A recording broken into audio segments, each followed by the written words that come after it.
Yo, yo, yo, yo, yo. What's going on, guys?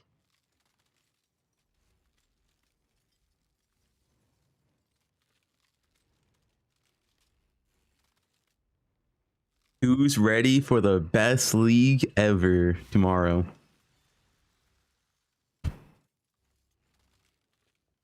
We sacrifice shot points, get sorted out of jail.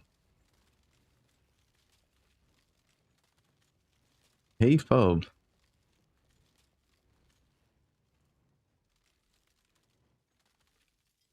Depress on this build? No, it's pure life. Yes. And then eventually pure yes. Bro, I saw this Jung tweet last night. Quick league start checklist. POV, filters, regex, live search. Above shooting to snipe items for flipping. Rouge shooting to feel better about your level and speed. It looks like a level of prime elf.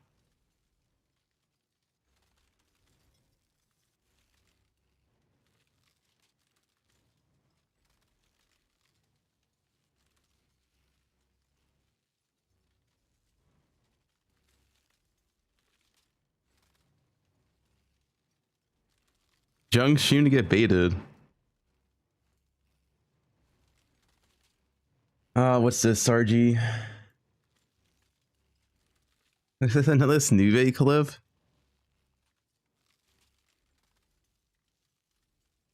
What do we do? Bro, are we still doing Fortress at 3k HP? Have we not moved past this? Oh, we have no sound? My bad. Yeah. Okay, Sargi, just for you. God. Uh-oh, it might be purple wisp. Okay, he's not. Flame dashed. He's signed to Meteor. Oh my god, am I dying from the stupid flask thing again? Meteor? That's so dumb. Wow, okay. Time to lock in. Lock in. Now you die. Oh. Really? Oh, wow. Okay. Come the minion, Gruthvek? I don't know what you're talking about. Are we still coping? Bozo good? Like, he's playing at 3k HP. Okay. I don't know what you're talking about. We are not the minion, my friend. We are the commander. Okay? We are the Is the land still coping? He's not a minion player? This guy plays minion builds every league. the leading rank in an elite fighting squad, okay? We call the shots. There are no minions in this build. There's just mercenaries and there's us, you know? We're the commander? Exactly. Just two buddies hanging out, yep. Mm-hmm. And where's the Sarge clip? If you have an extra couple gem sockets, I mean, they're technically some free power. Okay, it's gonna be like fucking me, Jung, and Rue, like half this video because we did tier list yesterday, isn't it? Why am I here so many times? There's no Sargi clip.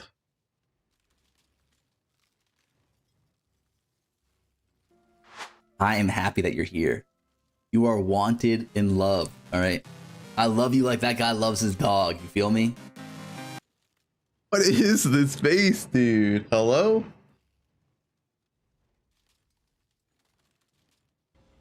We gotta talk about this. I'm messenger farmer. Hello? Static strike? What's this Templar? This is not Witch.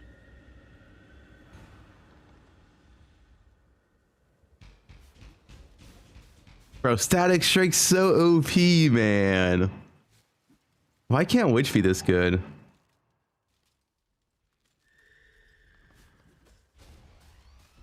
Bro, what is this?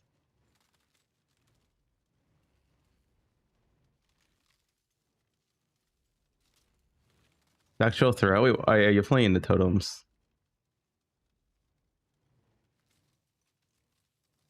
Who the fuck is that? Says farmer. You gotta work on the McDonald's hairline.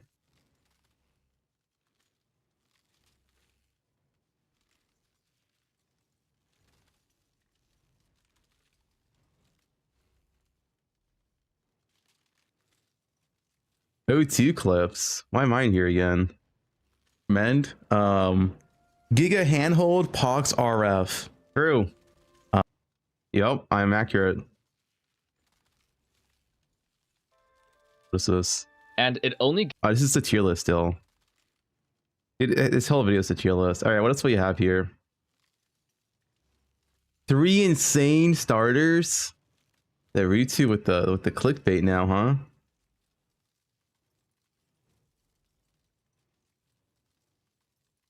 Where's the sushi video?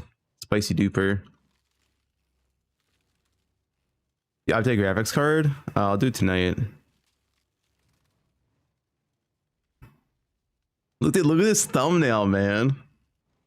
The sushi is such a good thumbnail. Why is Ryugu a Merc now? He made a bet with Lance. He has to play Merc.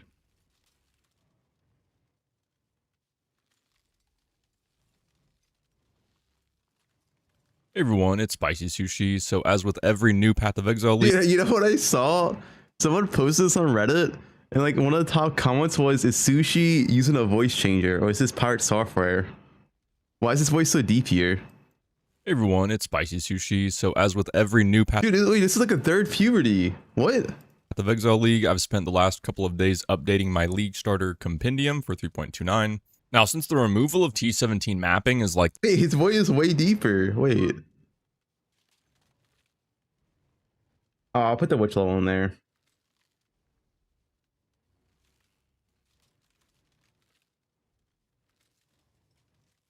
Why is your voice so deep in your latest video?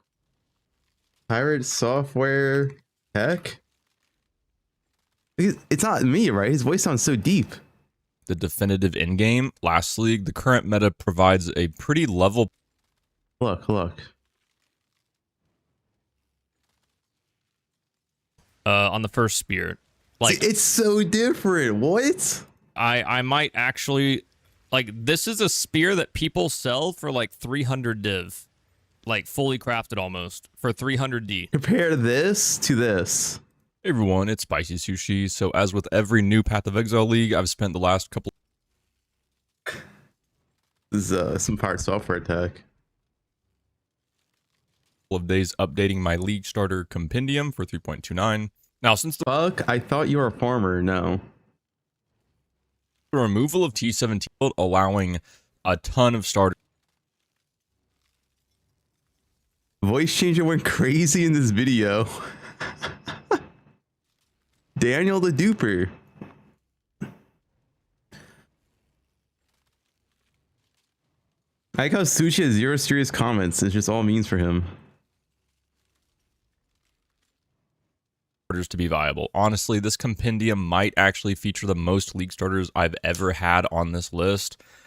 In the past, if you didn't have solid defensive layers combined with good single target with okay clear, you really were at a massive disadvantage compared to something like slams, since T17 farming was the goal. Like pretty much everyone wanted to get to T17s, and to do that, you have to kill the T17 boss, or else you lose a lot of money. You have to be able to survive against the really difficult mods, but now we're kind of just in a T16 speed farming meta.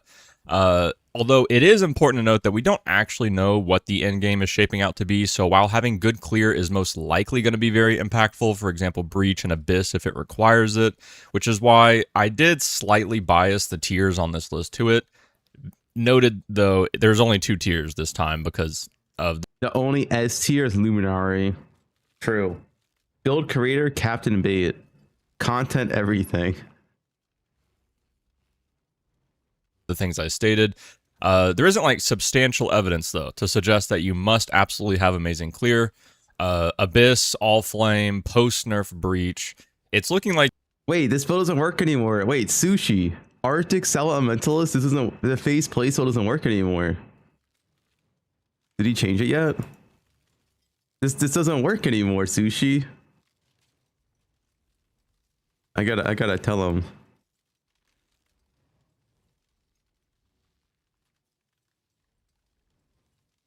The phase Blaze build doesn't work anymore.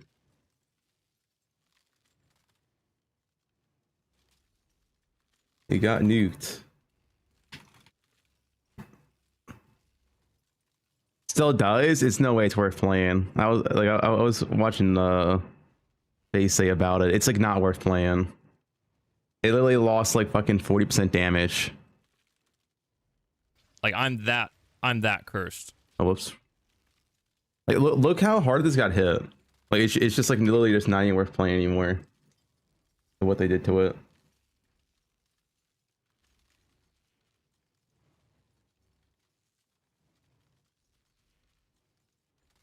Look at a Creeping Frost, dude. It lost 40% effectiveness. And it lost like 40% damage. It's like more than a 40% nerf. Like it's just not like even like worth it. Wait, Door and Kong banner? Oh shit.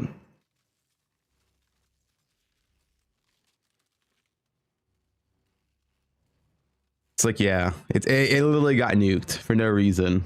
847 base damage to 532. Like, what the fuck, dude? Like, you just want to have decent clear. And even if you don't, there are other things to do. So because of that, you really don't need to worry. And honestly, at the end of the day, just play what looks like the most fun to you. True. Anyway, I do want to start out with... They're not nerfing Warp. With 2 build recommendations specifically for the all flame mechanic itself, since I assume that's what most people will be focusing on, and so I'm going to list 2 builds that I think are great for that. I feel like Earthshatter Slams is pretty underrated. I know that's weird to say, but it's probably just due to the... Slams are underrated? It's kind of like a hot take, Sushi.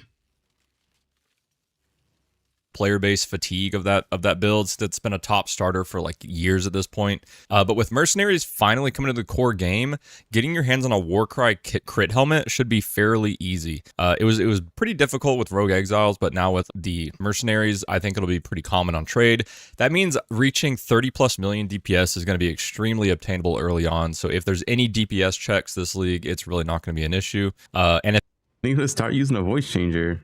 Yeah, I am. Maybe I'm a cute girl with a voice changer. If Abyss and All Flame end up being top farms, I think Slams will excel here since it's one of the tankiest starters you could possibly play, and it has solid clear with Infernal Cry, and it has really, really good single target. If the league mechanic ends up being super rippy, you definitely don't want to be falling over in these underwater encounters. They did confirm the league mechanic is 1 portal only. So if you die, you lose it all. Gotta be careful. You can send your loot up to the surface. Another build that I think will excel at the mechanic is Righteous Fire Chieftain. Despite having low single target, which honestly might be okay now after the Scorching Ray buffs, if you're going to run Scorching Ray totems for your single target, these narrow all-flame areas look perfect for Chieftain Hinakora explosions, and if built correctly, it's basically impossible to die, which means you'll never have to worry about losing valuable loot down in the underwater areas. Now, in terms of the Legion rework, I think Winter Orb is looking absolutely insane. This was an incredible Legion farmer way back in Ritual League. It's what I used to play. And with some well-deserved buffs, it's definitely going to be maybe the strongest mapper in the game now. Another interesting choice is actually Cold Dot Elementalist. Cold Dot Occultist was my favorite build of all time for a while. Cold Dot Elementalist is kind of the new flavor for that. Vol Cold Snap uptime is going to be incredible after the buffs. You get an additional extra charge. I think it was like less soul cost or prevention. I mean, it means you're going to have it up throughout most of the map. And if you've never seen Vol Cold Snap before, it is like basically your entire screen is following you around as an AoE around you. So you can have you can have infinite Cold Snap with the new called pack thing. Oh, it looks really fun. If I do Infinite Cold Snap's pretty easy to achieve now. any private leagues this event, I'm definitely going to be playing that. I'm going to try it out just to experience, my favorite build again, but I do recommend it as well. Another good build for mapping is going to be Fizz.Elementalist. Elementalist. Reap and Exsanguinate got massive buffs, so it'll be a very popular build for speed clearing maps with Frostblink of Wintry Blast. I recommend checking out Rue when he updates his POB. Now, if you want to focus on bossing this league start, like Nightmare map rushing It's or Legion. Ubers, this will be popular since we're not sure if mapping is going to actually be Yo, what are you playing, Ragdan? What are you logging into? super good. The recommendations I would have for that is probably Kinetic Fusillade Bone Shattered Jug. Totems, Stormburst Totems, Peaconka Bouncing. Slams can be good as well when you go crit. KF Totems is still super strong with even with the attack speed nerfs. It'll be a top starter for basically all content in the game. I would say probably the most well-rounded build on this list. I wouldn't say it's like S tier at anything, but it is like, you know, A tier at almost everything in the game, and even the clear is like nearly A tier as well, especially early league. So it's a very highly recommended starter. Checking out Palstron for that. Another good bosser is going to be Stormburst Totems. Now, this kind of flew under the radar last league because, you know, Stormburst of Repulsion was new, and that is going to be the best option for mapping, and then regular Stormburst for bossing. It is a very strong starter. If you want to check out Aeroplane, he has been practicing it for Uber rushing. It's going to be a really strong Uber bosser, and so I do recommend checking that out. Poison Concoction of Bouncing still reaches 30 million poison DPS super fast at league start with dual wielding, you know, not dual wield, but, you know, having 2 betrayal stings. Pathfinder is a very, very comfy Uber bosser since you're able to convert nearly Yeah, where's that Twitch drops, by the way? Are we getting Twitch drops at the poe1 league, or are we abandoned? 100% of LE damage taken as fire, which makes Uber bossing very comfy because you don't have to worry about lightning penetration Did we reveal it today? Oh, they did? Okay. or cold penetration. A lot of people don't know this, but the most popular Uber bosser at a league start, like the players who rush Uber Dread, who rush any Uber that's like the best money, is actually going Peaconk Pathfinder. And it's kind of hard to find PUBs for this. I will link one in the sheet. Sakaiba is a streamer who does this every league and is one of the first people to farm Uber Dread. And you can farm up money and go Mamba if you want to focus on mapping with Beanos. Assassin is more popular for that, though, for the Mamba swap, but it is a definitely recommended starter. I was thinking about playing this, but honestly, I'm kind of in my Unk stage, so I might be doing RF instead. Stage Unk Sushi. Man, the guy ain't young anymore, huh? Sushi's gotten old. The reveal yesterday? What was the reveal yesterday? Speaking of that, though, Mana Man is still going to be decent. I do recommend it if you enjoy Mana Man. It hasn't been nerfed really much at all because of the other changes around it, like easier to craft really good items. And They revealed for what? UE? And the only thing they revealed yesterday was like the Lead Mechanic showcase. Oh, for Mechanic? Yeah, I mean, I had no idea until we actually play it. stuff is going to, you know, it's going to be fine, even with the damage nerfs. The only So- thing I'm just upset about is that Screams of the Desiccated did not go core, so I'm not going to be able to get a Gloom Belt early anymore. And a Gloom Belt, like the clear is just so much better with a Gloom Belt than without it, even with a Barracks for Spite and, you know, like a Foulborn Barracks and Orias End. I'm just kind of disappointed not to have that, so I don't think I'm going to start that. Since I don't like to only boss, I just like to be flexible with my league start and do bossing or mapping depending on what I'm having fun with. And without a Gloom Belt, I think Mana Man is going to be way less fun for me, so I'm probably going to pass on it this league. When it comes to minion builds, there's apparently a substantial buff in the patch notes as well. In the it says many non-spectre minions no longer pause while attacking. This will be a significant damage per second increase for the following minion types with Summon Raging Spirits on that list. Summon Raging Spirits is actually pretty good at clearing screens as well because of the Annihilation support. It causes explosions, and when these explosions are caused by your minions, the explosions actually are modified by the minions' stats. And explosions by killing blows from minions can cause additional explosions. So minions actually have some pretty good clear now as well, and SRS is going to look like, I don't know, apparently a pretty big buff after this, after these patch notes. So I'd be looking out for that when it comes to minions. Summon Holy Relic is still going to be good as well. Wait, why did Sushi's voice change mid-video? Ever since the CDR mastery was pulling minion types with Summon Raging Spirits on that list, Summon Holy Relic is still going to be good. He's going wider. The CDR mastery was added. The early ramp of that build is a lot smoother. But although if you're looking for a more minion playstyles, you know, Holy Relic is not exactly that, but because it feels more like a regular build, to be honest. But SRS is going to be great for minions, and I'd be excited for that because of the buff. If it ain't sushi, it ain't juicy. The last thing I will say, I know a lot of people are wanting to play We love you, Sarad. Don't let Bub bring you down. Oh, I'm banning Sarada, right? We'll see if he behaves today. Luminary. I think this will be one of the more popular starters, and I don't actually know if it's S tier. I will say that. I know it's S tier on the sheet for the meme, but it does look like the most interesting league starter we've had in many, many leagues. So I do recommend at least watching Captain Lance's video and deciding if you want to try it. This is a starter unlike any other, to where you're able to be an aura bot for your mercenary. It could be absolutely busted. Oh, he's here. Does Sushi sell the emote, Sarad?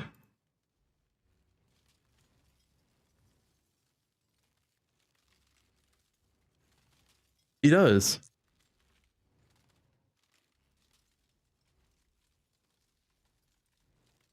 And it does look super fun, and it offers a very unique experience that we don't get very often in PoE, to be honest. So I do recommend trying it out if you haven't, or at least reading up on it and seeing if you'd like to do that. But yeah, anyway, guys, some final notes. That says keep it. Compendium, I am adding builds to it daily, and if I didn't mention your starter, that doesn't mean I don't recommend it or something. It's just there's so many starters in the game now, and at the end of the day, I would recommend just checking out the build guide videos, seeing if you like the gameplay. It's going to be a really fun league. There's going to be a lot of viable things for many builds to do. And so, yeah, anyway, guys, thank you for watching.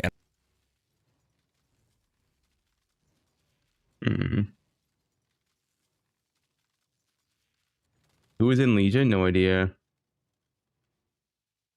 What's the 3 insane starters from Rue?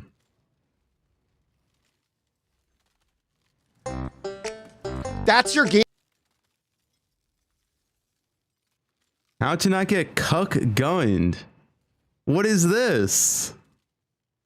You do big damage. Here's the thing, right? Because Cuck Gun is going to play Winter Orb, I made a new POB for you guys, just in case some of you guys struggle to get the power charge gear, right? Because power charge gear is going to be really, really expensive, and I'm really worried for you guys. And I was going to do a pure frenzy POB, but I didn't really like it. So I made a non-power charge POB for you to be able to play the game for a long time. And this POB, when you're in your 4-stone setup, you have really, really basic gear, right? And I'll go over exactly what you need to do to change your build to that POB, right? So this is basic gear, no implicits, anything, right? You have no cluster gems, anything. So you go in the new Nightmare Pinnacle setup, and this is gonna be for like Nightmare maps, like Pinnacle What a nice guy. content, your first whatever. The first thing you have to understand is, in order for you to clear on Winter Orb, you need Herald of Ice. Without Herald of Ice, your build sucks. That was the second build. And Wait, is Ruto a boba drinker?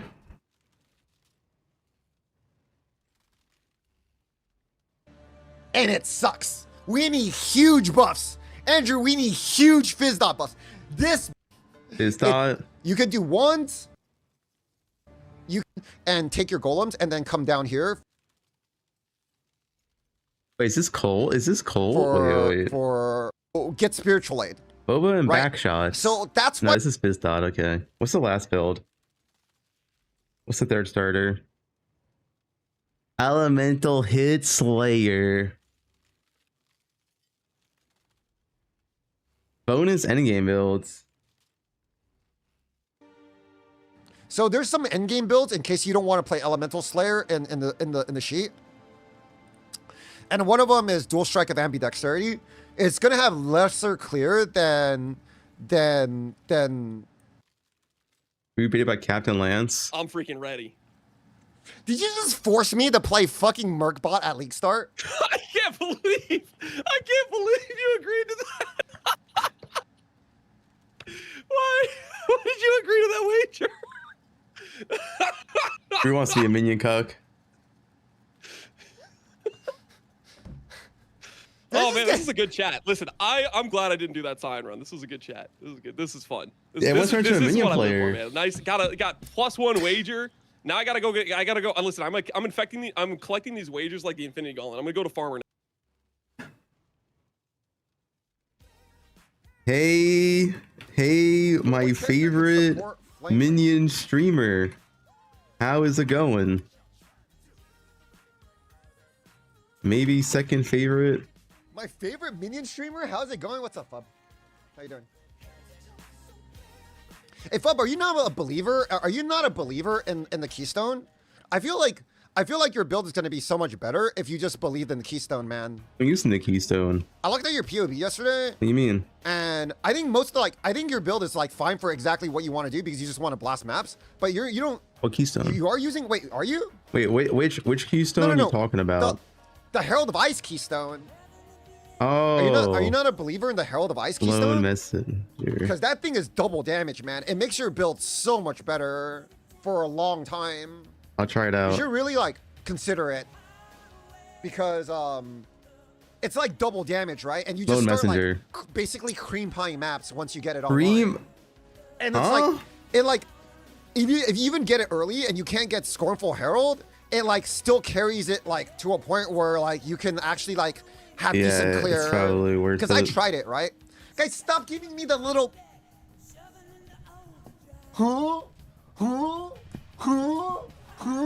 Like, what kind of fucking stupid emote is that? Huh? Thanks to Prime Killer.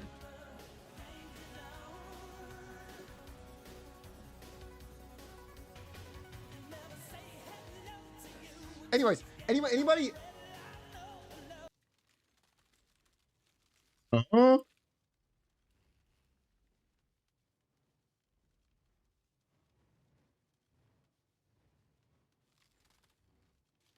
Act 1 of 10, full campaign run, Righteous Fire Chieftain. Let me pause that real quick. Lone Messenger. I kind of forgot about that jewel. I don't know how expensive it is on League Start though. It could be good. What's the downside of this jewel again? We have one Herald, more Herald buff effect on you, more ninja Herald skills. Aura skills are disabled, so you lose.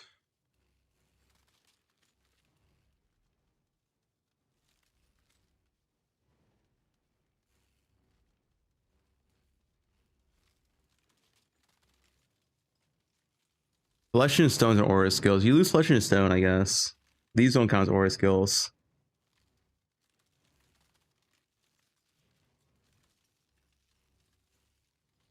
That's not bad.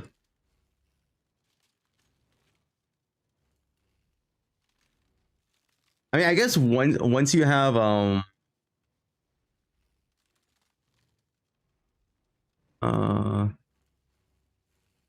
right here. Scorn for Herald. I don't know how expensive it's gonna be though. Once you have Scorn for Herald, I guess Lone Messenger gets quite a big value boost.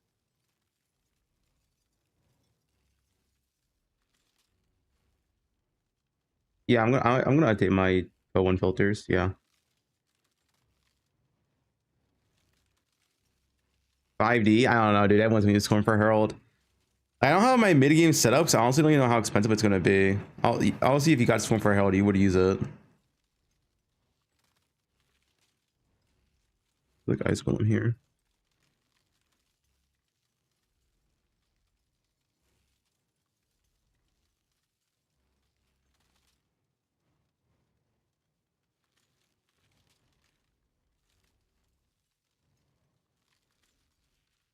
Yeah, I mean that works because you wouldn't have the mana for this anyways, and you could drop Flesh and Stone, and I guess you could also drop the mana mash at that point too, right? Yeah, and you could just go Lone Messenger right here. That works. You don't even need a large closer jewel. You can just straight up just put a Lone Messenger right here.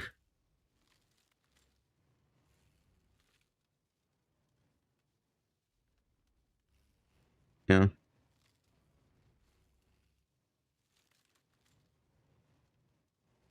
It's Milky May. Have fun.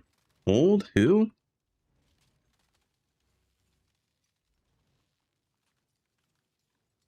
Twitter. Holy dude. Good job, Dan.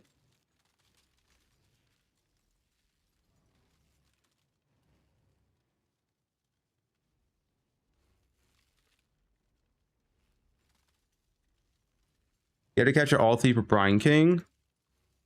Let me check. Yeah, for this build. The most important one is Mervel. Mervel is how you get freeze immune early on. So you really need to go to Mervel like as soon as possible for your freeze immune. It's very important. Scorn for Hell drops from Alicia in the nightmare maps. So it's like you won't have it early on. It's very like as soon as you can get it, you should use it.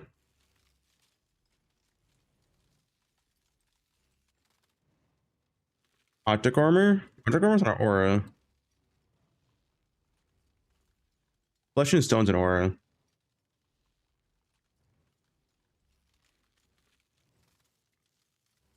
For freeze immune? Oh yeah. You get freeze immune from Arctic armor. That's true. Oh wait. Oh yeah, because earlier I was not using Arctic armor. I swapped to it. Oh, I guess you don't need well, you still want Brian King because of the stun and chill reduce. So the one's like mid. But yeah, I guess you're freeze immune already with Arctic armor. The chill reduction and stun is still very good.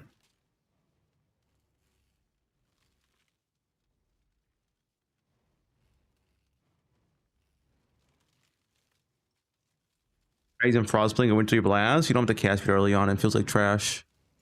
I'm letting you know, Shield Charge feels so much better early on than Frostblink and Wintry Blast. Like I can put Frostblink and Wintry Blast in this character, and it's gonna feel substantially worse than this.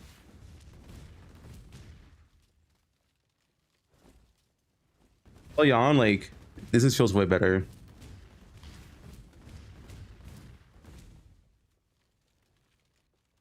Yeah. Once you go Occultist, you don't want to use Frostblink because you lose the attack speed from Lightning Golem. At that point, you want to go Frostblink. Because, yeah, you lose attack speed from here. That's like down the line.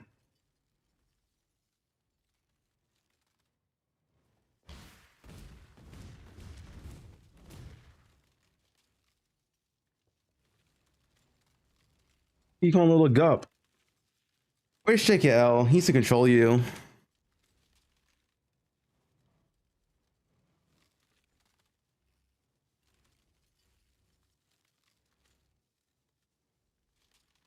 You always get perfect link in sockets? What do you mean? JKL, yeah, control your femboy. Alright, what is this, Sirrod? How long have you been banned for this time? Alright, that's a week.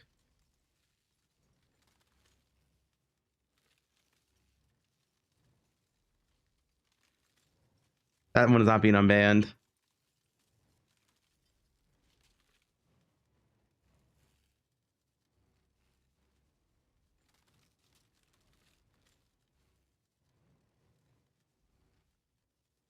JKL, yeah, control him.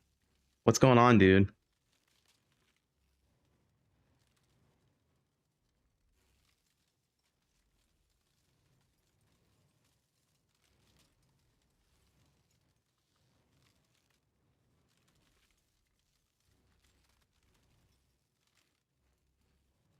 I think he likes being timed out and banned.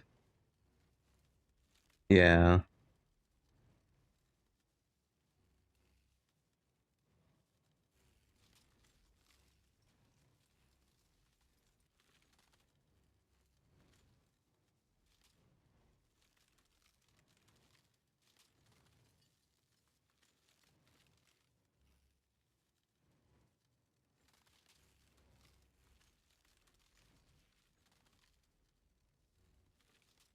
No mods, no ban.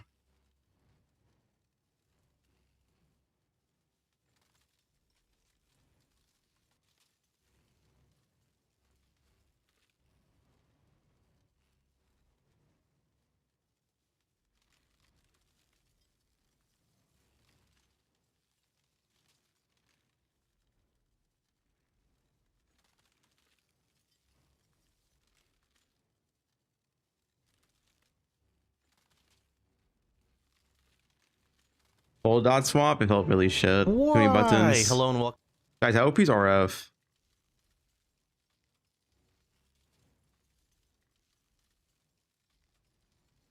I didn't know level run today. Broken. Playing Slammer.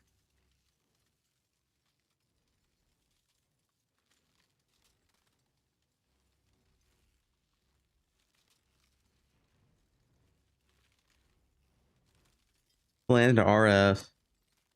What's he go RF now? Oh, he's still slammer in Act 3?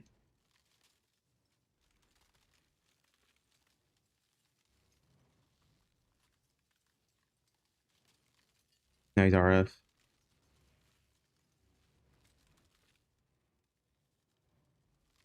Try which RF level? And RF really on shit though, no?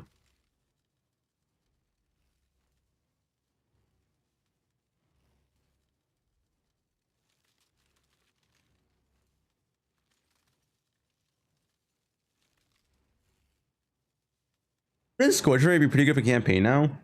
They buffed it.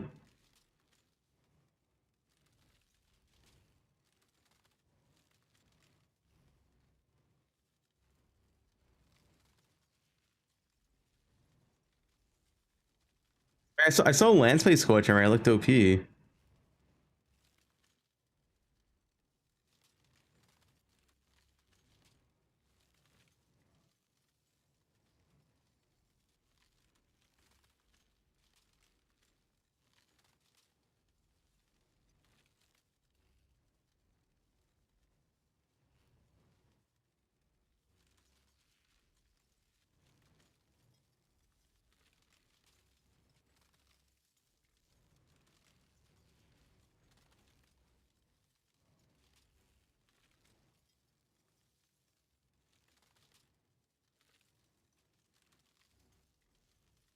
What bow build am I going? I'm not playing bows. We're playing Spellcaster.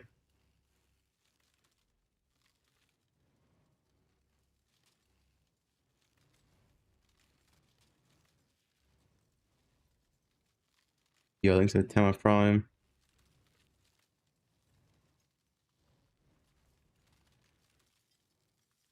Guys, bows suck in poe1, man. You gotta make them good like poe2.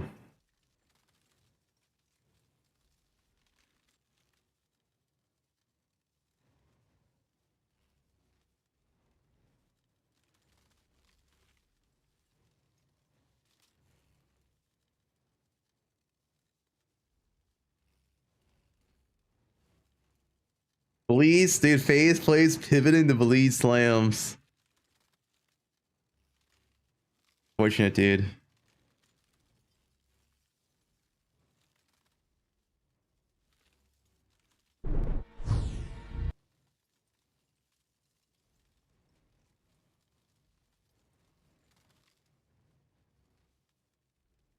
Dude.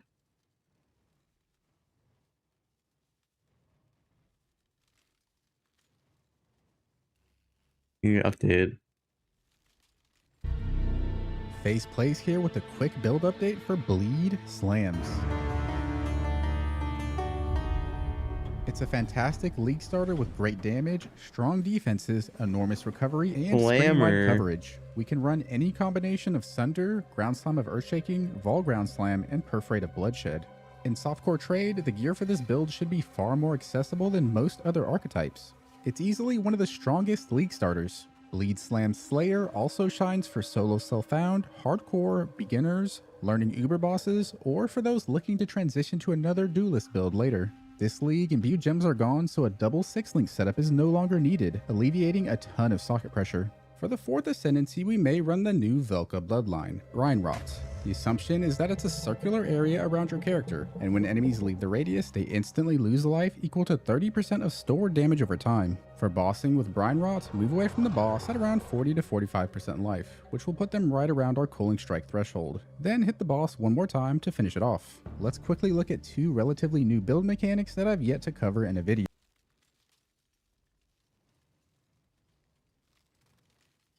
I didn't get. Well, Rollman got nerfed level. We don't know how much though. This didn't say.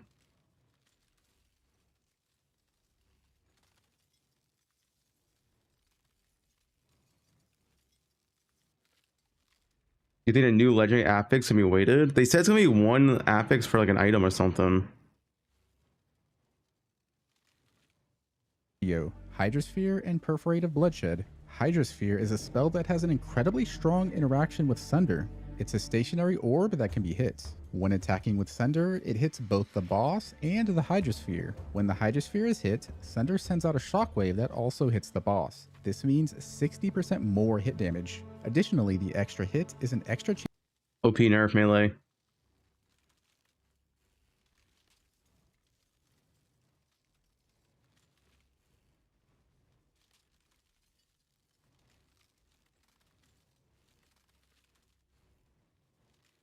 I saw the tweet.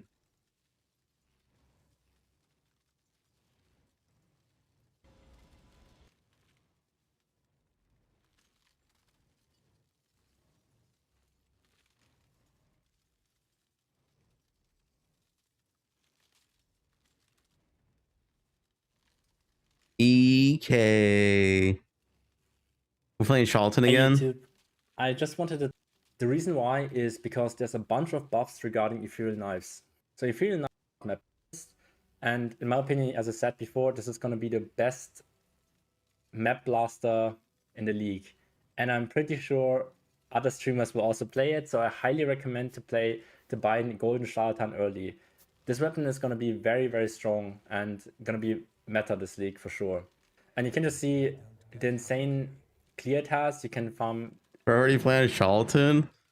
Charlton EK is really good. They've upped it.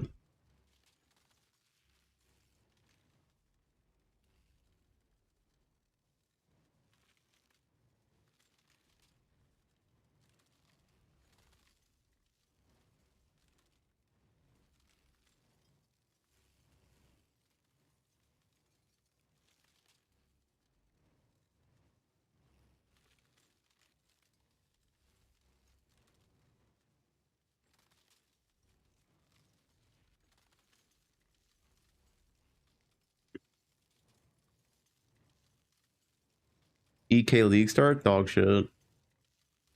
Don't go EK League start.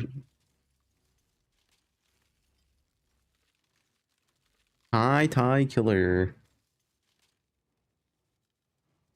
I'm going to explain how to progress your Atlas first, and then I'm going to break down everything step by step after, so let's not waste any time. You want to prioritize map completion and map tiers over anything else. In 3.28 Mirage, the Atlas was updated to where you can put a T16 map in for completion for lower tier maps. This means that, while in the past, your red map progression is full of rippy and corrupted maps, you can now just run these high tier maps, magic or rare instead.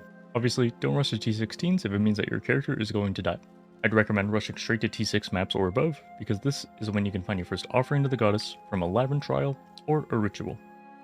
You'll typically want to run Uberlab twice to get your main gem up to 20% quality, as this typically improves your damage more than any other gem quality increase. If your build uses Poacher's Mark or Assassin's Mark, it's also how you generate Frenzy or power charges on single target. Often when people are missing single target damage, it's because they underestimate the impact that quality has on their build.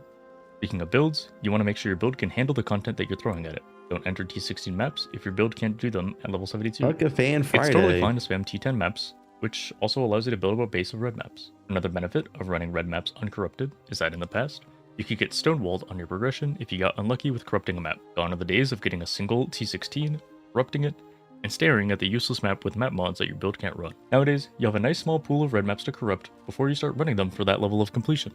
Okay, so we want to get the red maps in a reasonable time frame, but where are we even going? You'd like to prioritize going in the bottom left section first, as Eater and Exarch are the easiest bosses to fight. Then you'll fill out your way towards the top left for Incarnation of Dread.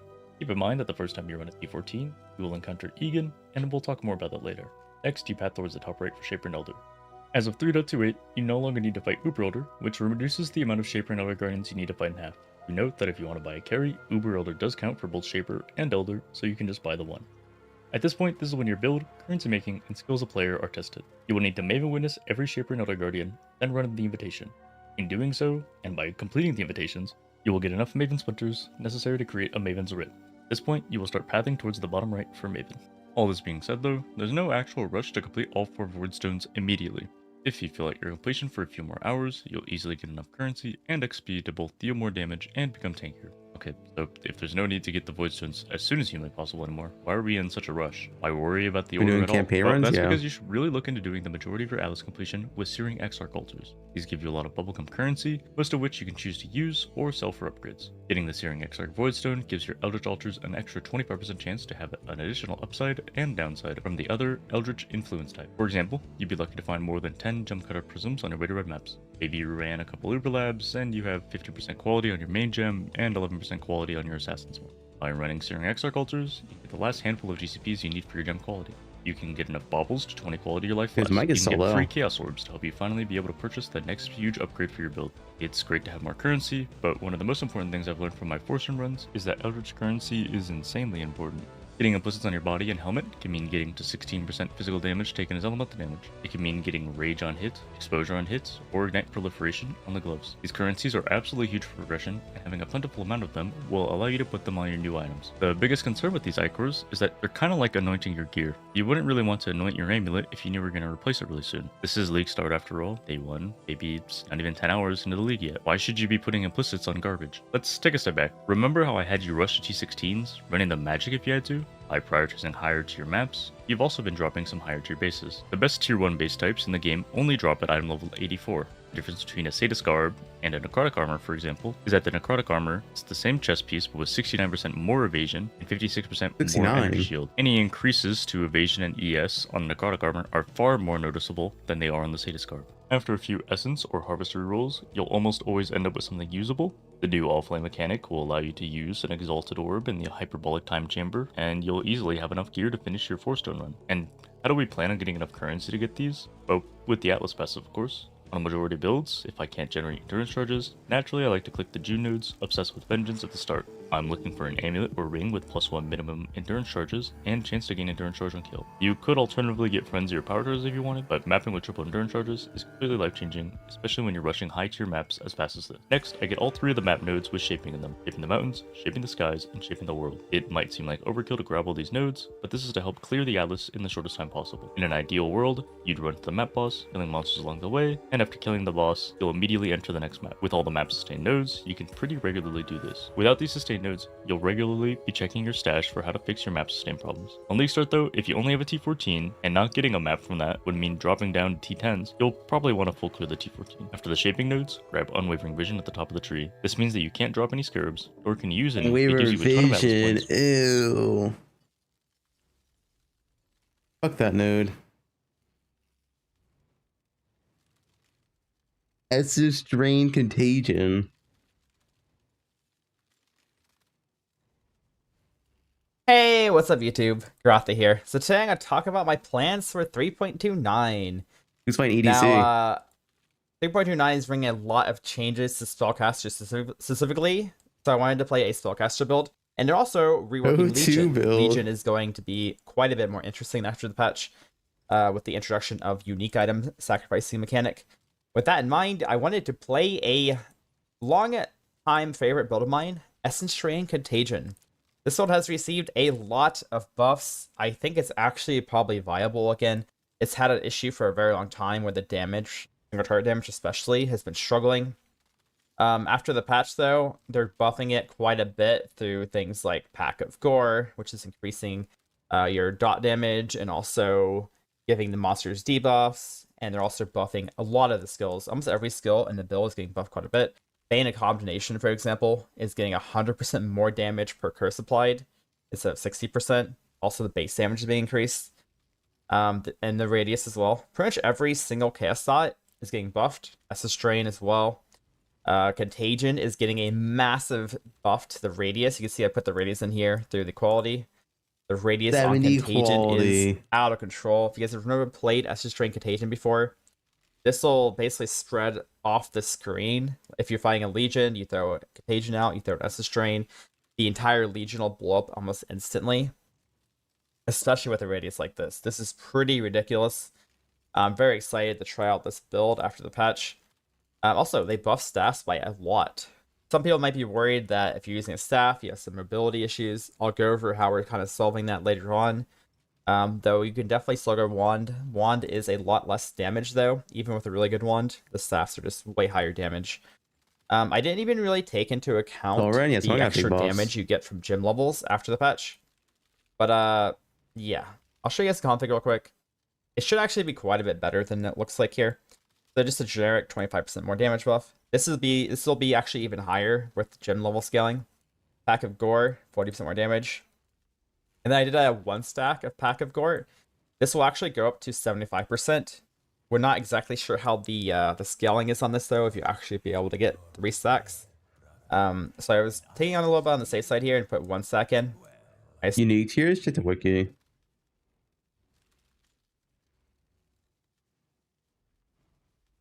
poe1 unique tiers.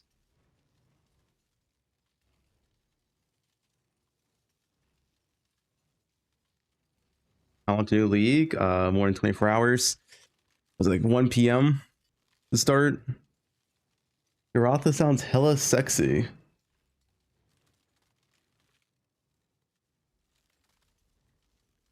Yes, it is sushi. Sushi wide. Guys, the difference is crazy. Look at the glow from sushi.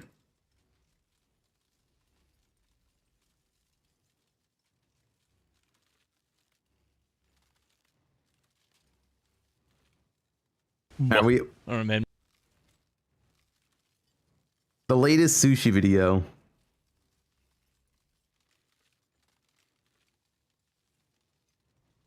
Hey everyone, Oh. it's Spicy Sushi. So as with every new Path of Exile league, I've spent the last couple of days updating my league start. Then we have this. Hi, hello, how's it going? I just wanted to show a semi-casual but requires a little bit of initial investment farming method that does not involve 100% delirious farming, which I'm not a huge fan of because of the lag and picking up all the loot. Starter Compendium for 3.29. Now, since the removal of T17 mapping is like the definitive in-game, I just get really tired of it. Whirlwind Barb Guide. Guys, I had a bad mic, alright? It's my excuse. Hey, so I want to make a quick video on my Whirlwind Barbarian. This is after the nerfs. My mic was bad, dude. I'll just go over each item real quick, and I'll have the full build linked below. So yeah, if you want to see the Paragon board and the skill tree, that'll be in the description. So I mean, my voice is pretty much the same. It's just my mic's really bad, no? for Whirlwind Barbarian to the nerfs, you really do not want to play this build unless you have some few key items.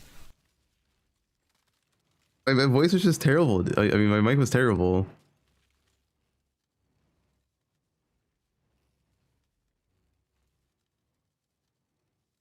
I had like literally a shit, like a complete garbage mic back then. league, the current meta provides a pretty level playing field, allowing a ton of starters to be viable. Honestly, You sound less bald. So this is going to be the Harbinger currency shard farming that you may have heard about. Wait, Ziggy D's video.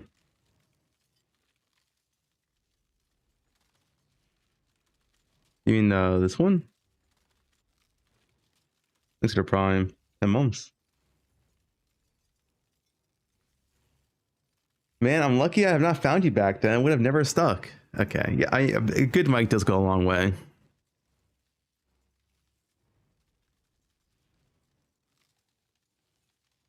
And miracles, the Poe femboy.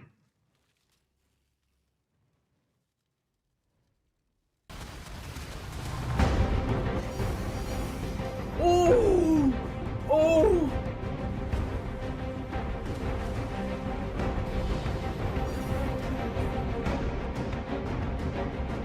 He gave an ultimatum. Oh my god, it juked it.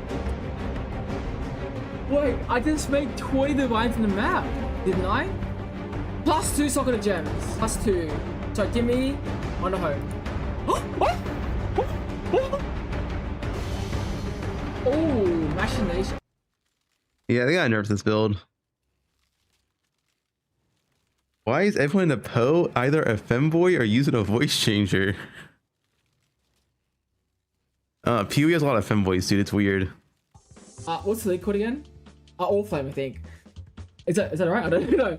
Anyway, in this league, we have some new stuff such as unique transfers, which could bring in the unique modifiers transferred over to what we normally use, aka the most important ones are Skyforce, Stun-based. That's his unique. You know, Emmy made Skyforce. That's his unique. He made these boots. It's his. Meta can be transferred to a different boot. There's a potentially replacement for Valerium. Doppelganger's guys can be transferred to a Cloak of Flame. He sounds German. He's Australian. Is Emmy a guy or a girl? Emmy's a guy. He's just like a femboy, right? Could be incredibly strong as a defensive mechanic. And lastly, previously we used to use a +2 to all gems on a home, which is very hard to get, but you could potentially transfer a Viridius Veil from Maven and or Black Sun onto an honor home to get our required 30 to 32 unearthed like we did last time.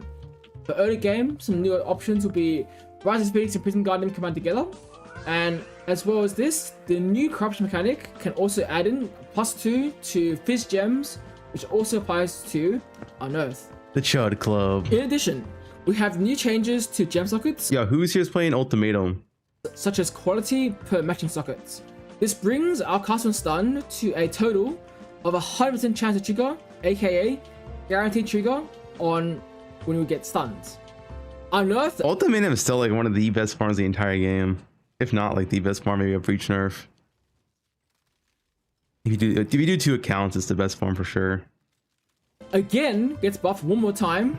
Now we can get 10% more increased corpse life to our corpses for increased damage to easily kill phantasms during hard content such as Simulacrum. As for Ultimatum and all Simulacrum changes, they have removed some of the more worse mods such as Incubators, Splinters, Abyss Jewels, and so on, making the pool of available modifiers in Ultimatum and Simulacrum less diverse and more concentrated into better rewards. In Ultimatum, one of the biggest sources of profit early game are corrupted uniques, and this league there are more and more new corrupted implicits for uniques. Ooh. And these often come double corrupted in Ultimatum, meaning 1.5. this could be incredible money for common and or rare uniques in the game. League start. Now, league start, obviously, we're gonna go with Pox Righteous Fire. If you're used to the build, this follow through, I recommend Slams to 19 and then Righteous Fire all the way to the end. Now, between campaign and Custom Sun swap, I'm not playing we do have a few RF. options. Well, we will do a Warp Run again today. You are able to swap into Custom Stunned as soon as possible around level 70. However, keep in mind that this is only really to trigger a Custom Stun DD to make clearing a little faster. You will also need to make sure you have the appropriate nodes in the early game node balance swap PBs that I will show in the description below. While we are doing Righteous Fire leveling, make sure to start leveling gems as soon as possible. That includes Custom Sun Gems, Petrified Blood Gems, and Purity Fire. For me, my league start strategy is going to be Atlas unto. Is she a schizo? Yeah, it is. Cast wants the mechanic whiteboard.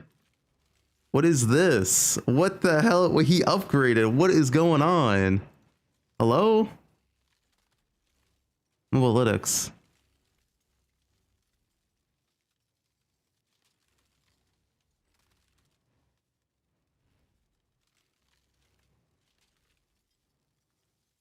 Oh, the mode looks a lot better. This is a lot not schizo anymore. I didn't do a mode looks for my build. I don't do it tonight. It's just a poe1, it's like I don't do it as much.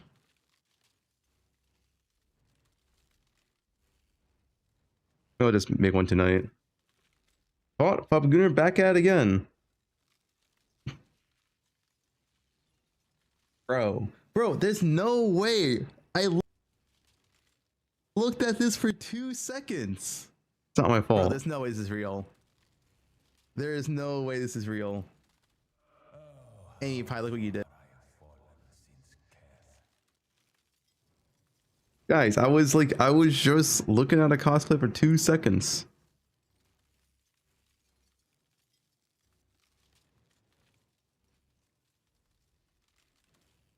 50 points and then switch over and hard focus on old momentum all the way until Mage Blood. So last league in Mirage and in Ancestors, I had 50 Atlas points all the way until I had a Mage Blood and Ultra Endgame gear, because old momentum focusing is very, very strong early game. No Blood Notch early game build for custom stuns. When we go early game, we do not have a Blood Notch, because that is typically very expensive early on. Last league, it peaked around 3 to 5 div. I think 10% rolls like 7 to 8 div. And yeah, they're expensive, right? But you don't need to. Jung yesterday was saying just buy a Blood Notch before the cast 1 stun Chutins buy it. For the average player. To have that early game. The build we use early game relies on firstly block recovery, life regen, and most importantly, Flask use life recovery Good nodes. cosplay. So the Flask Mastery gives us 4% life recovered when you use a Flask. But technically... Hey Fubgun, I was so awesome to talk to you last week at the local furry meetup. Okay, I did not go to any furry meetup. When we have Petrified Blood, our life is halved, meaning 4% of half-life is close to 8% life when you use a Flask. Combine these with our on-hit Flask, we are healing thousands of life non-stop. These are the core mechanics for our early game defense. Make sure to include things such as Inexorable for endurance charges and Trial by Faith for giving us additional recovery when we're stunned early game. This will allow us to begin easy ultimatums between tier 13 to tier 16s on white maps until we can farm enough gear to get a Blood Notch swap immediately. As for weapons, What is this, dude?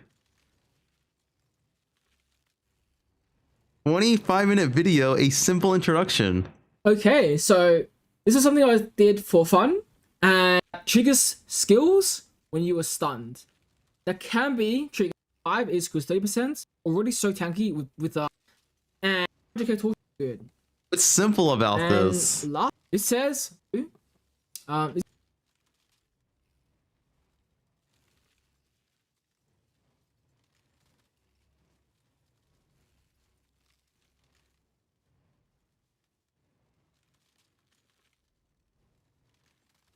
Also gonna get from out here? Yeah, I think so. Is Paltron doing? I love Poe players, Sam.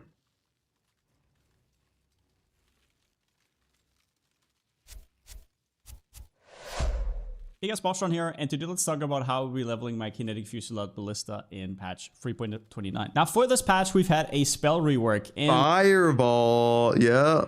What level is Fireball? Only with Fireball and then also Elemental Proliferation, and you can see that even without putting down a Holy Flame Totem, it is pretty reminiscent of Rolling Magma. Now, obviously not as good, but if we look at how it will get nerfed next patch, I think this might be one of the better options right now. And if you don't want to do it, then go for Rolling Magma, but I will be trying this one out.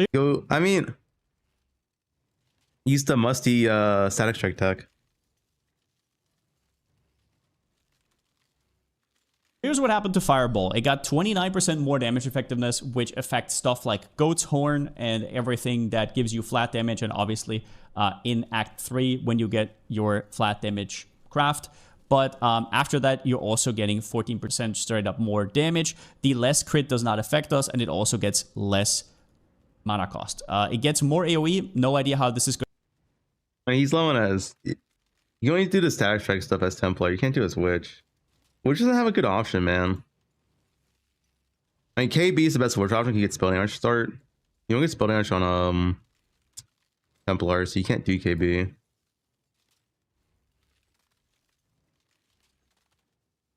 Going to impact it, but at level 1 it will have an extra 0.1, so probably by level 4 or 5 another 0.1, so it will have a little bit more extra shotgun potential with the volley. Investigating the Blizzard GM cheating drama, Mythic Plus. Why is this being recommended to me? What is some Blizzard drama?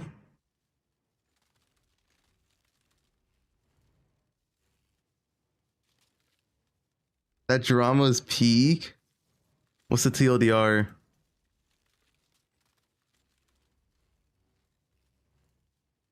All right.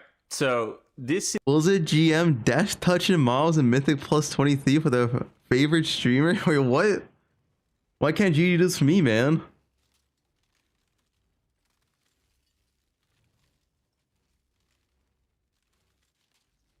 is something that is actively developing on Reddit, where on the front page of Reddit there is Enter drop day one every league. You think GG's dropping at Enter day one? kind of an interesting post related to Mythic Plus. It's titled Blizzard GM Death Touching Mobs in plus 23 for their favorite streamer log linked. To preface this, I have no idea if the title was accurate about their favorite streamer, but I did check the VODs and she was in fact not streaming when this run happened. Also, I'm pretty sure that the GM was in the dungeon the entire time, just watching and waiting. He did it for a girl. Ooh. So there I was, perusing some Mythic Plus logs while I was at work today and stumbled upon this curious one. A miraculous key, no right to be timed, so far behind, and yet they pull it out of nowhere for the win. Guess my surprise when I couldn't figure out how something died so quickly. And I dug a little bit deeper, and a GM death touched the mob. I waited all day to post this, hoping that Blizzard would come out in front of it, but here we are, another Mythic Plus season tainted by cheating or incorrect title recipients. Can't say I'm surprised, but this one is a little bit more egregious than forgetting to shut off title at the end of the season. So this one, basically what's being alleged here is that a GM has gone into a dungeon and death touched mobs to allow players to be able to time a That's badass, dude. Can I join his group next? 23. And whenever you click on the log, you are redirected to a lingering image in a Nexus Point Zenith 23, a dungeon that was timed with 14 seconds to spare. You scroll down on the lingering image from the damage taken sources, and there is an ability called Area Death Test that was casted by a member. Whenever you actually go and look, Who upload this log? Who's dumb enough to like? Imagine you have a GM cheating for you and you upload the log. Like, who's dumb enough to upload this? look at the people in the party, this was an ability that was casted by somebody that was not in the party. This was somebody The named tank logged it. Oh shit! Dejio Sai. And you go and click on Area Death Test, or you can actually maybe even look up the ability. It's sourced as ability 265. We can actually pull this up. Area Death Test, you see it's 265 as well. Kill all enemies within a 30-yard radius. Cheater. You can scroll down to the comments, and you know it's basically an ability that's been in the game for a very long time. It does seem like it's available as a GM ability. So the premise of this Reddit post. Hey man, that's badass. What's this?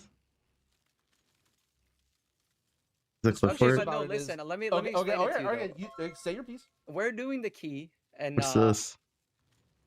we Some killed wild the lore? last boss, and I'm like, oh my god, we're missing percent. Like, how this route looked fine, and I'm thinking, I'm like, oh my god, he probably forgot the Arcanist on poe1, bro. I have to do this shit again, and then I'm like, I go to my GM friend, I'm like, bro, please, can you do me a solid and just like, look, this thing has 20 mil, bro. Can you please just one shot? What is this, dude? Just admits it? Hey man. For the one time. Bro, look, I meant no harm from it. If Blizzard wants to revoke that key or revoke my title, whatever they see fit, I don't care. Like, personally, I think it was calling his friend, dude. Yo, man, one shot this for me. I didn't expect him to like do it. In hindsight, he shouldn't have done it. He was just like doing me a solid because I fucking hate homework keys. I hate Resil keys. I'm like, bro, my tank fucking up one pull. I now have to spend another 30 minutes of my life. Like, I'll do it. True. Post is kind of interesting because it's being implied that people are cheating. At first, whenever I first saw this log, I thought that there was a chance that you can go through and actually edit files. You can edit log files, and somebody could potentially uploaded it and then wrote this Reddit post for, you know, malicious reasons. This guy's called Titties? Yeah, it's a pretty badass name. Then I went to Raider.io to check to see that the dungeon was actually done in time to... Did the Blizzard guy get fired, though? What's the outcome?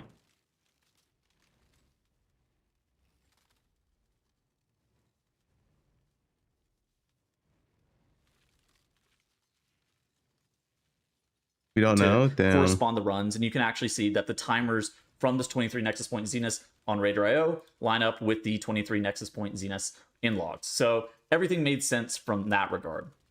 I mean, hey man, he helped out a homie. No harm. You said that he'd help out a homie, dude. He was gonna fail the key.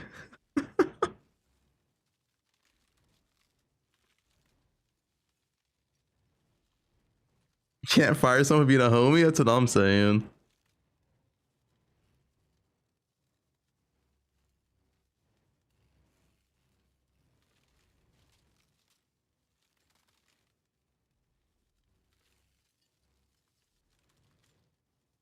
Better than Panther Math drama. Dude, PoE doesn't have good drama all that much. We have dumb drama. We don't have drama of GG employee dropping Fubgun Mage Bloods. Like, that's just not a thing, dude. I wish. We don't have that drama here.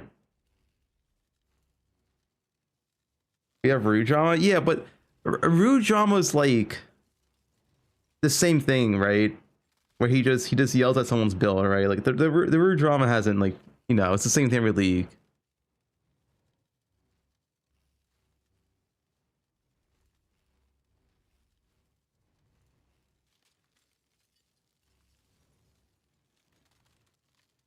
Rude drama's like watching Hex on the beach. TFT was good drama. The TFT drama was good. The final meltdown, that was pretty good. That is true. You have a streamer client. I mean, that's true. Did a farmer get banned? I mean, that's a meme. He didn't get banned. The Calandra League drama was a meltdown. That league sucked ass. Thanks. Where's the show? July 2nd. Oh, he still has hope. Ill now.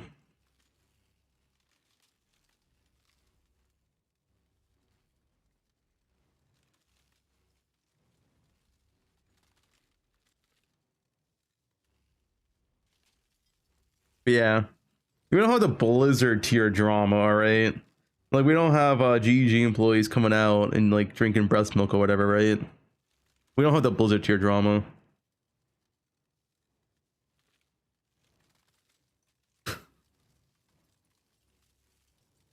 What, you guys ever heard of that from Blizzard?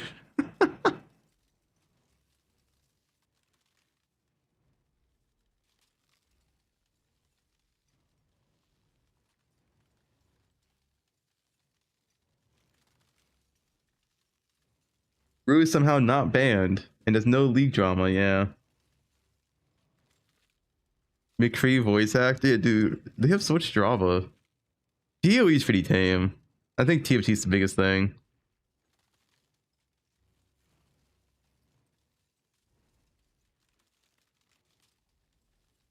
Rockwind Cyclone.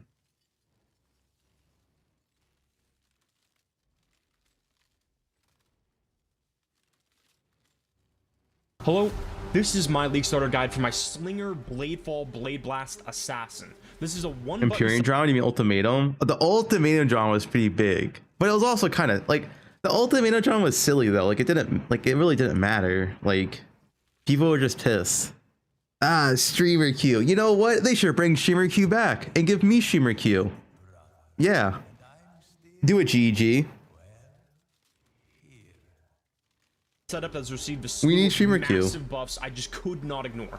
Upwards of 30% instant leech on Assassin with a setup like this, with hundreds of hits per second, means you are face tanking like 5 Shaper Isn't the beams free on headhunter to give you enough? Guys, they don't give me a headhunter drop. I earn them.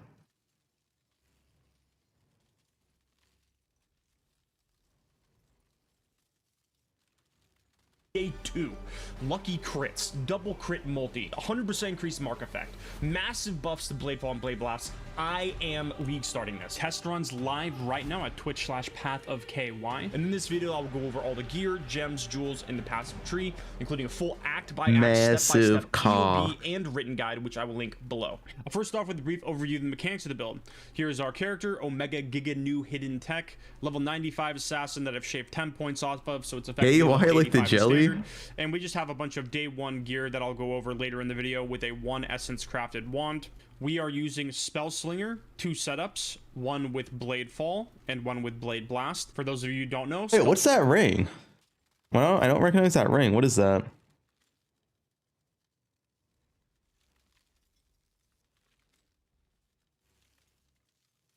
Is that like an altar? Spell Slinger is a What's that ring? reservation skill that reserves your mana based on the number of supports Guys linked wanna to play the this? skill. It also gives the flat added damage of your wand, in The our cock case, ring? just that fizz damage at the top, to your spells. And in addition, it makes your spells cast automatically whenever you use a wand skill, in our case, Frenzy. So, as you're walking around, all you're doing is using Frenzy. It's automatically casting your Blade Fall and your Blade Blast. We're also Evasion Energy Shield based, taking Eldritch Battery, which causes our Energy Shield to cover our mana before our life. This covers all of our mana costs. This build spell suppress cap? Mind Over Matter, which If this makes build is not 40% spell of suppress damage cap, it'd be pretty squishy. taken from our mana before our life, aka our energy shield pool. This in a way effectively doubles the amount of leech that you're receiving, splitting your damage up before the life and the energy shield at the same time. So I'm going to grab a Highwayman here on day 1. Highwayman. This is just for the 1% of damage leached as lifeline. There isn't really a good way. No, where's the pob? Any pobbers? Is there no pob? Oh. Let's see. If he has suppression, it's fine. If he has no suppression, it's squishy. He has no suppression, it's squishy. Got it. Oh, he has lucky suppress. I guess 98% is pretty good.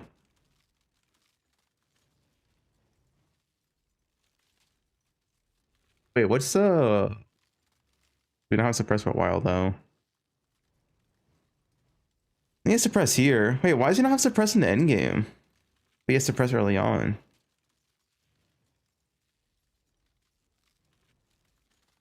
I mean, it's like bow build. I mean, the thing is, it's like bow build defense, but worse, because bow builds at least have freeze and like instant damage. This is not instant damage, it's like slightly delayed, right?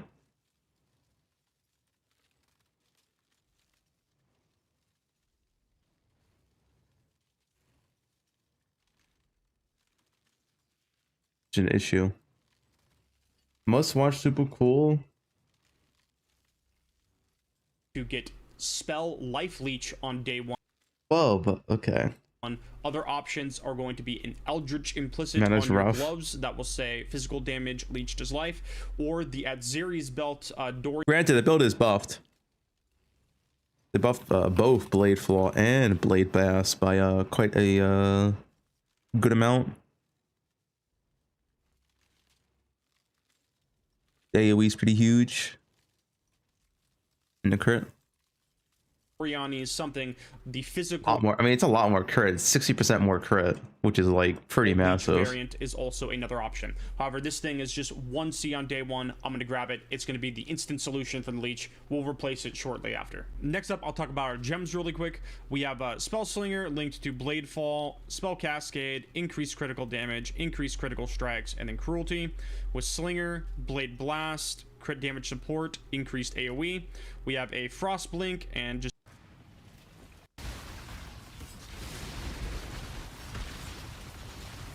The clay looks good. It's so pixelated.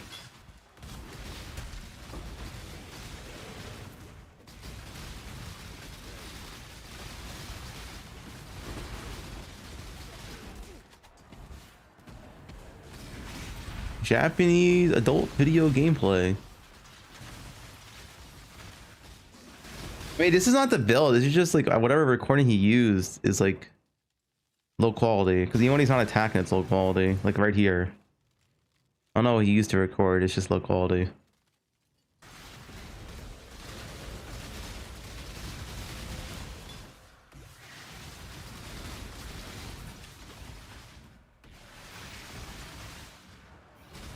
Yeah, but Sheenbot's still good quality, like mine is. Blame uses my Sheenbot all the time for videos.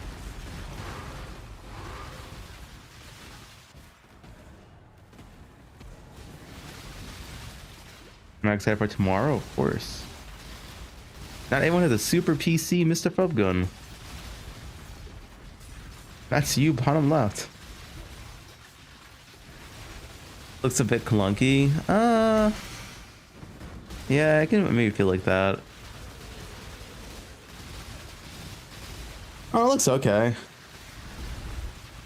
But my issue with like builds like these in PoE is like, what do you do in this build? Like, what are you farming? Like, this build isn't farming Legion. This build isn't farming Breach. This build, I guess, can maybe farm Abyss. Like, what are you farming? Essence.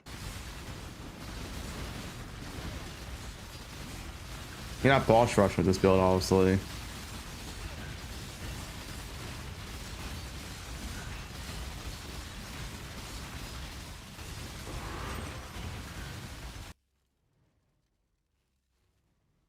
And they're both being buffed. Not playing Zerker sends a reroll. The issue with Poe builds is more so, what do you farm? Like, you have to think about what you're farming. I don't know what this build farms. I mean, you could do Essence, sure, but that's like not like... You don't want to be in a position where your viable farms is like Essence and Harvest day one, because that shit sucks day one.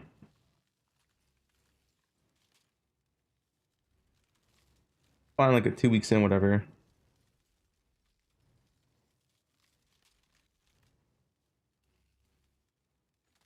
Warp? Yeah, I'm probably gonna do a Legion on Warp. Or Red Altar spam. Day 1, 2, you can farm altars. Yeah, but this also isn't like a good altar farmer. Look at your speed.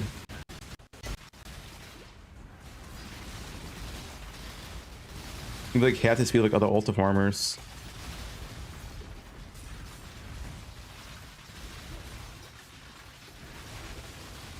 Harvest is not bad. Harvest is not a good day 1 farm. All the juice is worthless. All like the crafting mechanics are bad day 1 to farm for softcore trade because they're all like relatively low price. Like you're looking at like 9k choose for like a divine when divine's like 80k off. It's like pretty bad.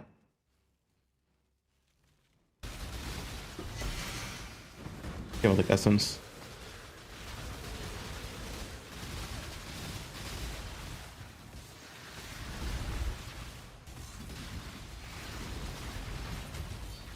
Like pretty much like the good day weapon farmers is like boss rushing and like raw drops. Like Legion is very good. You get a lot of raw drops. Breach is good if you can get the scarabs, but only if you can get the scarabs. Because Breach is Prince Rare gear. And Expedition is good if your build can handle it. Big boom. A lot of builds can't though. And Ultimatum. Those are the day 1 farms you're kind of looking forward to. Obviously Abyss is a big question mark. Everything else kind of sucks day 1. Like nothing else is worth doing day 1 for the most part. Heist is okay. I never liked doing heist.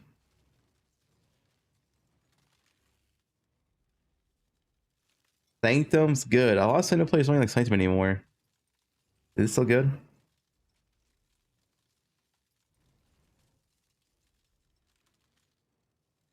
Legion's still good. I mean, I'll have to like we'll see. I assume Legion is still good, yeah. Maybe it feels bad early on, and we don't really know. I'll test it out. I'll probably do Red Altars for like 10 Divines of currency, then go like Legion Red Altars. Although it's good to gamble bows, that's in the guide. Guys, read the guide. Look at this. My bow leveling. Notes. See, it's in there.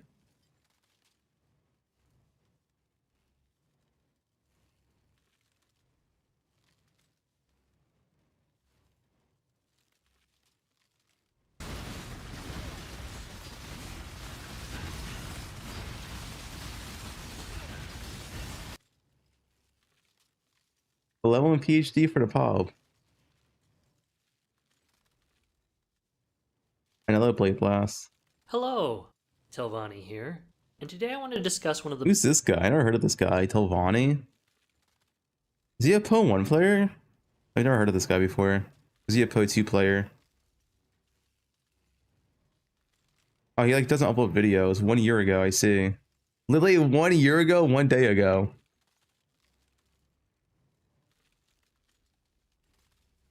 Okay, that's why I've not heard of him.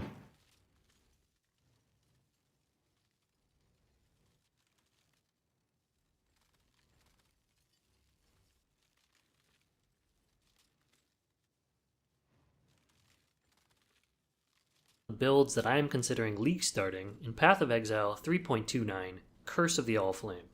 Cold Conversion, Blade Fall, Blade Blast Assassin.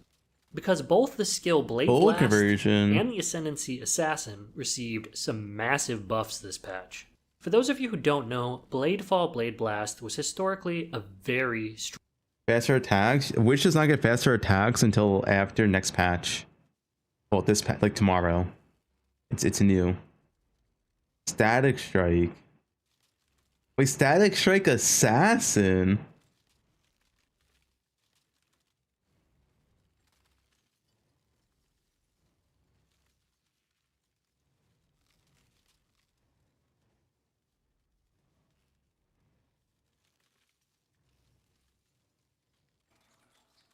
Hey guys, thanks for checking out my video. 329 All Flame League is right around the corner, and I wanted to get out my League Starter Guide video real quick as I can so that you guys have something. And Rip I'm very excited to Frostblades. play. Dude, Frostblades have been dead for like 3 leagues. I think he's kind of late to this.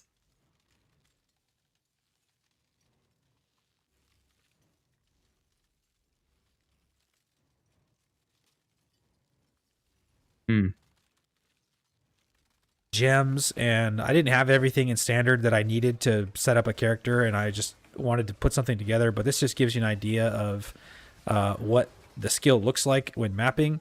The clear is great. It looks almost just like Frostblade's clear, really. You whirling blades around and everything just dies, and honestly, this clear completely looks pretty unoptimized. I'll be honest. Way less damage than an assassin would have. This clear doesn't look good. Wrong gems, and I didn't have everything in standard that I needed to set up a character, This looks and I bad. just wanted to put. I assume his gear's not bad because he has 7k ES and 4k life. That does not convince me to clear.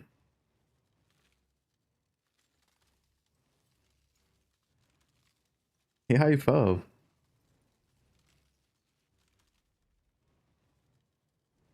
It's a tight brand. So I wanted to wait before releasing my leak start video because I really wanted to see the buffs to dot skills that were promised by GGG. And my god, did they deliver. Immediately, the Wintertide brand secondary debuff duration was doubled. This refers to the debuff that is applied whenever a brand detaches or expires. This is relevant in single target situations when you need to use brand recall to maintain the debuff uptime. Most Any likely, top of players? course, the change to soccer colors also means Wintertide brand gets a free 10% quality. The Pact of Gore gem could also have a lot of potential if it works with brands. Now, honestly, I think this might be overkill because we will.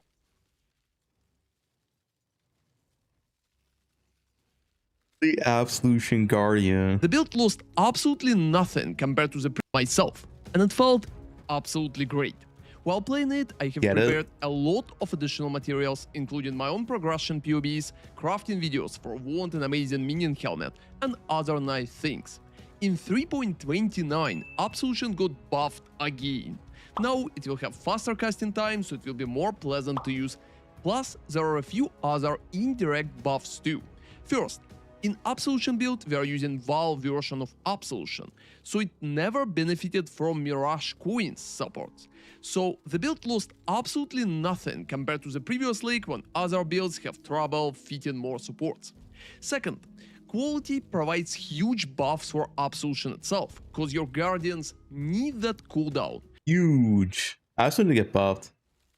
I don't know. Something else. This dude's accent's heavy. Is he European? So a new socket system provides a great benefit for I can't tell. us, and the build itself is still nice too. It is very tanky. French? Racist again. That's not Russian accent. No way. Sounds like Karn's cousin.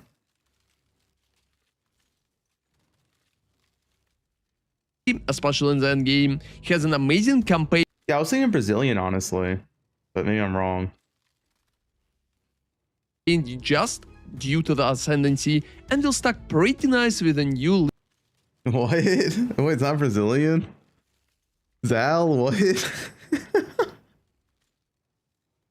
There's no way. It's not German, dude. There's no way. He's playing on London? He's playing on London. Interesting. Eastern European? Wait, he's playing on London realm. Why would an Eastern European play on London realm? It's like the farthest one away. I'm thinking French. Yeah. Legion currency to you because his YouTube is France. Wait, he streams, I'm pretty sure.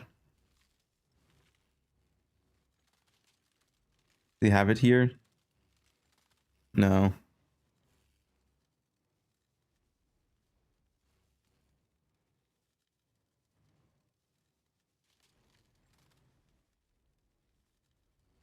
Email him?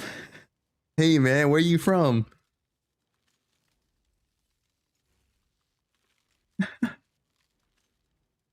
it has some Unix in there. Oh, Cyclone Slayer. Yo, Zao, what you playing, man? Boss Russian?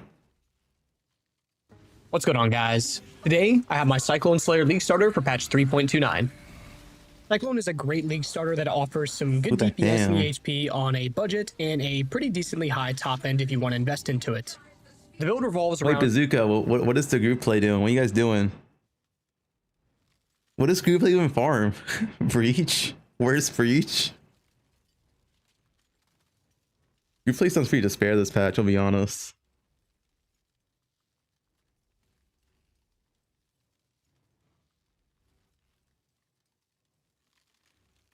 They farm sank though.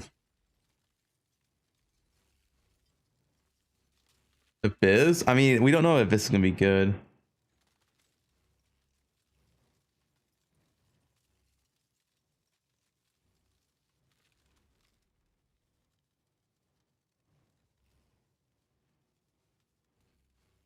Then you scoop.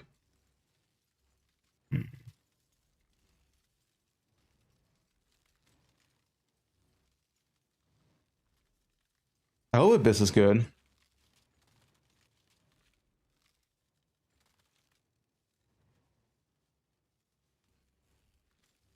Cyclone of Tumult, which is a transfigured version of Cyclone that gets increased area of effect and more attack speed the longer you channel the skill. Simply put, spin and win. Press one of the two buttons and do everything that the game has to offer. The build comes online fairly early and allows you to rush to 2 Void Stones for very cheap. You can invest into the build and smash Ubers if you desire, but the archetype of Slayer allows you to pivot to another build if you'd like. Look at that included speed. A very detailed mobalytics planner going over He's every aspect and fast. stage of the build, and a POB file that has variants from level 1 to 100 for every stage of the game. Those will be linked in the description, so be sure to check those out. And if you have any other questions, feel free to swing by my Twitch, where I'll be live streaming my League Start. With all of that out of the way, let's jump into the mechanics of the build. Like I said, the build revolves around Cyclone Tumult, which is a transfigured version of Cyclone. Mirror, dude, a good thing about this Winter War build, 0 mirror items, maybe a chest at most. Like you get endgame, right? Like there's nothing to mirror here. We have 2 rares. Maybe like a 30 quality chest. That's like it. It's all uniques. All unique items. If one has 0 mirror items, yeah. I can see a 30 quality chest you want to mirror because the 30 quality is going to be expensive as a base, but it won't feel like that much better than like a 20 quality. It's like, you know, it'll be a slight upgrade. You spent 0 time in pop?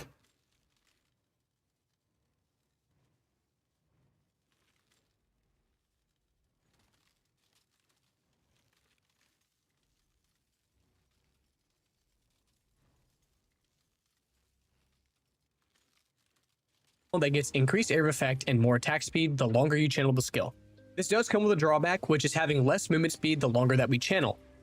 To combat this, we'll use either the Stampede or Replica Stampede boots, so that we'll always move at the same speed, channeling or not. For those that want to invest heavily into the build, eventually we'll pivot to a Mage Blood and You know movement what the warp looks like? Yeah, where's projectiles? speed flask with a pair of Onslaught, Tailwind, and Elusive boots. We take the Mage Slayer Blood ascendancy- gameplay? Listen, man. as it provides a large area of effect, accuracy, and damage increase with Is impact, YouTube hopeless for physical PoE? reflectivity, and damage with Bane of Legends. Super Bro, why does everyone I don't know, dude. I give up. to kill everything at 20% life, including pinnacles with headsman, and really good leech with brutal fervor. There are 2 new bloodline ascendancies coming this league, so I'll test those the moment that we get our hands on them. To improve our clear Link Warp, One. That's worse than the power shot setup. So no. speed, we'll be using the shockwave or void shockwave support gems. This support will trigger additional shockwaves from targets, which greatly boost our damage and clear speed. For most of the game, we can improve this clear speed even further with a combination of auto exertion, General's Cry, and ground sum of Earthshaking. Auto exertion will use socketed war cries automatically every few seconds. Our war cry choice will be General's Cry, which will summon Mirage warriors from corpses to use socketed attacks. We'll have them use ground sum of Earthshaking due to its great AoE and damage, and we'll make sure that we can summon these Mirages in boss fights with a level 1 Desecrate to spawn corpses as well. We'll scale the build's damage primarily by getting a 100% chance to crit and impale. We'll reach crit cap with things like the Diamond Flask, Power Charges, and the Notes in the Tree. This will make all of our... I pay Fub for a good league start. What are you playing, Milky? Yeah, this build's gonna be so easy. I mean, the build's gonna be expensive at the end game because they'll +1 P charge rings, or eventually double +1 P charge precursor emblems. These are actually so powerful. This league, you get double +1 crit multi and like another modifier. Like it could be added land damage, it could be ES per power charge, whatever. Precursors are so powerful now. When you invest like 10 mirrors, move speed, yeah, move speed's good. It'll cost 2 mirrors of logs, yeah. So this is your end game mirror item. Like a precursor, a double +1 precursor is your end game goal. That's like the best item you can invest your currency into. Dude, you can go really fast because you can get double. Wait, can you get? No, you can't get double move speed. You can get 1 move speed roll. You can get 1 move speed. Yeah, you can get like 40 move speed. Wait, you can legit get like 40 move speed from rings. That's pretty fast. Wait, no, can you get double move speed? Is there also move speed on frenzies? Well, I didn't think about that. Can you get double move speed? Oh, you can. Wait, you can get like 80 move speed from rings. Guys, that'd be nice. Imagine a ring like this can exist. 1%, and then max power charge. Holy dude, you'd be so fast.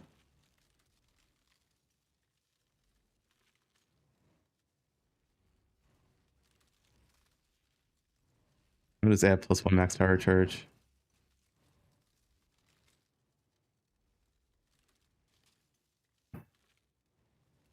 Yeah, you can get this double +1 double move speed corruption. How fast would it be?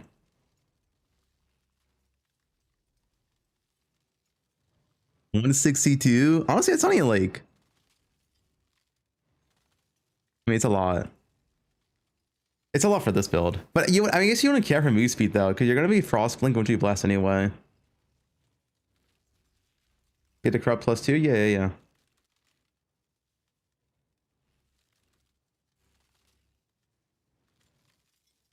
Attacks critical hit, which is perfect for impale. Is there cast speed on these rings? Cast speed actually be pretty nice. I haven't looked at all the precursor. I have not used precursor. I think like since I don't even know 3.9. It's been a long time since I used precursor. Is there cast speed? 19%.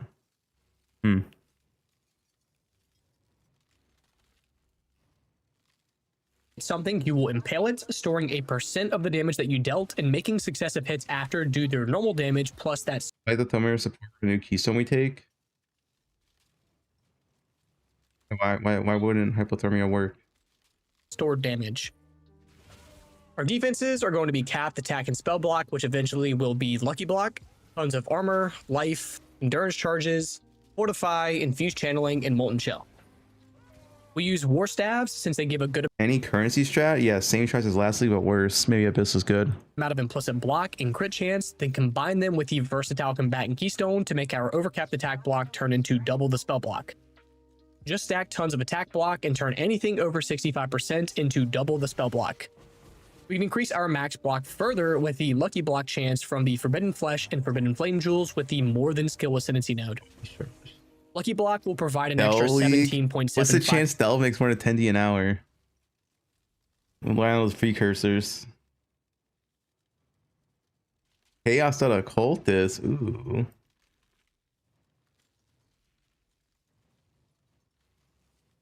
So I'll go over all the Chaos Dot buffs, but we only really use Blight, Dude, Soulrend is so cool. I played Soulrend when it came out. This skill was so good when it came out.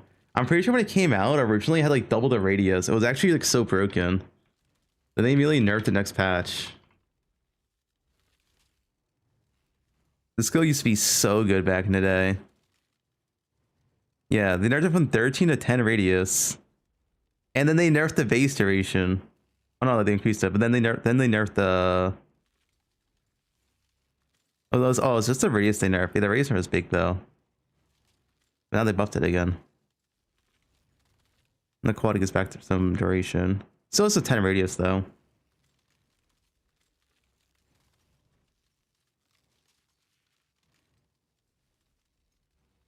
and Essence Drain in the build, and Contagion. For nice warp guy bid. No problem, dude. Need filter for Winter Orb? I already have a filter for Winter Orb. I gotta do the filters tomorrow when never sync updates. So firstly, we have Bane and Bane of Condemnation. Bane got a small damage buff, and then kind of some like AoE and duration buffs. So T-Dog loves Chaos Dog. T-Dog used to leak our Chaos, I believe. And then Bane of Condemnation actually got a massive damage buff. It got a huge base damage buff, and then also for every curse socketed in it, it will do 100% more damage per curse instead of 60%. So I do see this as it could replace single target on some setups if you're using more than one curse. It's actually as good or better than Soul Rend because of the duration of it, like damage-wise, because of this change. Essence Drain got a pretty sizable damage buff. Yeah, what if you use 8 curses? You get 8% more damage. The other buffs, it got a 25% damage buff, which is about the most any of these skills got. Yeah, Winter Orb. A lot of Winter other Orb's an ones got ulti like farmer. 10% damage buffs, like Essence Drain of Desperation. It only got 10%. But yeah, I'm really happy that Essence Drain got a big damage buff because that also means more life regen, especially with the new socket changes that we can get easily 10% more quality on this. All 3 of the Blight Gems got a little bit additional radius to them, which is pretty nice, especially if you use them in Acts 1 through 4, like I do, well, normal Blight. And then Blight got a small damage buff, about 10%. And then Blight of Atrophy, it's not a real skill, and Blight of Contagion also got a small 10% damage buff. All 3 of the Contagion gems got increases to their AoE. Basically, they start at the exact same AoE that they always have. Dude, AoE Contagion is gonna be nuts. Get Ashes as well. Actually, Ashes Contagion build is gonna be sick, no? You're gonna have like, you probably get like easy 5+ radius on your Contagion. Why you should run Delve? Wait, Connor, here's your video. Why you should run Delve at League Start? What up? Delve got a huge buff back in patch 3.28, so we ran a bunch of it in Mirage League and had a really good time making a ton of currency. It's a fantastic early league mechanic, one of the best in the game now. It's very cheap and easy to set up, it's easy to run, and it's a farm strat that we are going to be running early on in all Flame League. So we're going to talk about how to run Delve at the start of the league, specifically running Shallow Delve. The very first thing we should get out of the way right now is that there are 2 types of delving, Shallow Delve and Deep Delve. Deep Delve is a crucible, you pour builds into it and only the strongest come out alive. It's the hardest content in the game, and that's not what we're talking about here. We are talking about darkness farming in Shallow Delve, because it's extremely profitable on low investment. It's fast, it's easy, it's rewarding, and most of the player base doesn't run I just noticed, dude, why does this guy have a copyright of his name right here? Because they don't realize how good it is. Knowledge and speed are a lot more important than a super what is this? Strong build when it comes to shallow delving. So you don't see it? You see it now, right? Watermark in his video, yeah. So Uberdan can't get him? of Delve. You I'm get not a doing that. tutorial It's on it dumb. at the start of Act 4. People don't know who I but am. Here's the basic setup. It's an infinite zone full of nodes. They Listen, they know who I am. span in all different directions. And every node has some sort of reward. The rewards all vary in value. Some of them are really valuable. Most of them are kind of junk. You escort a mine cart from node to node. It moves as quickly as you do, so speed is great here. It's not really like a traditional escort. Who? Yo, what's up, guys? Snap here. Today we're going to be talking about all of the updates to the 329 party builds for the Curse of the All Flame Any party players? expansion. Gonna keep it real with you guys. It's gonna be a very short update because quite simply there just isn't a lot of changes in the patch notes that are relevant to group play and or group balance. So I'm gonna quickly go over the changes that do affect us and some of the adjustments we're making, but overall it's just gonna be a very quick video from me this time around. So for groups specifically, the biggest change that happened was that now increased aura effect modifiers no longer appear on rings or belts, which means that String of Servitude no longer has aura effect. And then also you can't get like Grace Effect rings. You can, however, get Aura Effect back on your amulet, 30% here. You were losing 60 from the belt, 20 from each ring. That's 100. You can gain. Wait, how badly is Armor Stacker killed now with no synth implicits? I didn't think about that. Armor Stacker used so many synth implicits. Back 45 on the amulet if you replace your whispers with a juju, so your net loss is just 55 grace effect. So while that is a pretty big nerf to the armor stacker gray spot meta that we have seen, it is, however, not Ignite? No. enough to consider playing something else. You're going to be losing maybe like 10 or 15% of your total damage here, but what's, 50 billion on 57 billion? It doesn't matter at that point, right? Plus the skill. Is this the guy from MP's group? Yeah, he's the big brain. This is Nepal.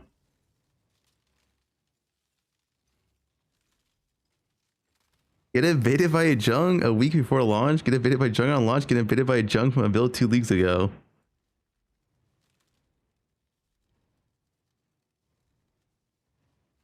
Does have infinite AoE and is potentially good in content like Abyss, where you could, run to the fracture and just stand there hitting the whole thing. So obviously we're still going to be going Reeve. We're going to be playing all of the same progression paths that we have been before. It's just going to be slightly weaker because we don't get as much free grace effect from the rings and the belt as we did before. There are some adjustments, however, that you have to make on the Aura bot as a result of the corruptions changing, however. So this is a pretty cookie cutter standard Aura bot setup that you have seen from previous leagues. Very, very conventional Aurabot pathing here. However, we have swapped the rings out here for just big ES rings. This will help your ES pool tremendously. You can use Crusader rings early, or if you want to make, geodesic rings, something like this. These aren't particularly hard to craft. That's another great option for your ES pool as well. We have decided to drop the Whispers here to get a Jinxed Juju amulet. We do want to get as much Aura effect back as we can because we have lost the Grace Aura effect from the rings and the belt. The easiest shoe-in for the belt here is just going to be a Cam's Binding. The Aurabot's yes pool is looking like way too healthy, and it does help the other party members to, wear the Cam's Binding and free up the other person's belt slot who might be struggling for resistances. So in our situation, I think Cam's Binding. I missed that one video where Snap got back from the doctors, dude. Where's that one?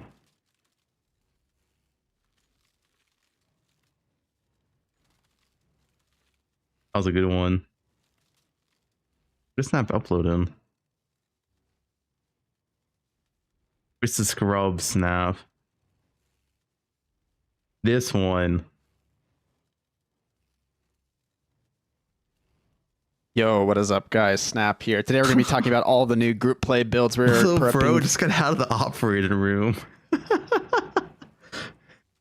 For 326 Secrets of the Atlas expansion. Now, there's quite a few updates to a lot of the builds. A lot of them are very... Hey man, has to make builds.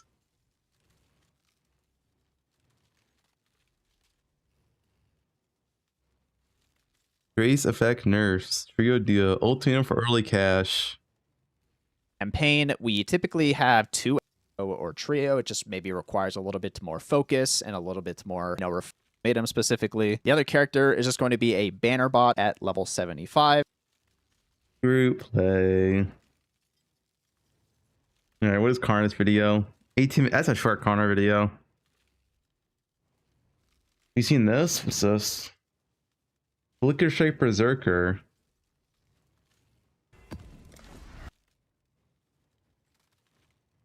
Hello, this is One Mana Left, and I got not a build guide This is a video, full but pop. let's just call it a build concept video for caster. So I like to play spells. I would say that's my main focus in ARPGs is to play spells. I'm 1 mana left. I like to make mana stackers. It's just spells have sucked for, you know, a little while here. And thus I've not played them because they generally suck. In the coming league as well, I also think they will suck. That's why I'm going to be playing attack. What is Rue doing? What up? 1 in 5? Oh my fucking god! What is percentage of women in the USA that have STDs? What are we searching, Rue? What are we doing? There is no way. What is he doing on stream? Hello? Attacks, because attacks are better than spells. True. Nerf melee. You being for like 4 straight Besides bows, alright? Spells are better than bows. days now But attacks are better than melee attacks are better than spells. on what would it take to make spells good. And I've POB'd several setups. I've tried every possible way to make spells good. So I just wanted to share my findings with you guys on what that looks like, where the other setups fall short. It's like What is this? it's like HPV estimate 15 to 20% of women worldwide have fucking herpes. What is Rue doing? And what All the right. only setup I could come up with that actually looks good was. So the first setup I tried was Frost Mage. Frost Mage is a gem that was added last patch as an alternative to Archmage. Archmage took a lot of nerfs this time around. Frost Mage did not get nerfed. But it's kind of ZDPS. The only way, by the way, just for reference, all these setups is like maximum budget. That doesn't mean they require like 10 mirrors to play. But that's just how I always compare characters. And then once I get a setup I like, I downscale it later if that's going to be my main build. So all of these comparisons are done at like 10 mirrors, just as the standard for comparison. That doesn't mean they require that much money. But this is the top. My 10 mirror league starter. And it's Brand Ignite.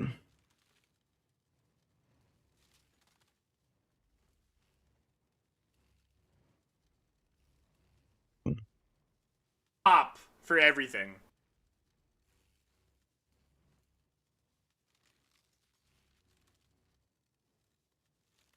One bill spark.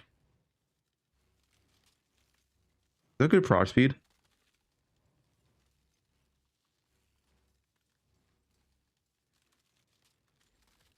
Speed proc speed. 2.5? 2.5 is okay.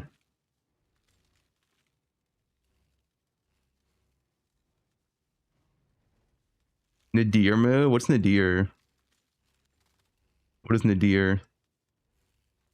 That's a new shit.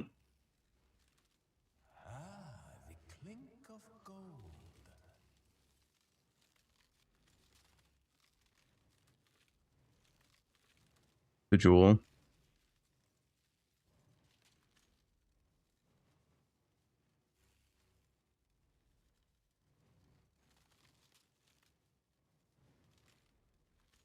Spells which have gained intensity recently lose 1 intensity or 0.5 seconds.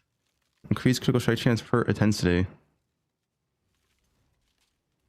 Spells which have gained intensity recently gain 1 intensity every 0.5 seconds.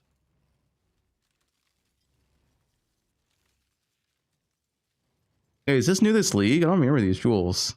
Did I miss it?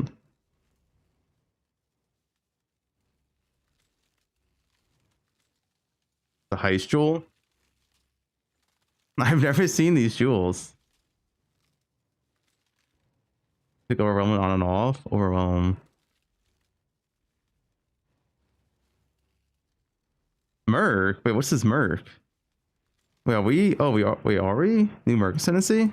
Oh, we are. Oh. Support.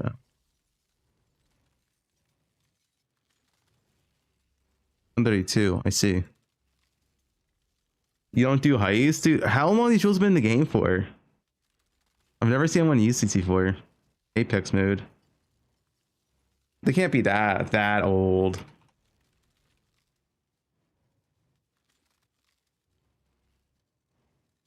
.12? I literally have never seen anyone use these ever. Hold up.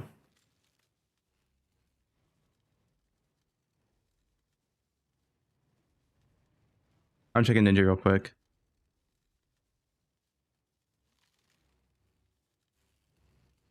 .1%. Okay, that's like some amount of people actually used it.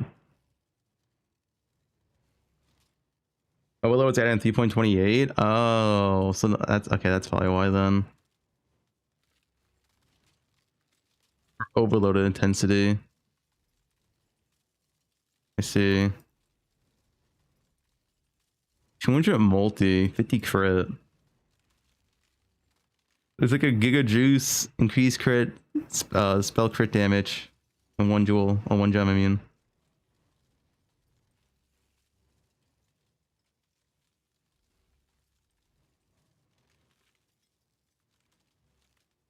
Is this like auto? Because you have both jewels.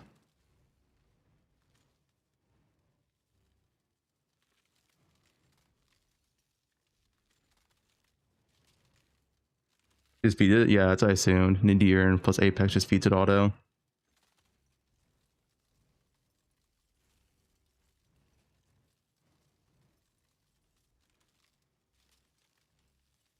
Thanks for Prime. Can you just set up on any setup then? Can you just run overload intensity, pinpoint, 2 jewels? Is that all you need for it to work?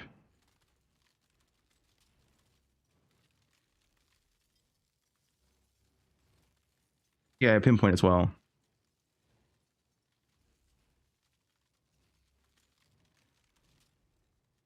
Is it Tema Prime?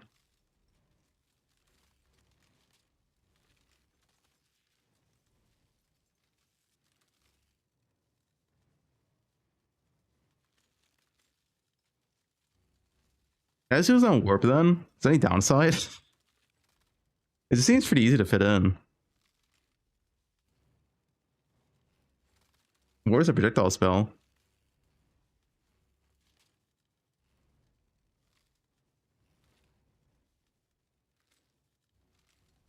About to be Heist League.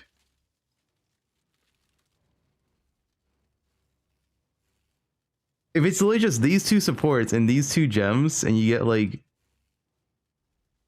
I mean, yeah, nothing else, right?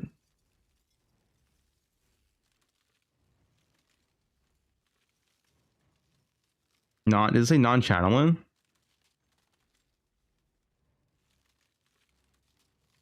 Oh, cannot support challenge skills. Fuck.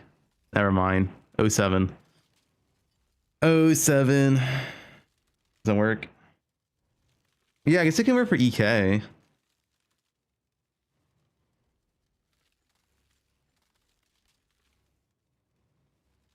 Do you lose or gain your projectiles from the setup with pinpoint? What's like the TLDR on it? Are you like the same projects before?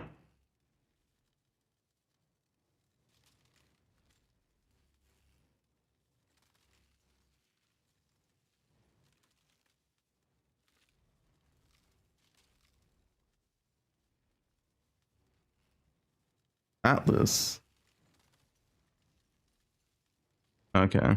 Well, you can't go to 0 proj because this has been on 1 proj nowadays, but yeah. Seems good though. Keep that in mind. You could do it for EK. EK Spark. Is any other relevant projectile spell? EK Spark. Eye of Winter. I guess Eye of Winter. That's like a Boston skill though. Don't really care for Boston. I think that's it for the relevant projectile spells. Hex Blast video. Oh yeah, Hex Blast got buffed, but no one wants to play it still. 1 second CD. No, 1 second CD is not the worst. Hex Blast needs to be a spell. I think it's irrelevant spells.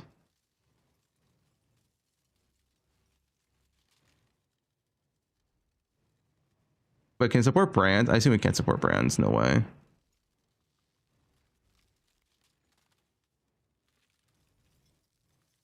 But can it support brands? You make one a Hex Blast?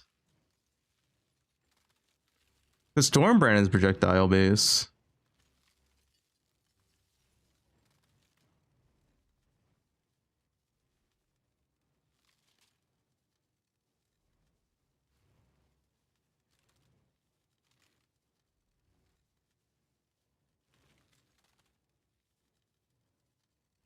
Different rolling spells though.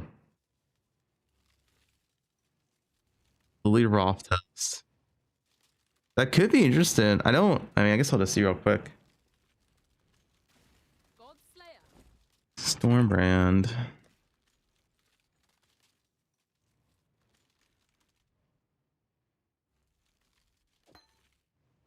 Point.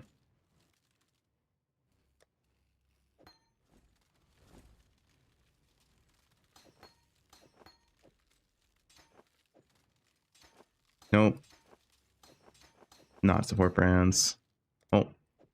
Alright, only 2 relevant spells then. EK and Spark. It's always I win for bosses, but whatever for that. Yeah, thanks for that 6 months up. Appreciate it.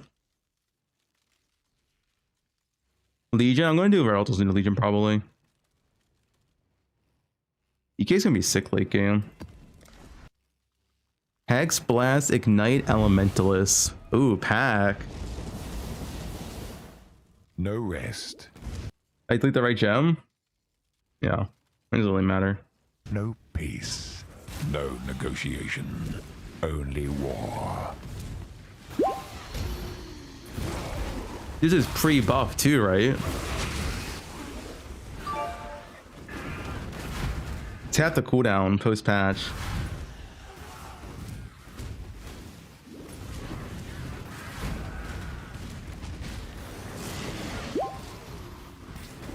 It looks kind of comfy. A little comfy build. Hey, Park here, and today I want to showcase a favorite Ignite build of mine that makes a return in 3.29. Hex Blast of Contradiction Ignite Elementalist. Like all Ignite builds, the focus of this character is to provide a smooth and fast mapping experience with juicy proliferation. Hex Blast is the strongest non-Val Ignite spell you can League start, and unlike one of my other Ignite builds, Impending Doom requires no uniques and is therefore SSF viable from the get-go. Why is Hex Blast viable again? Don't show it. The reason is GGG reducing its cooldown by half, making it so you won't be running into cooldown recovery problems. On top of that, the base cast time went from atrocious 1 second down to at least 0.85, and additionally we gained 2.5% base crit, which helps significantly for elemental overload uptime. Hex Blast of Contradiction is also a straight upgrade over its non-transfigured version, since the downside of the skill gem only applies to hit and gets fully ignored by Ignite. Check the pub. Comfy. Rebuke of the Vow. Emberwake. That regular or replica? Replica.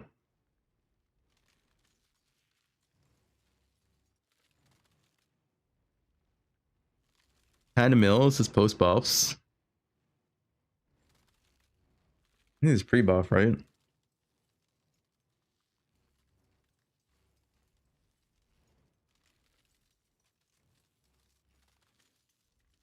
Oh, I guess it is post buff. Only the CDR got reduced. Okay. I mean, cast time is 15% faster as well. Reduced mana cost and half CD. The bow filter? Yeah, I'm up to it. The way Hex Blast works is by casting Hex Blast on a cursed monster, you will be removing said curse, and by doing that creating a big explosion. To avoid turning this into a 2-button build, the best solution is to use a Blasphemy Curse aura to curse enemies around you at all times and also make it so the curse won't be removable. Your life will Thanks to a good amount of AoE scaling, the Blasphemy aura will cover most of the screen and you will have to do little to no aiming while having great coverage. Alternative curse methods like Curse on Hit or Skirbot's Profane Proxy either do not work or provide a significantly worse mapping experience, so I do not recommend. Like most of my builds, they're designed for me to play them in SSFHC, so I try to achieve a good balance between defense and DPS. Feel free to change things according to your needs or the league you play in. Let me go over the path of building real quick. The top right drop-down menu will show you the loadouts. There I have included a leveling section as well as the progression all the way from entering maps to endgame map farming. In the leveling gear section, I just added a couple of useful and cheap leveling uniques you can pick up to speed up your way throughout the campaign. Should you be in Trade League, one of the best buys... SF Hardcore? Every league I play SF Hardcore. You know me. You can make is Snikta's Lantern. That weapon can carry you deep into no my SF Hardcore gameplay. Once you reach Merciless Lab and farm your Hexblast of Contradiction, there's a small respec and you can start igniting as soon as you reach maps. Died in Golem before maps? That's not true. I actually never died in Golem campaign before. I've put some examples here of what I usually aim for upon starting maps in the item section. One thing I want to highlight is my shield. The most important stat on an early mapping shield is percentage increased chance to pop. Not cap. This build looks kind of comfy. I like it. My boy Pack always with the comfy builds. I mean, if this was also like 2 clusters.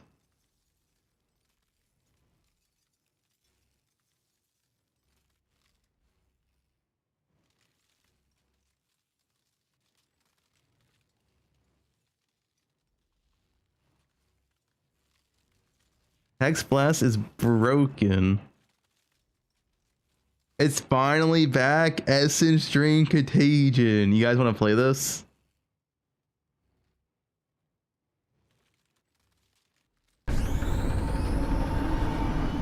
What this intros is?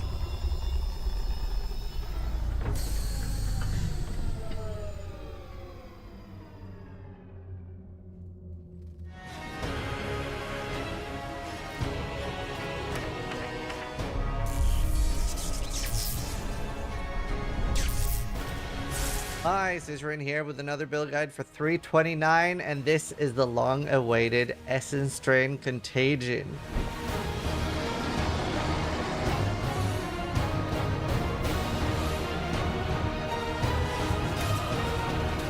I am doing a collab with Garatha for this. Even though I have thousands of hours in Essence Drain, I always want to make sure that I bring you guys the absolute best, most min-max guides. And I am not Lee starting ED Contagion myself, but my good friend Garatha is. So we're teaming up on this, and he'll be able to put like deep updates in, and you know, depending on the new crafting mechanic, he'll be able to stay on top of that. Whereas for me, this is going to be most likely a second character.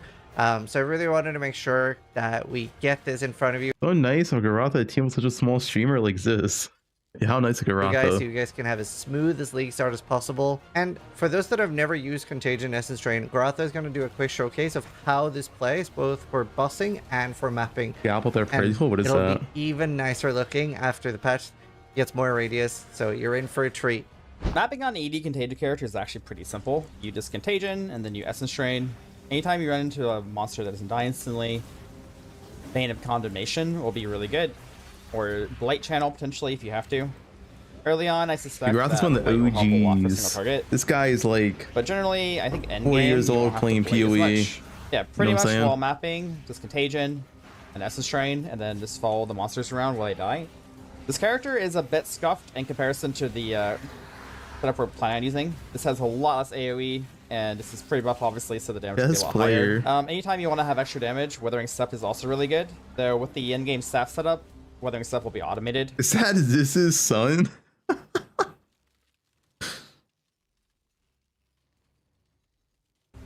And of course, if you want to use Shield Charge, this setup will be pretty good early on. I think I like super endgame though. The run around Weathering Step and Phase Run tech will be really, really strong, and I'm pretty excited for that. Just because Weathering Step, if it's always up, it'll always be applying the the debuff. And generally, with a lot of AoE, you don't have to use that much. You don't have to cast that much because it'll spread by itself pretty fast. And then obviously, you can get like target, 2x, not 2x, like 1.5x AoE next patch with the Contagion. Use your Bane of Condemnation. My cast 11 filter updated, yeah. This one's updated. I need to update. I can't update the filters until tomorrow. I can only do like some of it because everything hasn't finished it. Okay,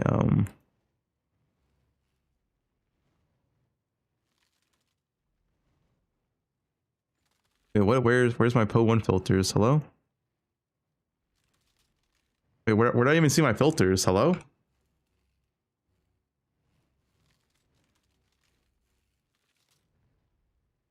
Oh, I'm not logged in. I'm not logged in.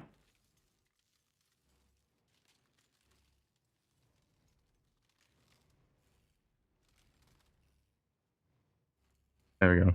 Yeah, these I can't update anything until tomorrow when NeuroSync updates. But the bow campaign's already updated. It's just like, yeah, I mean it's already updated. I just need to update it tomorrow. Castellan's updated.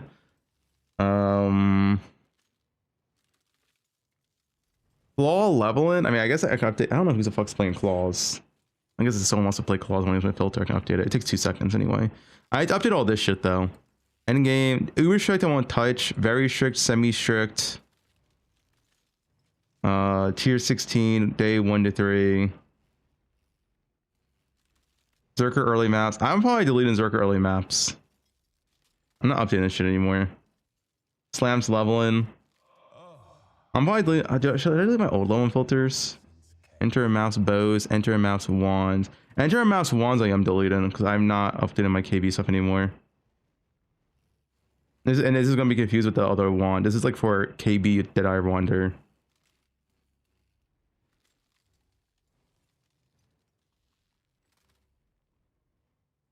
I'm gonna delete this one.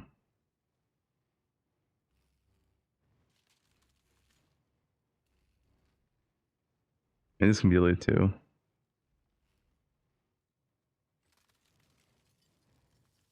Fog plus door. Holy. Enter mouse bows I'll keep for the bows. Zerker early maps? I mean I'm not playing Sensor again. I'm leaving this.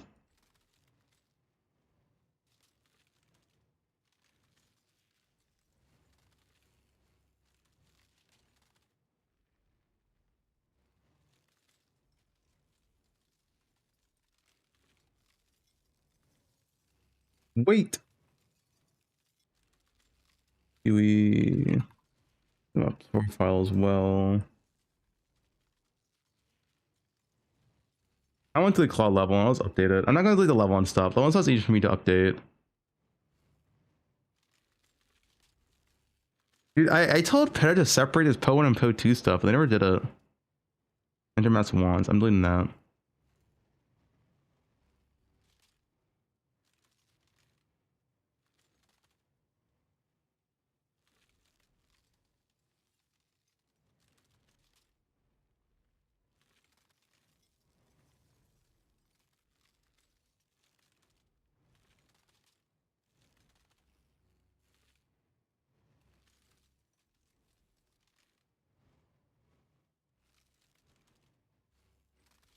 Now tier 16 bows. I renamed it.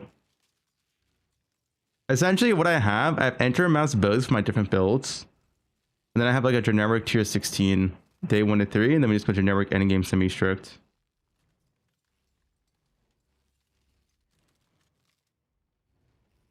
Like I'll have the enter mouse bows for the bow players, and I'll have enter maps. I guess like Winter Orb for the war players. I need to make that one. That one's quick to make though. That should be everything. This is PoE2 early mapping. Slime, that's fine. Endgame uber strict. Okay.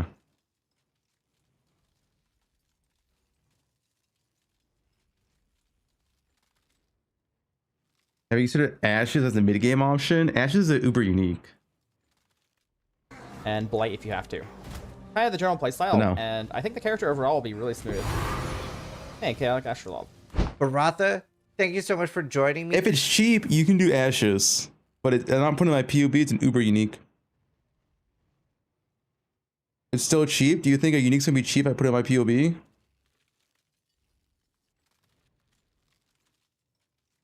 Tell me a little bit about the idea that you've got so far. I see that we're doing a cultist.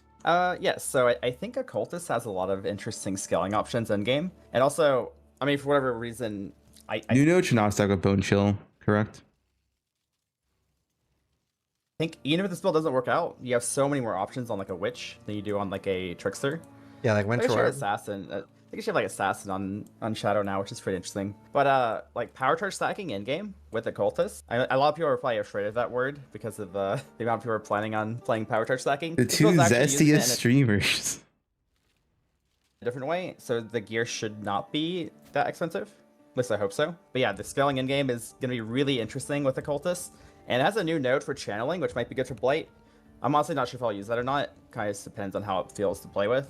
But I think this build's going to be really strong for leveling as well, because we can go Wand Slinger early on with EB, Vile Bastion, and Mitre and Matter, and it should have really good sustain because you have 100 ES regen per second. Assassin for what? Like super early in the campaign. And I think the leveling process will be smooth. I think the early endgame should be really good. And endgame, we get a lot of AoE from Forbidden Power, along with the buff to Contagion AoE. So we get so much radius now. Yeah. It's going to be kind of crazy, I think. Now, one thing that is Opinion on Fubgun, the League player. I mean, I don't really have an opinion.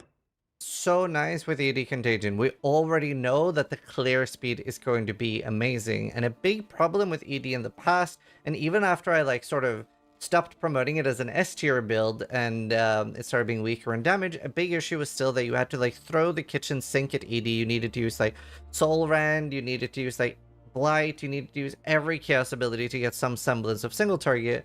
And even if you were able to get it to kill Ubers, which I did several times, it wasn't. Legion rework, that means Cyclone League? Wait, what?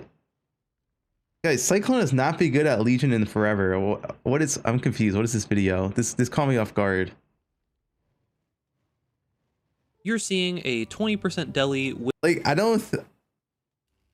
Cyclone is literally like one of the worst Legion farmers. No, I'm really confused. Wisp Scarab T16.5 juiced breach map with all the good stuff, astrolabes, all that kind of good stuff. The gear that I'm using is under 100 divines. It's got some easy to get uniques, one or two like mid-priced uniques, and then a variety of gear that I have crafted myself. And the reason that I tell you this is because I have been looking at a lot of the POBs out there for League Start, even for Shockwave Cyclone Slayers, and I've noticed that within 3 or 4 steps of the POB, we're already getting into 500 to 1,000 divine territory with Forbidden Flame, Forbidden Fleshes that are going to be completely unobtainable for 95% plus of the community. And because of this, my guide's coming out a little bit later because I have really tried to focus heavily on making gradual, easy steps that you can take to have a good League Start experience where the next jump in your gear is not from a 25 total divine character to a 600 divine character. On top of that, I am going to be League Starting this build. This is my personal League Start of this league, and if you followed along with me on my Spark Mage last league, you'll know that I do individual updates as I am progressing, and this time I'll also be streaming as much as I can over at twitch.tv/BigDucks. So anything new build-wise? Big Dicks. Anyway, I don't really. What is playing Cyclone for Legion or something? I'm confused. This is Breach gameplay.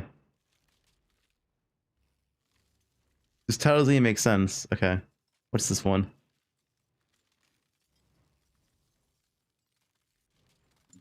Everybody and their mother is going to be playing Winter Orb Elementalist this league. I love Winter Orb, and I will probably end up playing it as well. But for League Start, we're going with something that is cheaper to assemble, significantly tankier, and still clears the entire screen with Prolif Explode. What's up, YouTube? It's your boy AP, and we are League Starting Penance Brand Ignite Elementalist. I tested this most recently during TieTie Killer's Post Mirage Private League, and even in that small... This camera's so big. I want to see the gameplay.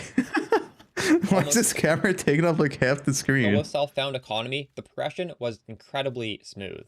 This build uses several affordable uniques, comes online quickly, and has enough damage that we can invest heavily into defense instead of building another paper-thin Elementalist. We stack armor, reach block cap, and use Aegis Aurora while keeping the fast, one-click Ignite clear that makes this build so...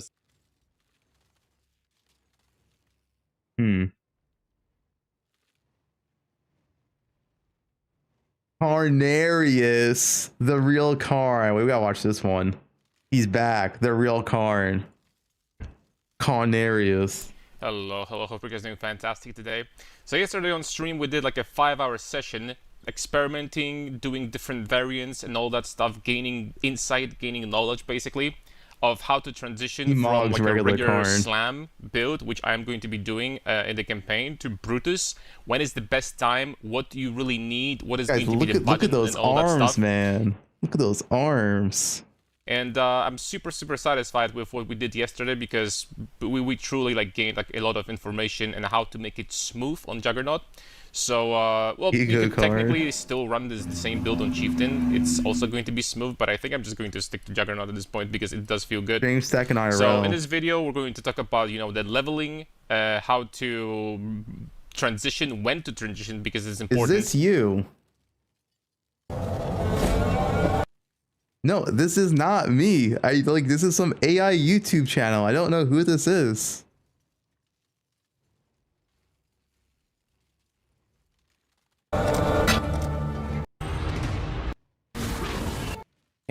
If you have the skill to dodge stuff, you know?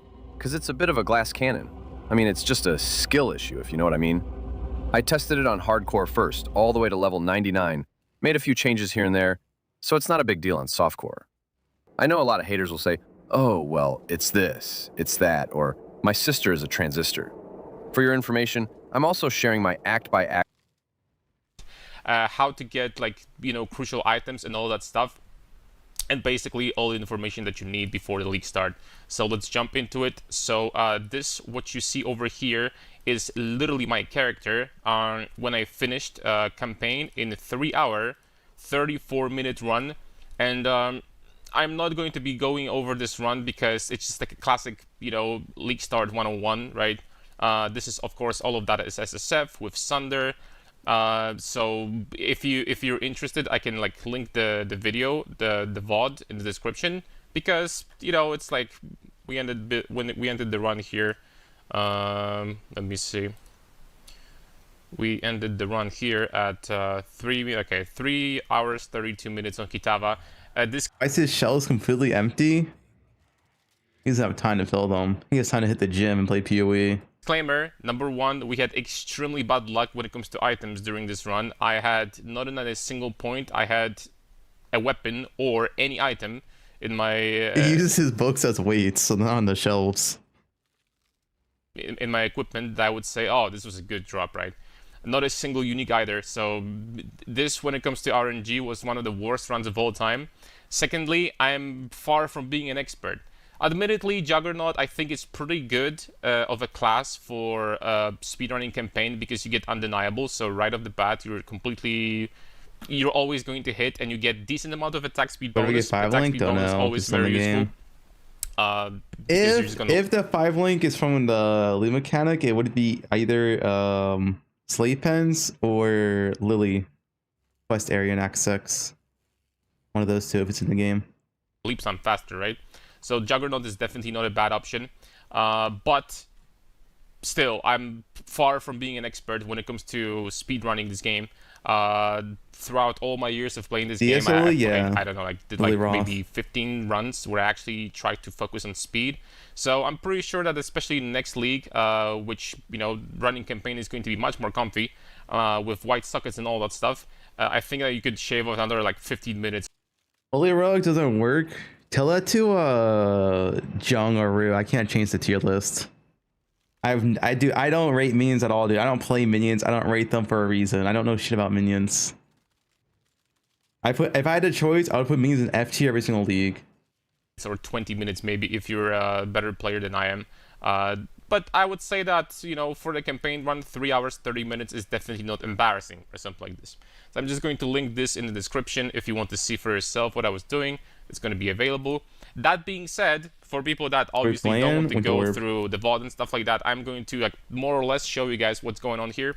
So let's start when it comes to the passive tree. So we start obviously here with melee damage. We're getting Born to Fight, and immediately we're gaining versatility. This is because you will need that dexterity and intelligence. On top of that, accuracy is great. Movement speed also very nice at this point. So you want versatility to be able to like start using Frostblink. So, you know, very early levels. Frostblink is available at level 4 for Scroll of Wisdom.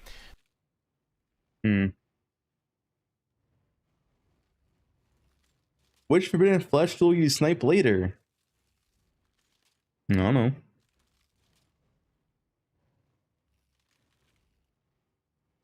We saw this. What is this? Zombie build.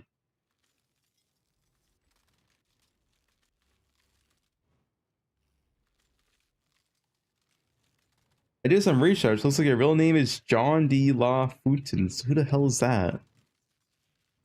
What is Legion? You guys don't like Legion?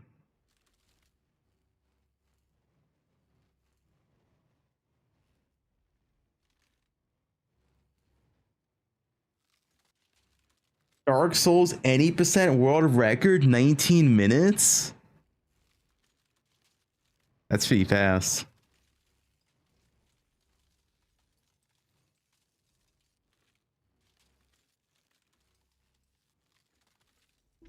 Because it's just been around for so long. Like, we've had any percent force quit for eons. This guy's blue. Where is he at halfway through? Fuck. In Orlando? Damn.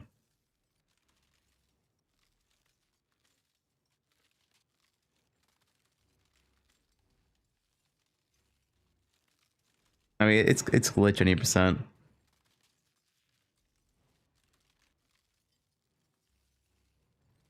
Listen to all the skips. Was this a good video? Wait, Hierophant, Ice Spear, Freeze and Pulse totems. Caught my eye.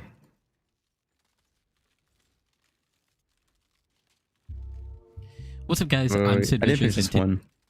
Something like this, and so my gear would be like much better compared to what you see over here.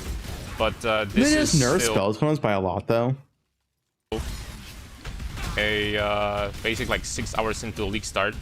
I am going to get hit incredibly hard with by chaos damage because we have 0 chaos resistance currently, which, you know, even getting like Amethyst Flask with chaos resistance would help drastically when it comes to surviving chaos. But long story short, for, you know, 5, 6 hours, 7 hours into the league start, on a tier 16 map, this build still already functions. And this is a Brutus with Crown of Ice swap. Now I am going to talk about prices in a second. Oh, let's even do the Legion, I guess. It wins 3-hour maps. I mean, yeah, it's poe1. Can we do the Legion? You know, with Sunder, not really insane amount of area or anything like that. But Legion we can still kind of do. Well, this map is not impressive, obviously, when it comes to difficulty. But the Legion... I tell no, this is the Legion build. We still kind of can do. So there you have it, right? Got some... Big fan of your alternate channel. It's a nice change seeing someone who actually gives solid build advice. Explain the decisions and keep the advice positive to the form of rage. Really glad you decided to branch out. Overtakes the main channel. Guys, it's not my channel. Splinters, by the way, Legion is going to be absolutely busted, something tells me, next league.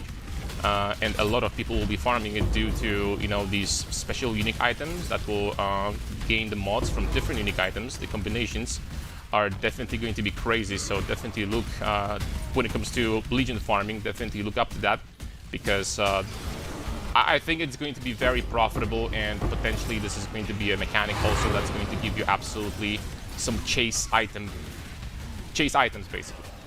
You're gonna have big jackpots from this, is what I'm trying to say. I'm not going to do this beyond thingy over here from... I saw you in my dream last night. You're in vacation with Path of Math. Okay, what? From Settlers, because this is probably going to one-shot bosses. And I do want to show you the damage we're going to have against bosses. So I'm just going to skip that. Also going to skip altars for now, because I just want to show you how, you know, At this point, you will probably want to skip a lot of mods and altars, so we're just gonna ignore that. And the boss, as you can see, the damage is not particularly impressive, but once again, this is about 20 chaos. And the thing with strength stackers, obviously, is at this point, they start scaling very, very quickly. On top of that, this boss is, I think, one of the tankier bosses. This guy over here. Okay, this is not a very convincing gameplay. In like, you know, maps. He doesn't do absolutely anything, but he's just like a, you know, bulk of HP. So there you have it, right? So there you have it. That's the character on 20 chaos budget. And let's jump into the explanation because there's. This reminds me of this build. Hold up. Yeah, this league starter.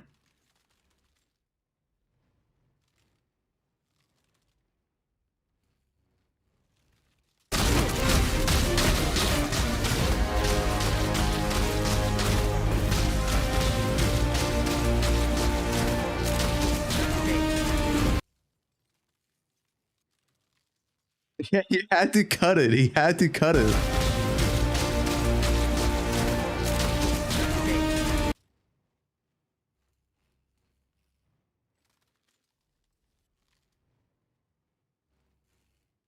Next video.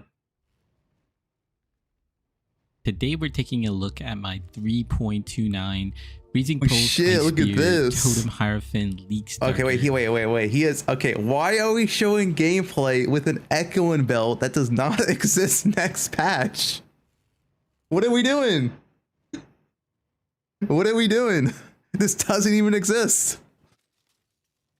I've been playing and refining this build for years now. It's been the build that's grown alongside my YouTube channel, and every league I keep improving it as new mechanics, uniques, and balance changes are introduced. The biggest question everyone has been asking is Spirit Totem still a good league starter after the 3.2? Oh wait, this has to be troll. His left click is basic attack, his right click is move only, and this has to be like a troll video, right? This is not real. Patch notes. The short answer is yes. This has to be the build takes a small hit to its top end damage, but it also receives some meaningful buffs early on. Once you get into the end game, you're still going to have more than enough damage to comfortably clear all pinnacle bosses, T17s, invitations, and Uber content. In fact, I actually think the overall progression is smoother in this league thanks to some of the changes we'll talk about in a moment. So in this guide, I'm going to cover everything you need to know, including all the important things from the patch notes, the strengths and weaknesses of the build, how the build actually works, the gem setup, the complete campaign progression with the warp. Yeah, I mean, you only really need 2 chance sources of the build.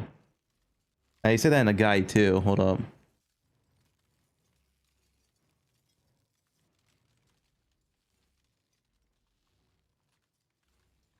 You only need 2 chance orbs, which you should usually always have at 31. Because you don't need Ice Bite right away. You just need Hypothermia and Focus Challenge. Also includes a custom campaign loot filter, early, mid-game, end-game gearing, my updated POB with multiple progression loadouts. I also have a Golems take a chance, do they? Oh, Golems actually might. Actually, I don't. What do Golems take? I mean, whatever. You get a lot of chance of campaigns nowadays. I haven't had a run where I didn't have the chance swaps yet. Yes. Personally. Yeah, chance warp. See ya. They drop a lot, yeah. You get 1 golem for free. Last run I had 6 chance orbs by Act 3, which is enough. Code. Hey, worst case scenario, you're missing like 1 golem for like maybe half an act. It's like not a big deal. It is what it is. To easily buy all the items in the PUB. I also have plenty of VODs if you want to check that out on my YouTube channel under the live section. I have multiple league starts from day 1 and how I progress through each league. So as you can see, I put a lot of work into this build guide. So maybe I guess that's actually a good thing though. I maybe I should highlight the chance orbs more. Very important to pick up every single chance orb. Hold on, let me highlight it more real quick. Very important. Chance orb. It's max. We need a sound for this. We should make it a. We should obviously make it a tink sound. Honestly, I'll be honest. It's not gonna be a tink sound. What sound is it? I mean, 2's fine, I guess. I guess it's already like max. What more can I do? Why are chance orbs good? It's just for this build. You need at least 3 chance orbs for the 3 golems, and then 3 chance orbs for the library vendor. So 6 chance orbs in total. You can get with like 5 chance orbs. Even 4 chance orbs is fine. It'd be -1 golem. The Maven voice line. Wait, can I do chance? Is there a chance orb here? What if I did Mirror Calandra? The Mirror of Calandra. Whenever a chance orb drops, Ultimate. you know? Immeasurable. Indescribable. Would that be troll in campaign? Wait, there's no chance orb voice line here. Divine orb. Such grace is seldom This seen fuse it, but no in this chance. world of the damned.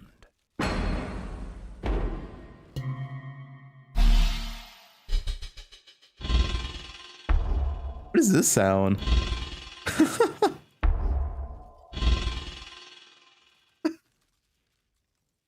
You guys like 15? And we're at chance orb drops.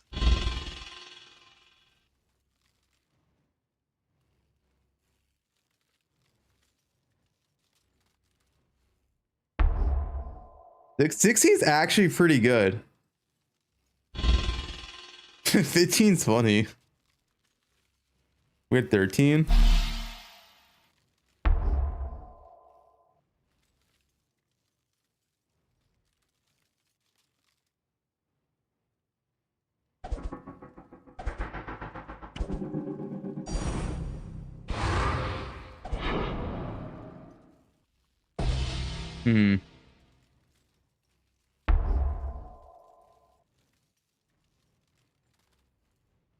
I think 2 is fine. It's already max. It has a minimap icon. It's highlighted enough. Like there's not much more I can do. Always pick up your chance orb. I guess I could change the text. Maybe make it stand out more.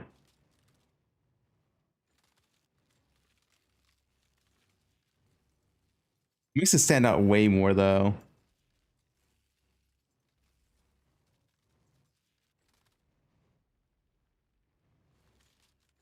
I'm not sure.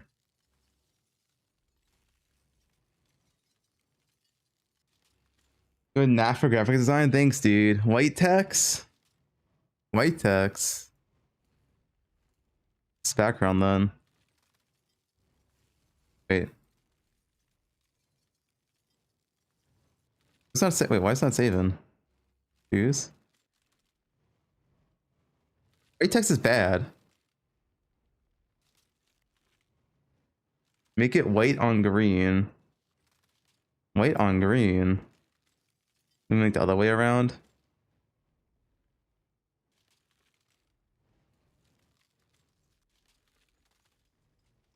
That's pretty good actually.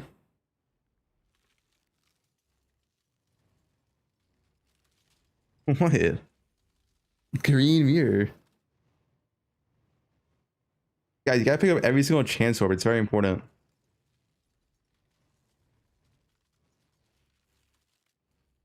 The green tuner filter.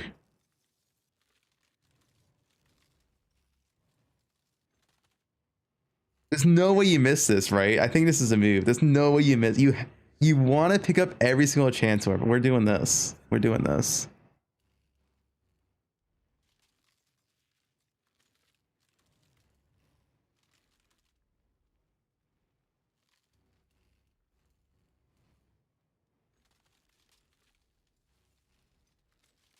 Wild chance orbs because you need 6 by 34, ideally, to buy all your gems. Because your golems cost chance orbs as well. Whether you're completely new to Ice Spear Totems or you played one of my previous versions, this guide should give you a clear roadmap to pick up every single chance orb all the way to the true endgame. So let's start with the biggest question, the 3.29 patch notes. Overall, I describe the 3.29 changes as I personally never had an issue with not having my chance was by 34, but in theory it could happen. In where the build gets its power. At the very top end, we do lose around 20%. Nice Shrine Belt? Dude, he's using Echo and Shrine Belt. This video is so bait. Of our maximum damage. What is wrong with PoE YouTube, dude? I feel like it has gotten so bad over the years. We're just showing like gameplay that doesn't even exist next patch. I don't even understand what's happening, man.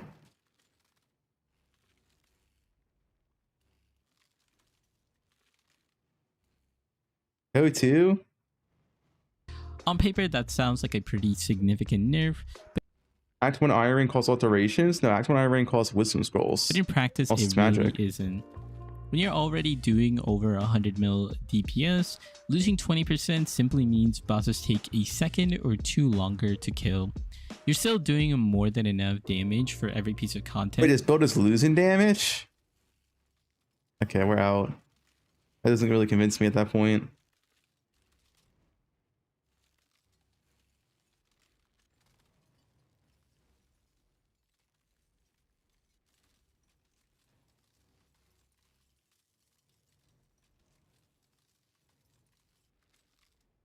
Follow Snoo for no bait. I stand for Snoo. I saw this video today. Something like this.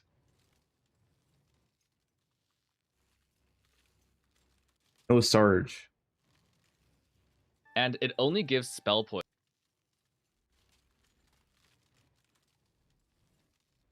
Oh my god. Uh-oh, it might be Purple Wisp. Okay, he's not. Flame dashed. Oh my god, am I dying from the stupid flask thing again, media? That's so dumb. Wow, okay. Time to lock in. Lock in. No, Pause rushing on Deadeye bow or Warden bows. Yep. Really? Oh wow. Okay. Come the minion, Gruthvac? I don't.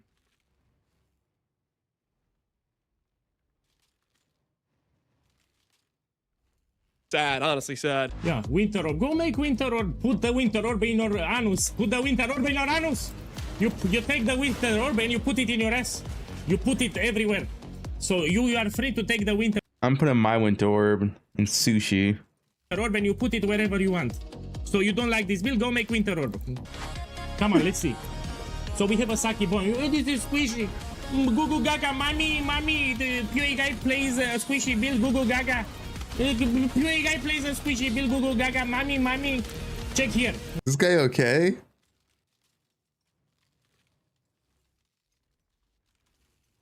Holy pirate software. Okay, buddy, listen, all right?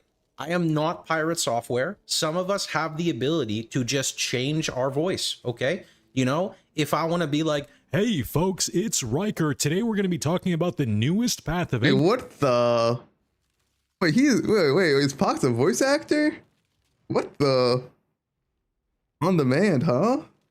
Exile patch, but more importantly, how is Diablo 4 doing? You know, like some of us just have that ability, okay? It's just how some of it is. I'm jealous. Well, actually, the YouTube voice could be like this, and we could give the entire righteous... Bro, what if Pox did this for all his YouTube videos? God damn. Fire commentary in this announcer voice. Unfortunately, it's very taxing. There's this note here. BB Rich? Guys, look at Sushi's glow up, alright? Oh, well, I guess we gotta do sushi PoE. Let's get regular sushi. I forgot sushi's a real food. Alright, this is new sushi. Honestly, this compendium might... Hey everyone, it's Spicy Sushi. So as with every new Path of Exile league, I've spent the last couple of days updating my league starter compendium for 3... This is old sushi. Right. Hi, hello, how's it going? I just wanted to show a semi-casual but requires a little bit of initial investment farming method that does not involve 100% Delirious. farming, which I'm not a huge fan of because of the lag and picking up all the loot. I just get really tired. 3.29. Now, since the removal of T17 mapping is like the definitive endgame, lastly, Dude, his voice changed in this video. Look. in DPS super fast at League Start when it comes to minions. Summon Holy Relic is still going to be good as well. Ever since the last couple of days updating my league, it changed mid-video. Sushi's AI. When estrogen blockers hit.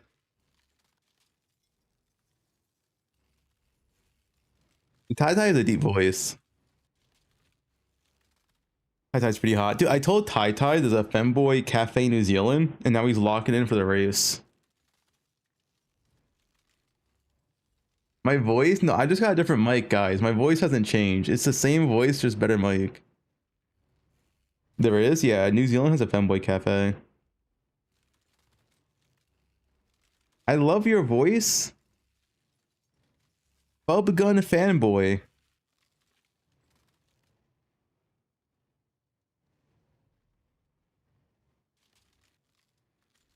At least I don't get hungry.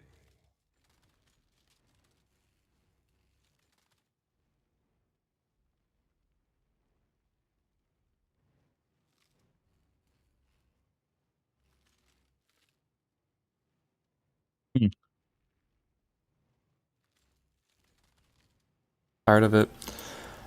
So this is going to be the Harbinger currency shard farming that you may have heard about. So this build's not even a speed farmer. I am currently saving up for a headhunter. I originally started this league as a ore bot, and so all of my money, obviously, I miss old Sushi, back when he didn't have an ego. You know what I'm saying? all of our money in the group obviously went towards getting our carry, the headhunter, and a really good gear. And I ended up using a lot of my currency on... Wait, Sushi was a group player? That build, so I don't... Femboy Orbot back in the day? Don't actually have much currency to work with right now.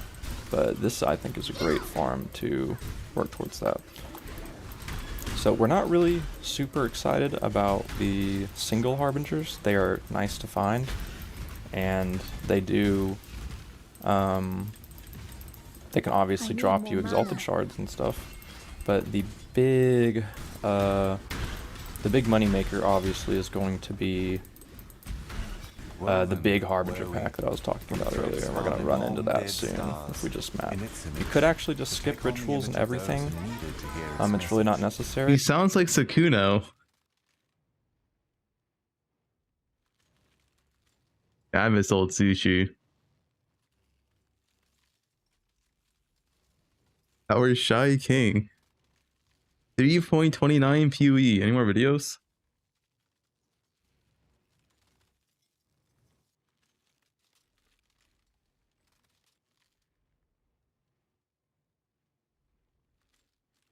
The top 10 best starters. Alright, so for this video, I'm going to describe the overview of these builds, not necessarily getting to specific stat ratings, since a lot of people in previous leagues have liked this format of actually describing the build itself, not necessarily just going straight into the stats. And that's not the only thing that matters into a build, it also depends on playstyle and whatnot. I will do a specific build rating video in like a day or two before league start. So I'm going to start with the new build. Winter Orb Elementalist. This one's not really new, but it's so old and hasn't really been in the spotlight for so long that it is basically new. So Winter Orb Elementalist, many people's beloved build from way back in Betrayal. Your music's higher than her voice. In Synthesis League, I gotta think fix that's this like slowly. 3.5 or something, 3.6. Receiving an absolutely massive buff this league. Instead of shooting only one projectile, it now shoots 3. It got an extra 1.5% base crit, and it received a 10% flat damage buff. And obviously the biggest thing here is you shooting 3 projectiles, which was kind of crazy. It was 20% flat damage. What else we got? Luminary Merc support. Kinetic Fusilier Totems. Totem. I got some. Winter Orb's gonna not change. Winter Orb's gonna massively buff, dude. Dude, where you been? We're all playing Winter Orb. It's literally the Winter Orb League. Have you not read the patch notes? Rod's banned. Changes this league, and I think a lot of people are unsure about exactly what it means.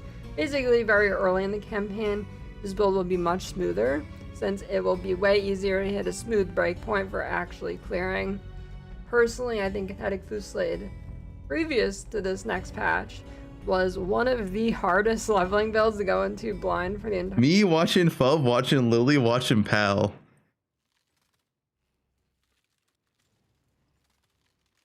Yeah.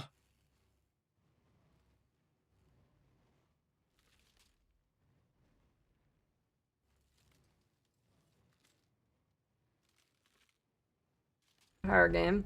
It was very, very good, but it was very hard to set up. Now, if you aren't like, if you're an experienced player, it's Campaign run when soon. We gotta stall a bit more. Like not very hard. No leveling setup is particularly Storm burst. much instant. And since Stormburst has clear issues, the default Stormburst, Herb Shadow Berserker, Bleed Slams. Now the Enraging Spirits, and a couple of their minions with some Enraging Spirits, probably the most notable one. Dom Blow as well, but it's not really a poison build. Definitely viable. So Poison SRS is back on the menu. Elementalist. Well, it was still pretty good before this league, honestly. We're starting now, but I'd probably still say like a good tier below every other build in this list. Most dot skills They gotta nerf this Elementalist. Anyone else agree? got anywhere from a 15 to 25% buff, which most of them were all. How it looks like he runs a really tasty Hawaiian restaurant. Dude, Valor, his album's gonna wild nowadays. You got his hair. Pretty nice. Basically, you He just has that chest hair showing his Hawaiian shirt. Like he's out there, man. Across the ring, hitting everything. The clear is not amazing. Actually, it should feel better with the change since they're hitting more, and you got like melee splash or whatever. And then Necro is also pretty flexible with a few different poison minions on the DOT skills, which would be very nice if you like that build, but it already didn't really do much damage. But it should be pretty smooth now. Just not the most popular, and The cat.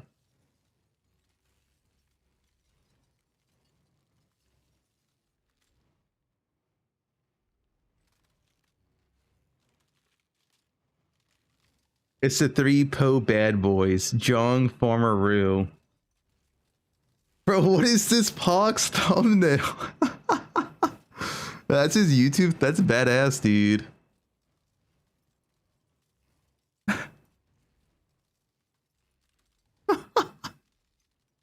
I like it. I like it.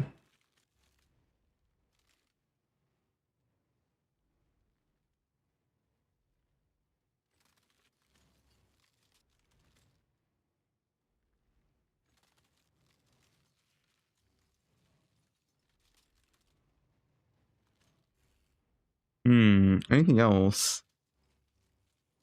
We got React videos. Oh, wait, new Jung video 22 minutes ago. Leveling as Cold Slinger Elementalist is going to be one of the pound for pound best builds next league. It has extremely high DPS at a low budget. It can do 4 stone at 4 hours and 48 minutes before the boss. Really respectable. Cold Elementalist is one of the most enjoyable experiences I've ever had, as far as early game characters go. While this is neither my fastest nor strongest run, it still reaches the end game at an acceptable time of about 4 hours and 48 minutes, and I think the one button playstyle is far easier to emulate for newer players. In case you didn't watch the build guide yet, let me outline the core leveling steps in this gameplay before letting it play out. From levels 1 to 12, I play kinetic. Jung builds are always give you a 4 hands. His version of Cold Dot is 1 button or 2 buttons. It's not that bad. Linked with prismatic it's burst, probably the lowest button Jung run build. and supplemented with Holy Flame Totem. Volley is the third link for. Bro, I can't believe yesterday when we were talking to Jung and Jung's like, yeah, the average player cancels animation with Frost Blinks. I'm like, bro, what are we saying?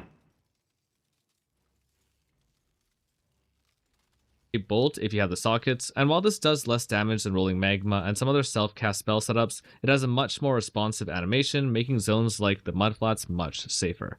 Iron Rings are really important for this part of the campaign, so prioritize buying them. At level 12, Kinetic Fuse Lid starts a hard carry.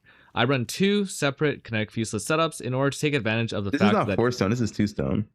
Each KF... Oh no, this is 1 stone. It used to be called 2 stones. This is either XR from whatever. This animation cancels? Yeah. A separate hover duration. In other words, as one KF is firing, you can start charging the other. Alternate key presses to take advantage of this mechanic. Flat damage... Young has that BAB, Big Asian Broccoli. Damage is greatly improved with the addition of 2 heralds at level 16, but the skill itself tends to be enough to speed through to level 28 without much trouble. Now at level 28, I begin my Spell Slinger setup since all 4 Cold Dot gems of Vortex, Wintertide Brand, Cold Snap, and Creeping Frost are now available. Opt for 2 Spell Slinger setups, each carrying 2 separate skills. This allows you to fire all 4 skills every single time you attack with your triggering attack, which can be your choice of Frenzy or Power Siphon next patch, though I use Kinetic Fuse Lid continuously here since its attack speed has not been nerfed yet. I would personally though recommend Power Siphon next patch since you already have good Frenzy Charge generation, and it's got a base 1.5 attack speed multiplier built in, and Culling Strike built in as well. Who's watching a 4-hour video? Me. If you do struggle with mana at this point, consider allocating... Wait, it's not like, you know, it's where people want to like see what he does in campaign. It's just a campaign run. Eldritch Battery Keystone R2 and PP. That said, by level 34, mana issues should be all but gone with the inclusion of 4 golems after you've allocated in my hide, like in just like on my character now, not fucking around. Arcane Surge Flame Wall's out too. This is gone. This is gone. This is a Chrome that I need. Spell Singer 1. He just swapped. What's the damage? All the worlds you could have conquered, you had to choose. Golden Nodes come soon. Cold Dot also comes soon. Power wasted on a feeble imagination. Not bad, not bad. That's actually pretty good before buffs. Late for regret.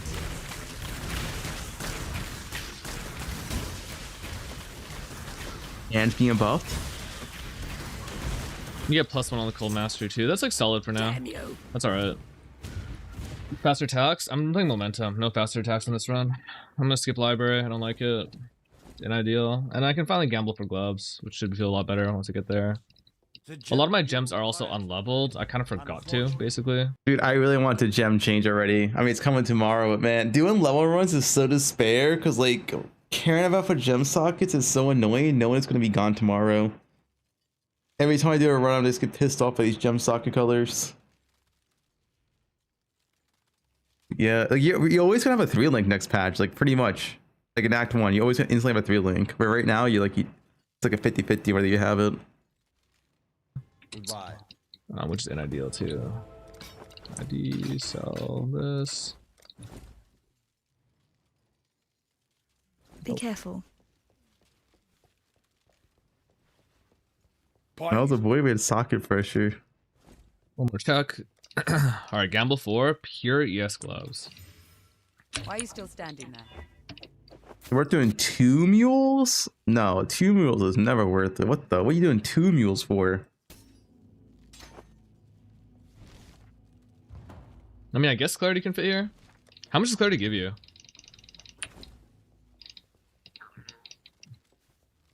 Hello. Goodbye. This whole fucking time?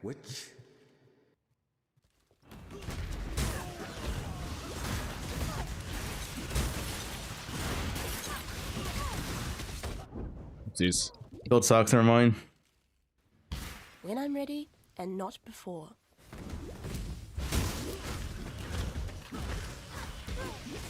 Golems will carry my mana region, actually. I don't need Clarity. Dying to down his minions? I haven't seen that one in some time.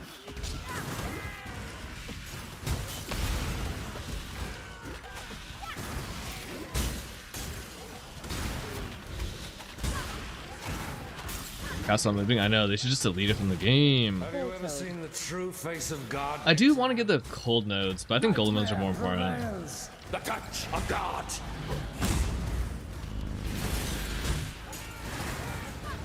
I also might be like negative lightning risk. Oh, I'm lightning risk capped. Oh, resistance look good. Act 3 Mega Blood. Nightmare. It would be good to like get my golems and then do his RL maybe, but like it's an extra load screen. It's an extra load screen. All right, John.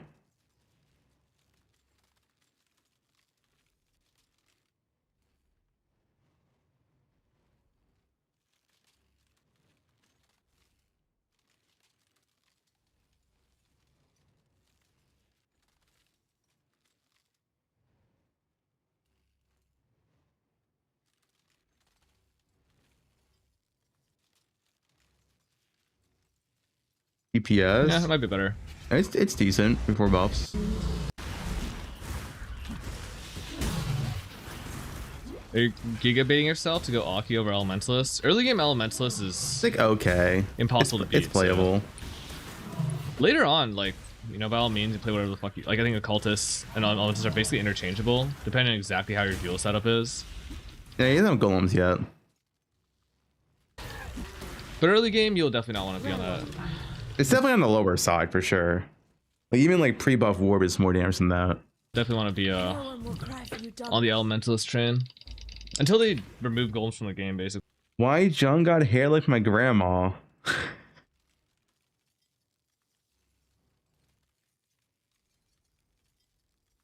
It's Korean.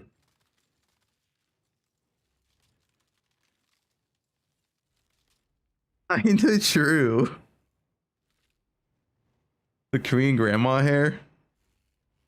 Basically, I wish they would. Like, I hate the golem thing. Let's see where it comes from. I can't believe I didn't get this fucking blue phalanx, man. Photo. That part sucks.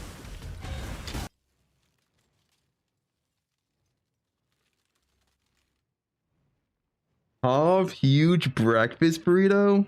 Oh shit. This merc setup we busted. Oh yeah, Jung? What is it? Grapevine for your merc, and then every other slot except for Perkles is gonna be rarity, right? And then This is Merc League. Why does it give me a short from Merc League? Alright, well. I want you to play Warb, yeah.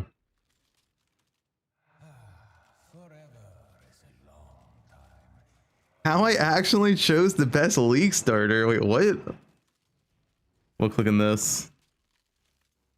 Accidentally. Alright everybody, so we are just around the corner of 3.29 and everybody is asking the same question: what character should I play? But don't worry, your boy got you. A good league starter has 3 characteristics, which is the coolness, how good it is, and how expensive it is. So behold, this is Rip of Butchering, damage over time, league start. So there is nothing cooler than starting a league with a new skill, and if you're worrying it's dog shit, don't What a message, great build, thank you. worry, it's not. In 3.29, GGG released a new skill, Rip of Butchering, and as soon as I saw the skill in the trailer, I knew I had to make it. Compared to its inferior version, it actually has a... Alright. Try that sound. Strongest underdog minion build.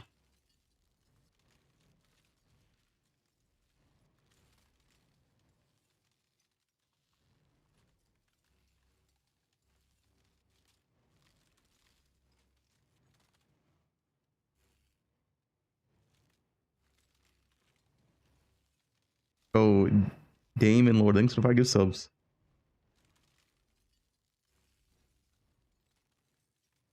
League start 0 cost map burden strats. What's this? Hello everyone. In 3.29, This AI voice. we got some new mechanics that are highly synergistic with map burning. It can be run with no scarab. The only cost is a tier 16 map. This is the league launch strat that I will try out ASAP when I reach tier 16. The first thing is the All-Flame League mechanic. Shard is the new item that is required to run the All-Flame gameplay. Yo, we usually start this game. Get lucky or craft and follow your guide. I'll get 10 more. Yo, thanks, dude. Kill monsters, Good luck. pick up the chart. Like a heist cache with an extra step. The next thing is Mercenary. If you played Mercenary League before, You know how many people found a Mageblood or Headhunter from mercenaries? No, that shit's rare as hell, dude. That is not reliable. Major Hunter from Merc is like more rare than dropping from the ground. That's the biggest bait ever. I found 0. Divine orbs from mercenaries are also quite common. With No, mercenary they aren't. Atlas They're also rare as fuck. Does this guy play Merc League? I did. passives and scarabs added, we can guarantee a mercenary to spawn with no cost. Use Trarthan Scarab of Renown to guarantee a unique item on every slot, so every belt will be a unique. Use Trarthan Scarab of Infamy to guarantee every mercenaries found in area are infamous. Infamous mercenaries have a higher chance to give divine orbs or high-tier uniques. Third, Atlas Anomalies. Yeah, he just said no scarabs. These are some special maps that we can't normally get as an item. Upon completing maps affected by a void stone, there is a chance to get one random anomaly map. Since we are map burning, we will be completing a lot of maps, which means we will be getting a lot of anomaly maps as well. On top of that, I speculate we can do an anomaly map blocking trick. Only run the most profitable map and not run the other bad anomaly maps. When your targeted anomalies is the only one left on the atlas, your next anomalies from completing maps will always be the targeted anomalies. I don't know if it works this way, but it's worth trying. Last new thing is the scrying orb. 4% to get this orb on map completion with this new node. No reason to not take this node for free income. Besides the new mechanics, let's quickly review the following old map burning mechanics. Take all influence map drop from boss nodes. Those maps can be easily sold on League Start. Take heist nodes on the Atlas passive tree. Blueprints and contracts are free money with 2 clicks. Take synthesized stability and use Tempest Astrolabe. Based on the economy of last league, the memory vaults itself is already profitable. Only do it on the bottom left region because it is the only region to give currency. Lastly, take Kalguran or deposit nodes. Wait, do we even know where? I guess we don't know where the maps are shipped to this league. We didn't see the Atlas yet, right? You can check out my Svalin farming video if you don't know how Svalin farming works. That's all we can do with Svalin map Cope. There's no way we're doing Crater Cope and Sushi strat. That shit does not. Sushi went like 4 days on Svalin, man. There's no way we're Crater Coping on league launch.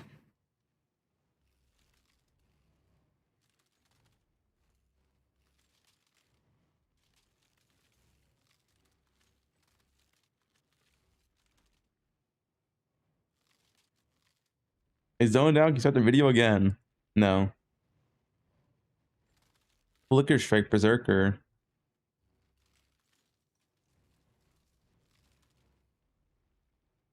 Hi broskis, it's Kingpin. Straight to the point, I cooked an actual top tier starter build. Flicker Strike, and we're gonna reroll very early in act, and we don't even have Frenzy sustain problem. You don't need Terminus Est, you don't need anything, and it's not a meme build, it's actually we'll do it right in a strong. second.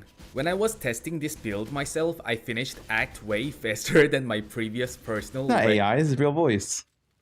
Even though it was a bad run. I felt like it was actually really good, like genuinely one of the best starter I've ever played. So in POB I compared Korean it player. with Flamezerker, aka one of the best starter build in the game, if not the best, and the result was shocking. I might be wrong, but it seems as good as Flamezerker or even better. I'll show you the comparison later in the video.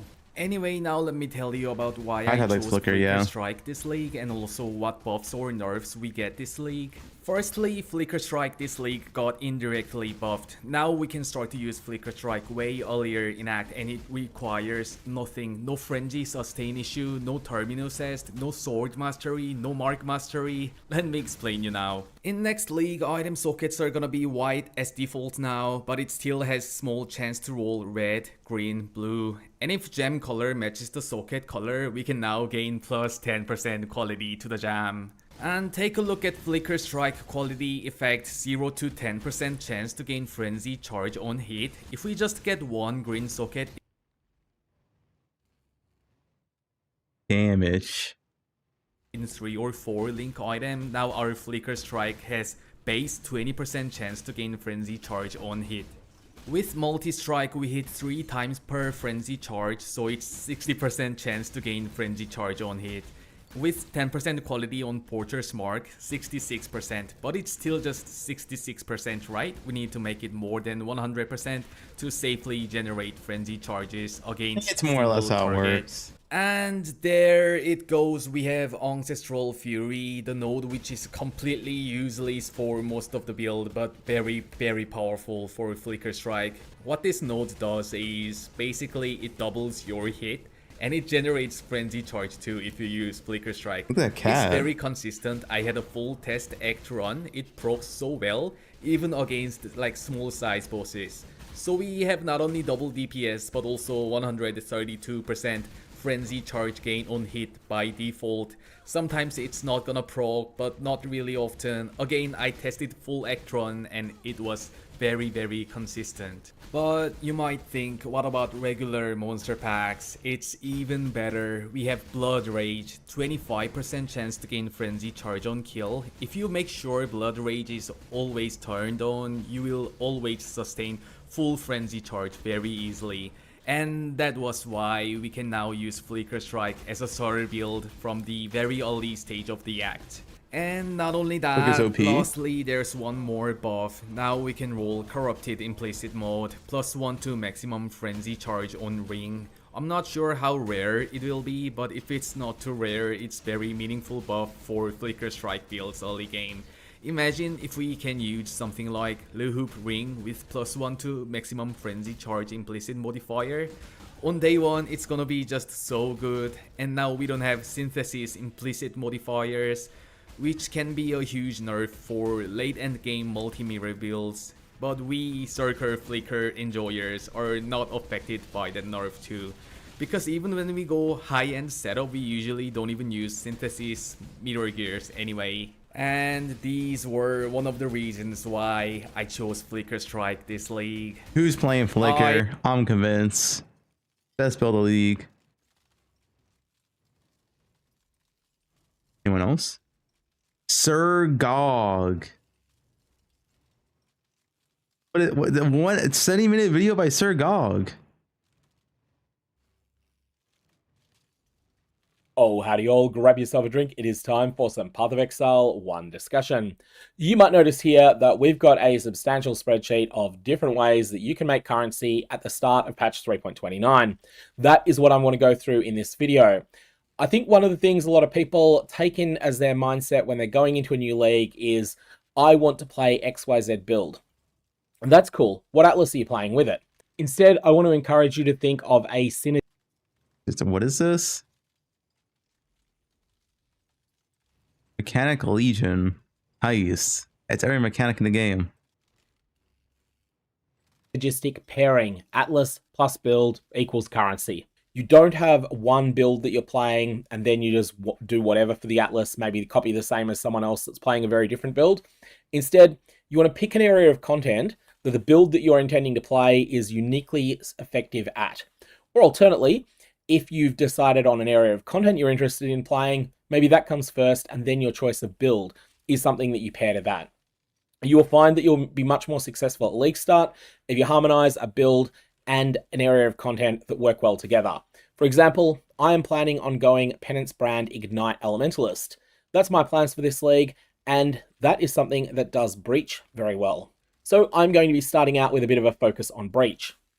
One of the things that the Path of Exile community tends to do is overreact to nerfs a bit, and that means a lot of people will be dropping Breach, and at the same time, while a lot of people are dropping Breach, they're still going to want the Breach exclusive unique items, such as that Thalborn Ramirez ring. Yeah, chill. Yeah, whatever. Ventura, Berserker Earthshatter.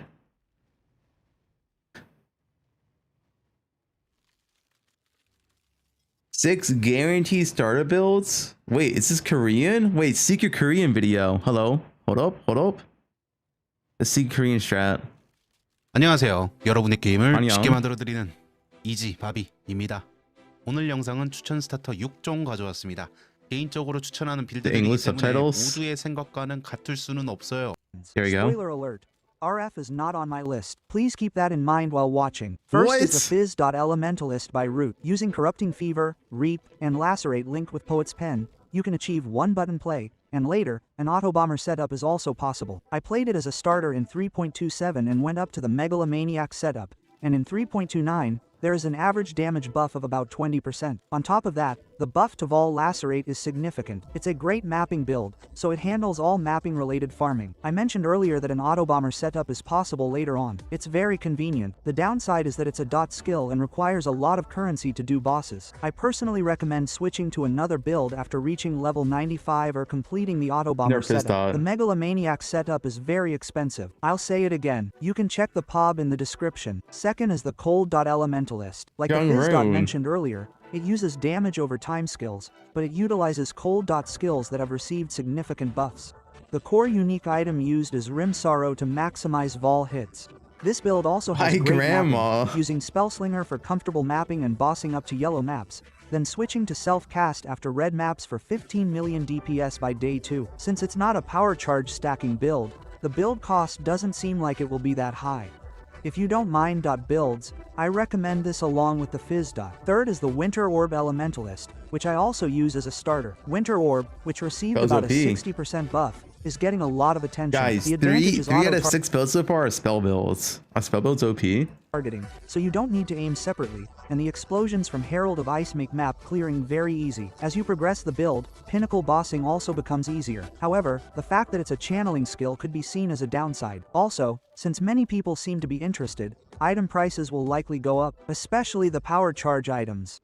But since there are ways to get enough DPS without power charge stacking, I recommend following along if you like Winter Orb. I keep introducing Elementalists, but the fourth one is finally Arduous Static Strike Slayer. Finally, a melee build. Static Strike gains static energy after attacking, which automatically hits nearby enemies. It's more convenient than you'd think. The damage is also quite good. In short, it belongs to the well-rounded build category. You can quickly reach 10 million DPS and pair it with Void Shockwave support later for even better performance. In the early stages, you might see it struggle slightly against bosses. Still, it's a perfectly capable melee starter build.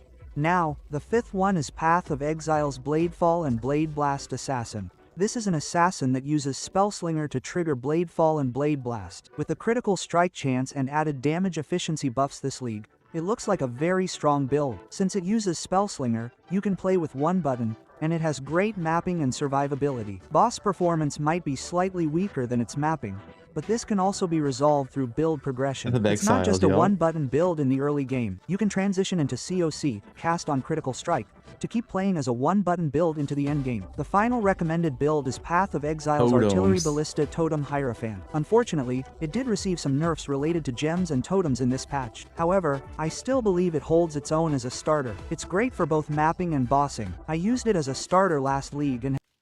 Alright, no Secret Korean build. Unfortunate. Why am I watching your video? This is you? Yo, it's you.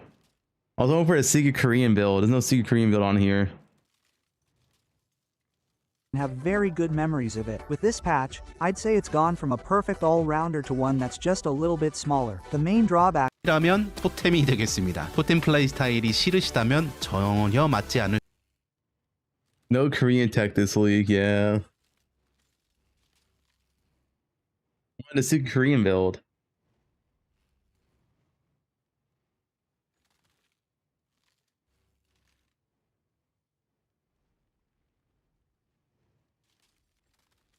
This is not a mentalist. Korean pal. 될 수도 있어요. 만약에 스타터 이후에 할 빌드가 헬베 쪽이다 그러시면은 진행하시는 걸 추천하겠습니다. 자, 이렇게 해서 저 이지바비가 추천하는 총 6개의 스타터. What is this? Huh? You want to explain yourself? What's going on here? That's our build.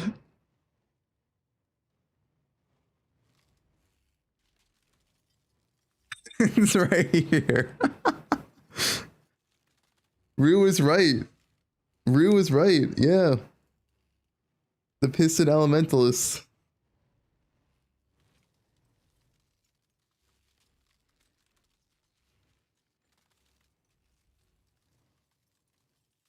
Projectile. It's a secret Korean warp tech. 자, 가봅시다. 안녕하세요. Naver. At Rutu. Oh, is this just Rutu's pop?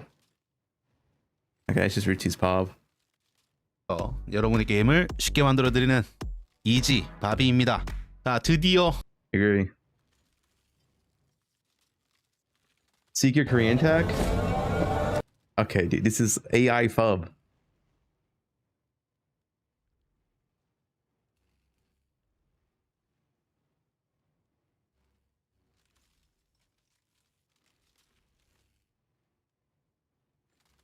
R2NPP.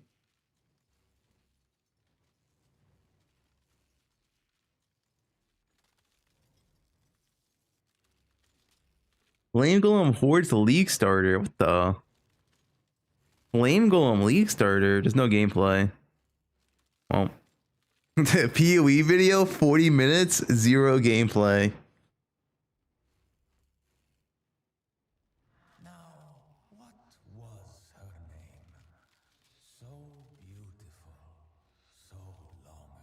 Wait, another secret Korean build? Oh? 네, 안녕하세요. 까까물입니다. 안녕하세요. 오늘 영상은 PoE 3.29 올플레임의 저주 시즌 정전기 타격 슬레이어 무작정 따라하기 영상입니다. 자, 이 빌드는 굉장히 빠른 매핑 속도를 자랑하는데 보스 딜이 좀 약합니다. 그리고 퀘스트 총주교 포식자까지는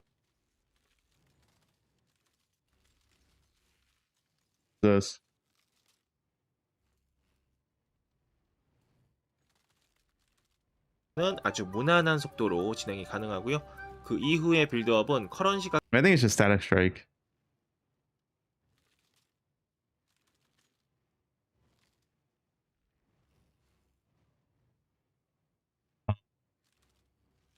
Yeah, it's just Static Strike. Static Strike Slayer.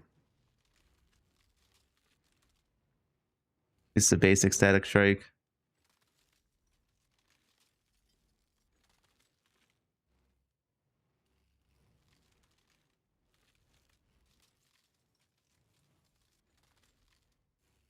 This. Like, you have to understand about the Path of Exile community. These are people that can watch a 30-minute build guide video with no gameplay.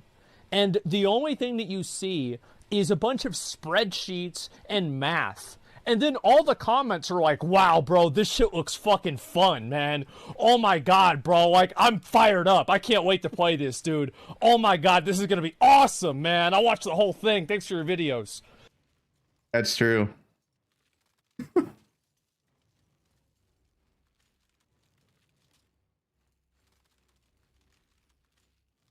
Luminary Link bot.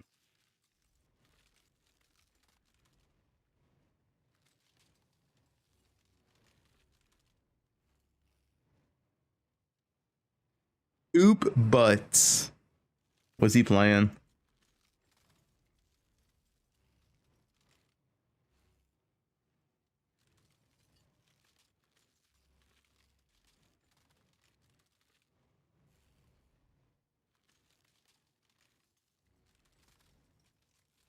Light of Contagion. People just playing EDC. You can play EDC Contagion. Top 5 early investments. What is it? What's top 5? The first week of every Path of Exile League is truly the pinnacle of opportunity for keen investors. In this video, I'm going to give you my top 5 safest early league investments so that your early currency can be better utilized while you level and save for big upgrades rather than just depreciating in value in your Top 1 is where Forbidden said I buy. I'm letting you know that right now. Stash. But before we get into this list, I have a quick disclaimer to contextualize everything. Many skilled veterans of this game will recognize that for them, it's usually not really worth it to invest currency early, as even small upgrades early on will help them get to Ubers or red maps as fast as possible. Again, these are usually the type of players who intend on getting out of the campaign day 2 or sometimes even day 1. Now, obviously this investment guide will still be valid for you if that's the way that you play every league start, but generally my suggestions in this video are more beneficial for the casual player player who doesn't really rush to endgame that quick and perhaps might not have as much time to play. The entire idea of this video is to remind newer players that Chaos Orbs generally just go down in value over time in a league. So without further delay, let's get into my top 5 currencies to invest into early to hold for profit. Oh yeah, and if any of these don't pan out, please do not hate me. This is all predictive. This is speculative. Okay, let's go. First up on the list, you wait, what do you mean? You don't know? I feel like you should know.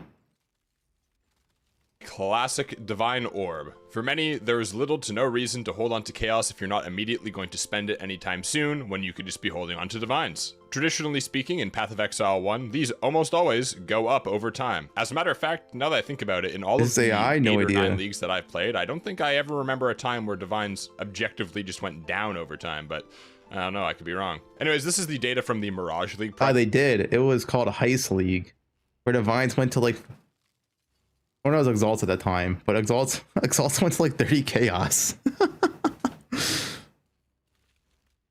By the way, that I'm just using as a guide, but if we swap this to, let's say, Keepers, you'll notice that in Keepers League, for any of you who did play, the tree definitely warped prices significantly. It was pretty cracked, but even still, I mean, ultimately they do go up, especially early on, like these 99 Chaos, going all the way up to 130, 150 pretty quick into the league. Now, I completely understand that just telling a new player who is struggling with currency early on to just buy Divine Orbs and hold them is not very helpful. So next up on the list, I'm going to get into something that is a little bit cheaper and easier to get your hands on. But I just wanted to start the list off with something that is very safe and very reasonable. Instead of holding Chaos Orbs, try your best to hold anything you're not going to spend in Divines, because they do go up. Next up, we have the Orbs of Annulment, actually. Commonly used for various crafting purposes to remove mods from items that you do not want. Just taking a look at the first couple of weeks of the last league, players were buying annulments for 8, 9, or 10 chaos each. Annulments are a pretty shit investment, I'll be honest.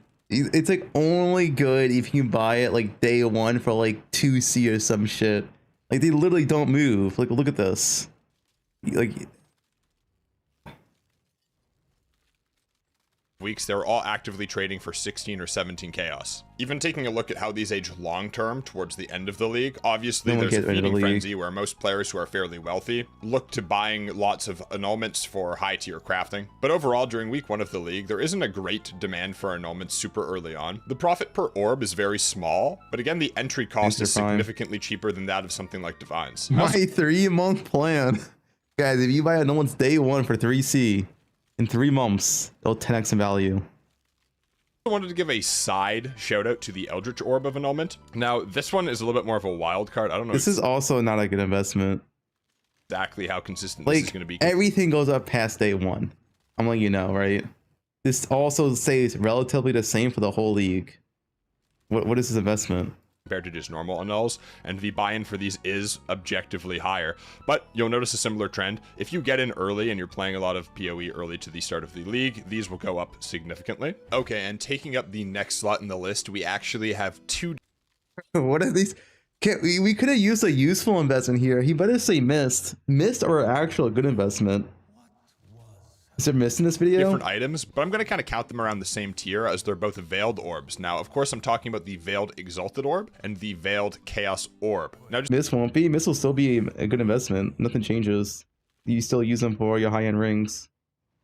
Actually, if anything, Mist might have a little bit more value this league because now you can't synth, so helicals are going to be endgame for a lot more builds relative to the last league. Mist's nerf? What does that change, though? Okay, missed or nerfed. What does that change? You're not going to miss your rings on a strength stacker? Like what? What is that? Why does that matter? Just taking a look at the graph here for the Chaos to Veiled Chaos you still Orbs, need to use it. It's actually a pretty dramatic price increase going towards, I'd say, 1 month into a league. And you can find a very... Yeah, I guess the only thing we don't know, mist could be more common this patch. Because they are dropping from this side area, which we don't really know how common it's going to be.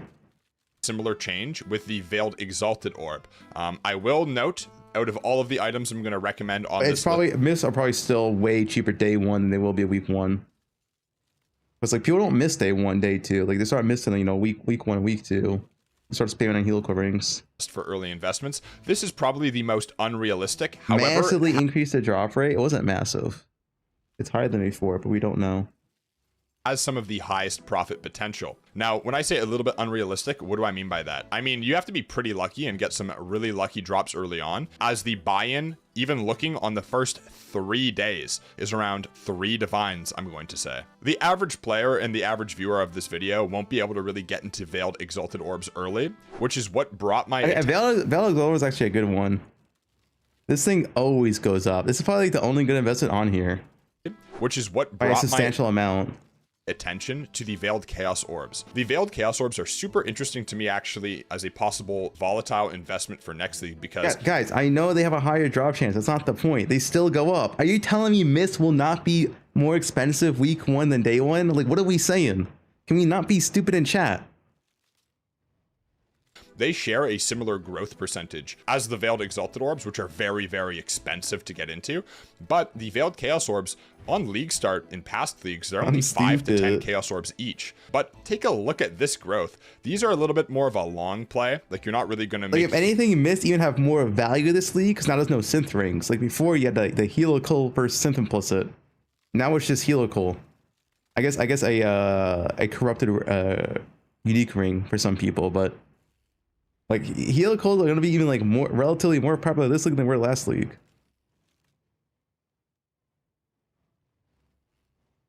Huge bank after a week, but maybe after 2 weeks, if you want to get crazy, maybe even a month, 5 to 10 chaos, 190. Now I understand that synth pretty much stuff for like bow characters. And then a bow character usually use like a synth ring, but you could go a helical ring. Like a 5 positive helical ring was better than a synth ring, but a 3 positive was like a little bit worse than a synth ring. Now it's like, well, there's no synth ring, so a bow character will always go helical, for example. League is not necessarily a perfect indicator of what the economy is going to look like next league at all, but just taking a quick look at the Keepers League prices, you'll notice again pretty consistently these Veiled Chaos Orbs. Oh yeah, you don't mirror a ring now, of course. There's nothing to mirror.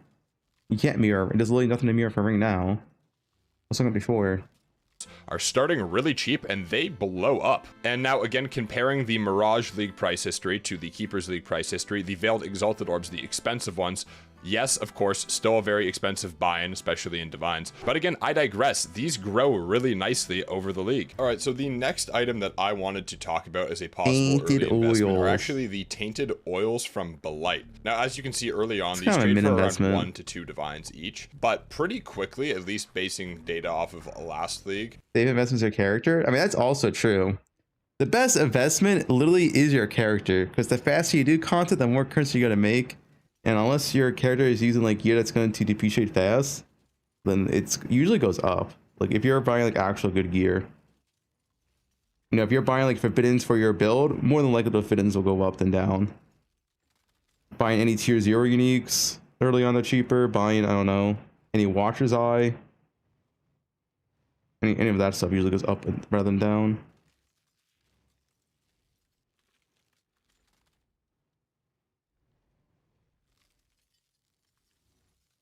With the league for like decent returns, I mean, yeah, this is only relevant for like a month in, to be honest.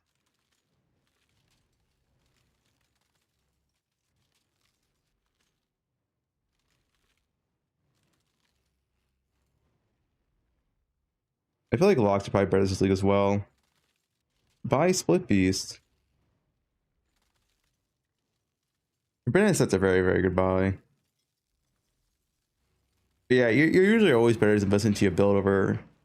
Like, if you only have, like, the thing is, like, I don't know, these builds are kind of irrelevant. If you only have, like, 10 divines anyway, that means you're poor. And if you're poor, you're probably way better off using 10 divines in your build than invest in 10 divines. No? Like, because that 10 divines in your build probably makes you, like, 2x better. You can tell that around a week or 2 weeks in, they quickly 3 or 4x in price, which is actually really, really good. Now for another data point, let's take a look at the Keepers League, actually. We'll notice a very similar trend. 1 divine for 1 to sometimes even 2 or 3 tainted oils, and pretty quickly, later on into the league, these all spike up. Taking a look at the patch notes for update 3.29, there are no real significant changes to this feels like I gotta play 3 hours a day and did all sun encounters. But it's bad still, because like if you're that type of player, you're better off investing into your character than currency.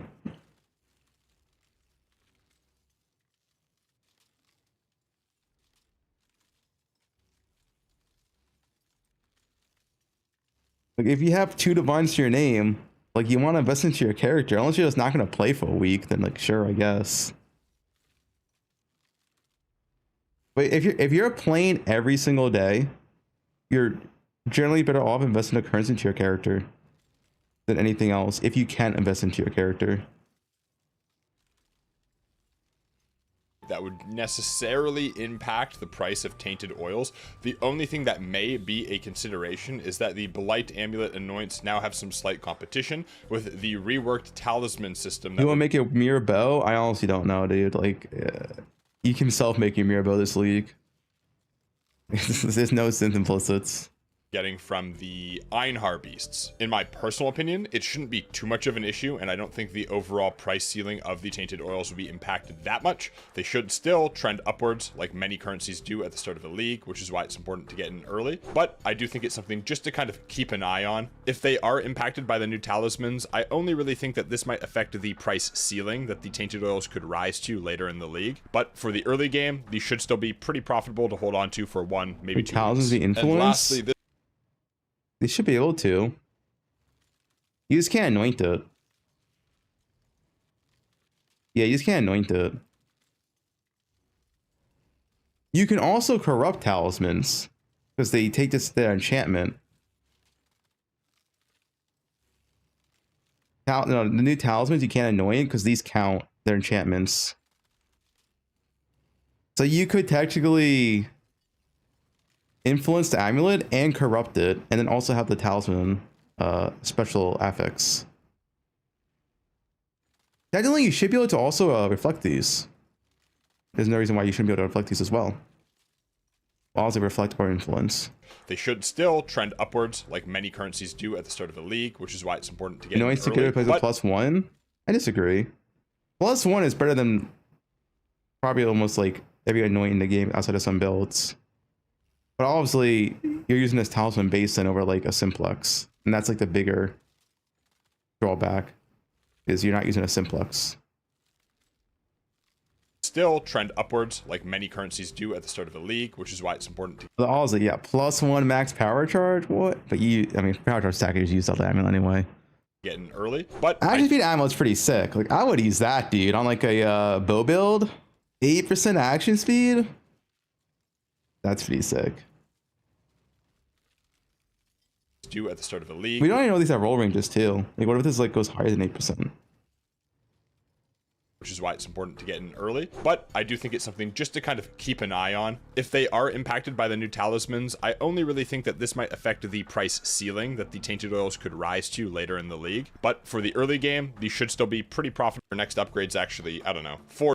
Mention what is arguably the most stable long-term investment in PoE1. That is the Mirror Shard. Now, this is super unrealistic for the average player, but I just wanted to give an honorable mention to it, as its price is one of the most consistently growing ones, and then getting some very. I honestly don't know how much Mirror is going to be this league. It's not just the fact that synths get removed; it's also the fact that Warp's going to be like at least 20% of player base, and there's 0 mirrors for that build on top of that. Stable and generally more or less always a 1 to maybe 2 or 3 divines each, but they have the same consistent growth throughout the league as the mirror shards. They kind of match the value, if that makes sense. This is of course shown quality, again in the more expensive card, Unrequited Love, as opposed to the I think locks will go up a lot more this patch. Locks gonna be pretty sick. Mirror shard, this is the one that gives you 19. As you can see here, it also has like basically the exact same linear growth throughout the league.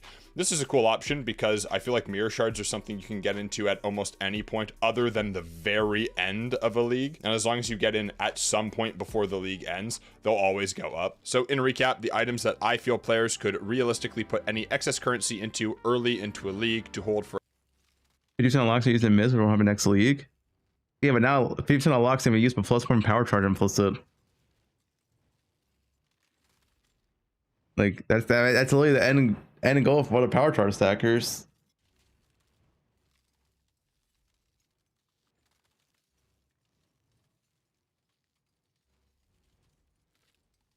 The GG precursors.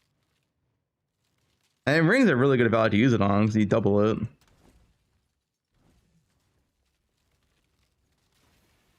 I don't know what else you would lock. block corrupt besides precurses, to be honest, though. You can't corrupt Legion uniques because they share the same implicit correct. Impulse weapons, true.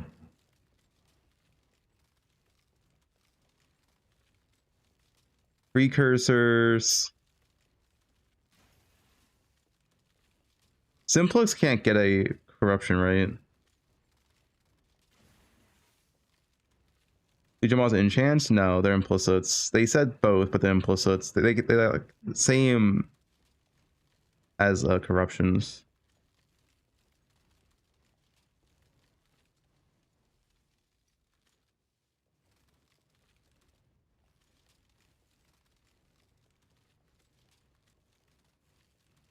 Yeah, I don't know. Actually, to be honest, you might use more locks and heal coals this patch because there's gonna be a half heal coal supply. That might be really expensive.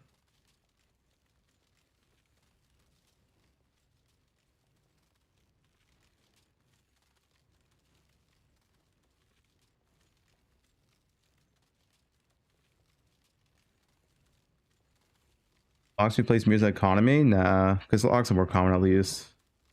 I don't think so. You might faster attacks in Act 1 tomorrow when the patch goes live.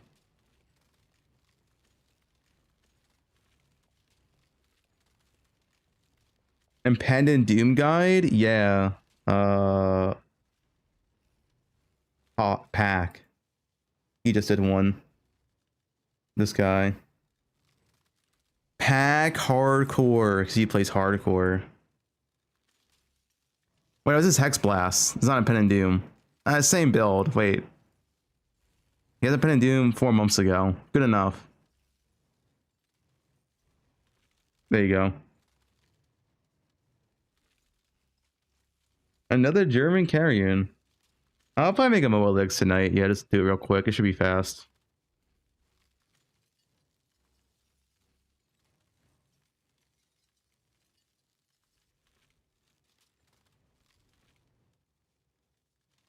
You see any bans for Warb? Alira. It's in the guide, guys. Help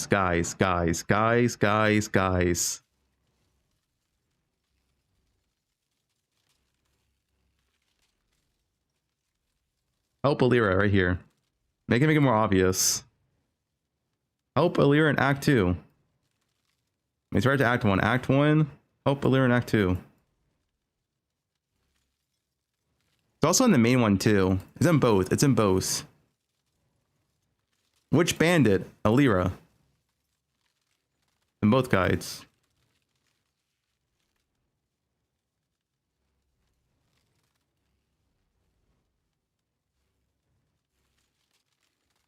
I'm killing Alira? I mean, you can kill Alira. Resist on this build's very easy. It's honestly not a big deal if you kill Alira.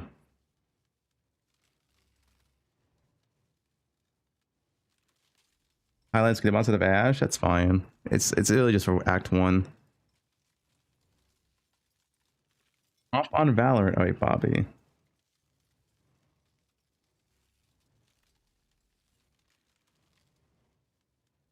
Generally, you just help Alira. It's one passive point for 45 res is like kind of insane value for actual early game. Like a single passive point for a tier 1 resist, that is pretty good. Tier 1 suffix for 1 point. It's pretty good value until you're capped res.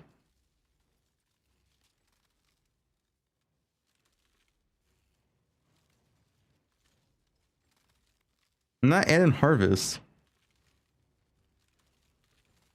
How do you utilize Prismatic Burst? What do you mean utilize?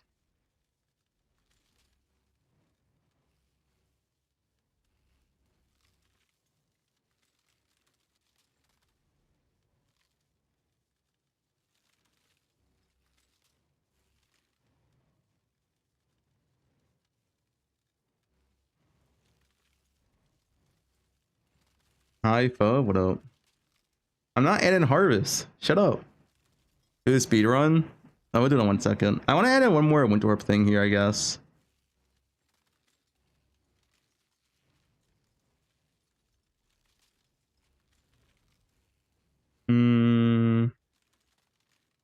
What's this thing have?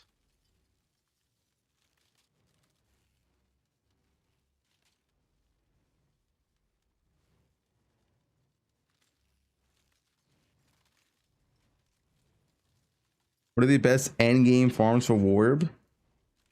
I mean, you can't do anything. Just a max clear speed build. A div card farm is going to be like div card farm should still be one of the best farms in the game. Not the Damnation Cup, just regular div card farm. And so Breach is probably still one of the best farms in the game because nothing replaces it, right? If Breach is nerfed by like 15% in terms of currency an hour, it's still the best farm in the game.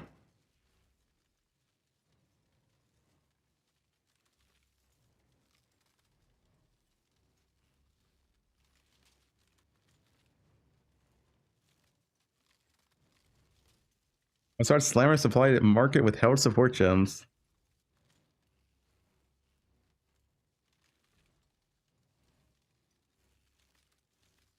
I'm gonna put an optional setup here for like the max AoE. Not max AoE, but copy this one. I guess what I will do, I'll get rid of this death rush here. Let me do this, I guess.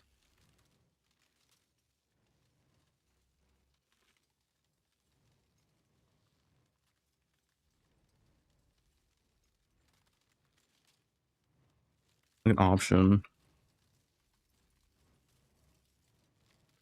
Oh, so new moonstones are sick. Especially on this build, because you have so much resist anyway in this build. You just get 10% cast speed implicits. Kind of sick Winter Orb.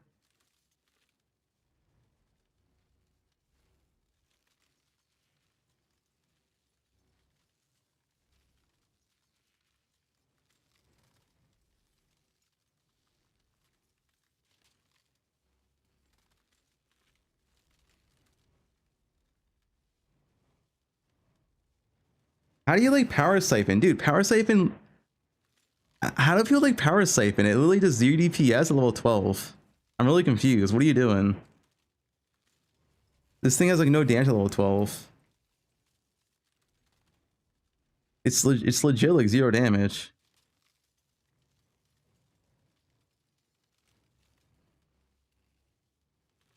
Power Siphon button 3.29 is in the same? Yeah, I've also tried it. It was like ZDPS.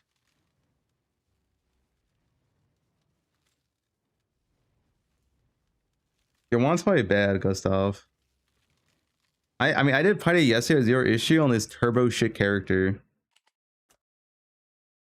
This is my character that this was a swap essentially. Putty sent this character. This is my wand. Tier 9 fire, tier 8 hybrid fizz, crafted spell damage. That's the one I used to kill Piety, and it was like 0 issue. 4 link mana gloves, 1 to 2 flat fire, 1 to 2 flat fizz ring, 1 to 2 flat fizz ring. Like if this character can kill Piety, I don't see how anyone will struggle killing Piety on any character. I had a white belt and a white chest. Like you can 100% kill Piety. It is like it was 0 issue on this like shit. This is like extremely shit gear. This is like extremely bad gear. That would just make life complicated.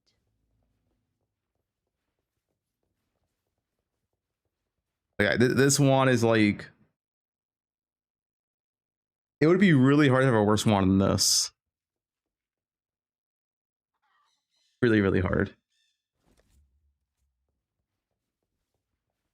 White one crit to fire. I don't know that beats spell damage. As in, I'm pretty sure it doesn't.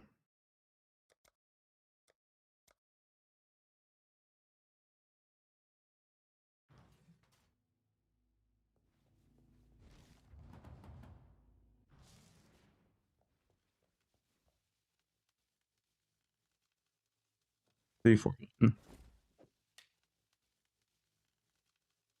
I can't care. I can care. Light is the same though now.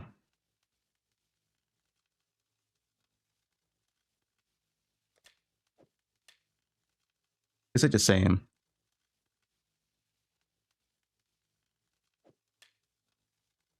Pretty much the same.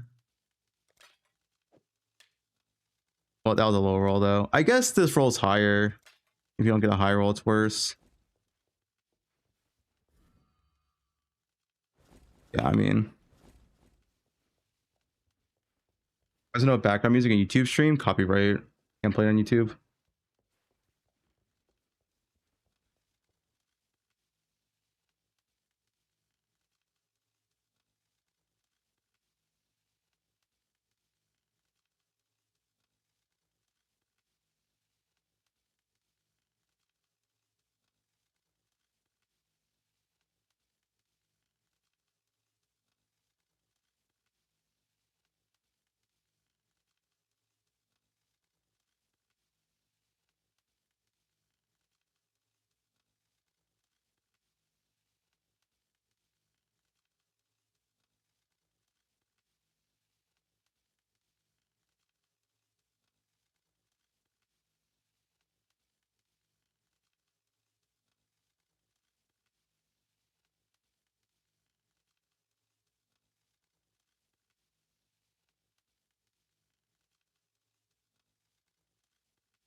Nah, I probably just want Moonstone. Moonstone rings are actually so nice, man.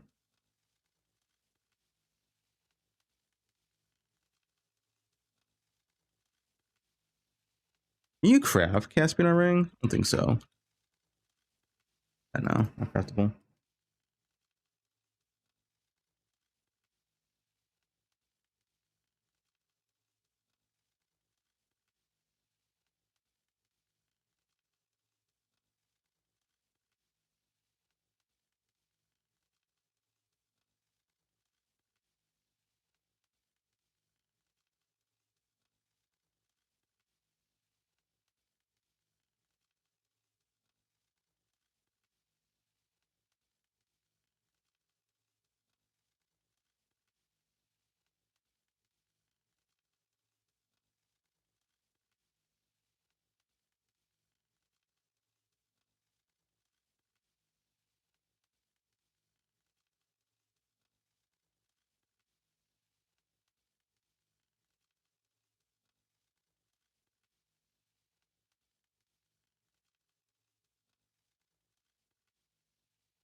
Type buh. Wuh. I need to BRB like a few minutes. What up, BRB?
I'd trade my soul for a sip of wine.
I'm back. Oh.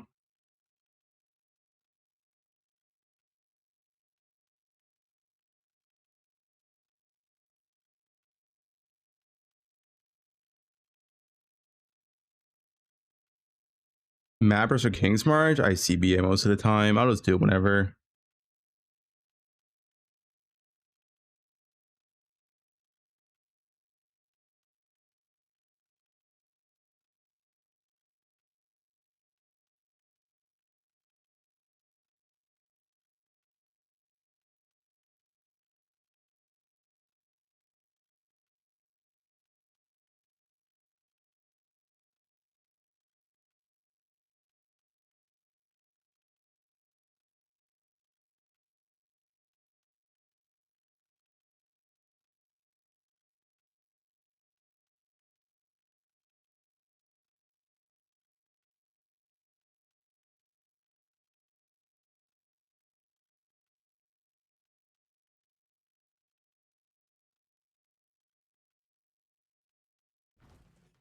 What's on your mind? Update is live tomorrow. What are they doing?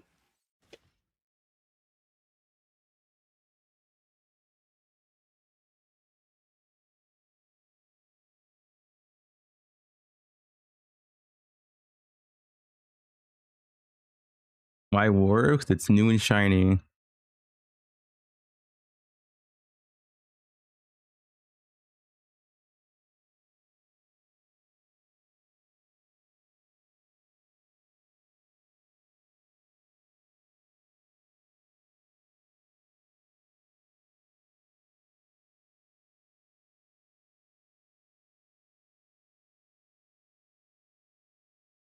I want to call this.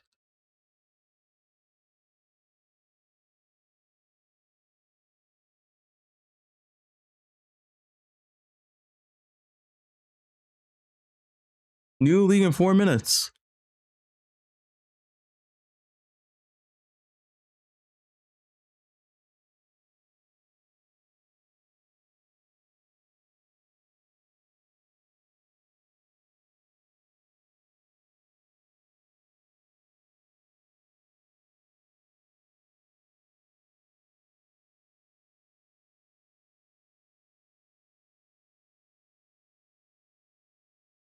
This.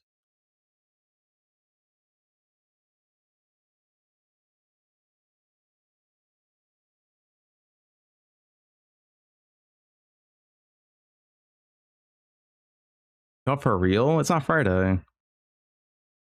What do you expect?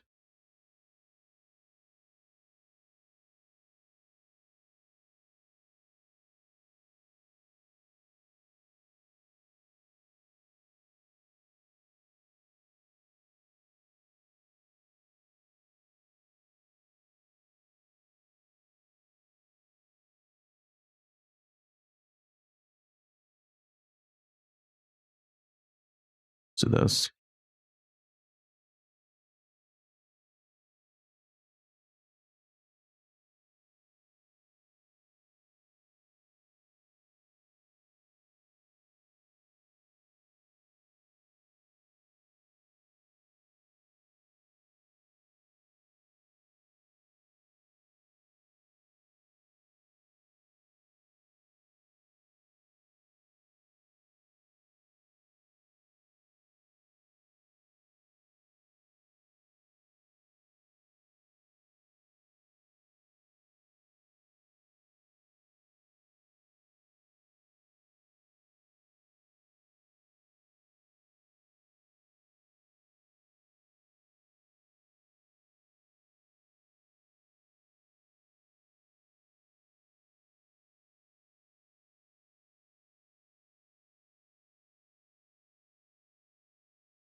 Vendor pedal for bow leveling? It's not updated? What's wrong with it? If I change it though, yeah, sure.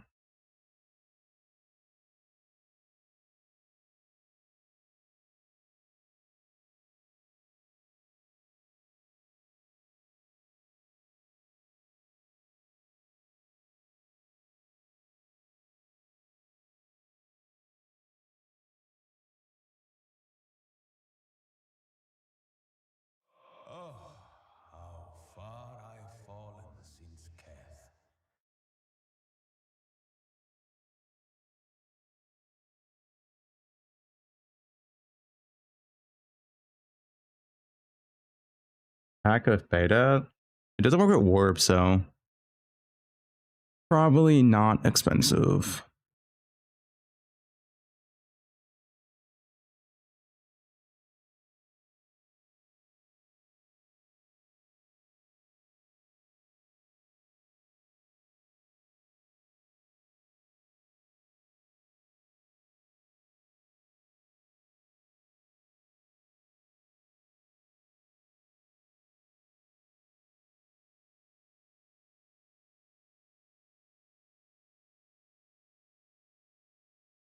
You didn't damage a crit effect.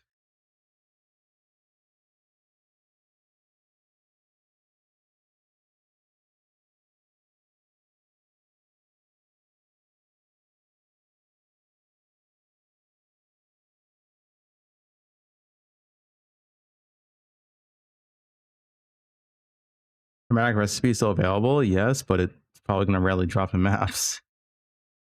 I imagine. What's a AoE? Oh, 0.3 meters from AoE.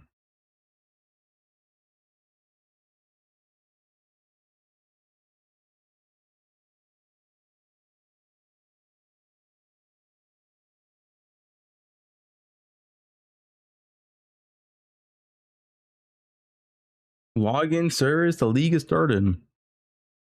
Oh yeah.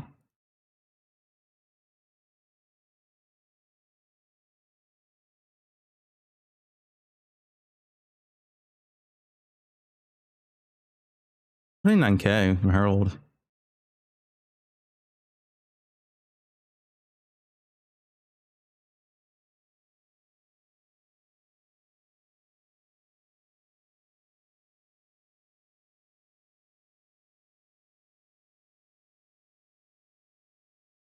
It's still Thursday, right?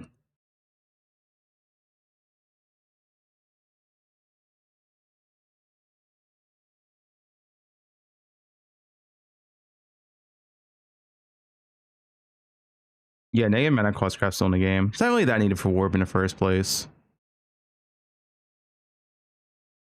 Dude, how much AoE would Ash just be? 30 quality.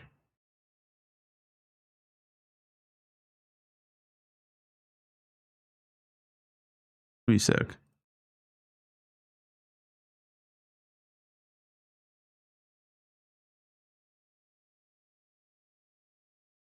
But Bisco's here as well.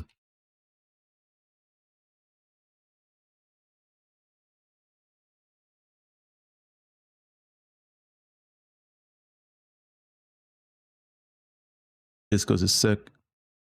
I probably will use Bisco's day one regardless. So good day one. I mean, you get like 500 rampage stacks like instantly, and 500 is like what? 40 increased damage. 50 increased damage. 25% increased move speed. Yeah, it's pretty sick. And rarity at 500 rampage. Oh, rarity too.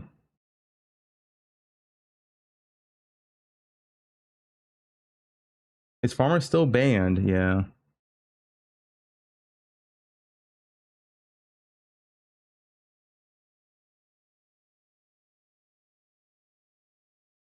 Faster attacks, Act 1, next patch.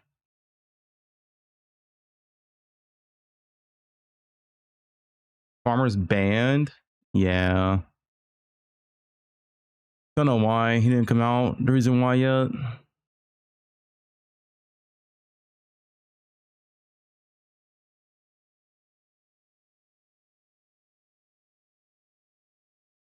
Who's Farmer? Don't worry about it. He's a bad boy. Getting banned left and right.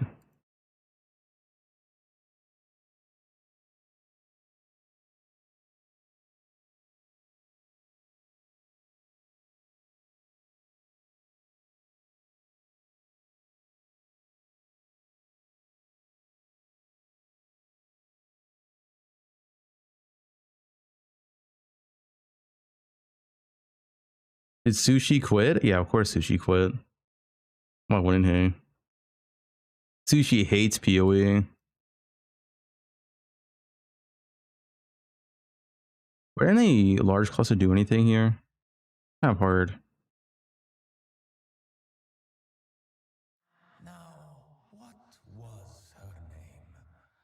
So beautiful, so long ago.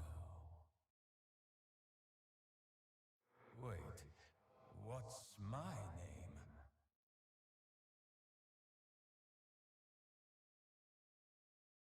Cute Dog's Fulcrum Guide.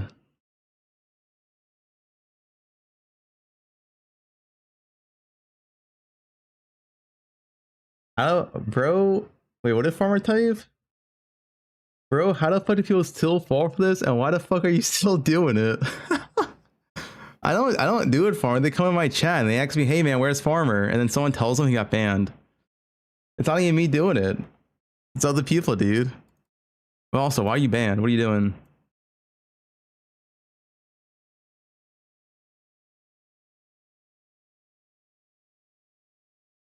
Where you at, Farmer? Farmer, we just had your league start. Do you want to call?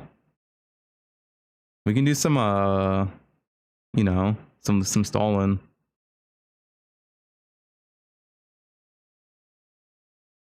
What did I drop?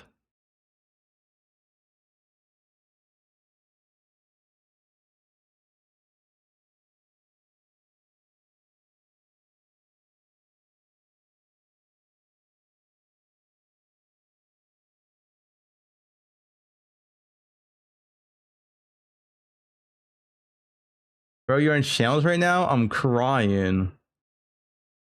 I'm doing pop, dude. Let's call.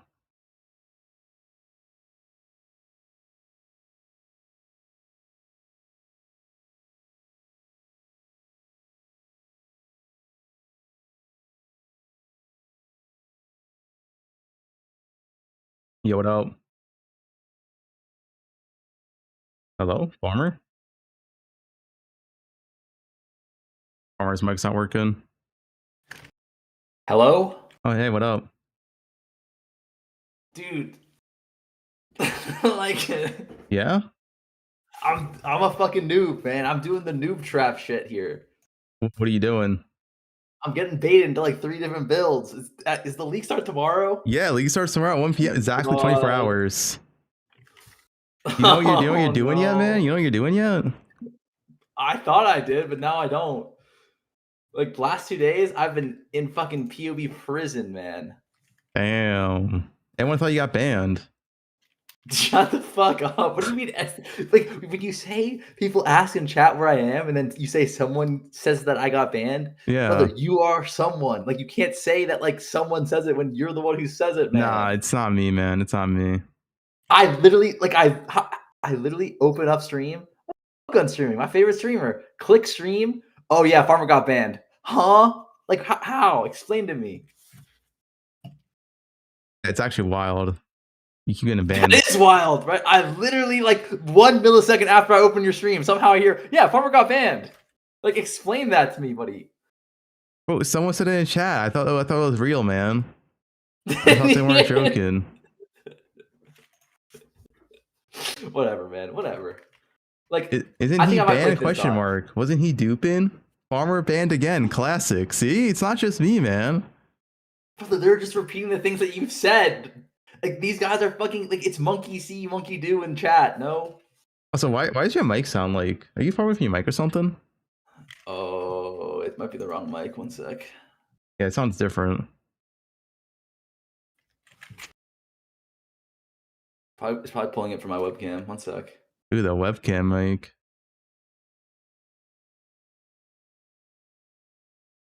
He's in jail? That's why his mic's bad?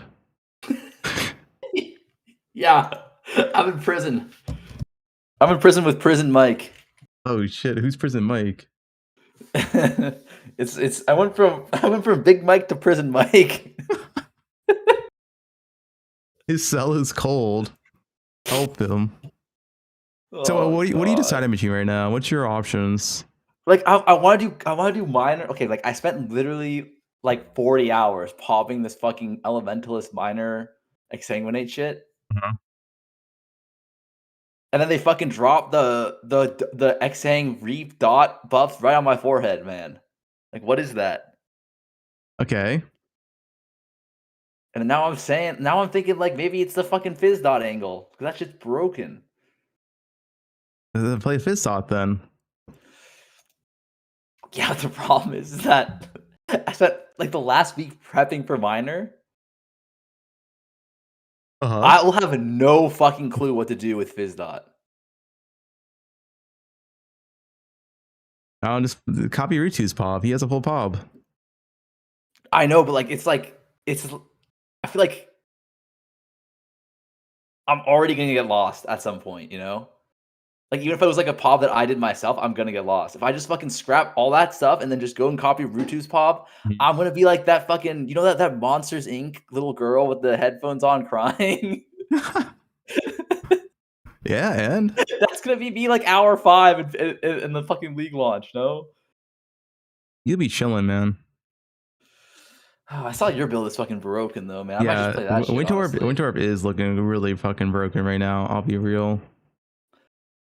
Look, it looks so fucking broken. Like how? Actually, how? Yeah, that looks really good. I can't wait to play this build.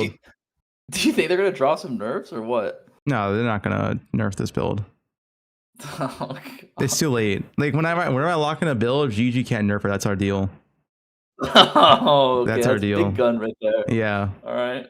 Calling the big guns. Dude. But like the problem for like if I play that build though is like dog.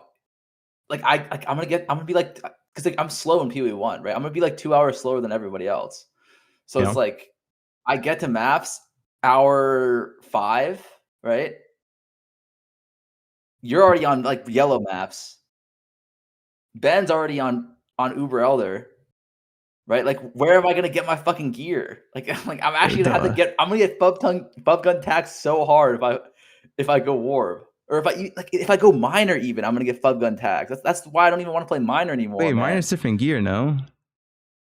It's very similar. Like I can't even use Heat Shiver anymore. Are you going Heat Shiver? Oh, you're not going Heat Shiver anymore? Well, the Keystone. Yeah, the Keystone is just Heat Shiver essentially. That's what I was thinking too. I guess the gear is a little bit different. Yeah, hour 5 is still better than 99% of players. This guy's correct. Yeah, I mean that's true. Yeah, but the problem though is like so many people are gonna just like all the items are gone. Like if you're not like honestly getting the map slower would honestly be better at that point. Wait, what? What do you mean? Think about it like this. It's like there's like 3 levels, right? Level 1. No, let me explain this. All right, don't rude to me, okay? I saw the fucking VOD. I was watching the VOD of you guys yesterday. Holy shit, dude! You were like the kid in like a broken home watching like two. Bro, like that is literally fighting. Every tier list we do where Rue and Jung just fucking argue for like 20-30 minutes straight. I'm just like, whatever, man. I'm just gonna look at Twitter. It's CBA. They can argue. Dude, Jung will be like, the sky is blue, and Rue will be like, no, it's not. It's red. And then Jung will be like, all right, fine, it's red. And then Rue will be like, no, it's not. It's blue.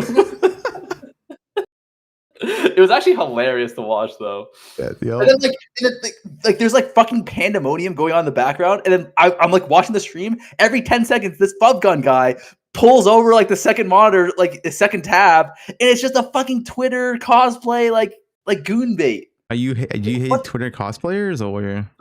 What the fuck was like? That was the first time I ever watched one of your guys' breakdowns, and I was like actually astonished at what I was watching. Like it was so entertaining, I couldn't look away. But at the same time, it was a fever dream of like what was happening. That's how I feel every time we do it. Yeah, I need like 2 points. And the funniest part was at the end. Rue was like, "Bro, you didn't say anything. Like why are you so quiet?" Yeah. You're like, "Bro, you guys were fighting the whole time. I couldn't say shit." Bro, they fight every time. I just CB at this point. Whatever, dude. But anyways, what I was explaining was like there's 3 levels to like the players, right? Like multiple levels. But let's just talk about the first 3, right? There's probably like 5, right? You have level 1, the Zoomers, who are gonna finish like you can probably finish campaign in like 3 hours, right? Yeah. So like the Zoomers, level 1, you guys are finishing campaign in 3 hours. You're probably getting to red maps at like hour 5, like finishing red maps hour like 6, right? Getting your first zone an hour 6, right? Yeah. And then after that, you guys just go, blast, right? And like the people who are coming in 2 hours later, that's level 2. That's me, right? And then like it'll take me like 5 hours to complete campaign, probably like 9-10 hours to get to like my first stone, right? And I'm buying the same gear that you guys are trying to buy, but you have 10x more currency than I do. So I'm just there like begging for like some goddamn scraps for you to shit out some scraps for me to gear myself with, right? The uniques at this point are like 10x tax right there, right? And then by the time I finally get that gear, that like it's already been outscaled. Like you guys are already onto the next thing.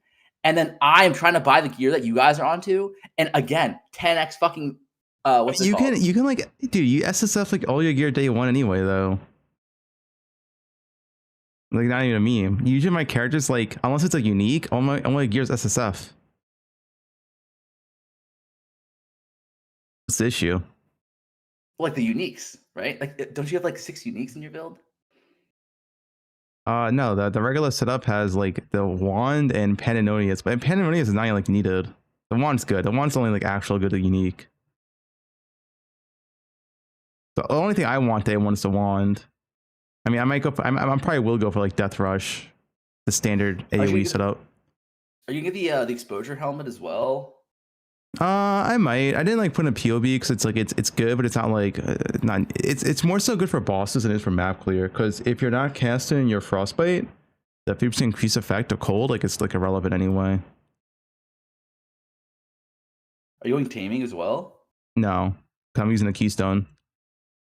No taming. I said it's pretty cheap, honestly. Wait, how does the taming affect the keystone? Well, you can't ignite. So you lose 1/3 of your taming. Now you can still go taming. I just like it's not like I don't know for the price. If it's cheap, you go taming, I guess. Holy shit! But you can't ignite. If you take the keystone, you can't ignite, right? And the keystone has more value than igniting for taming. That's fair. Actually, why do you think people care about being fast? It's not the PBs, it's the advantage. What? Yeah. Oh, yeah. Exactly. That's the point. I'm just kind of just. I feel like people in chat not know. Never mind. Yeah, no. I think you're making some good points. Like, really Wait, Merc builds 1 taming? Is that true? That might make it expensive then, because Rue and Lance are both playing Merc. Rue and Lance are both playing Merc. So it's just you playing Warb? Oh my god. There's like other streamers playing Warb, but not as like big, I guess. Holy shit. But Warb is giga hyped. Dude, Warb might be the best starter of the league, right? Warb's really sick. I think Warb with the Keystone makes it so much better than it was. Yeah, dude, you actually got double. Yeah, you got buffed again with that. So why is Warb banned? I don't know.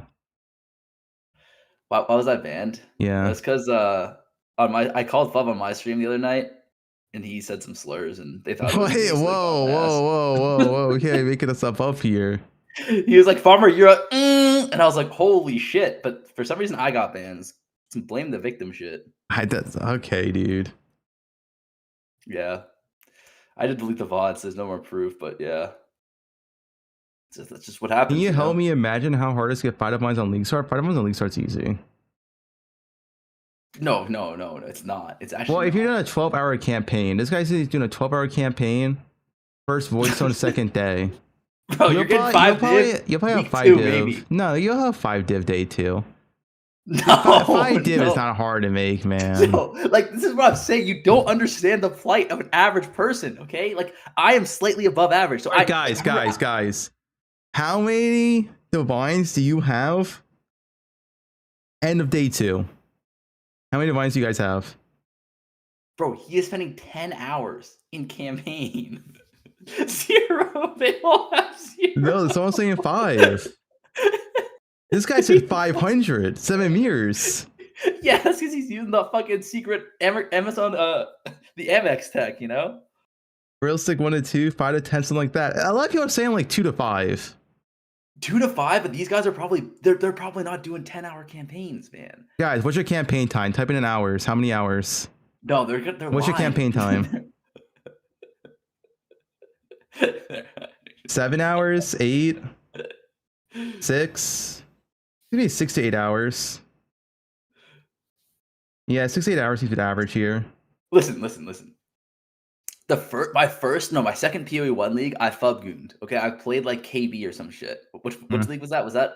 That was keepers. Keepers. Mm-hmm. I played KB. That build was a little bit rough to get going because it was a wander. And wanders are rough early on. Got fucked. Okay, on day 1, I hit like red maps or some shit, and I just got one tap by everything.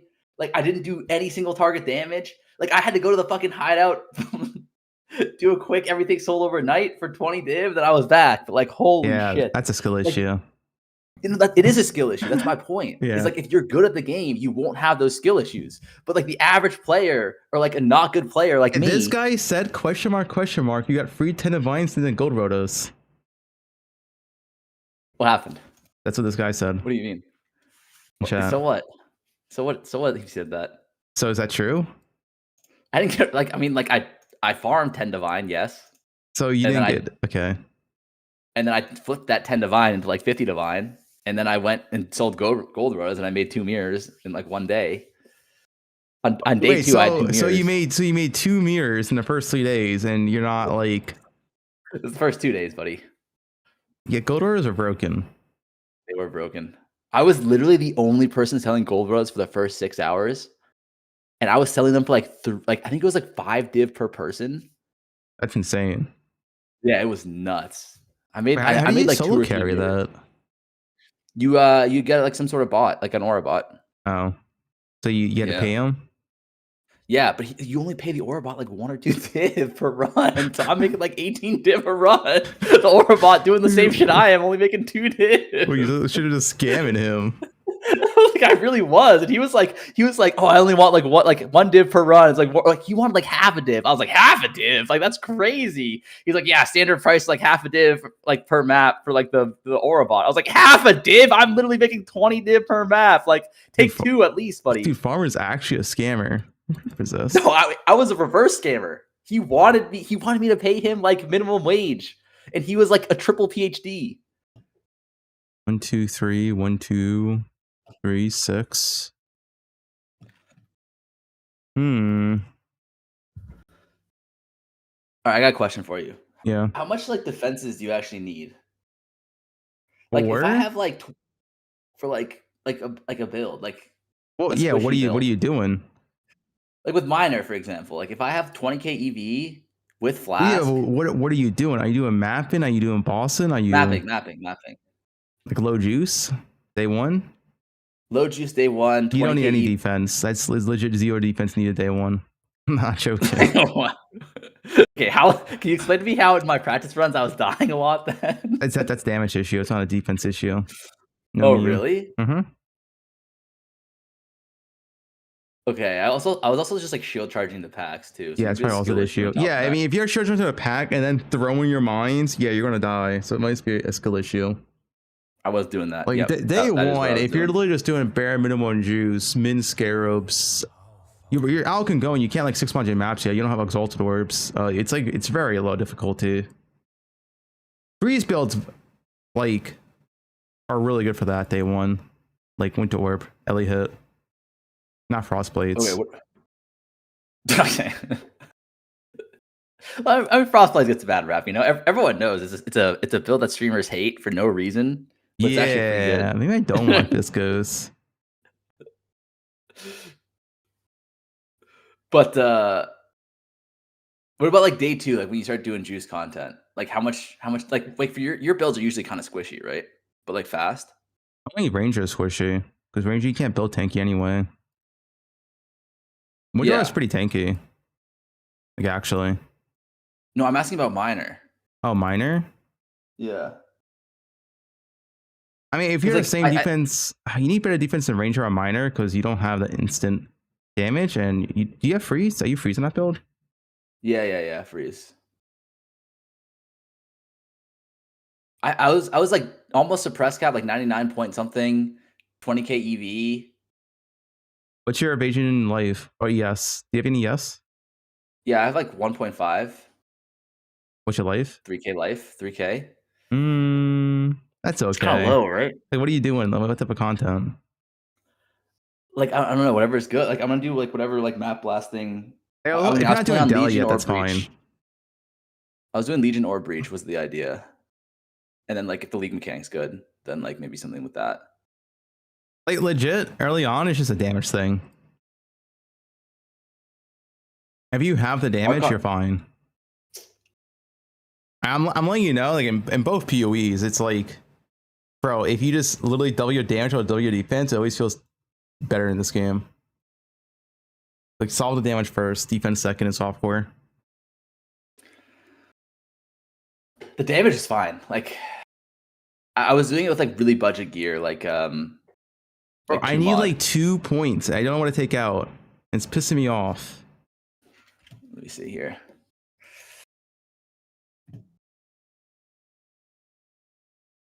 Every point's like so good. Yeah, those are some good options there.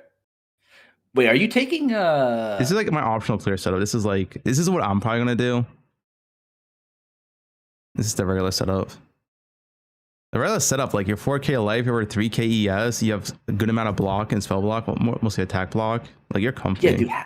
How the fuck are you so tanky though? I don't get that. It's How just do you have ES, 4k dude. life? You take all the hybrid nodes.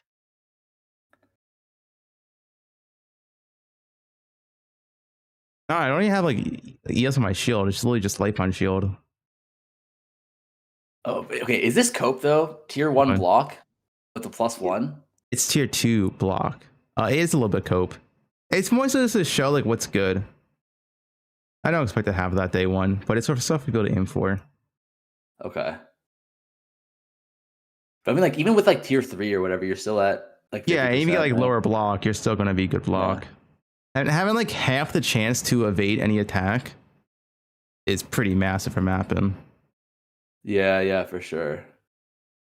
Like, I don't get why is block so good though? Because isn't that just like 50% evasion? Yeah, except there's more modifiers that cuck evasion than there's block. Right. The monsters can have increased accuracy. The altars can cuck your evasion, and there's 2 map mods that cuck your evasion. Blocked is a single map mod, and that's it. And nothing else cucks it.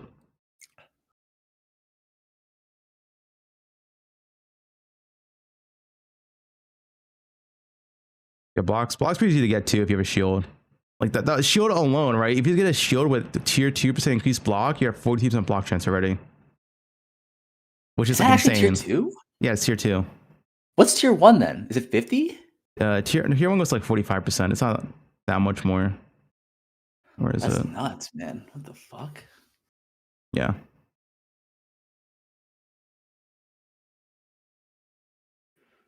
Oh, it's life. Whoops.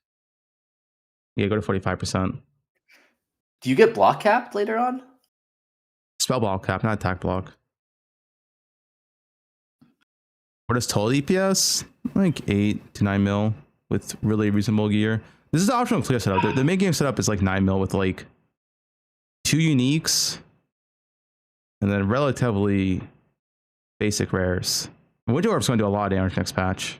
Yeah, this is it's so fucking broken because you're right, because you just like one shot literally everything that comes onto your screen, right? So And it's you like freeze pro lift Yeah. without device. Oh my god. Yeah, so level one, yes. Bro, I need to swap 2 points. What do I get rid of? I could just get rid of this.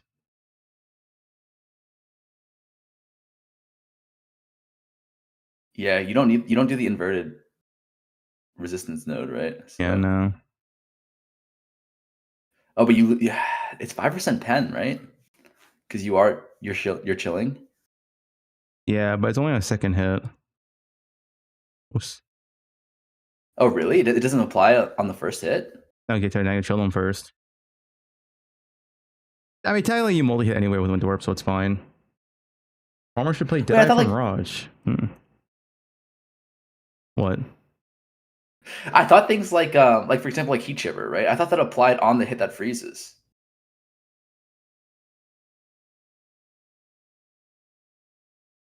Or like Shock. Doesn't Shock apply on the hit that like you get the damage. I don't think so. Problem. Is that how it works in PoE too? Maybe I'm thinking of things backwards. Maybe it's always a second hit. Same with like hypo and shit. And poe1 at least. Does it work differently in poe2? I think so. Any At least experts for here? some abilities. You sure? No, man. I'm pretty sure it's always second hit. I did not know that. Well, that means shock for clears is ass then, no? Unless It's like you're already multi-hit. one-shotting everything. Second hit, I told him 3 days ago. Okay, well. Who said that? eWebs. Yeah, this guy. The wiki should be accurate. Or does the wiki say it? You can just say both things. I'm gonna drop this, honestly. Is this good? 4 points. I mean, I don't really need spell block, dude. I'm gonna...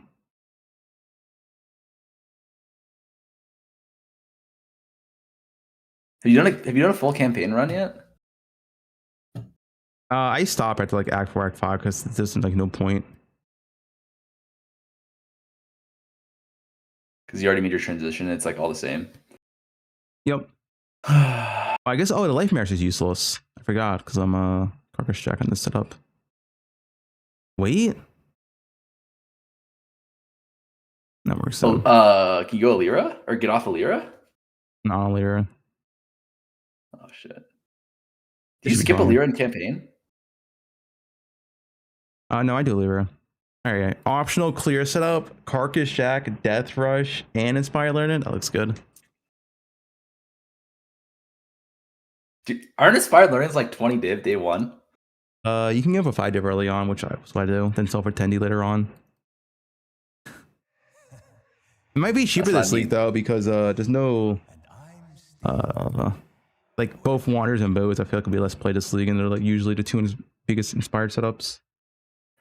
That's what I mean. Like you're buying it for 5 div, and then like when you're done with it, I'm coming over here for 10 div, finally getting it. As soon as I get it, it drops. I mean, the Inspire is like not that big for Warp. It's just like if I can get it for 5D, I'm gonna buy it for 5D. It's just nice for mapping. No, it's great. It's like a mini headhunter, right? Yep.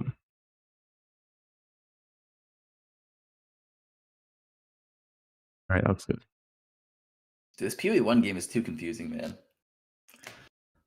Wait, don't you add anything in the notes? Well, look at this Herald damage stuff. I get this going. 132k average hit. God damn. Wait, isn't that low as shit? For Herald of Ice? I don't know how it works. Is it just like you're doing that like 10 times though, so it's like actually good? I mean, it's a whole pack's like 20 mobs, so like you kill one monster, it just auto chains by itself. So it's like 2 mil. Yeah, I see what you're saying. I saw like Rue posted a video this morning showcasing like some Herald chaining shit with Herald of Ice. I think Winter Orb as well. Yeah.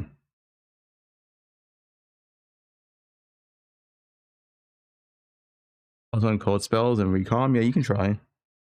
I mean, the thing, you're gonna want to miss a refractor anyway. Like, you can make a +1/+1, right? But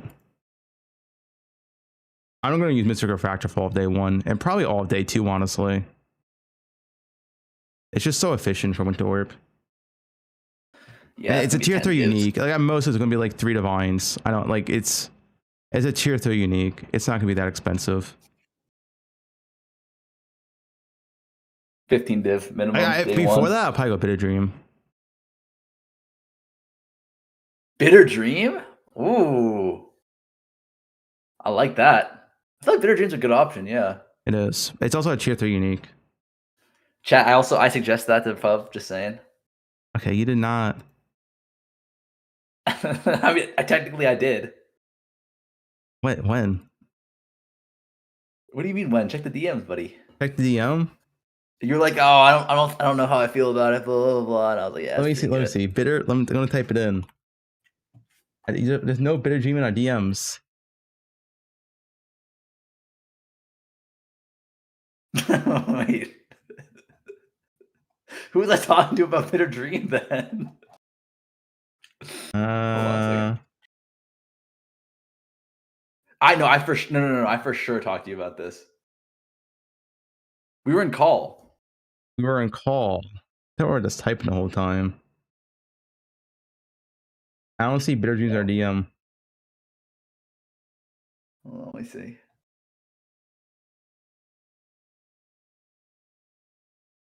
Oh, I see. You said, have you seen a 9-leg weapon? It should be a tier 3 unique or something. And I said, yes, the same rate I use, and the one I better use better than the Bitter Dream. Yep, that's me. That's not okay. That's me, boys. That's your boy. Yeah. Like, can you in the notes just when you put the Bitter Dream off and just say, just give me a shout out there. The Keystone, yeah, but if it's cheap, like it's still good.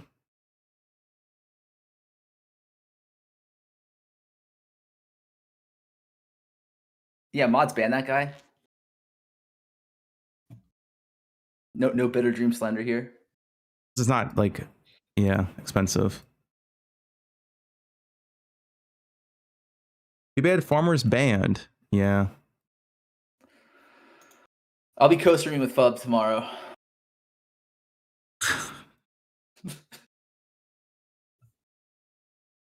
Yeah, I probably will use this.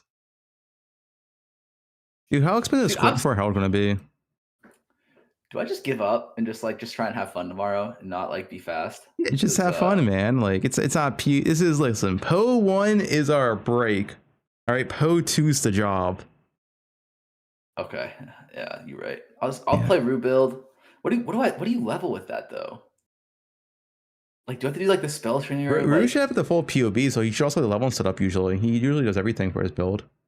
Okay. I'll check it out. Ooh, does this AoE breakpoint? You have fun, farmer, while you buy secondhand uniques. That's the problem, dude. It's like if you try and have fun and like not take it seriously, you get so fucked by the economy, man. No, farmers to play Fizz Dot.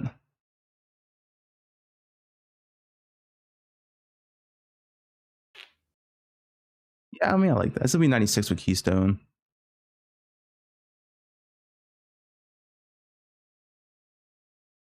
Bro is named Farmer and scared of farming.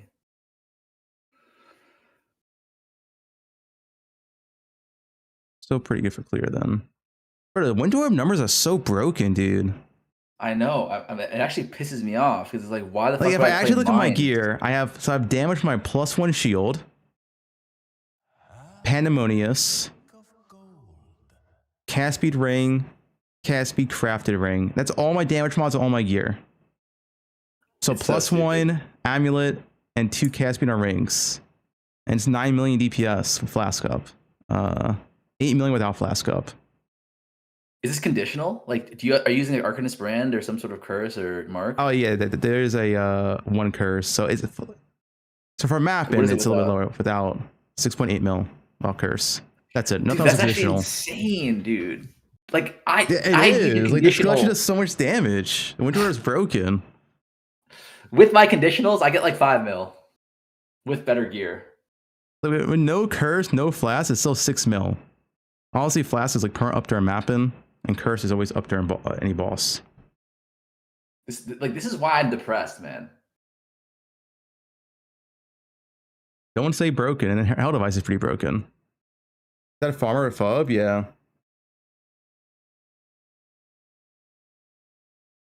Thanks for my machine title. At X the Farmer X. There we go. How come like plus the snapshot? I have the snapshot in here already. It didn't fix it. Snapshot. Don't worry about it. So you see this focus channeling? Yeah. You can just snapshot at 6% more damage permanently. It's kind of what. So as long as you channel for like 2.5 seconds, and as long as you like the buff never goes down to 0 seconds, it'll forever have 6% more damage. Oh shit! Is it like BV last league? Yeah, same concept. Yeah. Wow. Except being easier to sustain because Winter Orb's like 7-second base duration. Dude, you're playing white BV this league. It's better than BV, honestly. BB was pretty OP last league. Yeah, but you needed like a lot of investment. That's not true. Nah, dude. VV and Minion Pack, that shit was 0 investment. Didn't you play it? Yeah, I did. But you need explode somewhere, Wait, right? Tai said, I'm thinking of going to Winter Orb. Really, Tai? It's dude, Tai. This build, it looks so nuts, dude. Yeah, 6 second, pretty much 7 second base duration. Can you do a tier 17 map showcase Like, on your day 1 gear? Yeah, sure. Like I've done so many league starters, and like this much damage for this little gear is actually kind of silly. The only thing is, the spellcaster doesn't scale as well as a melee guy. Like Lantern Strike will scale to like higher DPS, whatever back then. But how much damage you have day 1 is really silly. I think I looked at like 30 different pobs this league, or this pre-league, and yeah, the warp numbers are fucking nuts. Early on, yeah. What are these maps? Oh, these are some old school maps. What is this? When I first started playing PoE, I think. That's the shiny Charizard map. My God. I have a map somewhere. Do you think about legacy map touched by Fubgun? That's gotta be at least a mirror, no? Yeah, Fub touched. I got FlexCon next patch. Yeah. Log into this tomorrow. Oh, this is without I guess the full end game thing, but What full end game thing? Like the Atlas? I don't have the Herald thing. Dude! My day 1, dude. Wait, this is without Herald? No, this is Herald. This is without the Keystone Herald with double damage and Herald. Do you have Scornful Herald? This has Scornful Herald on. Oh, yeah. okay. Without Scornful Herald, it's literally exactly the same early on, though. I can take it off next map. It's not down to a difference. Early on. This is some fucked up shit, man. Like this is so fucked up. Yeah, I can turn it off. It's not like I'm telling you right now. It's the difference isn't that big if you're doing like Alcan Go maps. Dude, I actually might get bait into playing Warp now. Here. No Swarm for Herald. 18-hour headhunter. I got headhunter an hour 19 before. Like, there's no Scorn for Herald, and it's still like, yeah, still really good. Yeah, no, it is. The Scornful Herald though makes the clear feel like the clear is better Scorn for Herald, but it's still gonna be really good without it. No, I mean, dude, this is day 1. That's fucking ridiculous, man. Yeah. This is like budget. This is like your. This is lower damage than I'll have because this is no Keystone, and I'm also missing a +1 level to immolate. This is also lower damage. And no war buffs, or do you simulate that with like extra levels or some shit? This is like a really low gear. Because aren't you getting like 50% more damage too? That cold Keystone Tai. What's that? So aren't you getting like 50% more damage on just the gem buffs too? No, I emulate some. I emulate the +2 from Dying Sun. I emulate the crit through the crit and the shield, so it's roughly the same crit. And that's it for what I emulate in.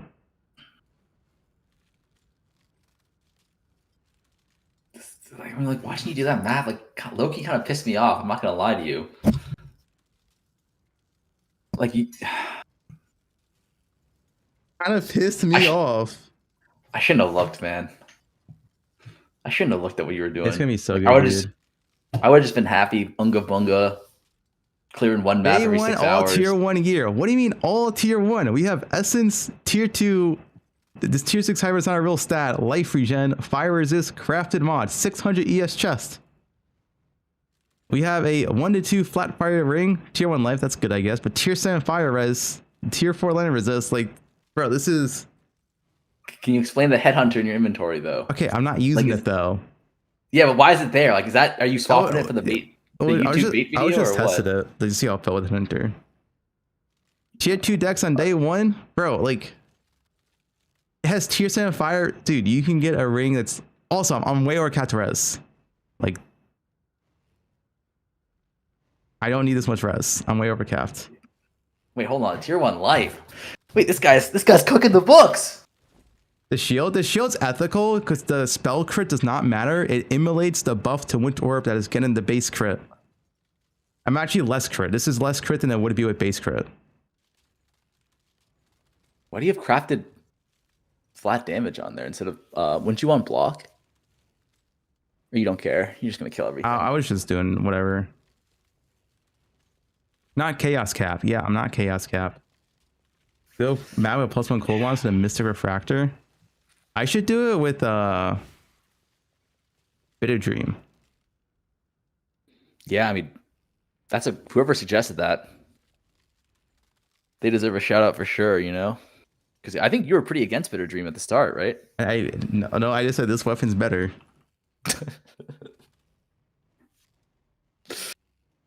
You know, I remember it differently, but let me see the DMs. I'm pretty sure like Bitter Dream. Oh wait, no, this is lower damage. Shit. I'm not even using the snapshot. Oh, this is literally a lower damage. And also, my Held Device was weaker because I didn't even have Ice Bite on it. So this is actually a Giga nerf. I'm not using the 6% more damage snapshot, and I didn't have Ice Bite on Held Device. Oh like, God! I'm being like Giga ethical. Pack it up, boys. If you're not playing War, you're gonna.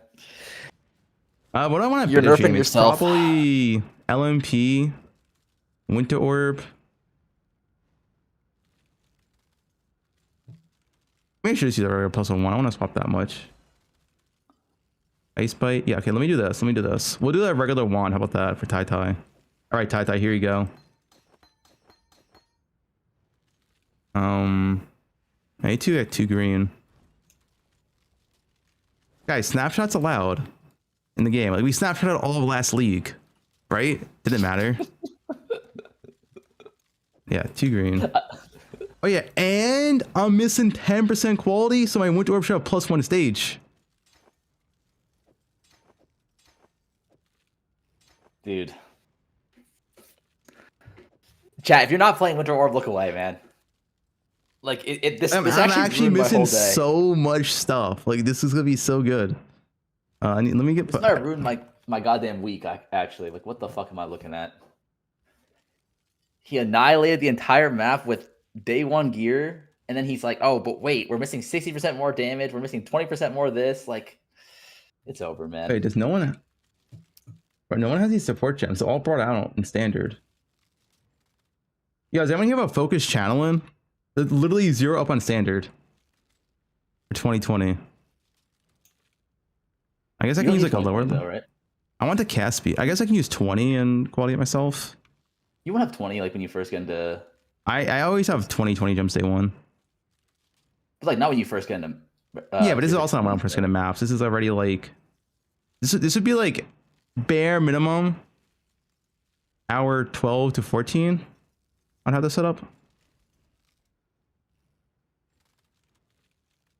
Hour what? 14? Yeah. Like hour 12 to 14 on how to set up. I thought hour 14 you already had your headhunter. No, that's like hour 19.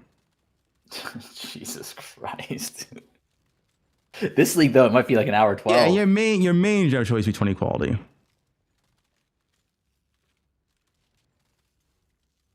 But the setup's not expensive. Like I said, the setup is not expensive. The most expensive piece here is either the Mystic Refractor or the Pandemonium, which you don't need. A +1 amulet's pretty similar to strength, but nothing else on it. Is that it's fine the Mystic Refractor. Dying Sun just to emulate the +2 proj, so it doesn't matter. What's the headhunter there for? Death Thrust like 2 or 3 divines. Okay, what are we talking about headhunter? Like, guys, Dying Sun's not here. This Dying Sun's to emulate the +2 proj. I took out my AoE to make up for the AoE it gives me. And this is also this is also a 94 character, effectively. Can you spin the Mirror Tier wand with the synth mods? Okay. Bro, does anyone here have a level 20 focus channeling that I can buy? Literally, no one has this, dude. What is this? No one has this for sale. Did you type the wrong mod in or something? No. Like you have a brick. People are just buying it out. Look, there's level 1s for sale. Just use a level 1. And just snapshot it? Okay.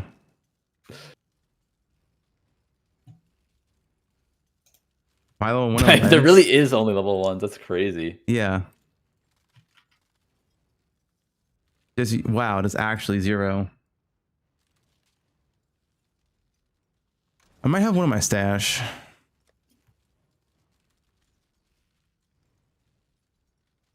Chad, does anyone here play the Roof is dot League No Start? quality. Surely one chatter here. I'm losing 10% cast speed though.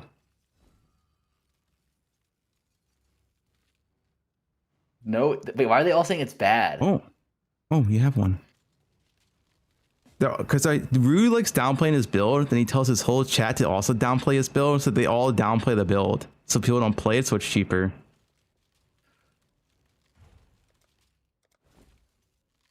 Oh my god! So I should be playing it. Yeah, you should play it. It looks really, really good. Like, doesn't it suck to self cast until you get Poet's Pen? Yeah, but it does really need Poet's Pen to like actually pop off. And Poet's Pen is a tier 1. Is Poet's Pen a tier 1 unique? No, I can't be right. What tier is Poet's Pen, guys? Let me look it up. Tier 2. Okay, tier 2. At least as of 3.25. Tier 2 is not bad. That is more rare than my wand though. My wand's tier 3. I bet you that your wand is gonna be like 5 times more expensive than Poet Pen. No, Poet's Pen is usually pretty expensive day 1. How much is it? Like what's the history? Let's say Pewee Ninja. Like, fuck, I need to have a good league start this league. Okay. Like, do you remember what happened in my last league start after you baited me in the Frostblades? I literally told you not to play Frostblades. Then why did I end up playing it? I don't know. No one told you to play it. You know what? Okay, do you actually know what baited me? Why is that 2 Poets? It was because one's this. Yeah, one's somatic, one's carved. Oh, standard. No. Why is it on standard? There we go. Let's see. Poet's Pen day 1. Wait, it was only 5C? No, 10. Yeah. Oh shit. Tier 2. I mean, it's not going to be 10C this league. It's not going to be 10C this league. It's a tier 2 unique. Because Fizdot got some hype. Yeah, but if Rue's not playing it, then I don't think a lot of people are going to play it, right? I think a lot of people are going to be playing Luminary and Warb. Maybe. 5D on day 1? Yeah, I can see 5D. 5D on day 1? Tier 2 unique? Okay, if it's are tier 2 uniques ever more than a div? Tier 2? For non-giga meta? Hence. Like, if you were playing that shit, that'd be like 20 div, but like... Frostblades is bad. Wait, this is Johan last league on Fizdot pre-buff with 50 div budget. Let's stop the cap. I mean, he has the... I think I know this build. Like maybe like 2 weeks in, 50 div. This is what your build looks like on day 2, man. Like, what do you mean they gotta nerf this build? They gotta nerf this build. This has like auto chain. Oh, he has Gloom Shrine. Oh, he does have Gloom Shrine now. That is pretty OP.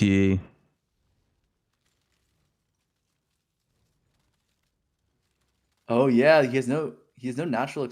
Well, no, you don't need Gloom Shrine though, right? You need some source of explosion though to start the chain, right? All right, hold up. Let me do this budget test.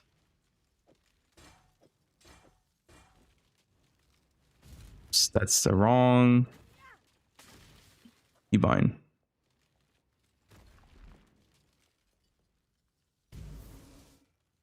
Oh, Comedax says wasn't even close to 5 div when it was way more hyped in 3.27. How much was it then? You do a 5-link warp, not a 6-link. No. Why would I do a 5? Bro, you have a 6-link like by hour 6 in this game. What are you guys doing? Yeah, just do 5 links so we can see what. Even more so this league. Yeah, but we're gonna have like probably 4 links going into tier 16s. Bro, 6 links are so free of outside areas now. Literally any 6-link works now. Any card of 6-link automatically works. That's true. It's actually so much more free this patch. You're not gonna want like any 6-link though, right? Like you wouldn't you wouldn't wear a tabula, you know? Like if you have no stats in this. Yeah, but like just something with stats. Any like 200 ES, 200 ES 6 link, I'm using it.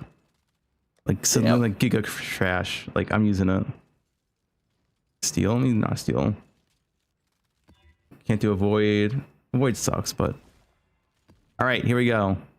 Well, I didn't get the wand, but whatever. This is with focus channeling. This gear would suck with tier 17. Really? I thought you could do it. It would suck. No? No, it would suck. What about with focus channeling? I think you could honestly do tier 17. Like, look at this. I mean, I could probably kill the boss. It won't be fast. Oh, I'm just curious. I think you actually. Oh! I got Soul Eater from my thing. From your Headhunter? From Inspired Learning. I'll take it off. Why didn't it work? He's headhunting already, boys.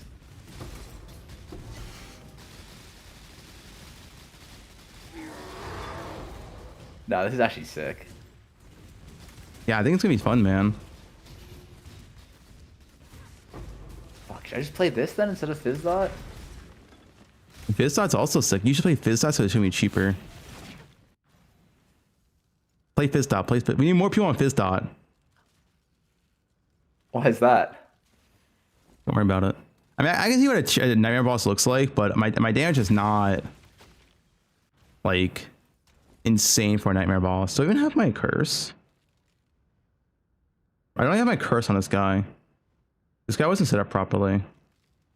Yeah, I don't have my curse right now. That would be too much damage loss. Why a blazing salvo here? What is this?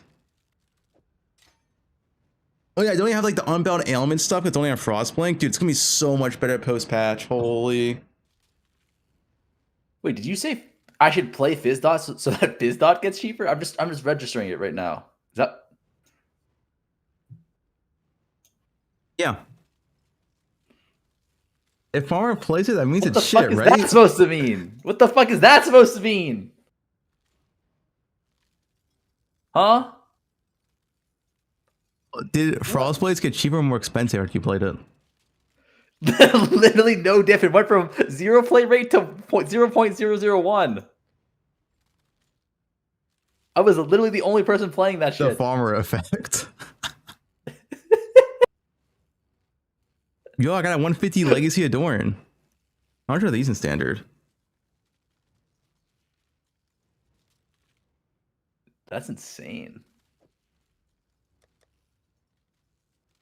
I can't believe they did that for well, actually it doesn't really matter for poe1 because everyone was just wait, legacy synth items? I can corrupt this? And it has the items sell more to vendors. Wait. Same with this one as well. Wait, Frenzy.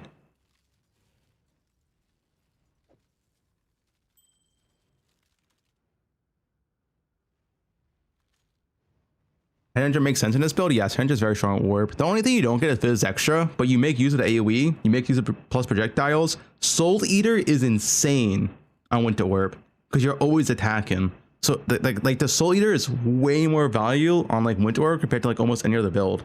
It's actually like Soul Eater is so good at Winter Warp.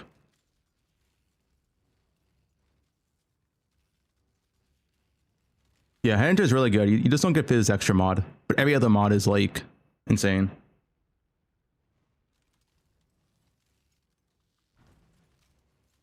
Oh my god! You know what I'm gonna do? Wait, you know I figured out my league start. All right, I'm gonna rush heist. Fuck, there's no gold rose in this game. Fuck, never mind. No, there is. Oh, not early though. I'm not paying 5. I'm not getting far and paying 5 div for a fucking gold roto, man. Could I get?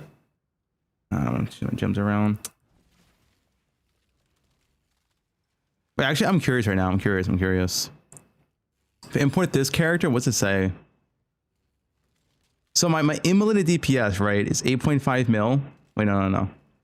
Regular DPS. 1.8 mil, 9 mil with 5 overlaps. 5 overlaps, right? With this. So if I take out this stuff and I import my current character, what is my current damage in comparison? How much stronger will I be?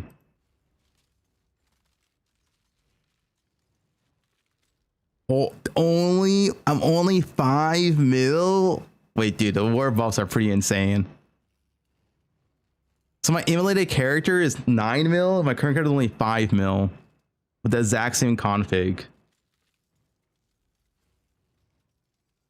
You see how much more buff this is going to be next patch? This is going to be insane. This is pre-buff warp. It's almost double the damage with this gear. This is 2120 because I was trying to emulate the plus level. But even with the emulation, it's way lower damage.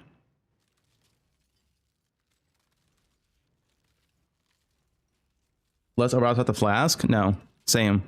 I took out AoE node on my skill tree. Like I said, this is only for +2 proj. I took out the AoE on my skill tree to make up for that. 20 for 24. It's the same radius. Yo, Farmer, you there? You haven't talked. I'm just like, oh. I'm just despairing. Like, I'm just deeper and deeper into despair right now. Like, I don't even, like, what am I supposed to say, man? Like, your build is fucking insane. Like, we're all, like, what, This doesn't have frostbite. What's this DPS of frostbite? 6.5. Okay, so 6.5 to 9 mil. Dude, I'm getting like TLI PTSD flashbacks, like watching this. 7.7 like, adrenaline up. I'm a free-to-play player. Maybe I buy the battle pass, and like I'm happy farming like 500 FE an hour, and then I open up Fub stream. He's like C6 everything, like drops fucking 200 FE per map. Like it's happening again, man. It's happening again. No, I mean I think Fizzot's gonna be insane. Yo, Tai, what are you planning on League Start? I'm gonna get Tai in the call. Hey, Tai, you want to join? Need some stall content, man. I'm playing League in a sec. Okay, he's playing League. Tai wants to play War, but I'm like, it was fun. I think Fizzot's very good though. Where's someone like Rutu's Fizzot pop? Where is it at? Let me see it.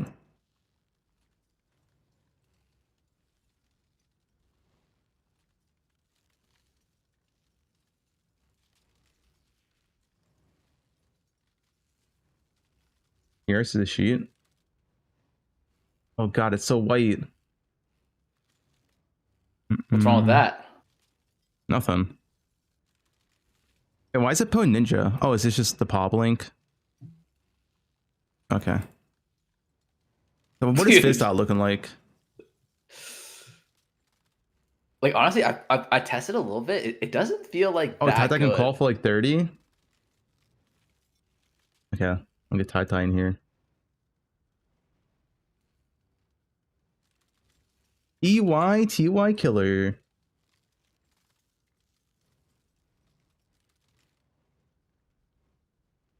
Farmer guy better answer.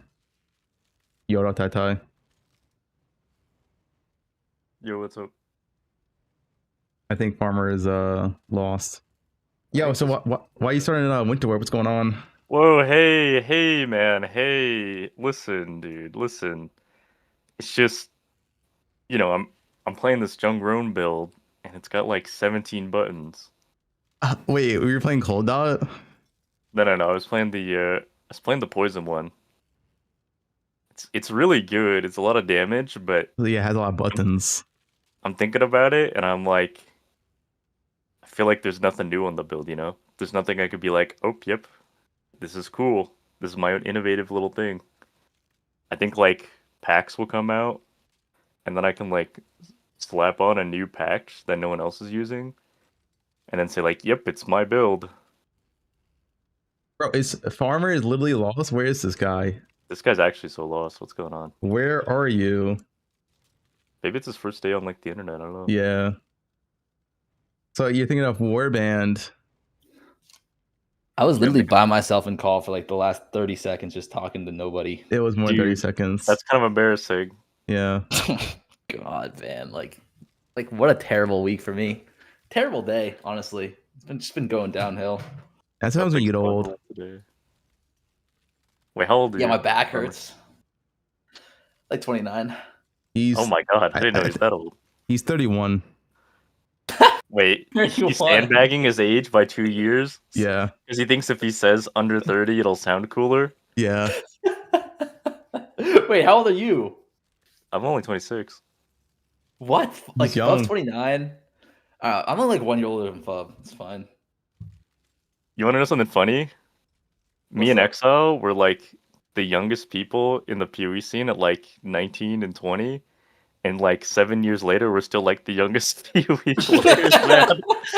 This game's for old people, bro. It's so cooked. Yeah, for sure. I used to stream TFT before this, and I had like a playlist that I would listen to all the time. It was just like a lot of like rap and hip hop stuff. And whenever I play that playlist, like normally I play like dad rock in my streams. Then whenever I put that playlist on, people are like, "What is this music? Like, did you call this music?" The new gem. Yeah, it's a bunch of old fucks here. Yeah, they love data rock, dude. Yeah, they do. The Dad Mods playlist. They love that stuff. What are you starting, Tai? Are you going Warb? And I might be Warbin. I don't know. I think might be it's changing my mind. It might be a Warb League. Like, I think, in my opinion of Warp, I think for like the first 10 hours, it's like a pretty average, it's like a good build, right? Above average build. But once you get some of those key pieces, once you get the wand, once you get Scorn for Herald, dude, you're just like absolutely blasting compared to like any other build at the same point, I feel like. For the same price. You guys know how to get a good spellcaster wand and shield like hour 4 to like hour 12? Because Mystic Refractor is going to be so highly contested that like nobody in chat is going to be able to get it. Do you guys know how to get the level 2 one? Level yeah, 2? the level 2 yeah. tag. Yeah. Yeah. All right. You already know. I do. Farmer, I don't know. do you know? Wait, you're talking about the Fubgun? You just like log out and log back in with it? No. Wait. I mean, you what? do log out. Yeah, You log out and log into level 2 character. Yeah, you log out, no. log into level 2 character, the headhunters in the inventory. Okay. A bunch of Chinese and Korean characters have been messaged to you. Wait a second. You haven't seen this tech? It's really OP. I haven't figured out how Fub does it every Don't you league. do it every league with everything sold overnight? Oh, you son of a bitch. You son of a bitch. Listen, Those are I've hard, honest sales. I've heard both of you guys accused of RMT. All right. Yeah. That's like the good guy, like the bad guy gets accused of something and then he starts throwing accusations at the good guy just to like muddy the water. Farmer, if you buy level 2 once, you can get a +1 to 1 for free. It's 1 in like 30 alterations. Like yeah. You have to use Smogs, but 60 alterations, eye level 2 shield and wand, and you can very easily get +2, and then you're like just turbo gaming from there. Ooh, wait, and then craft one mod. Is there a skill gem that you could do too? Like can you do like the 40 quality skill gem vendor recipe? Does that still work or? That does still work, but like you're not gonna get that at like hour 3, you know. Whereas like when you complete the campaign, you can run back to the coast, open those little boxes or whatever, like the little corpse things, and you'll pretty easily find one if you don't just like buy a wand. The problem with the vendors is like the eye level 2 stuff isn't always there. So like since you have to mule momentum, you can just log out and check your ranger. Oh shit. True. Wait, hold up. This is the guy who I should have been messaging and not Fub. Wait a second. Hey, what? Tai, last league, if I were to ask you, should I play Frostblades, what would you say? Hell no. What is your problem? I literally told you no, Farmer. I literally told you not to play it. Corner, man. Everyone in your chat told you not to play Frostblades. This is who I needed in my corner. Listen, I would have asked, like, listen, man, are you good at the game, or are you gonna like, treat this game like PoE 2? Because it's not the same game, man. Listen. Fub was telling me that like it was bad, but in a way that made me think that like it was actually good, you know? Like he's making it sound like I it was literally told you it was bad. How do you describe it? Tell me in great detail how Fubgun described it. I remember like it was like a tone thing, you know? Like it wasn't just the words, it was like the tones he was using. It was like condescending, like maybe like if a good player could have done it, but like I'm not that good player, so like it was like he was egging me on, you know? Oh, he was egging you on. He was like, yeah, maybe if you were good at the game, you could make Frostblades work. And yeah, like, exactly. Yeah, you heard something like that. No, I'm pretty sure I said Frostblades is one of the worst skills in the game. You shouldn't play it. Okay, what actually baited me was that the guy who made the build said, "I don't know why other streamers like to shit on it for no reason, but it's really good." Yeah. And I was like, you know what? That is something that people do. You know, like I do that. Like I do that. yeah, like Yeah. Fubgun tells me something's bad. Except it was Fubgun really tells me bad. my opinion, and then I just go and spread it. Listen, the thing you have to do, right, is when I say a skill is bad, I just say, hey, look, if they want to race me with their dog shit skill, we can race. But they never do, man. They never want to race. Yeah, okay, that's weird. I feel like if you did the dog shit skill and they did the good skill, like you'd still win, no? Exactly. Maybe their skill was better. I don't know. Maybe if they were a better player. I mean, look, man, if you look at somebody that's like Challenger and they play like a dog shit build like AP Yasuo, they'll still have a better time than the guy who builds correctly. But like that just means that the Challenger player has a better opinion, no? True. True. Are you Challenger player? No, I'm low Grandmaster. Dude, he's a one trick Sona player. Oh hey, no, you didn't have to include Sona? that part. No, hey, you did not have to say that out loud. Shot. One trick? Not even a main? Like an actual only plays that? Guys, no, but listen, wait. Support player? Listen, okay, I used to play jungle, and I'd get so mad. And now, like, I just spam FF, or spam no on FF votes. I'm, like, painting my nails. If my lane's not going well, I go mid, I walk top, run with the jump. It's low Kodozo gameplay, man. This guy said that's fair. I played with Tai 3 times. Each time he griefed me. His name is Lackey Man 222. Yeah, link your OPGG. Let's see it. What's OPGG? Let's see link who your band. griefed too. Let's see who griefed too. Let's see the scores. Oh, he got real quiet. I love it when they do that. No receipts. He got real quiet. Either that, he's about to drop a fucking dog on our forehead. The type files are about to be exposed. Listen, man, don't link any chat logs. Okay, my brother was playing on my PC, bro. Wait, so you meant to count Sharon? No. Oh shit. Wait. No, it's brother Chris, Yeah. man. It's brother... No. Wait. Recording. Do not get Drew Levine in here. Ty ran it down in my game on Kennen once. Is that true? Probably. You ever play Kennen? Oh yeah. Ty, you play any Valorant? That game sucks. Also, I'm looking at this the Fizz.dot POV. It's not bad. 4 mil DPS. Yeah, everything Fizz.dot's up. looking good. Have you played Fizz.dot, Ty? Yeah, I played it. Not like as much as Exile has.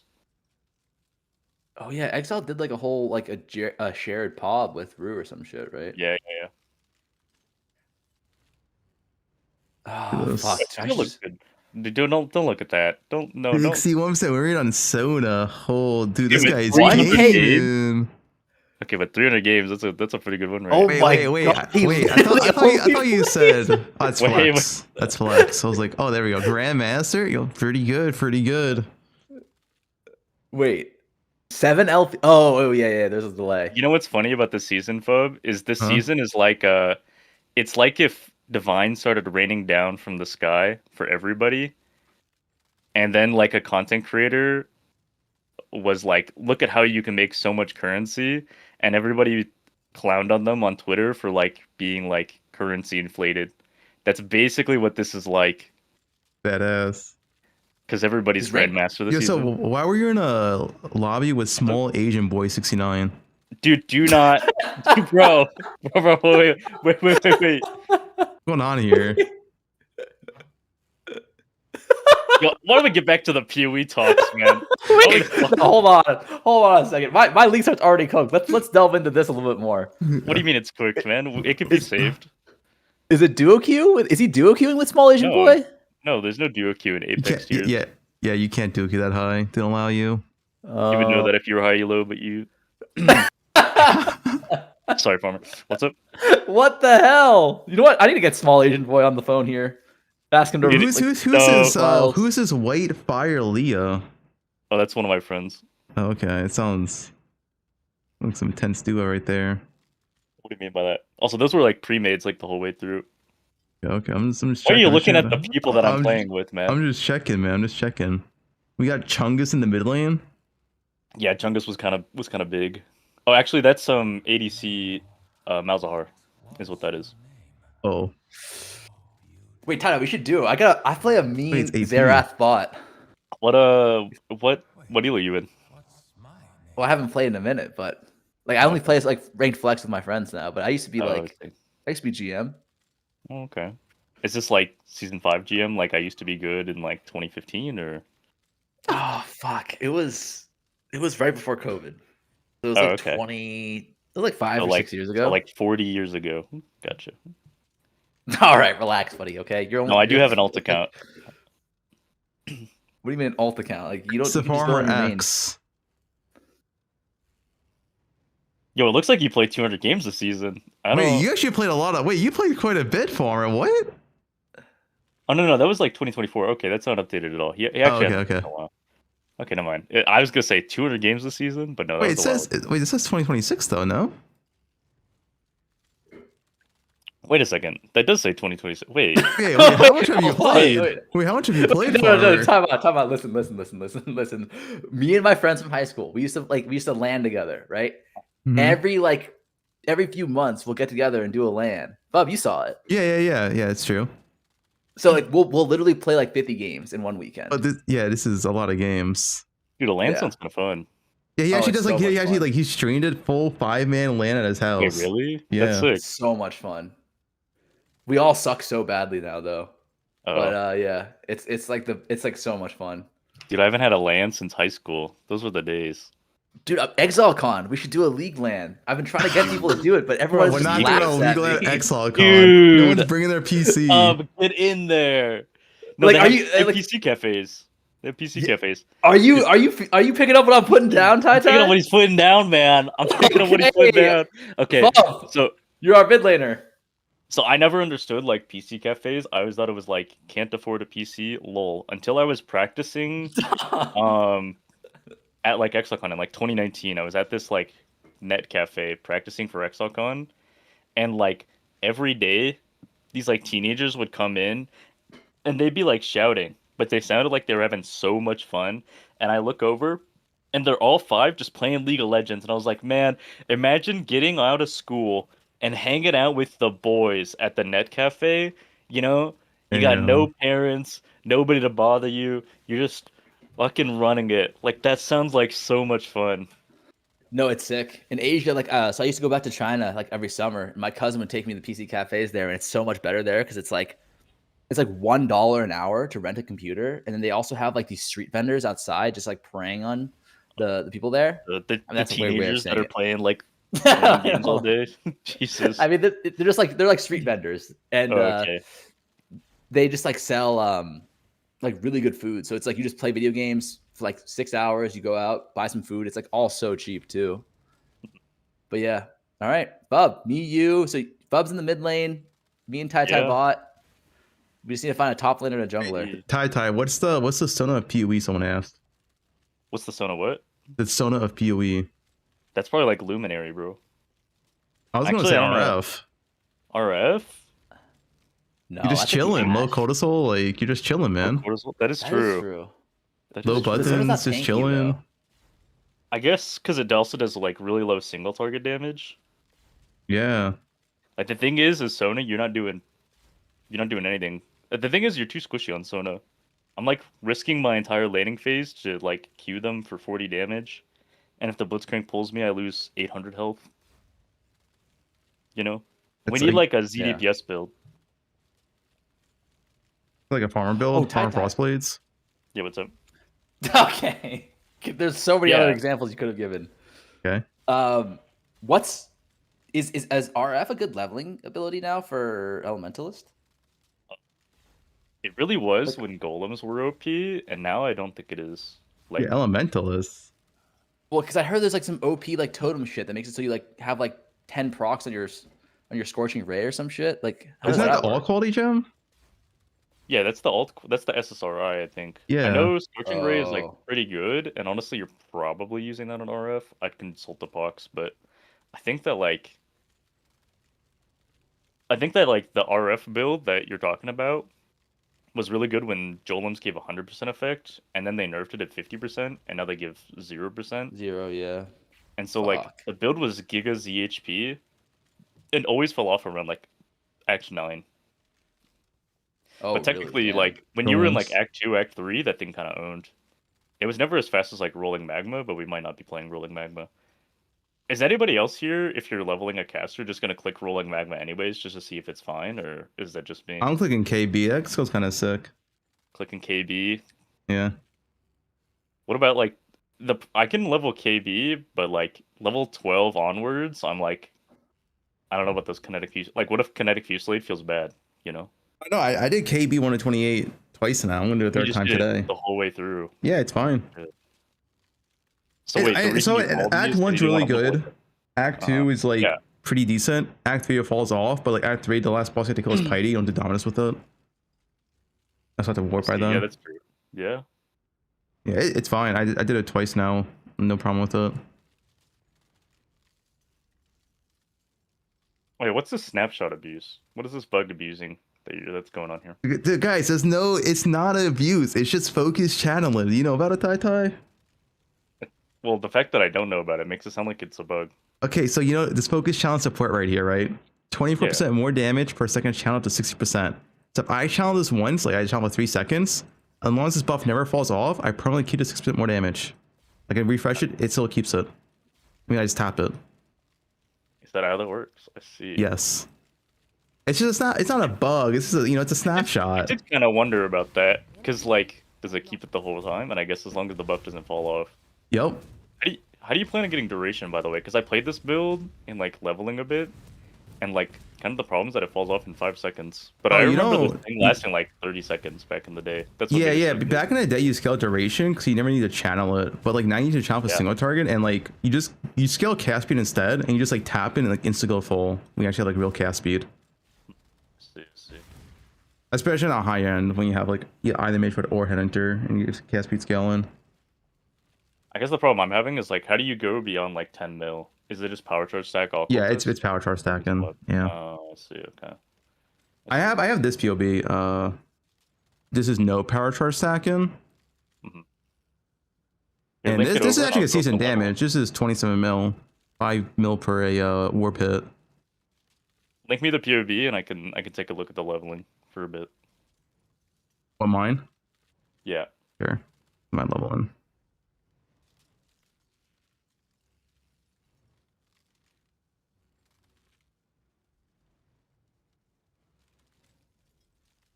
Yeah, we were talking about frenzy charge stacking, then he ended up not liking it that much. I also didn't like it. Why not? It's more like awkward because you can't use any of the good power charge unique still. So you're doing like the opposite, right? You're frenzy charge stacking and opposite of power charge stacking, but you still can't use any good the power charge uniques. All the good power charge uniques have the downside of lose all power charge when you get the maximum power charge. So it's like frenzy charge stacking just for frenzy charges. You're not really getting anything that much out of it, I guess is like the thing. It's very yeah. I didn't like it either when I popped it. It's kind of weak. I see. Why do you take Firewalker if you're just gonna respec the Frostwalker later? But it's like you don't use that many respect points. Yeah, that's fair. And then you have Holy Flame Totem and Flame Wall. Well, that is true. Soccer players trying to use the same 5 uniques ever. League challenge. All right, Waggle. Yeah, if you have any advice for a better leveling setup, I'll put it in. But I've done this a few times and it felt pretty good.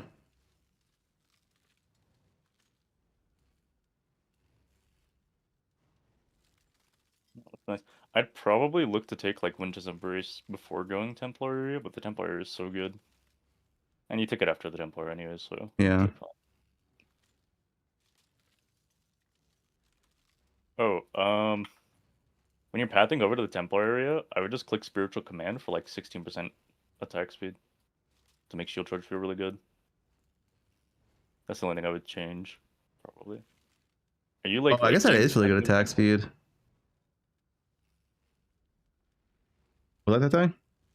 Are you like staying Templar like in your endgame PvP? Let me check. Yeah. I path a different way though, but I do stay there. Yeah. Path top side. Yeah, the leveling is good. I would just click Spiritual Command on the way. And then I'd probably... around like the 47 mark. Actually, probably on like the Winter Orb swap. I'd probably switch over the small nodes pathing to cast speed. Like 12 cast speed feels a lot better, IMO. Oh, But that's maybe probably the cooldown true. Yeah. like the amount of increase you get from being like Breath of Rime and Heart of Ice is good enough to offset like the loss of the early spell damage nodes. This is my endgame pop actually. I didn't choose my endgame.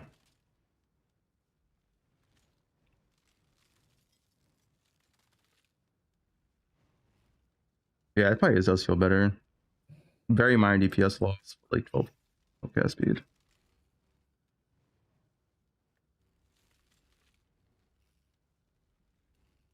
I don't have the source for Legion. Bro, why is my chat filled with gooners? It's a fucking mystery to me. I feel like the chat is a reflection of the streamer, is what my chat always tells me. Whenever I'm like, why are you guys X3ing all the time? That is true. You do have a lot of femboys in your chat. Hey, listen. Let me see this POD. Entering maps. Yeah, I guess it might be a little annoying for you because then you have to like switch the cast speed over then, but It's correct. I forgot about it. Cast speed just feels better. Yeah, the cast speed will feel good. And the spell damage doesn't do anything for Herald of Ice. And this is already out of it, so. Yeah. That's like the big thing, right? Because the Herald doesn't benefit from it. Yeah. You still want spell down. What order of labs? Liege. Golems, Shock, then Mastermind, Heart. Shock second, huh? I mean, it's either Shock or Mastermind, but my issue with Mastermind is you don't have any great way to proc it consistently for every single pack until Glove Implicit. Like you, you don't need it to proc every pack. You just need it to proc every now and again with the Cold Mastery. It just solves your mana completely. I mean, I know like my mana with Golem does that. pretty chill, but just the Golems, yeah. I feel like the only time it really matters is like single target, right? Like the exposure versus shock. And yeah, the shock gives you more damage, but personally I really like Heart of Destruction. Because you're getting Heart of Destruction Yeah, overlap, right? Yeah, yeah. They're both good. I think if you need the thing is Warp has like one of the best mana costs already for casters. It's such low mana investment even with high levels. I think about Shaper of Winter. You ever click on that? I mean, that could be some consideration because of Keystone now. Yeah, exactly. But I'll have to wait and see. I mean, you get 40% chill. Over 30%. I don't know if it's like just for DR no. Yeah, exactly. We ain't clicking that. We need damage. Damage day 1. The Forbidden Flesh, Forbidden Flame. What am I sniping? Oh, that's a Seiko DMU. Wait, Twitch drops? This is very important, guys. Twitch drops. What? Twitch drops. Wait, where's official? We love Twitch drops. What are we getting? Support a streamer, 2 Twitch subscriptions. Guys, you have to get this. It's actually the best MTX. I haven't seen it yet, but it's actually the best MTX yet. I'm Mark Roberts, game director on Path of Exile. Throughout launch week, you'll be able to claim the Nautical Explorer back attachment by watching your favorite creators in the Path of Exile 1 category on Twitch for 3 hours. Cuba. A perfect attachment for all explorers, on land or sea. This back attachment tracks the total number of waypoints you've discovered as you explore Rayclast's campaign, and also tracks the total number of maps completed in endgame. Wait, that's pretty cool. It tracks how many maps you do in endgame? For free? Once you've got something you're proud of, link it to your friends I to like show that, off. Support your favorite creators by gifting really cool, 2 subscriptions or subscribing to 2 channels in the Path of Exile 1 category to claim the All Flame Crafting Bench. All Flame Crafting Bench for 2 subs. That's an insane deal. That's actually one of the best deals I've seen them do. Crafting Imbue bench your for crafting 2 bench subs. with the power of the All Flame. What? This crafting bench comes with a custom interface and releases some of the power of the All Flame itself when you perform a craft. That is sick. As always, these items are purely cosmetic and do not affect your character's power or progression in any way. Thanks for watching and have a great league start. I mean, personally, guys, I've never seen a better 2 give subs. What do you think? Any thoughts? I am gifting Farmer. Sub to Farmer low. Wow. Actually, W Chatter's in here. Guys, Farmer's a multi-millionaire. Like, Oh, he doesn't pay rent. Like, I made less than minimum wage last year. Let's remember that. How much you made this year so far? I don't check. Oh, you're that rich, huh? You don't need to check. No, Money's not an I'm issue for you. like, Money's just not an issue for you. Just don't check. No, you don't know what it's like to be broke, man. It's painful looking at your bank account. That's why we don't. Don't you need to check though when you pay for pay for food, pay for rent, insurance. Well, you gotta get the sugar mama. You know what I'm saying? His GF pays the bills. It's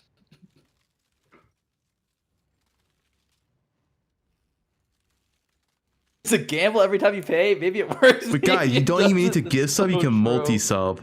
That's insane. No, there's challenge rewards. They haven't released it yet. It should be today.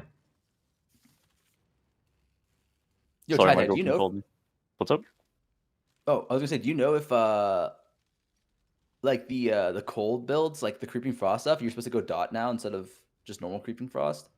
For leveling? I think on hit is better for leveling because like you kind of don't want to like ever go back for stuff. Okay. Like I think you do enough damage on hit. It's kind of like Peaconk. Like Peaconk's a poison skill, does tons of poison damage, but you just go like low key on hit in campaign because like things die instantly. What is this? Sense. What is this fat chud? What is this thing? Chud? Yeah, Yeah, what is it's chud? a chud club. So like I add a largie chud. It's the chud club. What is this thing? This thing's disgusting. Get it out of here. Wait, it's a dog, man. At X the farmer X chud. That's a good one actually.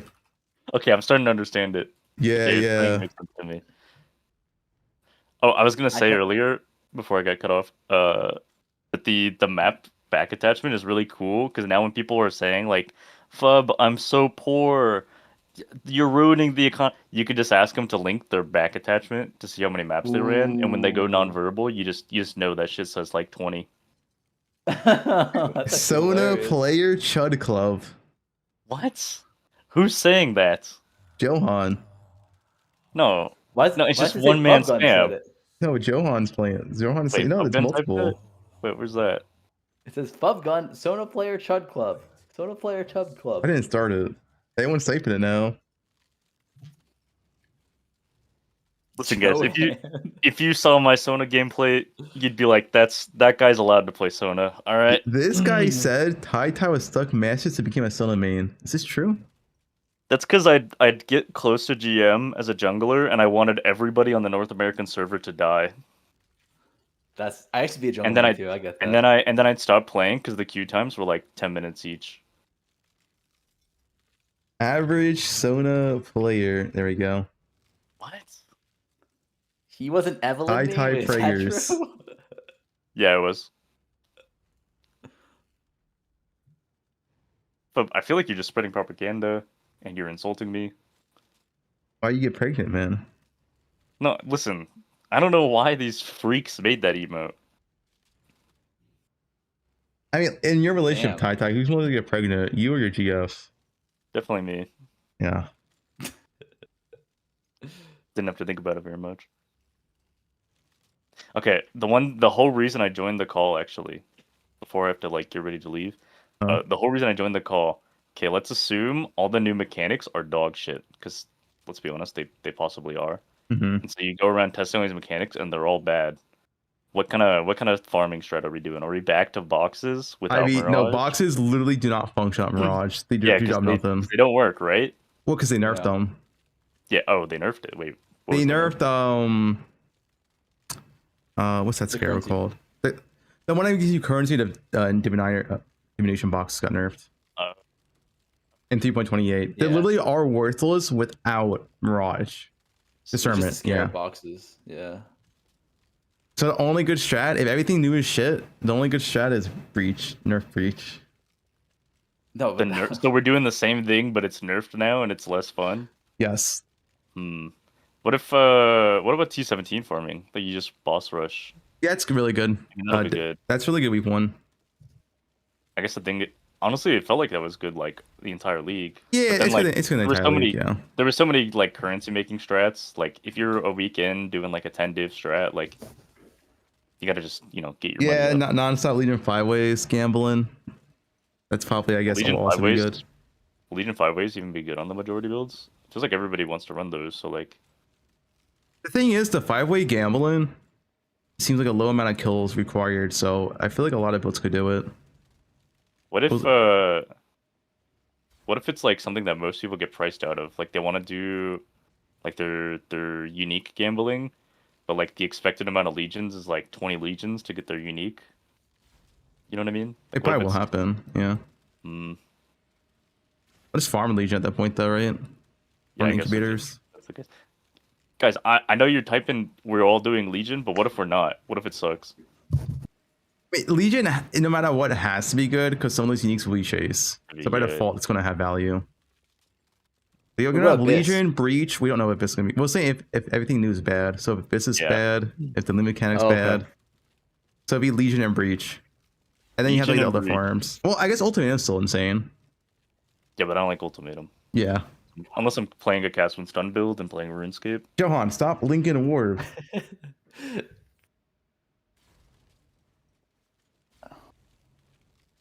My chat loves Legion. They type it all the time, my chat. Or okay, I'm not adding that. He had Legion? There's no way they're gonna. What's up? There's no way they're gonna make the new content bad though, right? I've seen it happen. I've been here before. Yeah, like way far. not Like, I make know you're kind of sense, new to though. PoE, but Yeah, I know. Listen, I know you're a PoE2 player, and that game only gets marginally better every league.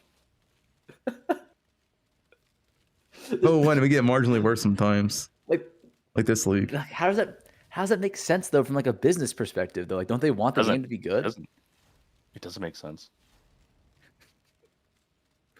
You're thinking about it too logically here. Like, what do they gain? Think by of making the new mechanics 3.26. suck? You played 3.26, right, Farmer? Let the they nerf loop, ground loop by 50%. No, that was league after. So we had Oh, yeah, Merc yeah. League. That was so many awesome. people loved it. It had one of the best retentions. It was really, really great. A lot of good farms. Then they nerfed everything in 3.27, killed Breach. And yeah, that was a despair league. Everyone quit in 2 weeks to play PoE2. Yeah, but I thought they did that because like they that. wanted people to play PoE too. That is what it kind of felt like. Like it felt like a government psyop. Like Yeah. you guys play our other game. Like, dude, 3.27 was one of the fastest leagues I've ever seen die, like next to Kalandra. That league died so True. fast. Okay, I don't know. Like, I don't know surely about you guys, but sometimes looking at the Steam analytics kind of pisses me off. Like, so I hate statisticians, and I feel like you can look at stats and like prove your point with almost anything. True. That's why I love it. As long as like halfway reasonable, you could be like, oh, the numbers are low, because, as long as it's not some really weird shit, you can just be like, oh, it's because of PoE2, oh, it's because of this. Yeah. Like PoE2 definitely has a really high Steam numbers, but PoE1 was not like a big Steam game. Do you know what I mean? We already it's played like some a on very- Steam though, from what they said. Yeah. Like be like 60% versus like They said 6% for poe1, and we don't know, but it's only grown higher. Yeah. Every time they always announce it, it's always higher than before because more and more people play on Steam than standalone, which makes sense. like surely they learn from their mistake, right? And then they're not going to do it again. Like, Dude, this guy's so funny, actually. like made one mistake, whatever, man. But like they learned, and like they're not going to do it again. Yeah. Like No, you- Octavian, right? We got Octavian now. Well, apparently, listen, I love GEG. I love their employees. But apparently, Octavian spent 3 weeks working on Abyss monsters. Now, I'm not sure how that's going to make my Limb mechanic experience better, but I hope it does. That'd be sick. I don't know. I have faith in him. All right, I'm gonna have faith. I'm not gonna doom. We're not gonna doom. Every new mechanic's gonna be good. We're gonna be like, holy shit! There were so many farming strats. The league mechanic is goated. I hope so. I hope Abyss is sick. My worry for Abyss, though, poe2 Abyss is so good because it also has innate high value to like Light of Omens and the Abyss Desecration currency. And poe1 is just the Abyss Belt and Abyss Jewels, which have like okay value. They aren't anything like Omen of Light. They lose value kind of fast, honestly. You lose value because Headhunter and Mage Mega Blood. Blood exist. Yeah. So like, Oh fuck. So here's Abyss Jewels, which they did buff, but it doesn't have that innate value that a poe2 Abyss does, which just makes it so good no matter what. What if abysses are shitting out like breach mobs? You know what I mean? Like breach number of mobs. I mean, then we're pogging out, dude. We're pogging out. Does abyss also have like a negative like quantity modifier for the rares or something like that? Because like those guys do not drop loot. It's like ritual. Is that the case I there? never looked into it for Abyss. But either way, the rework to Abyss would be different for loot. Every loot mechanic has a separate multiplier for loot. Like Legion is different than Breach, which is different than a Ritual, which is different than Abyss. Like everyone actually has different loot multipliers. Right. That makes sense. We don't know the exact numbers, so. Guys, I might be playing Warb. I don't know. I think you should play Warp or Fizz Dot. Might have to do a run. Are you SSF, Ty? No. I like to play trade, but I like to after the league start, play at my own pace and craft my own items every time. I don't like buying finished items. Yeah. It's kind of it vibe. makes sense for Ty to play Warp though, because you'll be ahead of everyone. Ty, you swap to Warp, when you swap to Warp level 31, it feels so good, and this is pre-buff. Like when you swap at 31, you get at least 2 golems, you're gonna be convinced right off the bat. Like, wow, this is pre-buff. Golems are 34, and then Warb itself is 28. Well, I'm saying 31 swap because you get focus channel and it's just a bit more damage. I see. And hypothermia. I mean, it's fine before then, right? Yeah, you can swap at 28. You can swap at 28. Okay. Because I hate those little 1 skills, I'm not gonna lie. Yeah. Okay. But I'm saying 2 golems because you can. I guess 34 is 2 golems and then lab whatever. But as soon as you swap, even before golems, wow, this is good. Then you get to the golems, this is insane. It's this is pre-buff, and then post-buff is 40% more damage. The exact same point in campaign. You go from 3 to 4 proj and effectively 2+ levels in gen levels. I can't believe it's 400% more damage.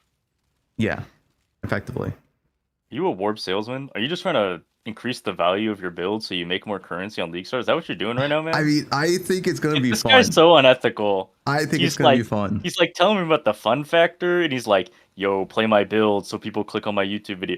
I'm looking at the real build, man. I think rebuild's also good. You can play the Fizz Dot. Oh, but the thing is that you actively benefit from people clicking on the YouTube video, but Rue doesn't benefit from people clicking on the POB. Wait, Rue also has the YouTube video. Oh, he has a YouTube video? Yep. Shit. I'll link both and tell people to watch both videos and then decide. That way, both of you guys make money. How about that? Auto bomber swap. I'm not making videos. Ooh, 29 million DPS auto bomber swap. What do you need for the swap? Looks like 15 jewels. Yeah. You need 3 clusters. I mean, honestly, it's not that bad. It's just it's a primordial bond. Oh. You need the double golem helmet. I think that's supposed to be the most expensive part. Oh, is that the big thing? The Dark Monarch? Oh shit. Yeah. That's the Nightmare unique. No, that's from Incarnation of Dread. Oh yeah, never mind. It is the other ones from the wine. But there's 20 different. Yeah, there's 20 different. It's every single minion it can roll through. Yeah, I've never gotten golems or anything useful. For how expensive? Yo, guys, how expensive is it on League Start? Any Fizz Dot players? How expensive is this helmet? The golem one? Yeah, it's like 20. It's 50D, 100D, 10D, it's cheap. Is it going to be cheap if people at League Start and Fizz Dot? It will not be cheap. It was 20 div last league, I think someone was telling me. It depends on the day. On day 1 and 2, it's 20 divines. Okay. Yeah. It does go down to 10. Wait, Farmer, do you see this? Yo, why is Farmer not streaming? Desi Bob banned again? This guy says, wait, really? Question mark. How do they believe this? I actually don't understand. How can wait really be a real response to that, man? I've never been banned. You've been banned? God damn it. Wait, really? I have? Why is Farmer banned? I don't know, man. Is Sushi gonna be unbanned in time for League Start? I hope so. Sushi got banned? What'd Sushi do? Can we address the drama? Talk about the allegations. Yeah, he's a duper. Duper? David the duper. That's been known. Yeah. Oh, we're gonna hang out with the bad boys of PoE. Yeah. It's this tie guy. Yeah, what do you think about the there was a tweet a while back and someone was like making fun of tier lists and he was like rank 1 my build, rank 2 my friend's build. What do you think about that? True. That's I never put my build at rank 1, that's why. I thought it was funny. I thought it was really funny because it's kind of true, but then also like a lot of my friends are players that I respect, and if they weren't someone I respected, I probably would never talk to them, you know? So true. So then like he's also like I respect builds. Jungroan, and so I'm like, let me look at this POV. Yeah, it makes sense. I mean, I don't know about you guys, but I've never played a Jungroan build and had a horrible time. I think it might just be a skill issue.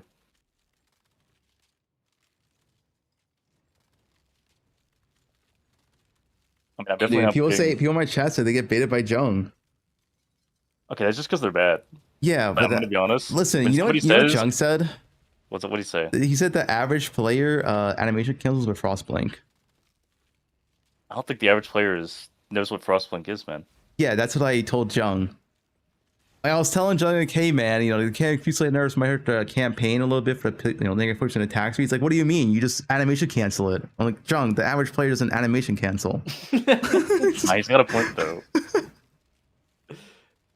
Yeah, if you animation cancel, sure, but I'm saying, you know, for my League Start guide, they aren't doing that.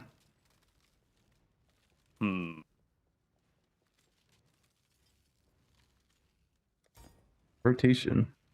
Tyler, do you have a VOD link to your Fizdot run?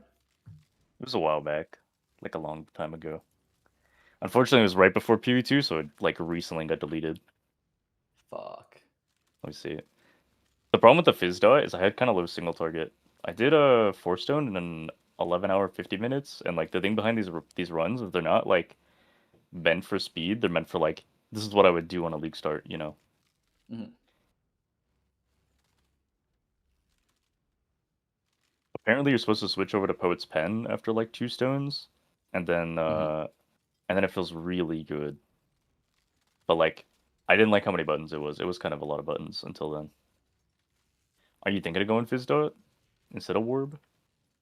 Yeah, definitely. I don't think I'm gonna go Warb. I don't think I'm fast enough for it to make sense for me to go Warb. What do you mean not fast enough?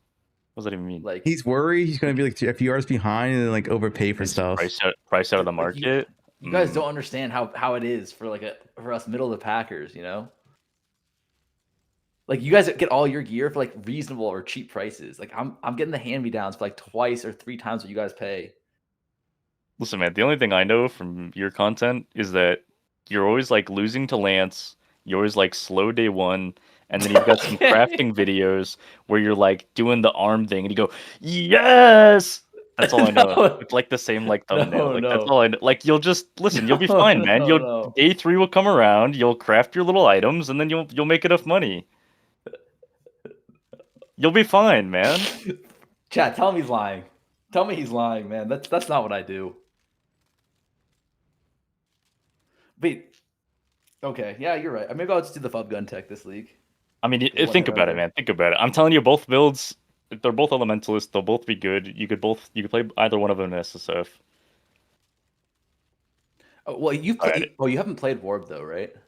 No, I did like a run when I was like 27 hours awake and just went through campaign. I was a little squishy, but I was like, damn, this is pretty fine. I still would have rather been Armor Crema on like current Armor Crema, but I don't know about you guys, but I was really hoping that we'd see like at least 10 different spells that were like, oh my god, these are like Warb levels of buffs. And then we just kind of got like 1 or 2, and then everything else was like 0.1 cast speed. Yeah. Hey Fub, are you including a thing on how to craft all your gear, by the way? Because I feel like that's get around to it. I usually do my crafting guides like a few days after the league. Like after you craft all your items? Yeah, and after you stockpile them and start selling. Okay, not yet stockpile. Usually I do it like when I craft my items, like I can like show people how I do it. Yeah, I guess that makes sense. Yeah, and also because like I'm there first anyway. Like if someone's also there at the same time as me, they're probably an experienced player and they don't need a crafting guide. That's true. The people who need a crafting guide aren't there day 2, day 3. That's where I come in. Oh my god, day 2, day 3. That's that's where I rebound from my bad league start. Yeah, I go in, I sell marked up Fubgun boots, belts, everything. You'll be fine.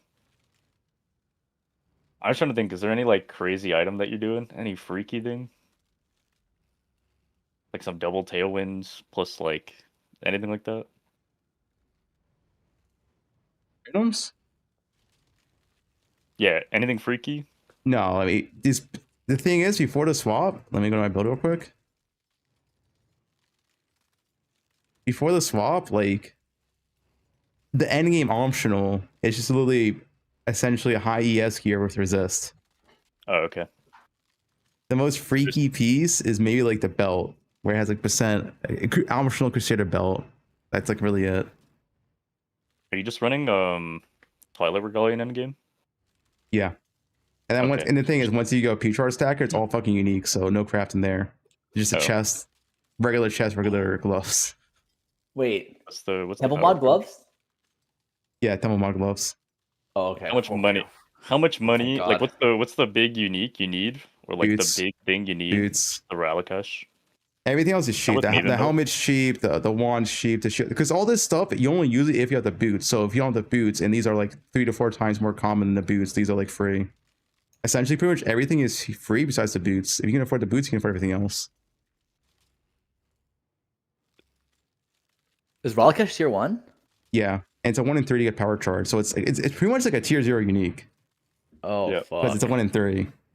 Is there any Legion like unique where like, oh, I transformed this Not on my unique pop shield yet. into Malachite's loop? Because we don't know what they said like one What do modifier you- for an what do you item. We don't think know.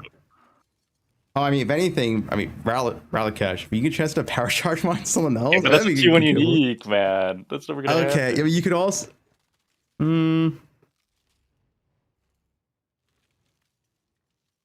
mean, a lot of these are kind of hard because it's like, Yeah. it's like the Maven belt can't transform into something else. Like, Badge of the Brotherhood's like, you're gonna do a random unique amulet? I don't think so. Actually, Badge would be pretty good. If it transfers the maximum frenzy to maximum power, that's literally the only mod that matters here. Yeah. So So then like, you could transfer the badge, but would you transfer it over to? I guess like anything. Oh yeah, there's no you can jewelry. get. There's no jewelry. Sorry. I Oh, you forgot. can't do There's no- jewelry. Yeah. Yeah. I got confused. Yeah, it's shield, helmet, gloves, chest, boots. I guess literally like you're just really kind of boots. Helmet, I guess maybe you could do because you would either lose the LE damage or block. But yeah, it's really not anything good besides Ralakash, to be honest.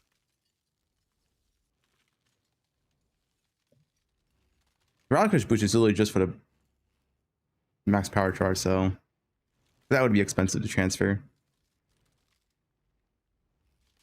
Ralakash 7 league steps.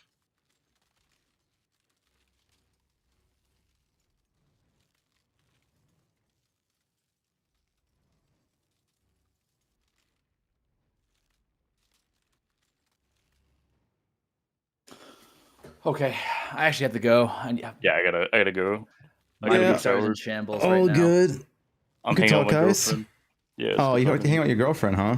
Yeah. Oh, yeah, I'm hanging out with my You girlfriend, just too. never met her. Oh, you all hanging with your girlfriend for me? Yeah. Well, Yeah, unlike yeah, you it was a guys, different- I care a lot about my job, and I'm gonna be streaming for the next few hours because I. Oh, I don't care Yeah. about my chat. Fuck the viewers. Fuck the Pewee community. Hold up. Don't lump me with that guy. Wait, hold on. That guy's opinions are. Listen, I like my girlfriend and all. You're in a call with me. You're endorsing my opinion. No, Otherwise, you wouldn't be no. supporting me. I hate all of you. I especially hate Fubgun viewers. I despise Fubgun. He God. ruins the economy. Don't even get me started on Rue 2. That was the kind of rant that Fubgun went on, but a little bit more racist when I got banned. Okay, what do you mean racist, dude? Okay. Yeah, I hate these guys. I don't know who they are, honestly. Farmer who?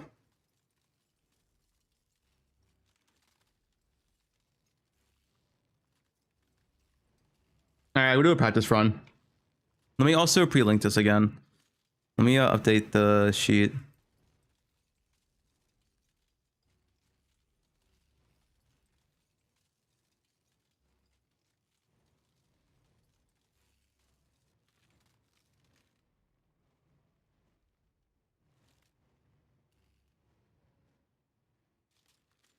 The Chud Club at Farmer.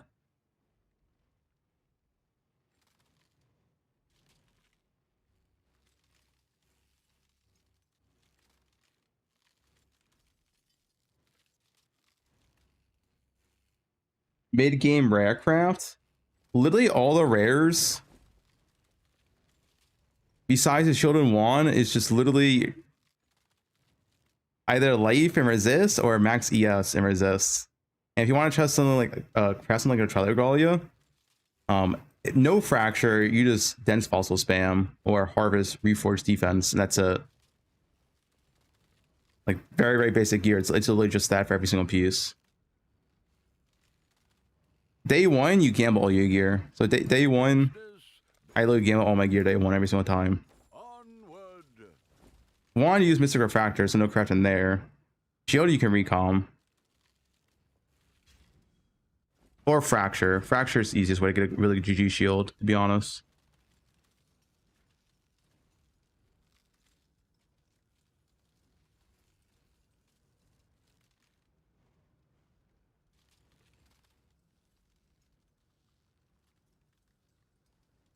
A day one Uber showcase. This build is not doing day one Ubers.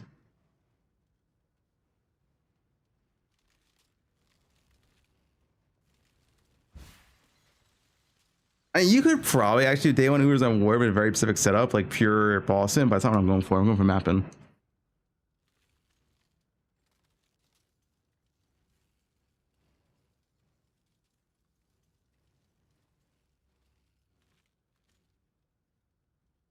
I shouldn't have this. I'm going to take this out. So I mentioned it. This shouldn't be here. What was I going to transfer this for?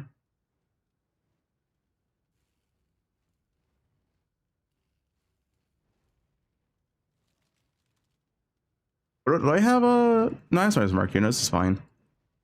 Yeah. You don't have Frenzy on bosses.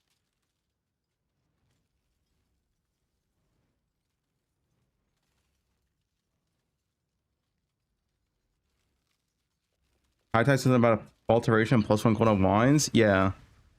So if you have a level 2 character, I can't do it on this character. Hello. But you can go to the vendor, buy any eye level 2 wand. You have to be level 2. And you just alt spam as like 1 in 20. Or +1 cold. Then you can regal craft a mod. You have a +1 crafted mod wand.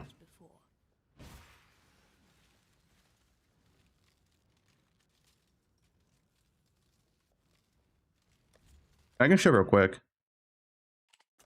Have I a level 2 character? Oh, I do have a level 2 character, Farmer. It's low eye level? Yeah, it's a starter. It's like you enter maps with a +1 wand guaranteed. That's the point of it. So you have like, you know, enter maps, you have like 50 also some shit. And the chance to get +1 from these are like giga high. But this is high eye level. Sometimes you don't always get I level 4. I level 4 might be fine. With Augs, it's like, yeah. First alteration +1 cold. Yeah. See? The coast? Yeah, you can put it in coast. Either way. You're just doing it for the +1 and then you craft 1 mod. It's not like an insane wand. It's just like could be better than what you have enter maps. Right? You can craft like cast speed, or you can craft cold damage. Probably tier 2, right? And that'd be a wand. And like that enter maps is good. This is also true for the shield as well. Shield is the same thing. You get a +1 wand, +1 shield, enter maps. which is pretty strong.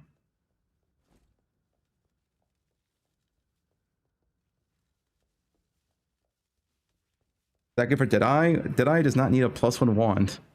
You're a bow character.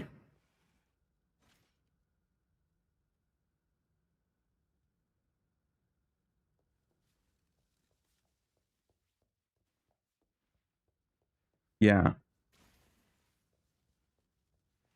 You want eye level 2? You can get from the coast. It's the easiest place to get it. We just kill a couple mobs and it drops. But let me check the eye level real quick if it matters. Wait, what is it called? A PewDB.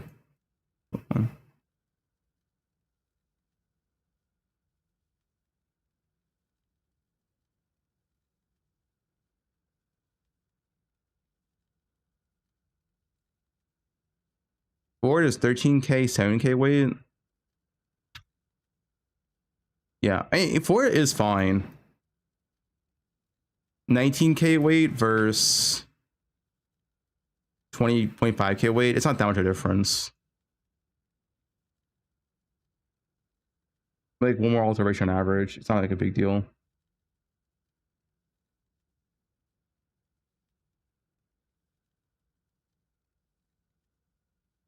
And then, yeah, 3 and 2 are the same, pretty much.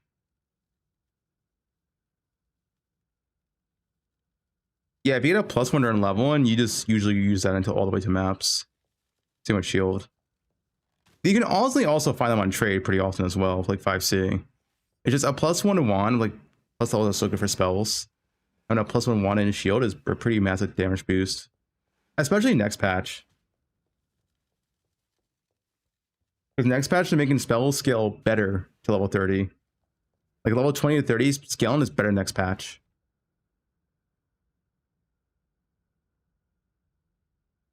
Down level 2 character costs gold based on the highest level in your league.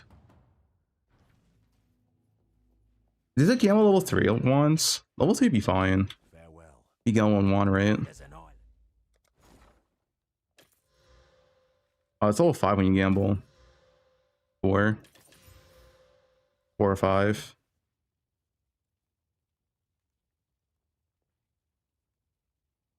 +1 chaos. Also, you can sell the other wands, like +1 fire will sell, +1 lightning should also sell, +1 fish should sell, right? A lot of people playing spell cards this league. So if you get any +1 wand, you can also sell it like a few chaos. Because a lot of people playing spells this league. It's not just like Winter Warp.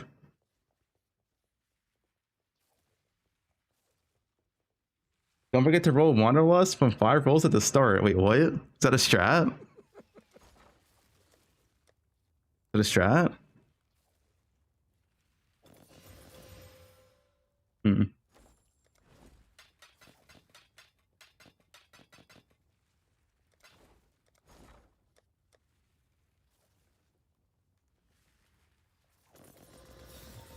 Oh, it is a strat.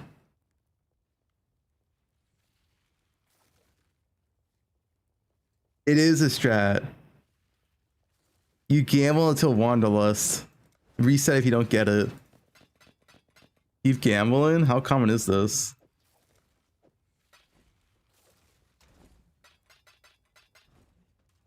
How you going? I mean, it's a pretty common unique.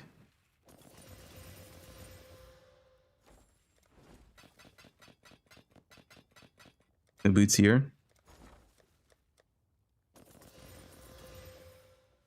No boots.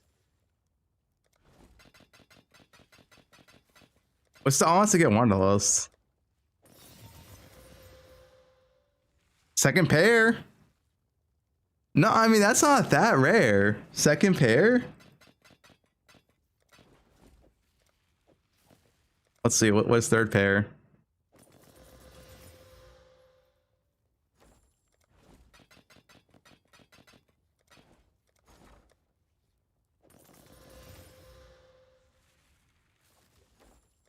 Keep it like a 1 in like 30. I could see it, 1 in 40.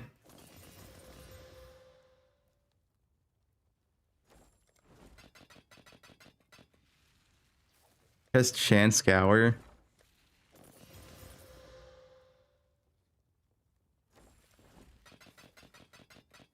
Let's see.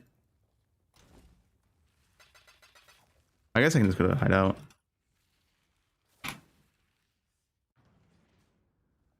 NMS boots are wanderlust. It's OP. Is that the Russian tech? What are they calling the bench? Chance Scour.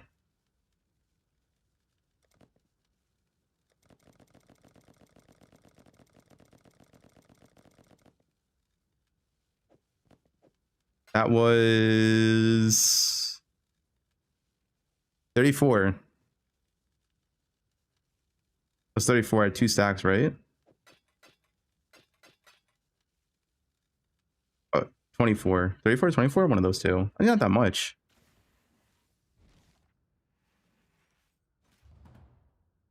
Wait, guys, this might be a strat. What if we all just gamble boots on League Start and we get somebody Wanderlust, you know?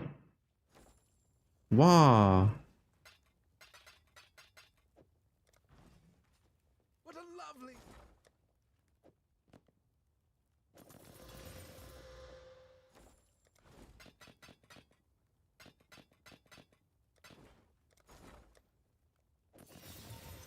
Another pair? Honestly, it's not that rare.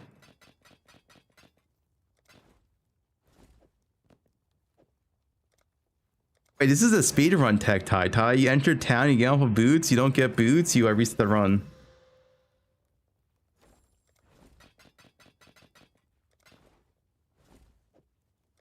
Any percent.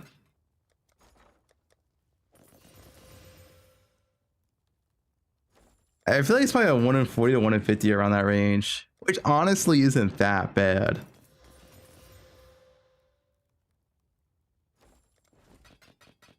Too many.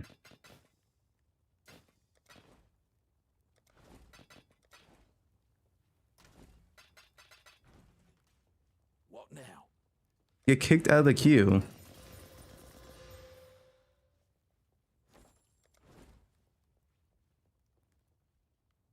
There's no song command now.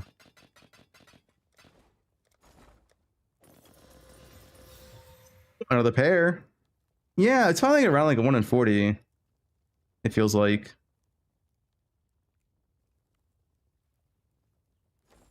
Pretty consistent. So you get like 4 or 5 boots on League Start, you know.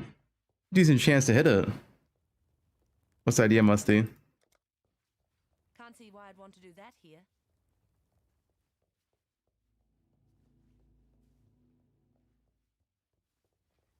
First message, my dude has 50 mirrors, lol. That's how GEG treats streamers. Yeah, GEG gave me the 50 mirrors. Yep. Yep.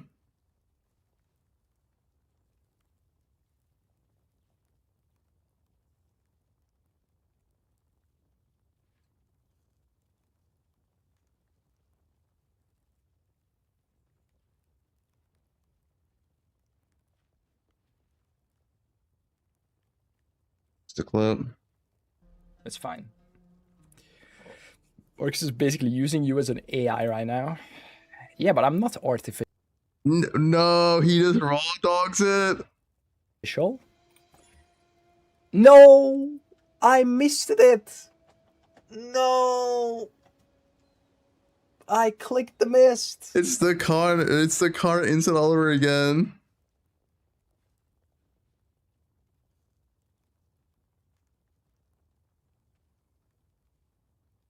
He just bricked a legacy amulet. Orcs is basically using you as an AI right now. 154 crit multi, 44 increase effect on non-curse auras. It's legacy multi. Damage is 300% multi when misted. Holy.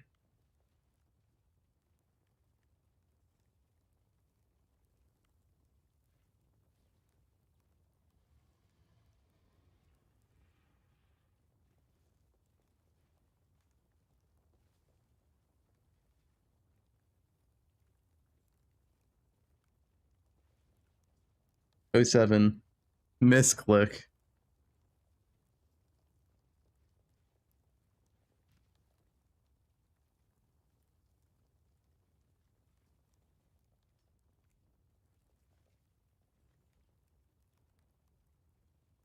Second.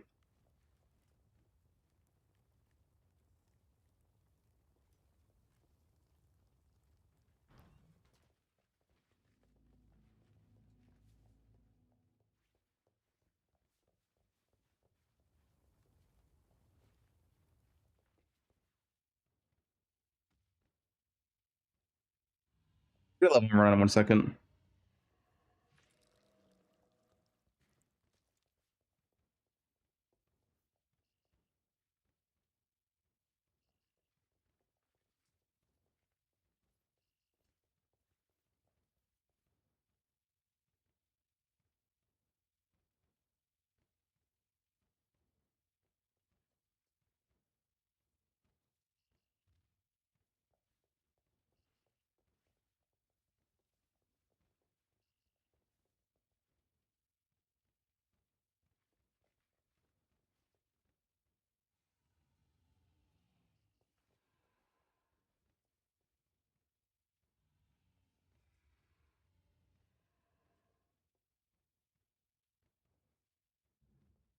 All right, bathroom real quick, and then we'll do a level run, whatever.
All right, what up?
Why would you buy prismatic burst level 1 and use it?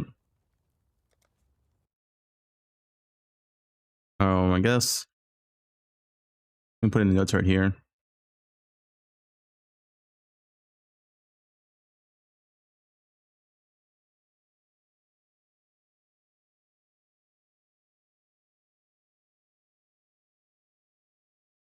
At level 1.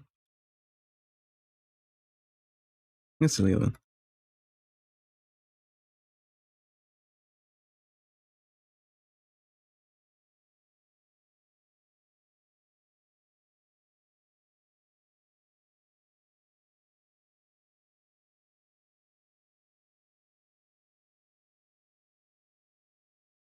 Let's put it right here. Prismatic burst at level 1. This.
All right, there.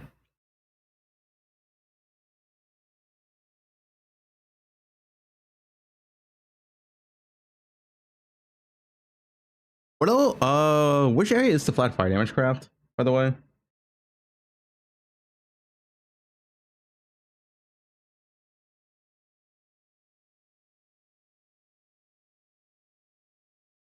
In campaign.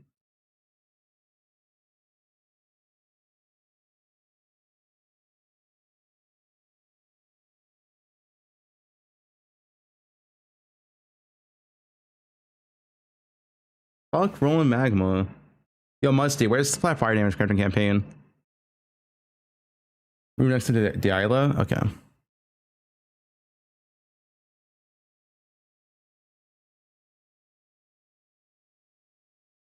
Act 3 Solaris.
Sorry, 1 second.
Yeah. You can clear tier 6. Who can clear tier 18 with no resist and easy? What?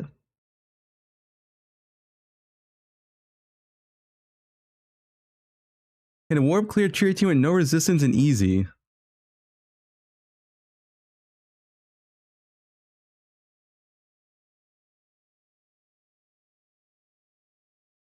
Okay.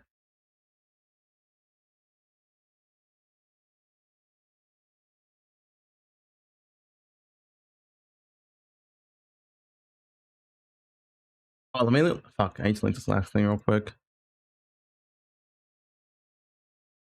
Oh wait, I want to hear for a reason. I'm distracted. I was a message on Discord, whatever. Let me just do this last thing real quick. What is it, Solaris?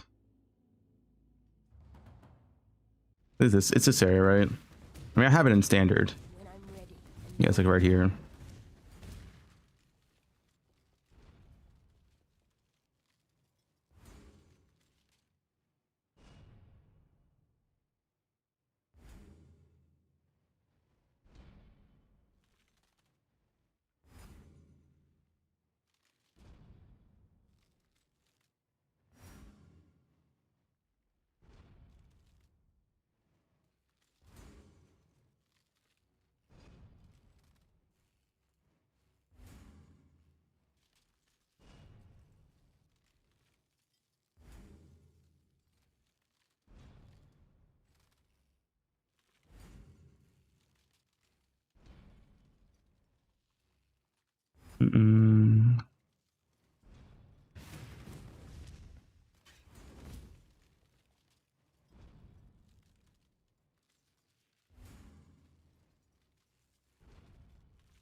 After you're reaching the Isla in Act 3, you can find a flat damage craft. A flat fire damage craft for wands and rings. This will help massively with DPS until you swap boss for transmutes.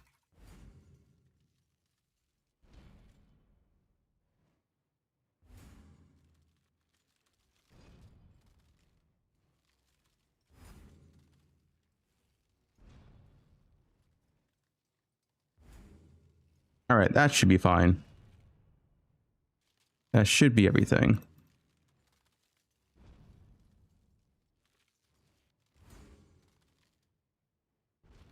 Put in the sheet up there real quick.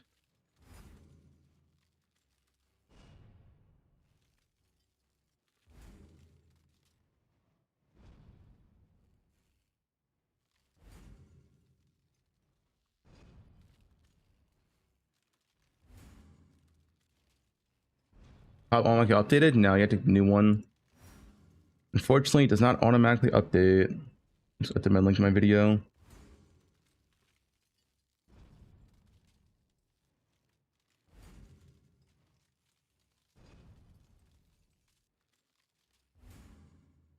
Momentum for your shield try. Voice.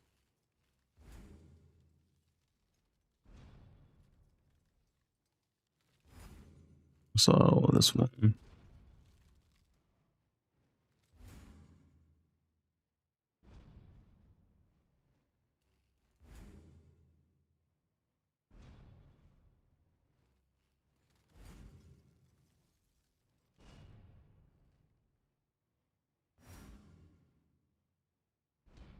All right, there. Everything is updated.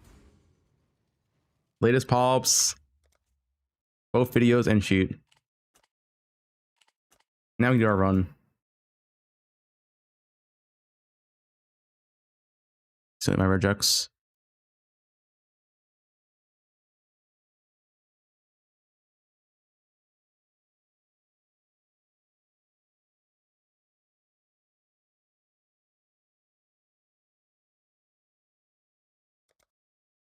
Swift and silent, you stole the Forestone ruthless run. that plunders our crops, a stray dog that slaughters our sheep. Ariath is a land of men, not animals. Think on that, Ranger, when Rayclass shows you how to truly live like an animal.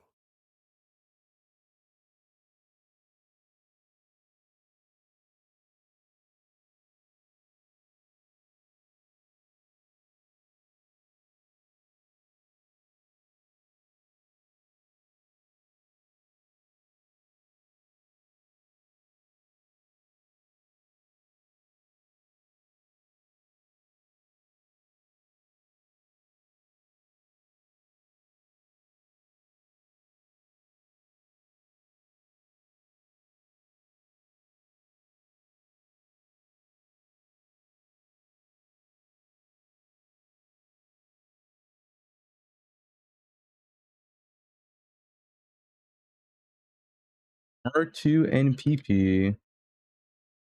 I think it's everything.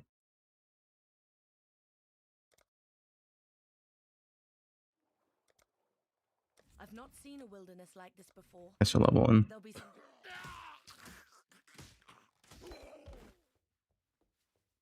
Enter map cast a filter. I'll do that after this run. Remind me. I'll do filter in the stream.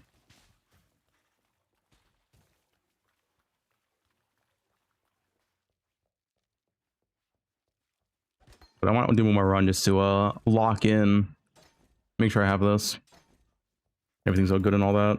Mostly for the guide. Like, I'll be honest, I don't really care practicing camping that much. I just do it to make sure I have a good guide. Make sure it feels good. I do it for you guys. Nope.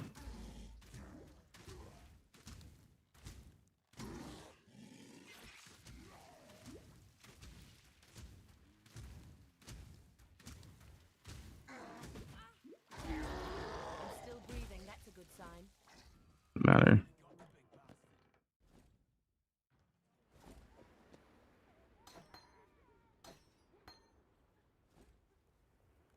I've seen Lion Eyes.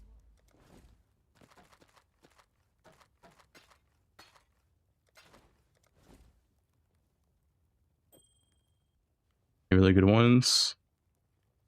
It is, but I can't afford it. This? Okay, this is my stash just being bad. It's fine.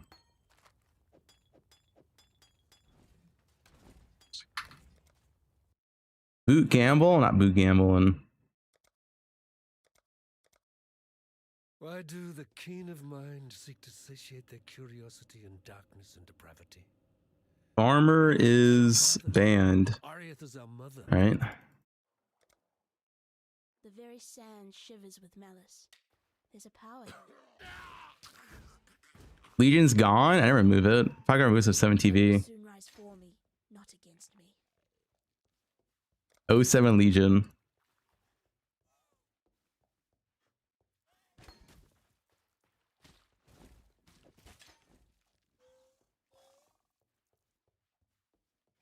The boot gamble non-streamer client? I mean, I'm not doing the boot gamble. I'm just saying it's something you could do if you wanted to actually gamble.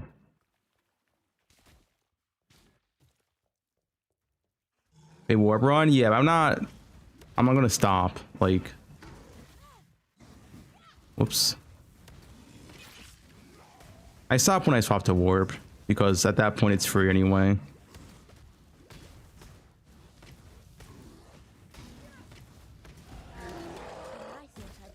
dead woman by now.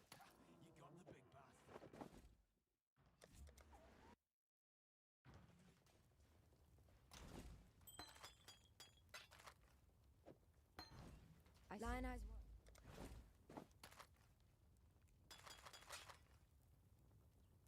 One's okay, sure.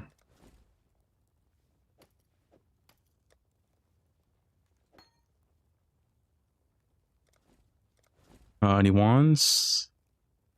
Yo, next patch, dude. Oh my, dude, I want to do this. I want to do this practice on like standard, because like this is my 3-link. I would have a next patch. There's 2 3-links. You know what I'm saying? Like. Goodbye.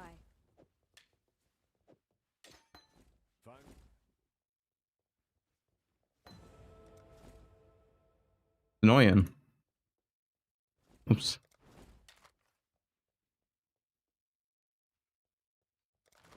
I should have done this.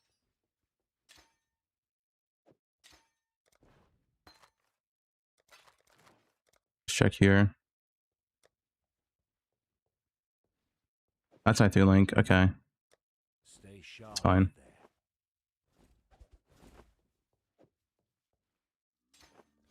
Let me do this. I know that stench. Just like my sisters upon the pyre. That's fine.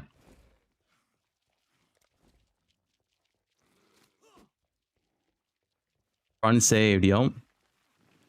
Oh, we got Long Coast, 07.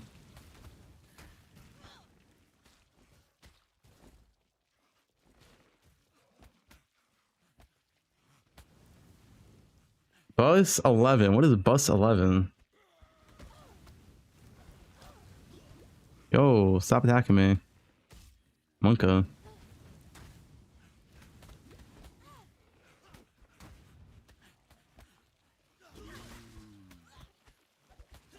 Iron Ring. That's why you always loot those. Free Iron Ring. 69.7 DPS. Enter Mud Flask. You never seen that before. One-shot everything.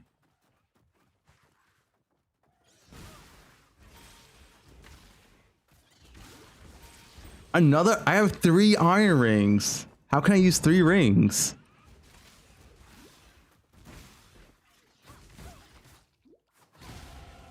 Learn is to live.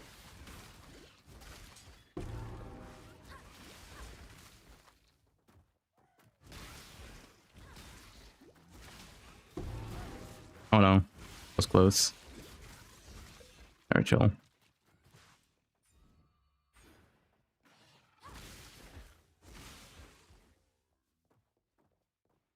The cock ring?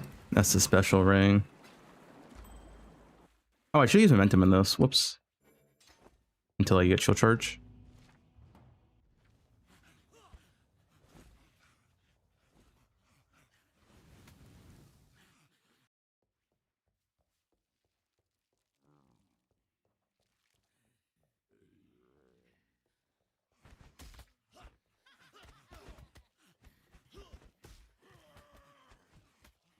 So when you go back, I'm pretty sure it is. It's fast to go back in this layout. I'm pretty sure. Wait, I'm waiting.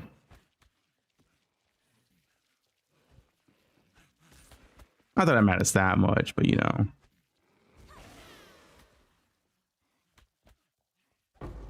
Transmute. Nice. 4 wisdom scrolls.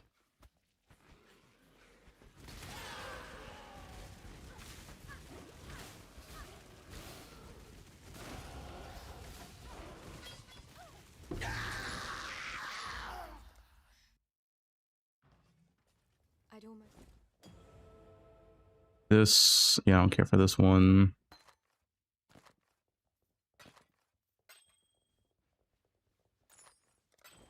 I'd say I probably shouldn't waste that wisdom scroll on that. That's actually bad.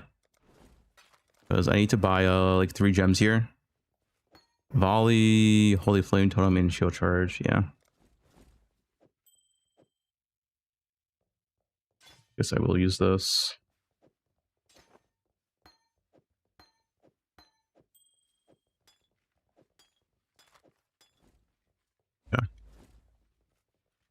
Flame wall. Force blink.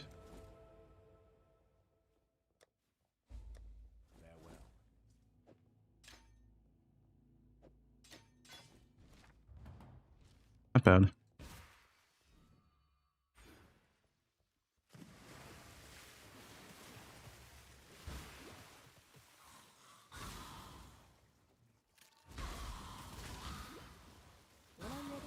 Regex, please. It's in the guide.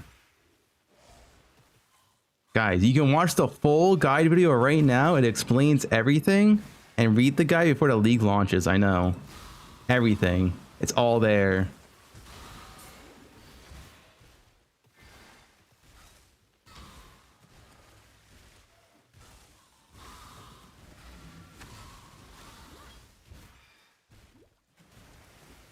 I like the helmet of boots for this. I don't have negative move speed, but it's fine.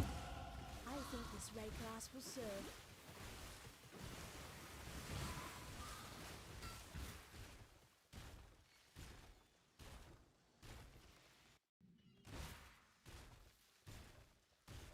It's in the guide counter.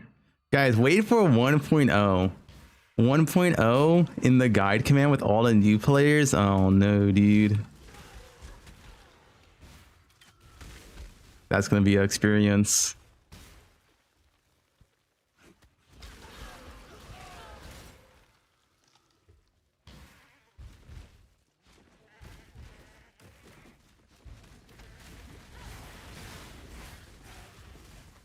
I should check for Goat's Horn too.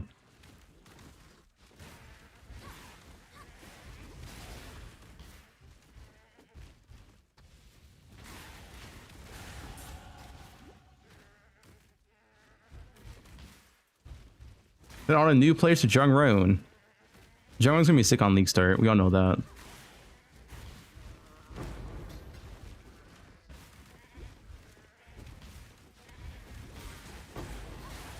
Goats are the goat.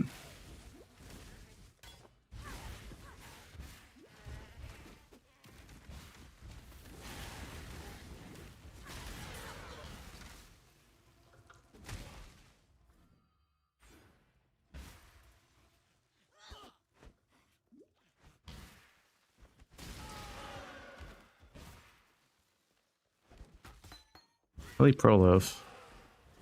Is it anyway? And Sushi quit. Jung sick. Ruse banned. Sushi quit. Farmer banned. Yep. Every league start.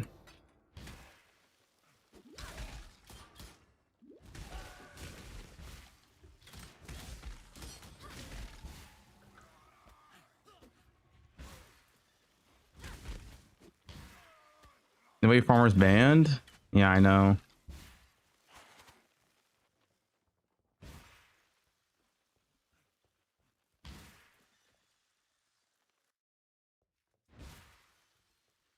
I got banned.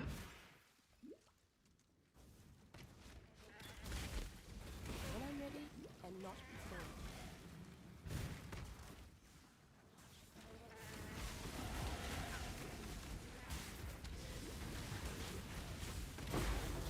Transmute.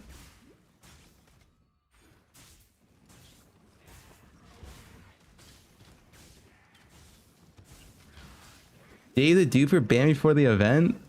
My goat.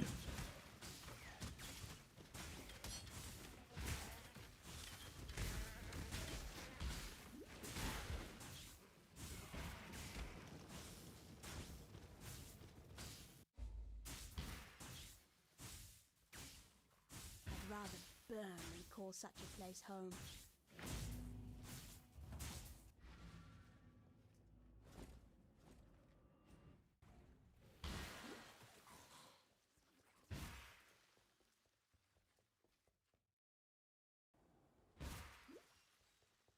Free shrine. Is this crit shrine?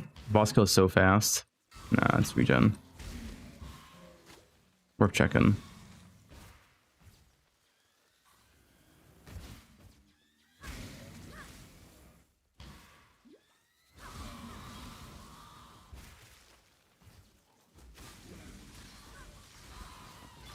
Oops.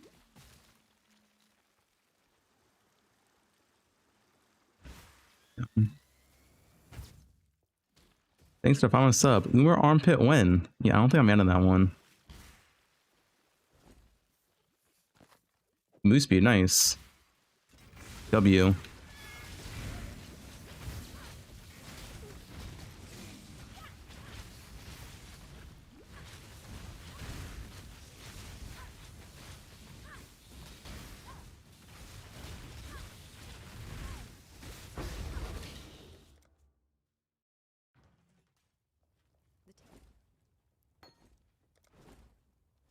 Yes. One. Better Musi boots.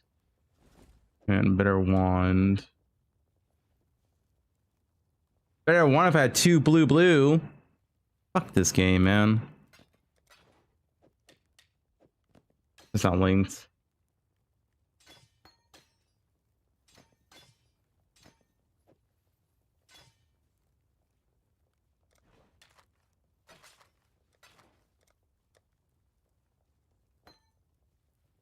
While we live, we are blessed. I need a shield. Hello.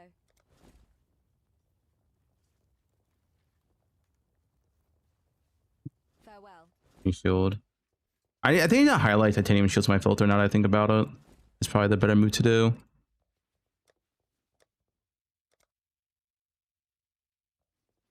That works.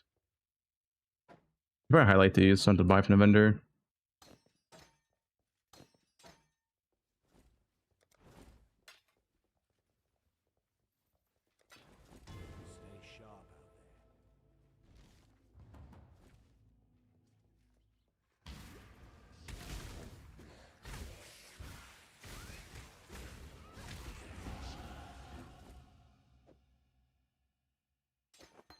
Mag burst, combustion here.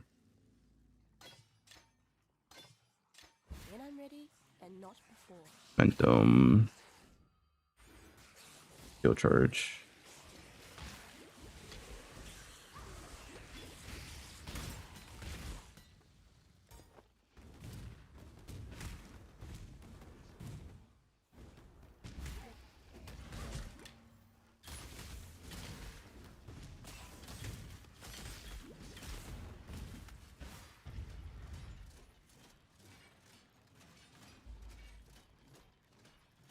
You a wife.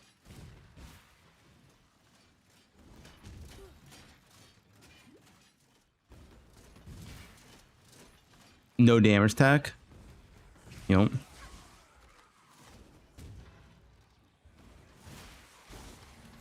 Belief is the strongest metal of them all.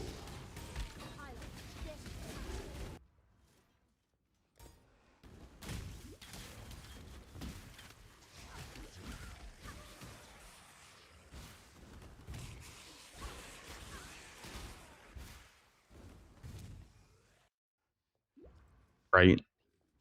Right. Right.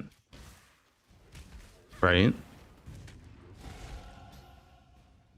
Right. Oh, whatever, drillers. Right. Right.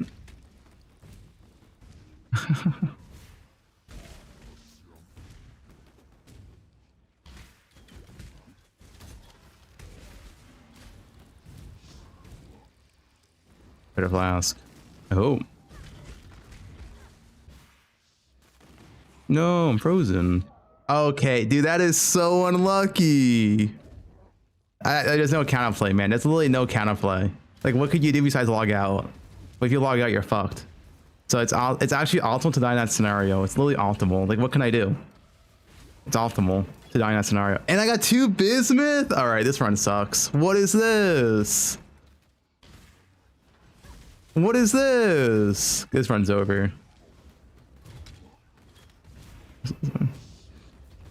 Reset? Yeah, I gotta reset. I'll reset day 1 if this happened. Pretend league restarted again.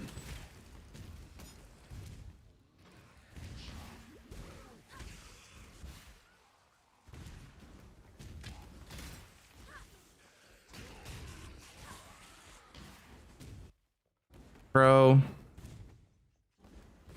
Ignorance brought you here, sister. To the one. Like, I would have took like any mana on life class. That would also be pretty nice at this point. Like, the 2 bismuths would do like nothing. Whatever. Never lucky, dude. What can I say? I'm never lucky in this game.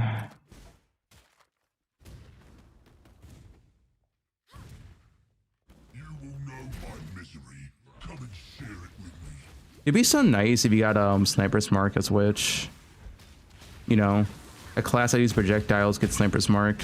It'd be kind of insane, no? Come.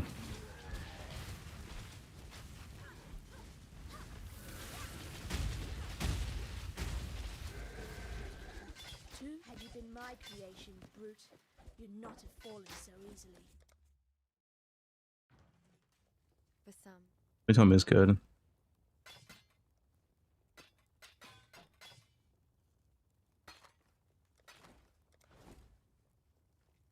God hasn't. This. Actually, I should have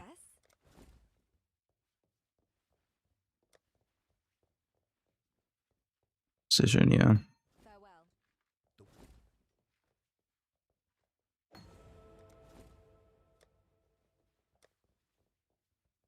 Stay sharp out there.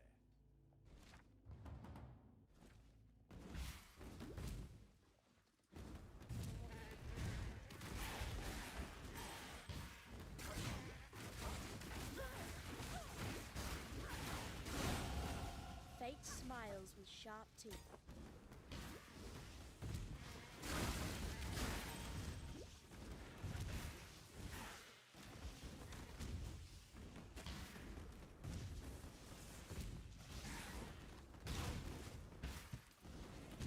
Oh. You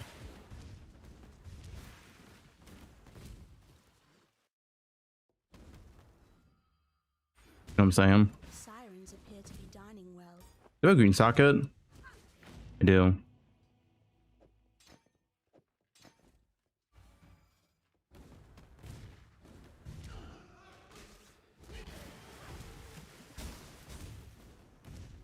Right?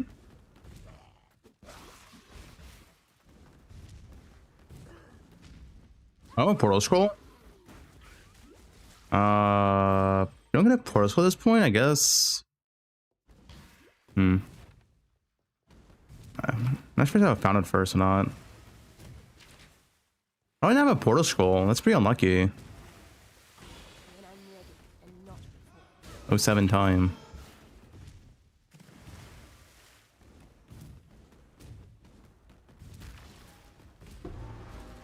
Now I got a portal scroll. All right, thanks, Cam. Please understand that as a gentleman of honor, it pains me greatly to do this. Hard times call for hard hearts. I'm sure were the circumstances reversed, you'd know precisely the case.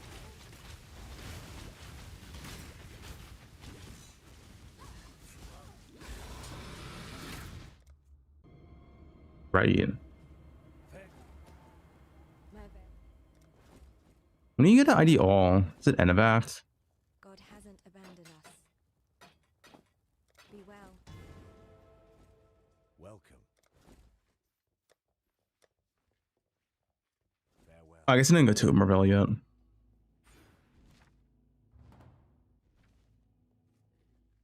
Is it fuck a fan for Aussies? Because it's Friday here. No. Fuck a fan starts on a league start. All right.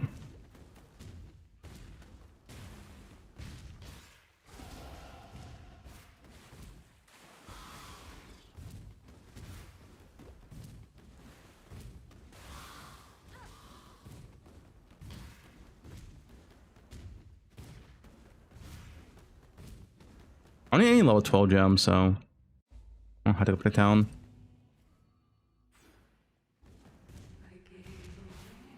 Sushi's your biggest fan. True.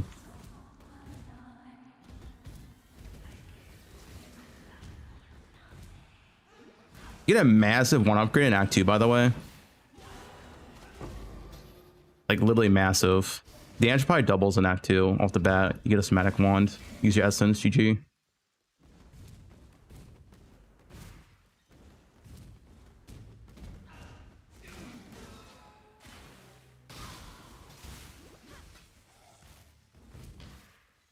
We can do boss at 11, doesn't really matter for this build.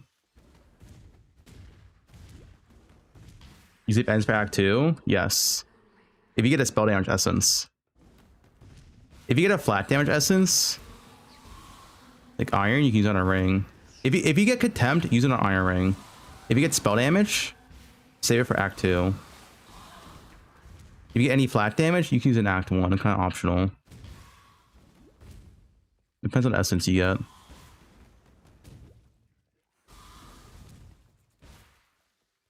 I don't think this is it. Is it? Actually, no, it is. Okay.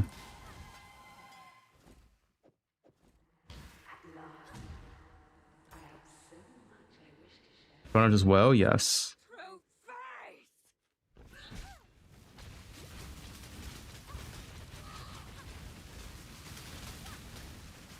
If you use a woe on a somatic one and get like any flat, you legit double your damage instantly in Act 2. You'll see in a second. When I get there.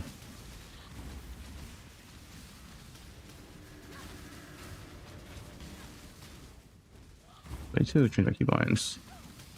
Bro, this, yeah, this earlier.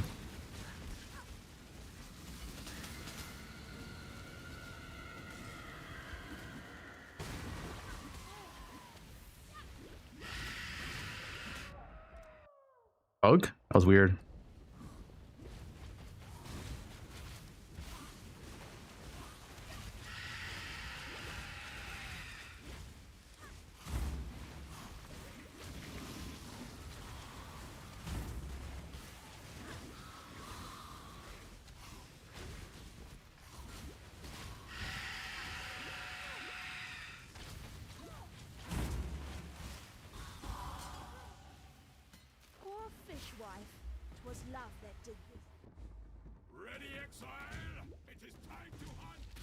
Nice to see there's still some life in this twitching corpse of the continent.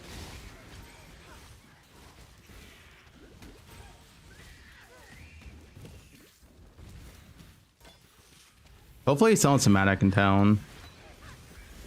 Usually you do. That would just make life complicated.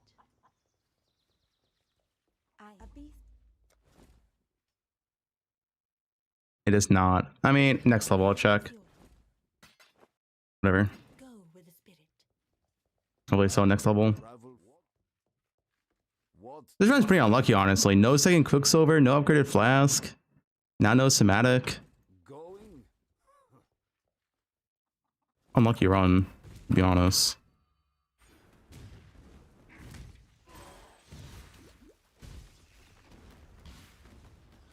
You miss old Fub. What does that mean? What is old Fub?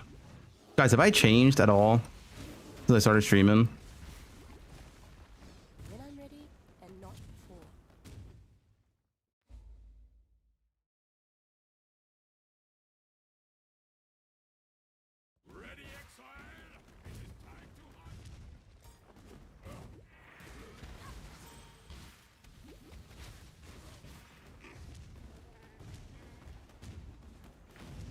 There's something. Hold up.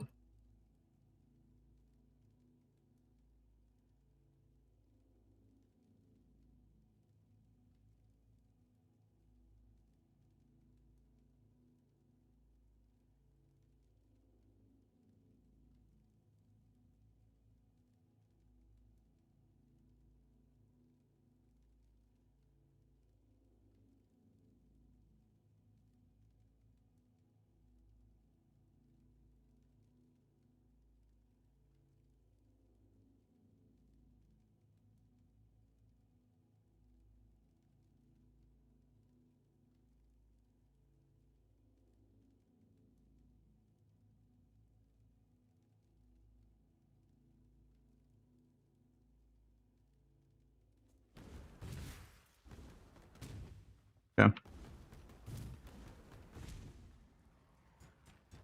More ego ban Srod more often. Well, Srod is like changed, dude. Hasn't Srod changed more than me? He used to be a mapper. He used to just like play the game. Now he's just like a flipper in his hideout, man.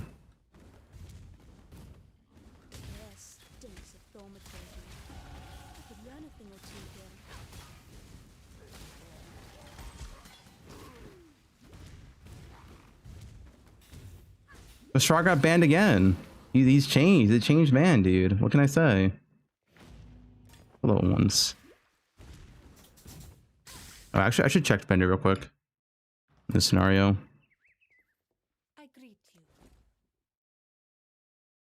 Still no somatic? Okay, I guess we're just bad run. Well, hopefully next level.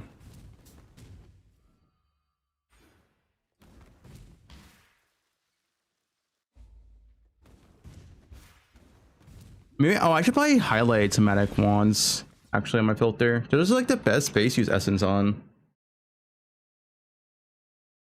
Change that real quick. See, this is why we do the run. This is why we do it.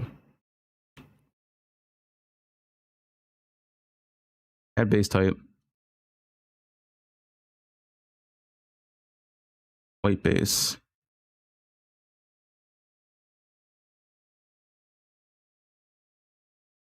What's the first shield called as well? This is just Spirit Shield. Bro, what? I have 20 billion tabs open. What is going on?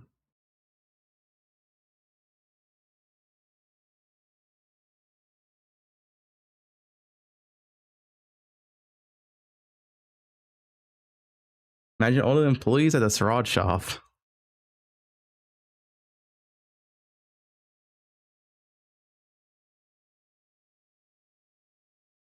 All right, there we go. Oh, it's Spirit Shield. Is it just Twig? Did you see that in Act 1? It's very important to have a Spirit Shield because it's spell damage. So it's like 20% attack damage, really strong in Act 1.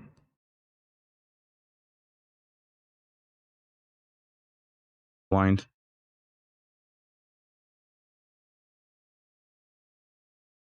Yeah, Twig Spirit Shield.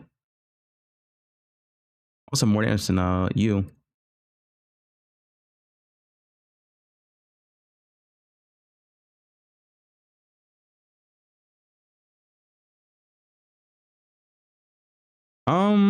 Actually, I guess I should change this.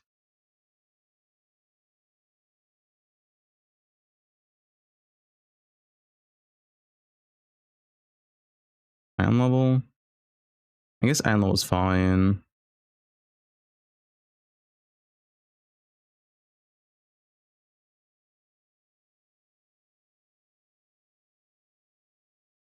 Probably like here. I don't really care for them anymore.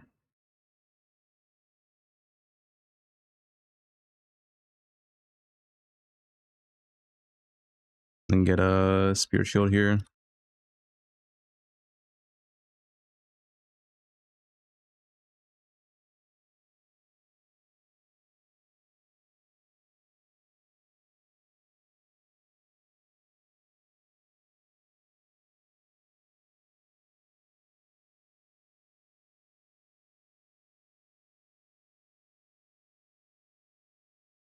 Looks ugly. I need a basic.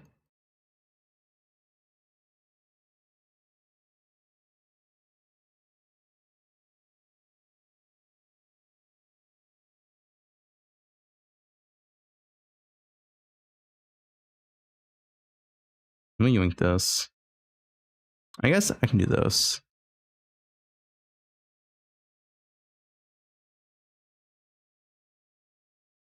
I guess everyone will always show up regardless because they're rare item. So I'll just do this then.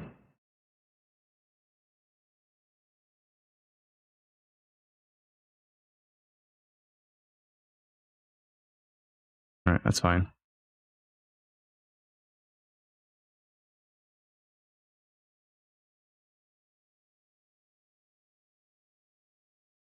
Alert, I'm not adding Ass 11. I'll update to NVIDIA driver tonight.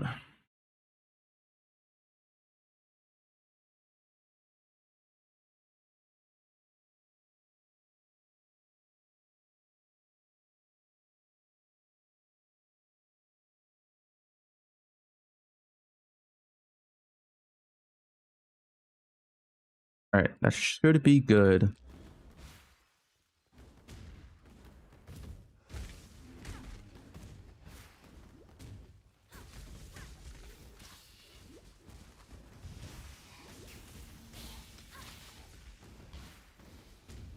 When I'm ready, and not before.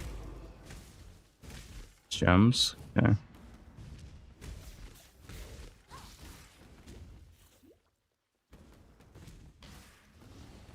Because if I don't get a 1/14, I'm just gonna gamble on one. Although that'd be pretty unlucky not to see 0 somatic ones. 2 levels. Sure, like in a vendor. Chance orb. Always pick up the chances, very important.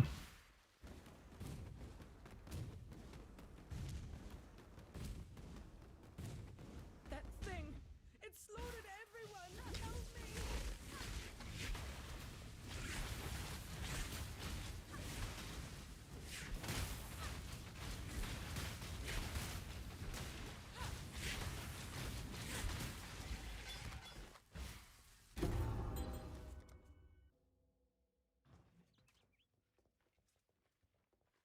When a tide brand does ZDPS, it does not feel better. I don't know what the fuck you're talking about. I tried auto setups. When a tide brand is pure trash level 12.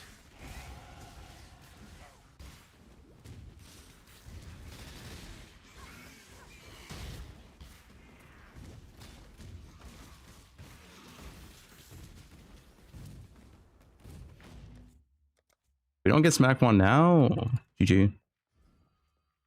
Yes? My help is... Bro. This run is cursed.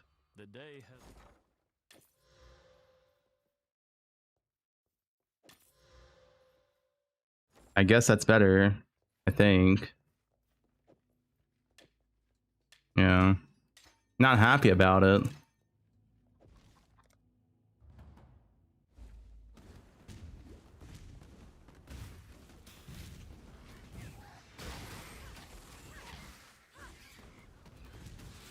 Not accuracy, use precision. Like, what do you mean? It's use precision. You have accuracy.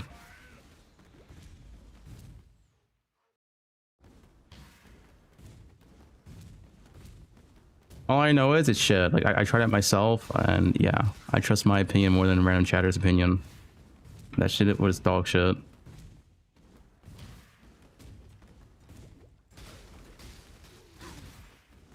I tried every caster setup. It's all bad. It's literally all bad. Besides Roll Magma. Act 1, Act 2. I barely recognize myself.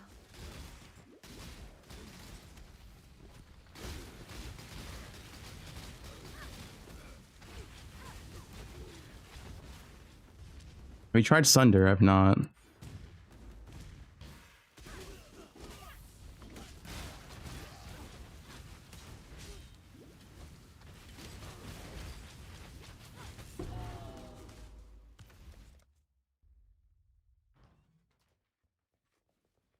Hello.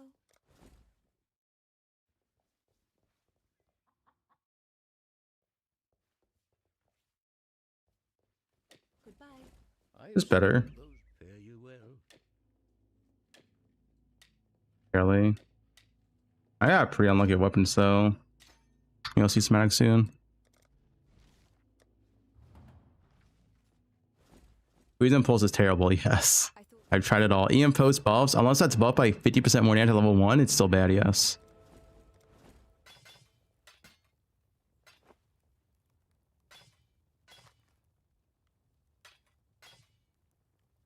Goodbye. Sell the one. I don't think she can sell it. Oh, she can sell it, but Be well. yeah. Yes? Be well.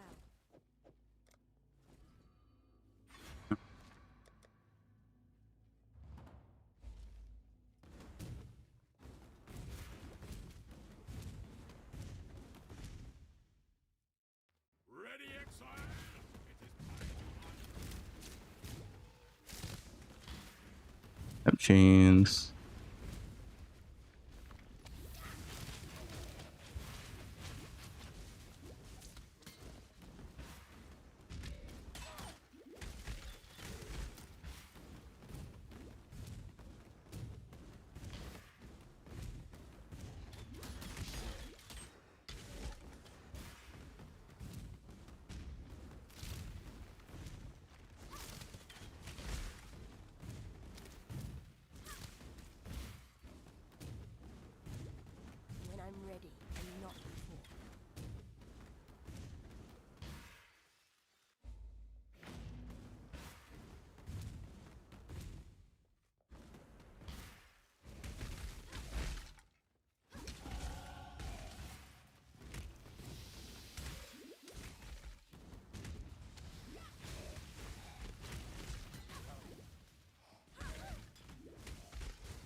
all may find you when the night falls.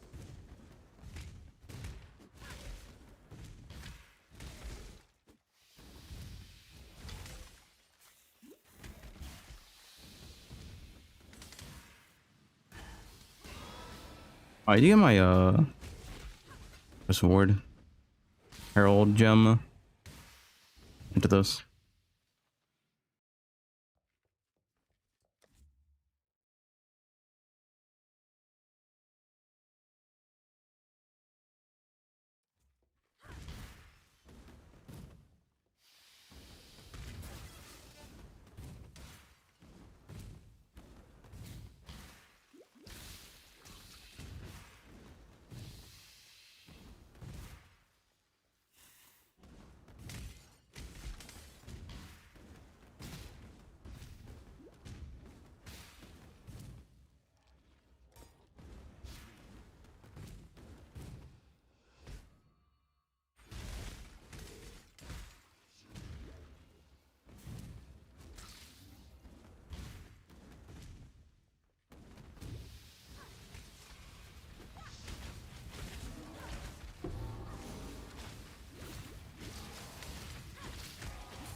Okay, another +1 level.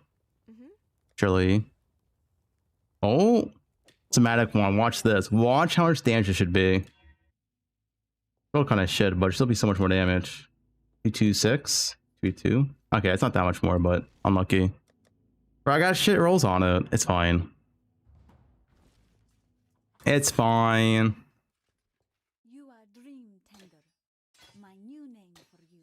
Yeah, I got damage over time. Everywhere around us. Whatever, dude.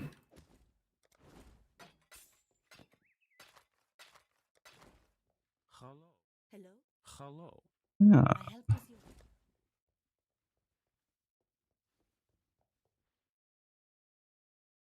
Greetings.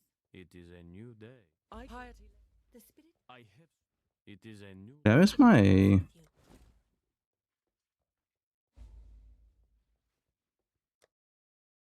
buy it.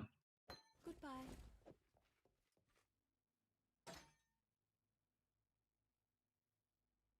I don't have any.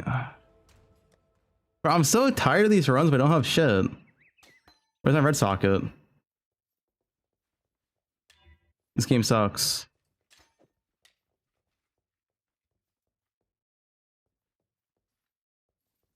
Is that good enough? Can we stop? I'm tired of this, dude. Don't have the gem colors. It's fixed tomorrow.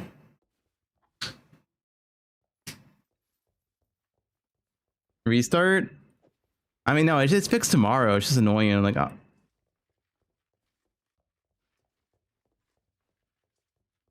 it's annoying because it won't be an issue tomorrow, right? Like, it wasn't annoying for years and years and years in poe1 because it was like, oh, it's just how the game is. But now that I know it's gonna be fixed tomorrow, it's annoying. It's like, oh, it's just annoying now. I can't use my gem.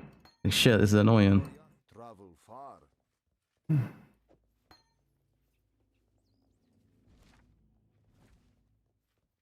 True, yeah. Like, you're always gonna have a 3-link tomorrow. By Act 3, you're always gonna have 4-link, if not 2 4-links, no matter what. Dude, it's gonna be so much better. Just always have everything like properly set up. Be well.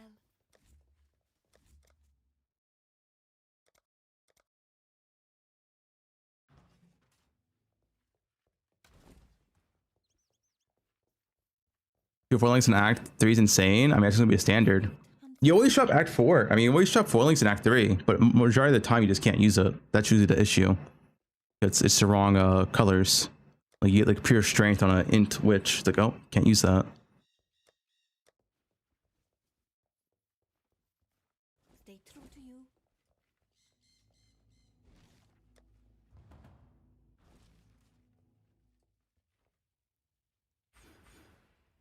I see my filter real quick. Be well. This is properly showing. Yeah, for 5 links as well. Yeah, gonna be so nice.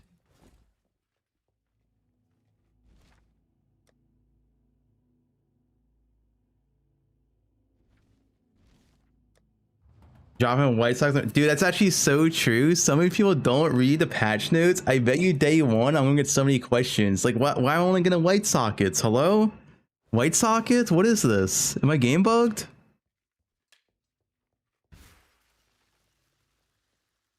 The game's bugged. Only white sockets. Yeah. The colors next patch, they give you 10% bonus quality, so it is important, especially for this skill. Kinetic Bolt has a really good 10% quality. I mean, I can just show it right here, actually. Like, this is my current DPS, right? Let me get my socket.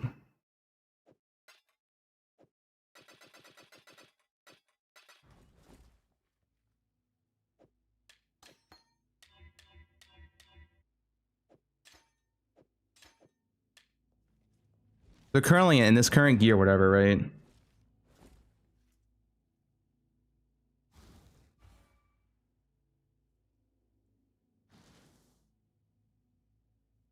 We have 427 tooltip. So if you have the bonus blue and get 10% quality, 427 to 461, literally 10% more damage if you just have it. Like it's actually a pretty massive bonus for this skill.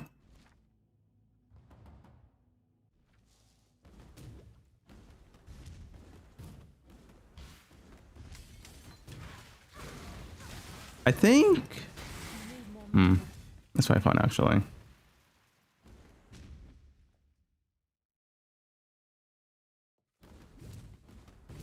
These are on a bug skill. Also, this layout changed. I just went to standards. I don't know where anything is at. All right, that's the start.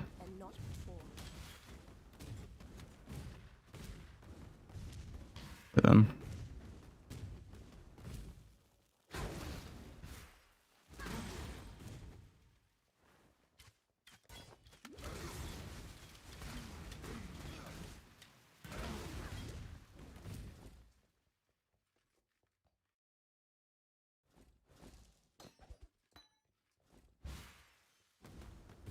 The ethical to use a bug skill at League Star. What's a bug skill? I'm ethical only, no bugs.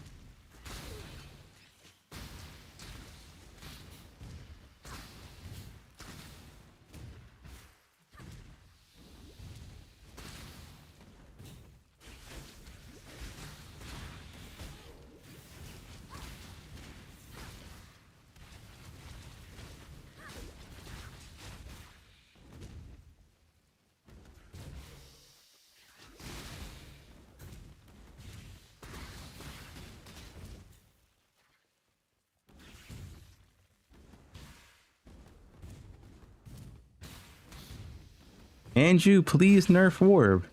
It's too late. Wait, what? Unlucky. I'm playing with the Orb.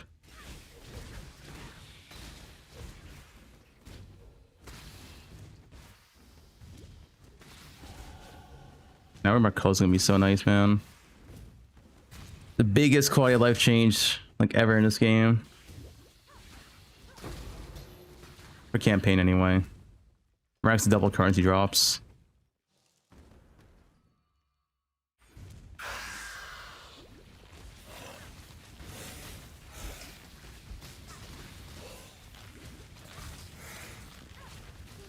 Yeah, that's pretty good. Once you have your like links and colors.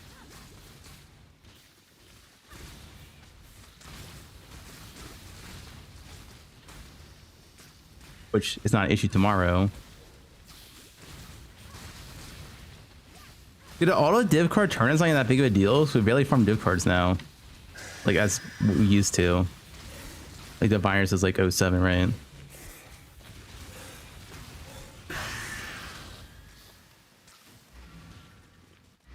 Was nice, but yeah.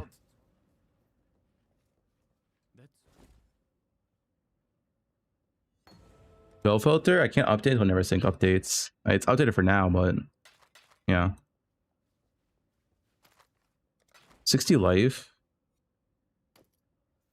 Yeah, it's like kind of worth it. It's a ton more life.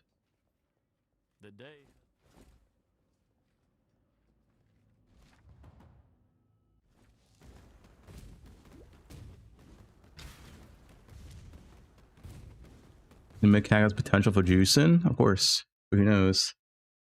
Starting on a ban for league launch? Nope.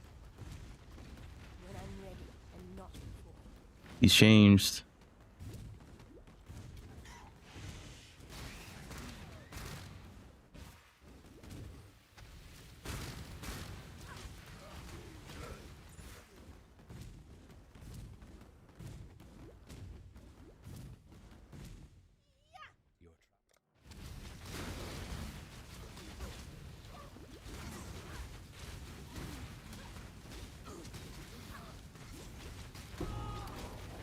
It's kind of disappointing.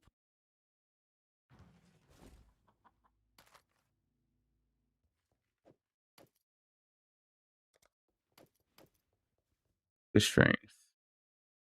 Disaster. Can't follow the filter, you're probably following too many filters.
This land has no time for avaricious little despots like you, Oak. Oak is thick. I need more mana.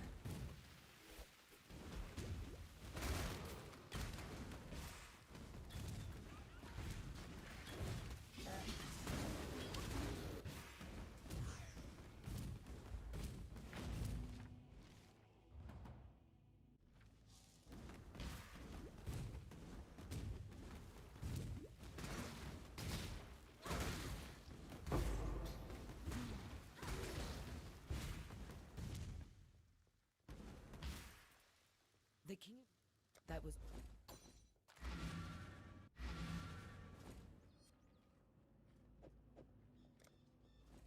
Bender. Make it fun.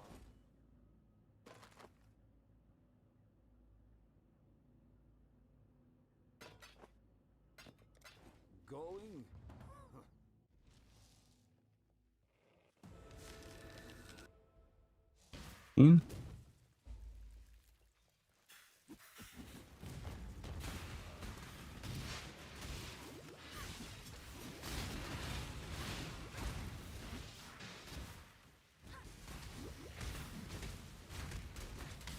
Two stone.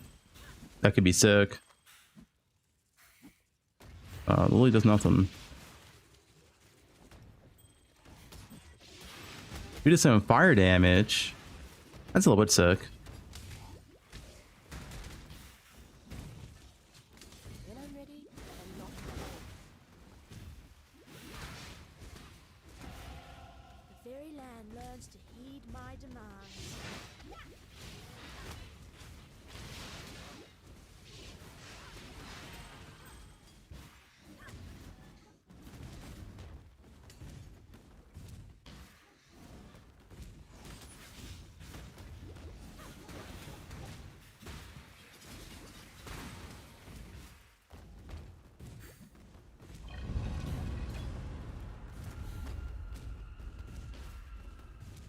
How fascinating.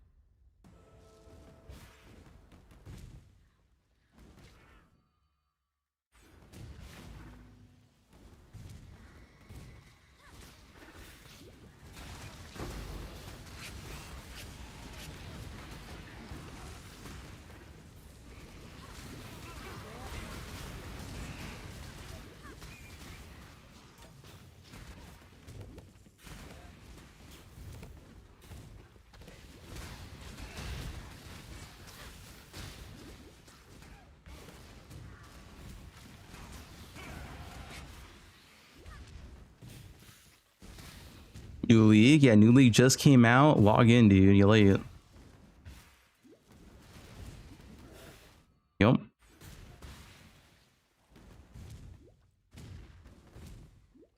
Log in. Fraud banned.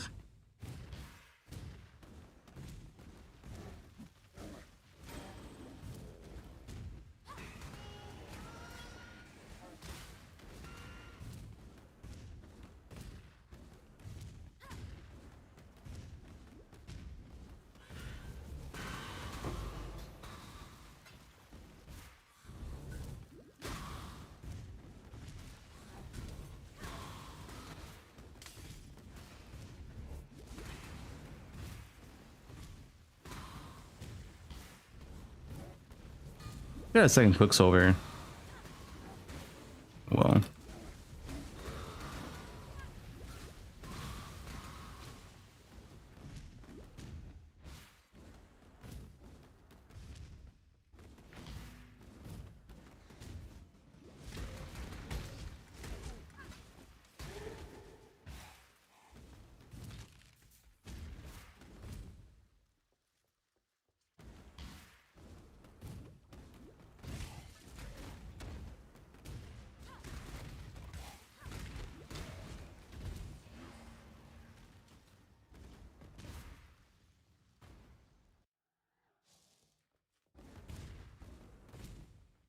Rock put chat into bikini.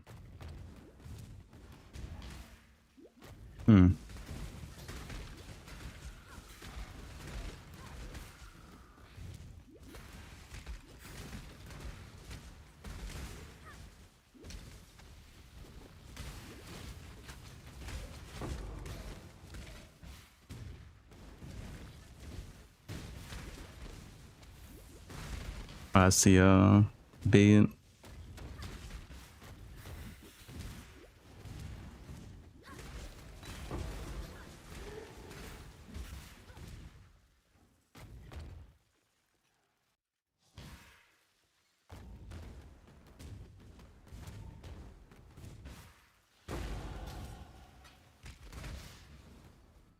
Big down 25.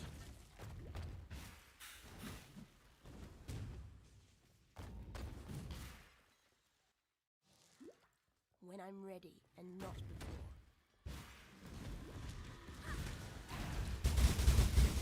Bro, Exile ghosted. I'm killing this. That sucked. War swap? You can swap at 28. I'd say 31 in the guide for the gems, but you know.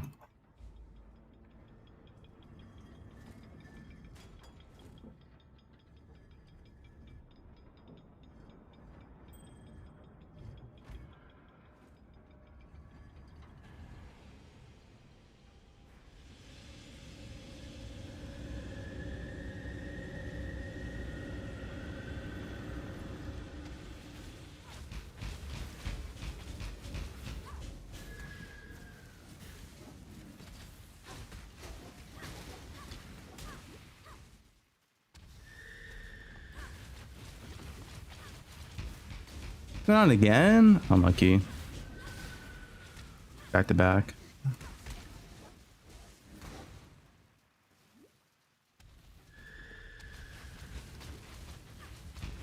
Bro, what is this RNG? What? There's no way to summon minions 3 times in a row. Please, someone else? Alright.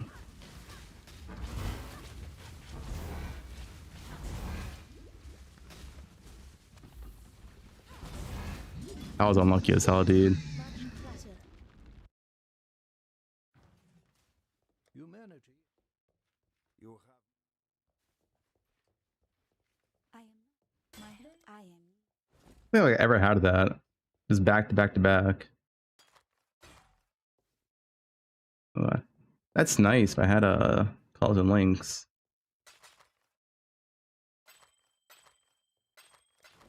Stay true to you. That's good enough for me, man. ICBA until chromatic change. I'll be honest.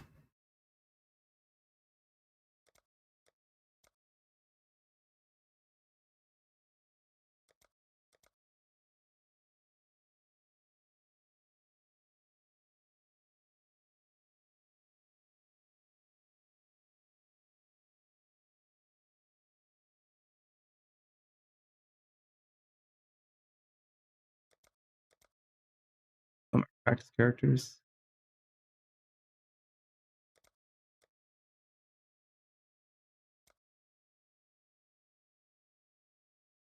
Listen, Sarad hasn't learned his lesson.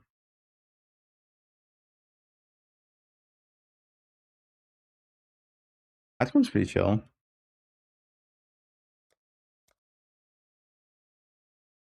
Has that one popped on? Yes.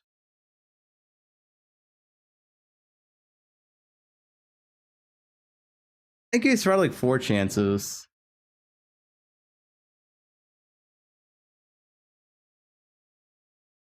I'm not adding that. What is wrong with you? Range at the bottom? That's X to Farmer X. I'm keeping that. So you're a headhunter? What do you mean? They're all like level 20 characters.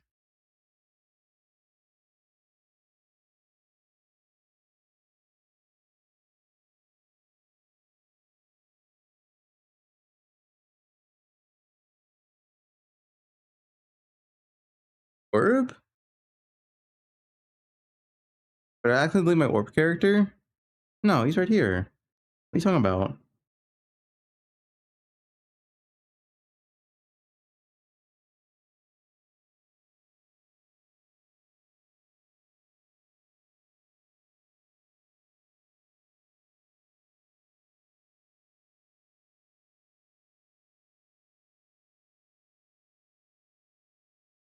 The color? Sure.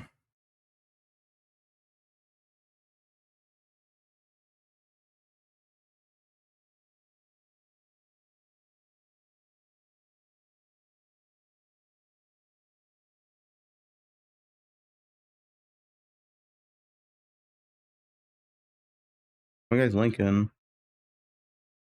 Hi. Luminary Showcase. Oh.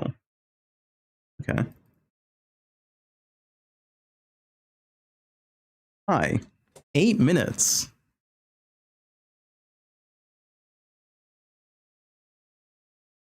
I'm the first viewer, guys. I'm the first viewer. I'm Mark Roberts, game director on Path of Exile. In Path of Exile, Curse of the Allflame, we're introducing a new Scion Ascendancy, the Luminary. We've shared some details about the new Ascendancy in our recent content reveal, but in this deep dive, we're plunging in and showcasing some potential builds. You guys playing this? The Mercenaries of Trathas are back, and it is now a core mechanic. Before we dive into looking at some specific builds using the Luminary made by our developers, we wanted to just clarify some of the mechanics of Mercenaries and how it pertains to this new class. Mercenaries cannot be hired permanently by default. However, the Luminary bypasses that and allows you to get your permanent hirelings. Once they are hired, you can customize their equipment or swap between up to 2 additional hired mercenaries at your fancy. That's right, you can hire up to 3 at any time, with 1 joining you as an active ally in combat and 2 in reserve in towns or hideouts. Perfect if you ever need to give your main merc a rest or want to swap them in and out for different kinds of content. Hired mercenaries can still die, so make sure you deck them out with good defensive items. If they do happen to meet their fate, just pay a gold fee to revive them, and they'll appear in the next area. If you are a Luminary looking for a great mercenary during the campaign, consider exploring areas like the Grand Arena in Act 4 or the Hidden Underbelly in Act 8. A mercenary will always appear in these areas, raring for a fight. Hired mercenaries will scale up their passive stats and skills to the level of the current area while you are in the campaign. Note, however, increase damage. Level of items you can equip to your mercenary is still capped by the level of the area where you found that mercenary, so you will need to find higher level mercs eventually. We've also added warrants, a new type of item that causes a specific mercenary to appear in your map. That way, even if you can't find the specific merc you want, you can buy a warrant from another player, use it alongside a map, fight the merc,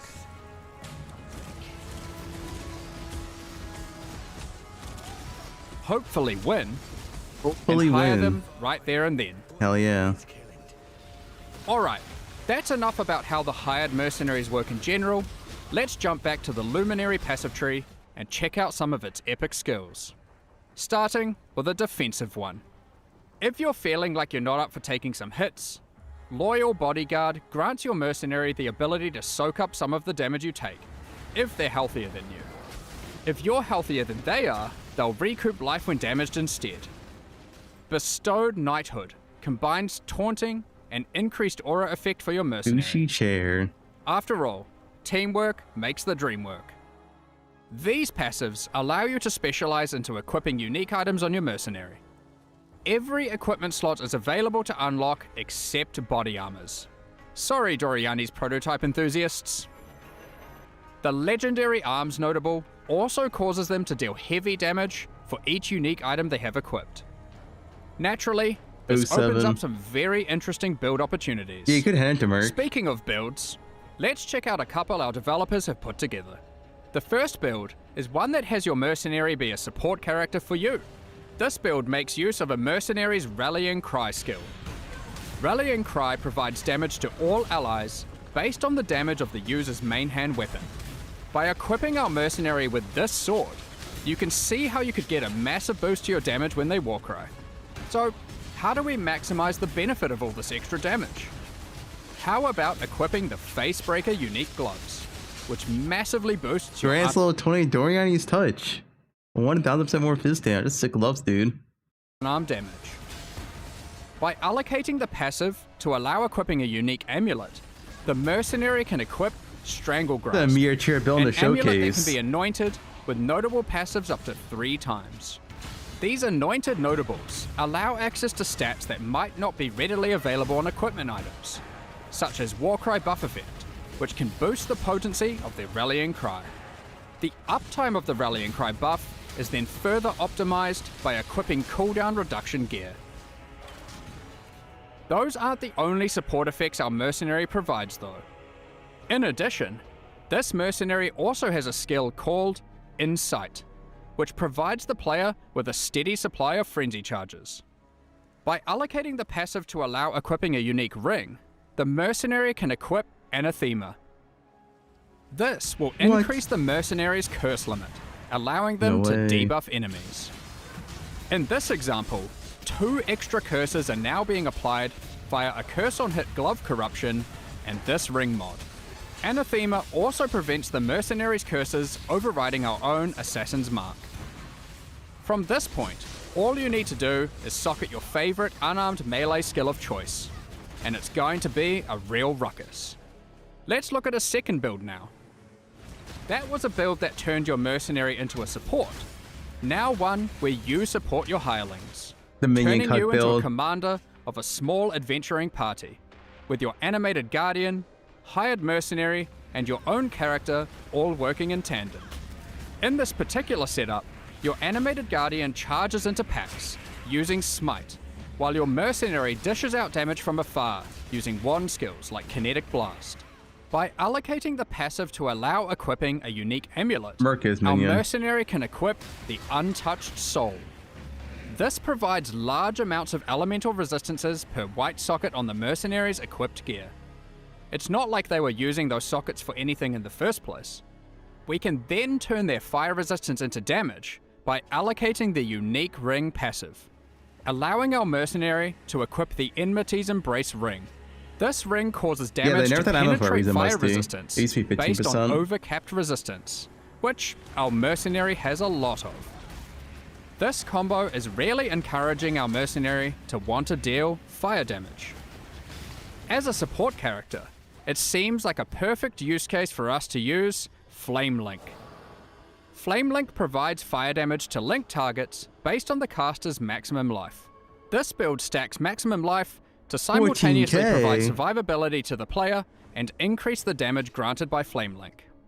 Allocating the Oath of Fealty Ascendancy passive makes Link skills smooth as butter to use.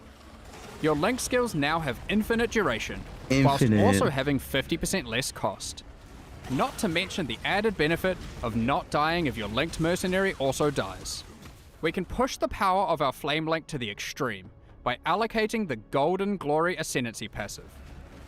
Increases and reductions to light radius will also apply Max to the effect light of your light radius skills on your support? mercenary. What? This is a perfect combination with the Hallowed Monarch unique helmet, which not only has a large amount of light radius, but also allows us to link to our animated Guardian as well, turning them into a second Juggernaut alongside our Merc. An added benefit of all this light radius is it is great for exploring the dark depths of the ocean and voyages. Light radius stacker. Overall, the Luminary provides the most unique type of gameplay offered by any Path of Exile Ascendancy, with innumerate possibilities for builds. Assemble your mercenary faction and more when Path of Exile Curse of the Oriflamme launches this week on July 24th.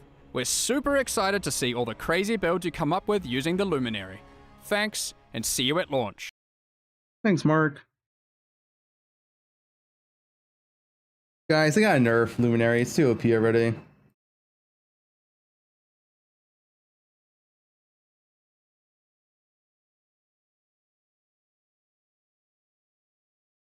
Oh, yeah, I gotta do some stuff. Let me get the bow regex real quick.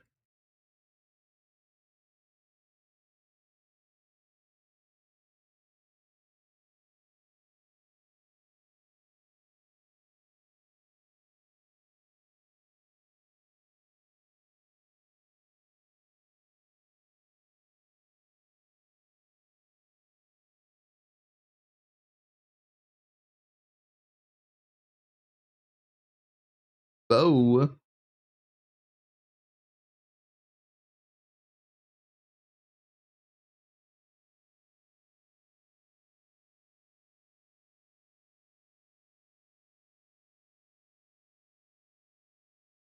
Getting the gems.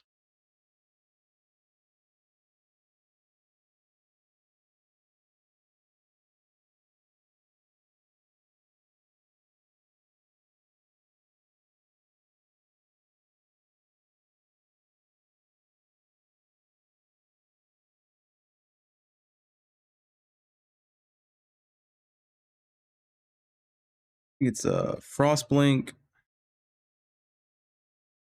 Sniper's Mark,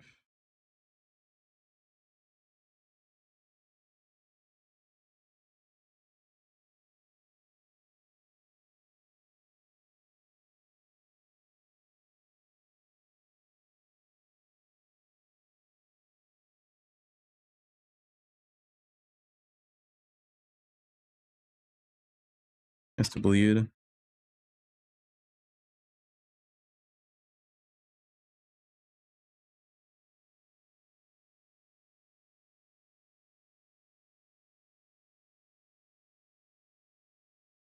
Mana Forge Arrows. Frenzy.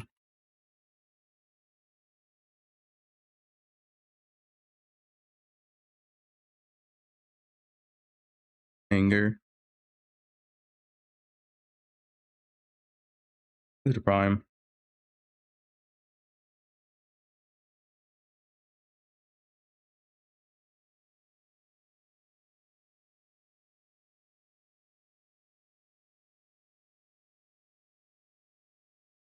That Sniper's Mark here.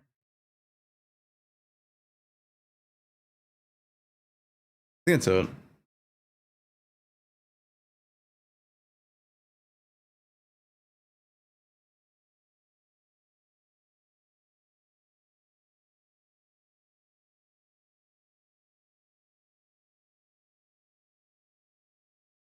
All these your colored sockets, yeah, no.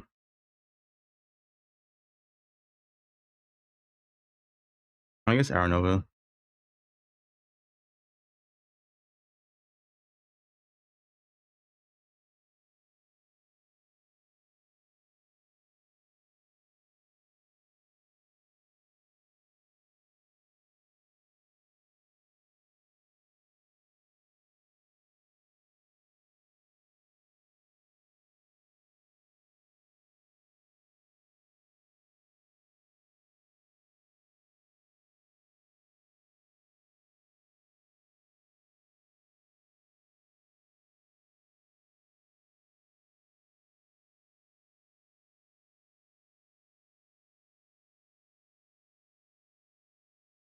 I think that's if the bow rejects.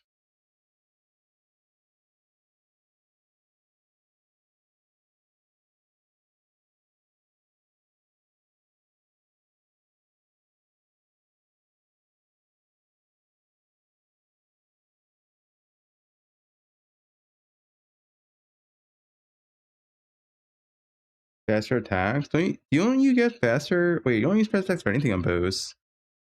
Oh, rain of arrows. Wait, I cold.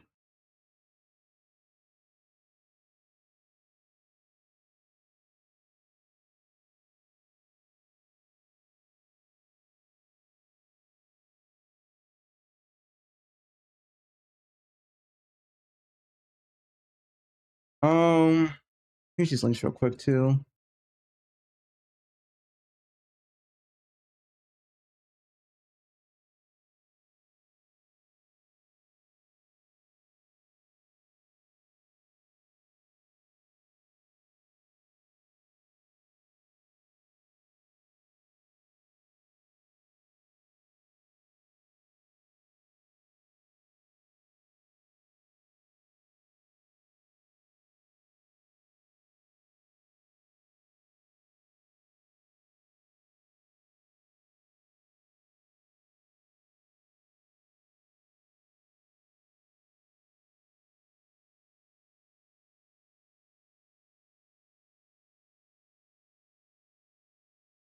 Rocket is slow. Go to sleep? Bro, the league doesn't start for like 20 more hours. I mean, go to sleep.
Real quick.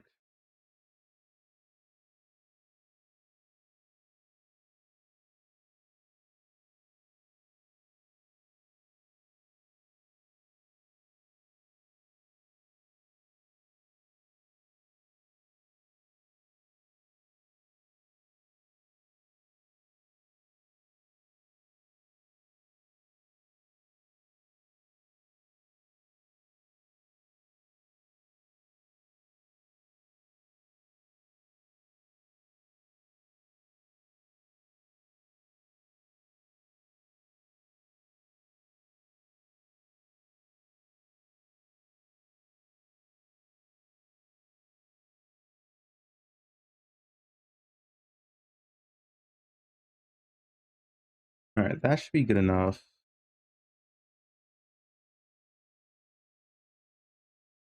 Update this. Now do the filter next.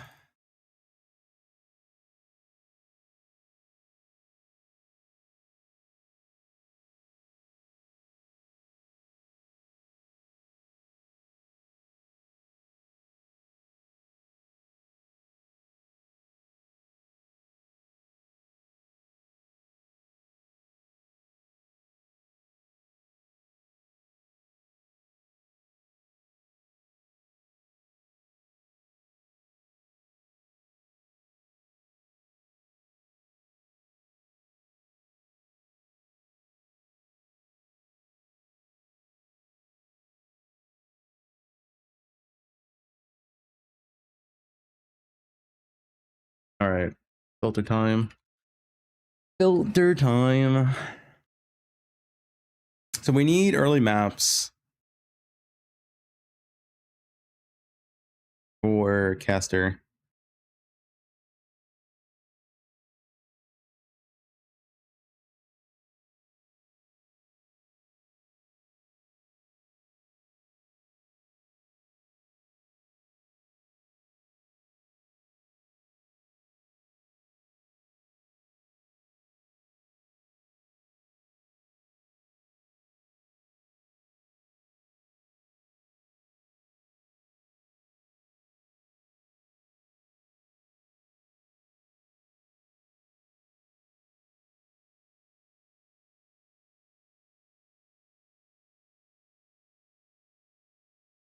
Do I make a new one or just copy one of these and change it? I think I'd make a new one. It's probably easiest.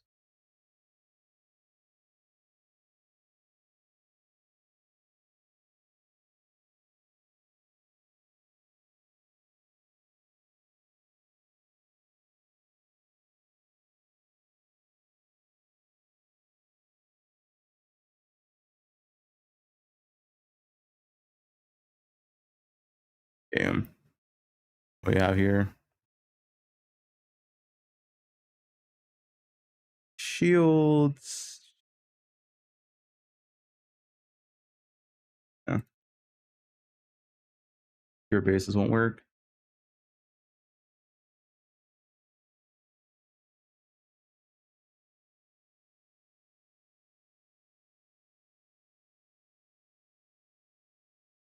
Moon daggers are fine. What's actually the stats attribute to moon daggers? Dex is it?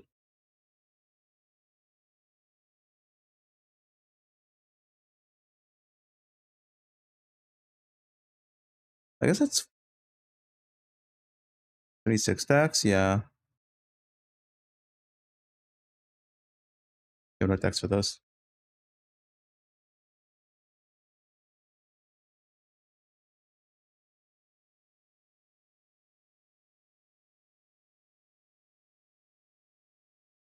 Inceptors. Dude, remember when you couldn't shield charge with a wand? Those are some dark days.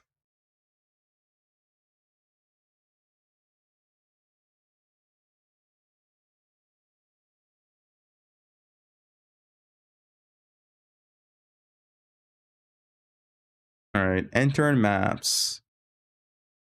We are showing quite a bit here. I don't think we're showing any transfers anymore.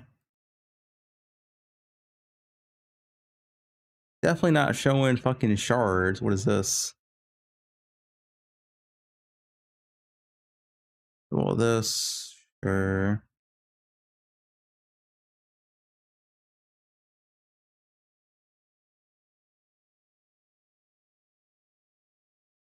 The Held of Ash or Thunder doesn't work when they spec Bitterfrost. You only spec Bitterfrost when you Winter Warp, and hopefully they aren't using Held of Ash by then.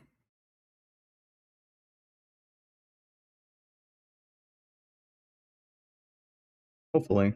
Let's see.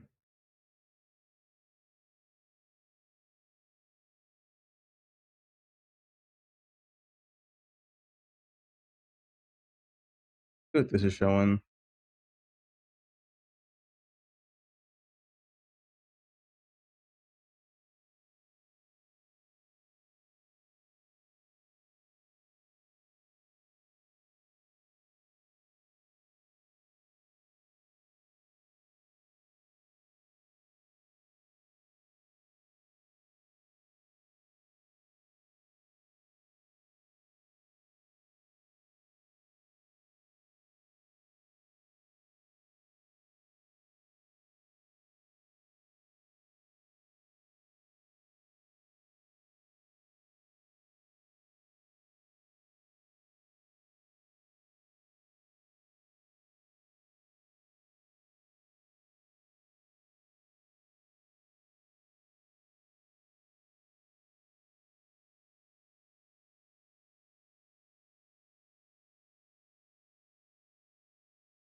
Found.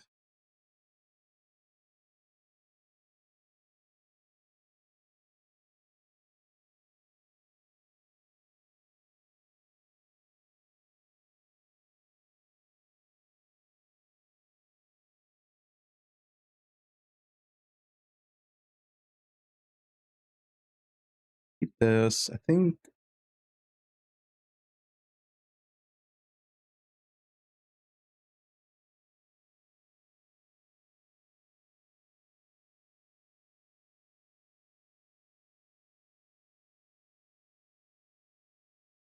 How many portal scrolls I show usually?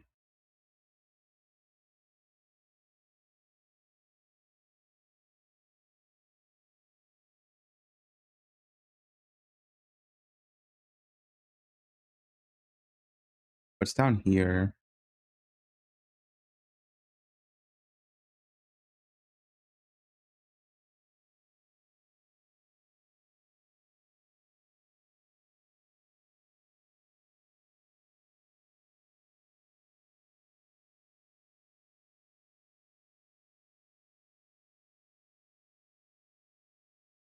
What do I find them? Wisdom scrolls as well?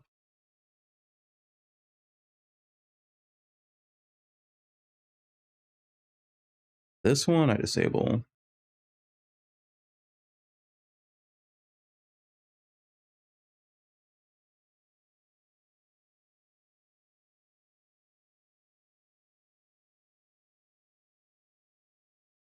Honestly, wisdoms are less useful. You have ID all.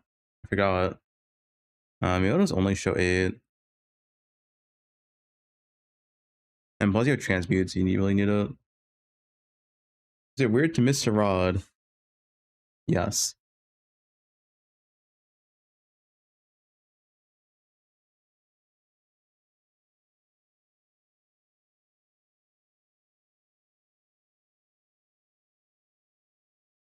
Captain Lance advertising mattresses. What? Hello? What is this? Helix sponsored. I don't think I got that high off the ground. I don't think I made like any vertical whatsoever. Mattress sponsor.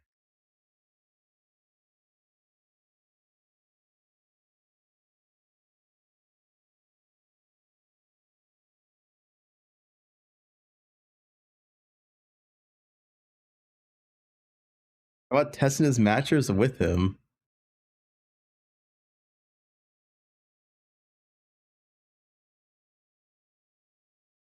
How much do mattress even cost? I don't even know, man.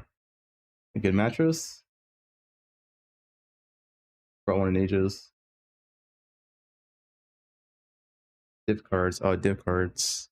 Divination. Dude, I hate divination cards in this game. You know, I don't want div cards ever in PoE 2. I don't think your div card list every single league is the most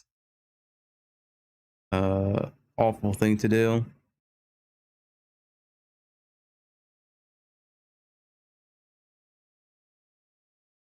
This is probably fine, honestly.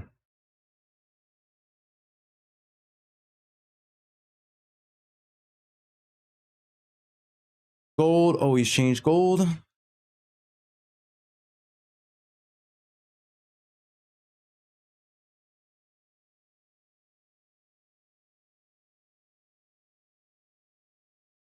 What is any?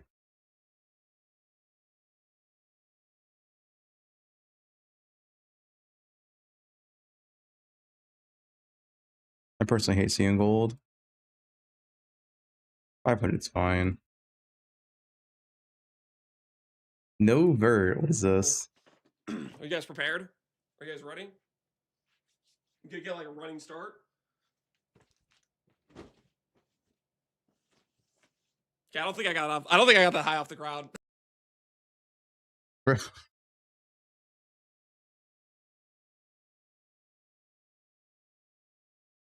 Powerful lance. Okay, rares. The miscellaneous here. Suppose.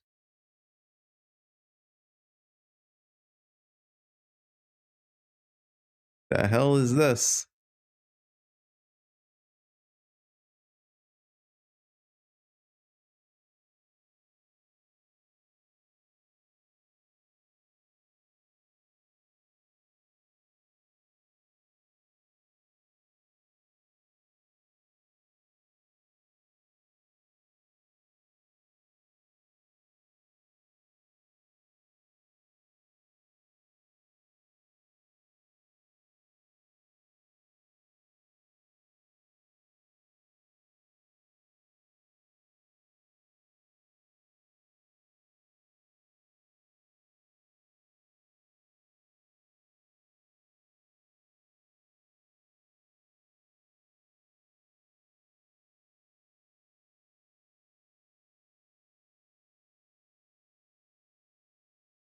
Damn, what the fuck, bro? Voice is kind of hot today. Thanks, dude. I appreciate it.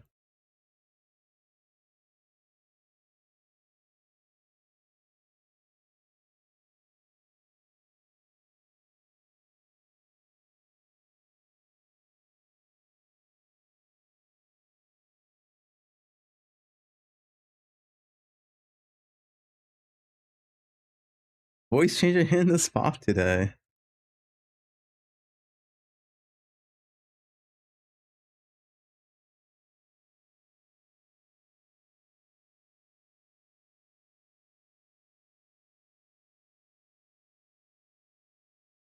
What is that a mode? Insomnia?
Hmm.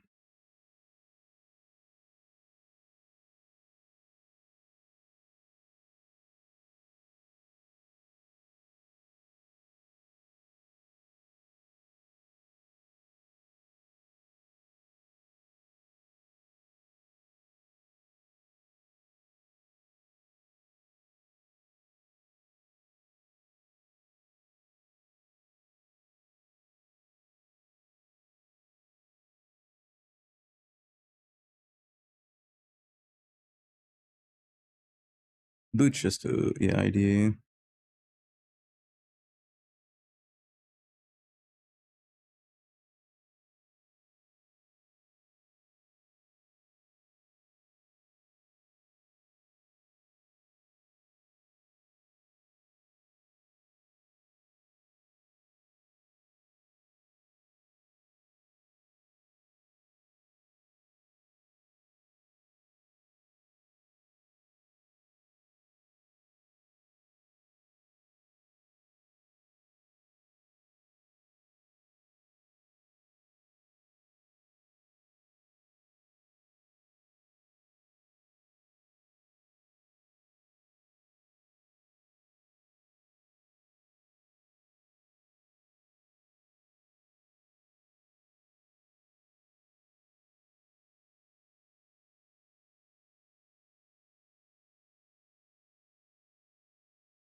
He's okay.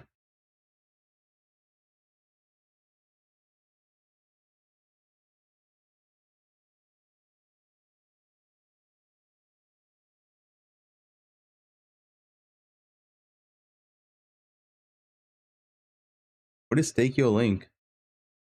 X to farmer X. Holy.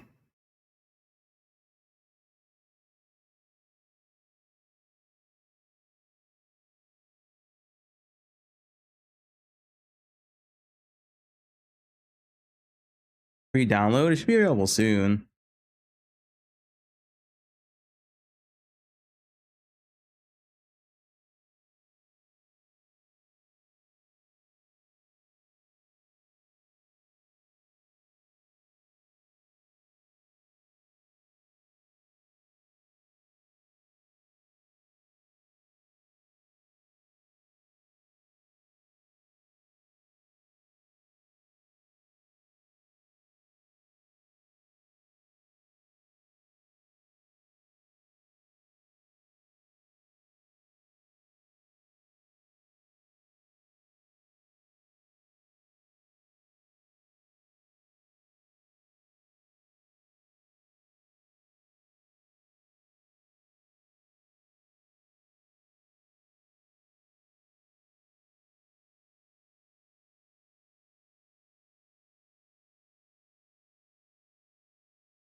Yeah, that should be good for weapons.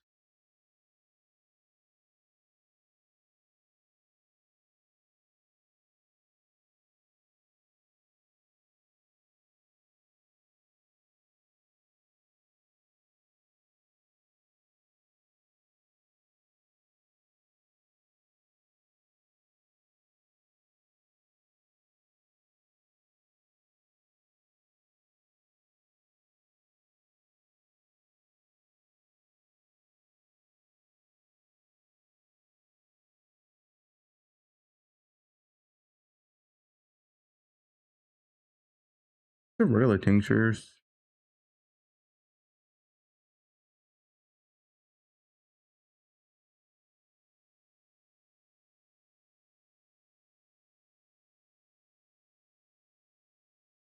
Tinctures. In-game tinctures. There we go. And the only tincture people care about is prismatic. Nothing else is worth money.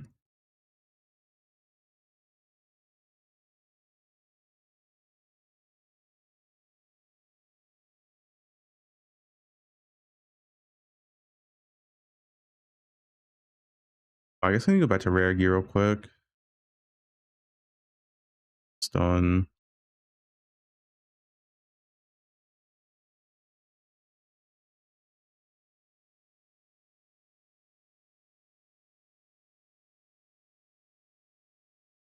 That's correct. Oh, jewelry.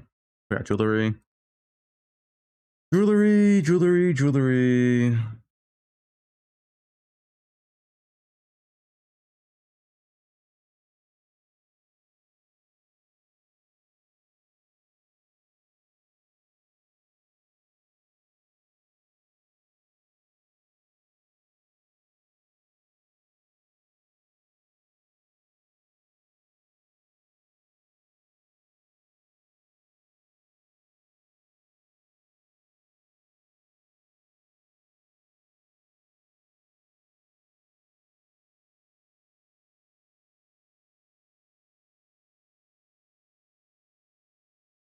A moonstone. Moonstone A tier now.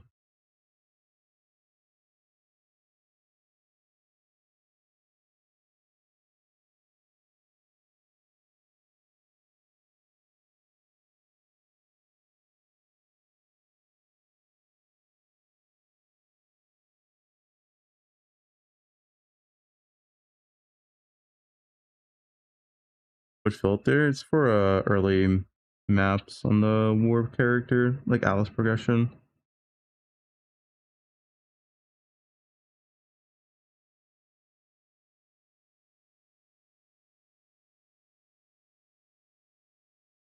What is this? I love craft. I don't want crafting bases. What is this?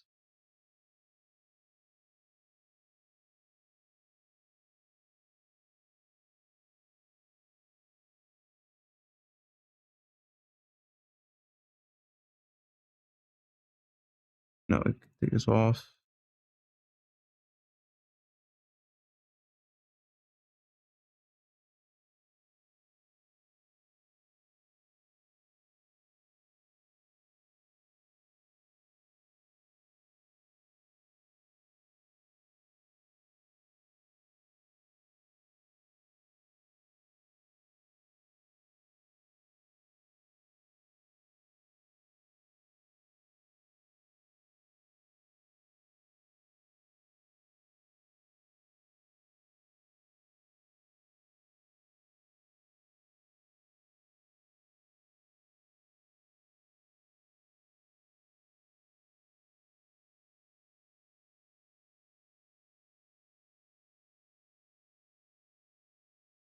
These are pointless. What is the point of this?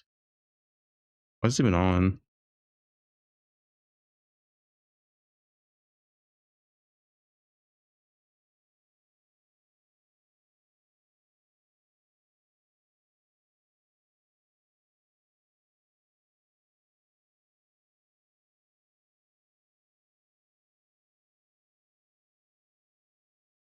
Am I skipping 3.29?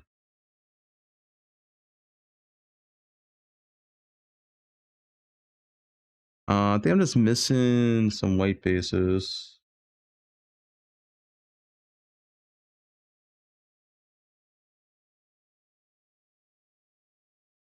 Essence.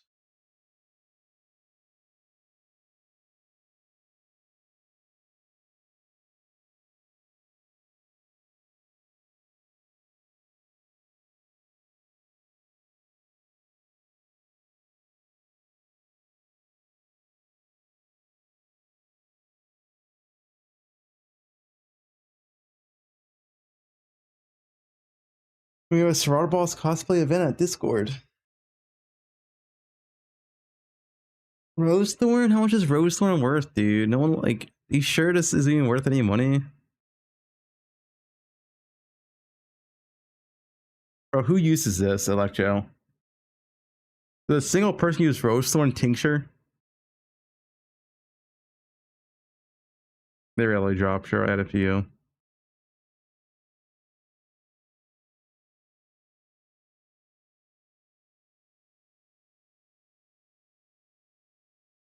Yeah, I'm just missing bases for the white bases, and that's it.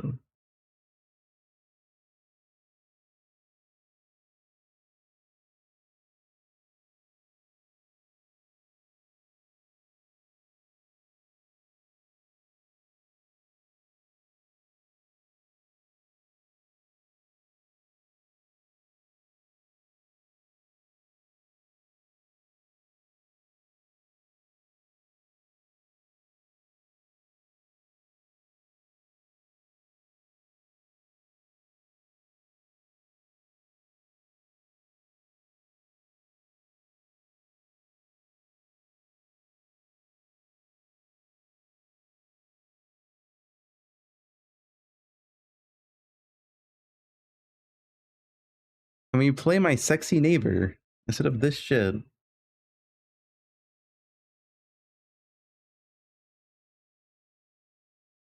What if it's usually for money? It's Charlie Growly and Necrotic Armor. Usually it's just a 2 chest.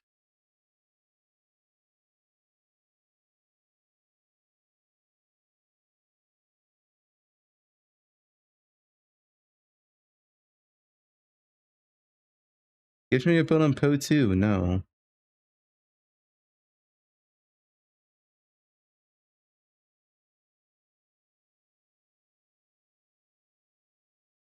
Can't remember. I think it's just Necrotic and Twilight. Like this white bases off the ground 84.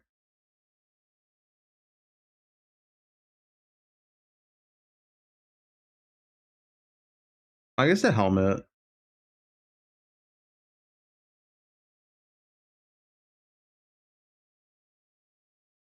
And helmet's usually pretty popular. Just circle it.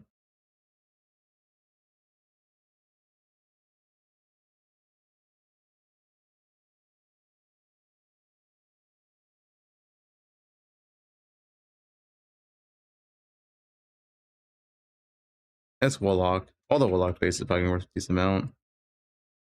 Warlock boots, Warlock gloves.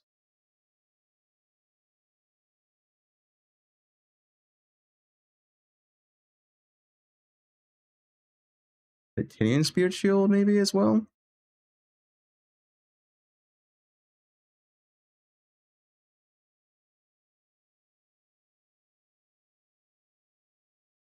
I think you need 84 for tier 1 ES, right?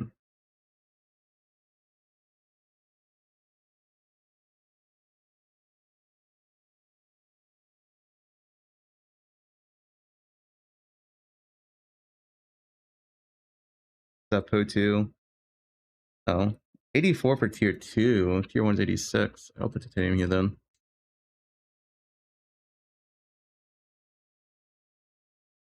5 parts of the 1 roof.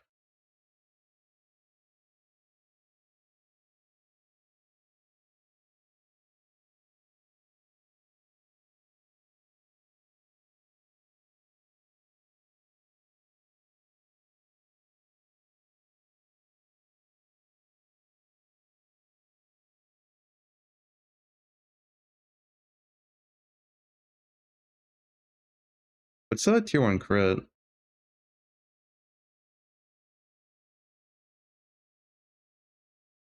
76.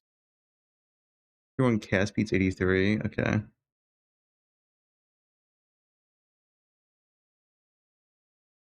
Accuracy's 85.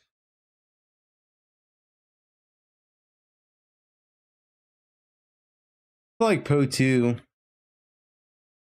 think it's 84 for spell damage.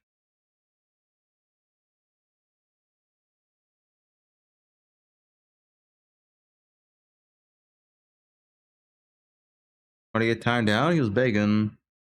I'm not beggars in my chat.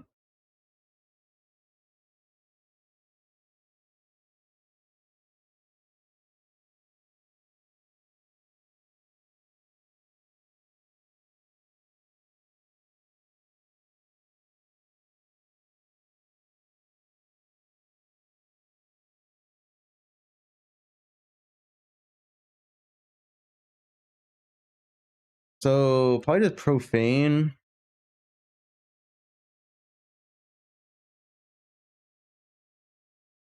Prophecy. Generally speaking, I'm pretty sure prophecy is higher value than profane. Equal 40, 12 to 30. Yeah, prophecy is like slightly higher.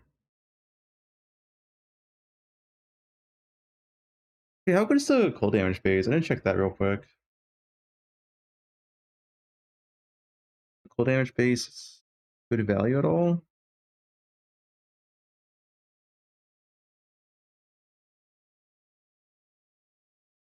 No age down, at least for 25 months. Secret Pub.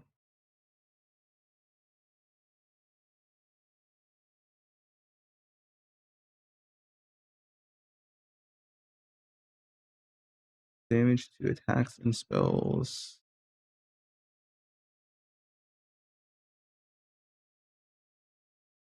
It's the same. Though it's worse than cast speed. So probably just profane. Cast speed feels the best at everything. Prophecy's also not bad. I gotta use prophecy and profane.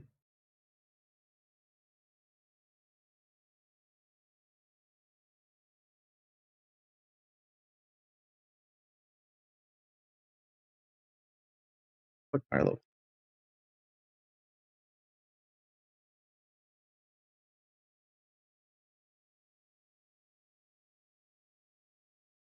Please add Val Crusader's Divination? What? Doesn't like any eye level at all.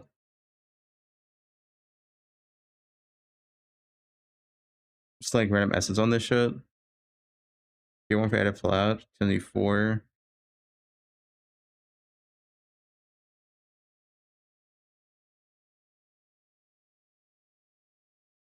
Tier 2 spells 64.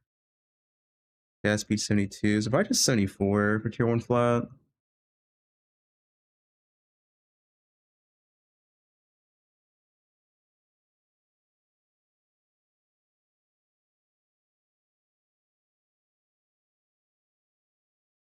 Yeah. Oh, I guess 76 if you want to spell crit. Yeah, we can do 76. 76 is tier 8 maps. Yeah.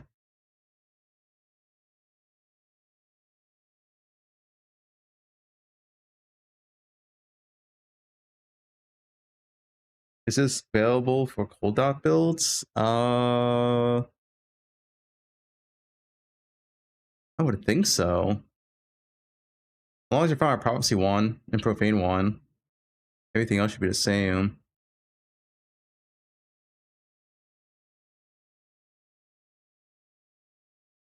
I think that's everything.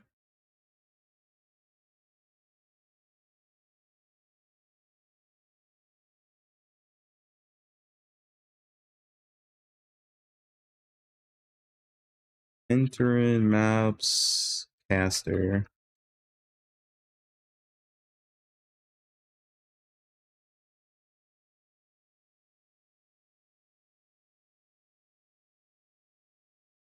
Second.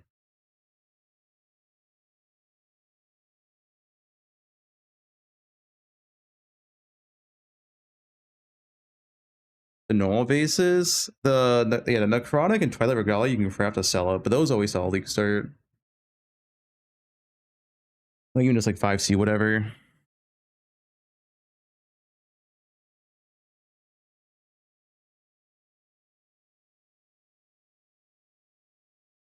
The ones are stuff you use essence on. You just throw random essence on it and hope to hit. Maybe you can sell it too.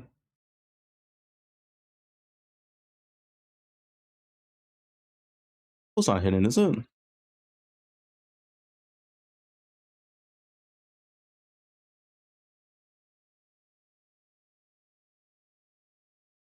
It's showing.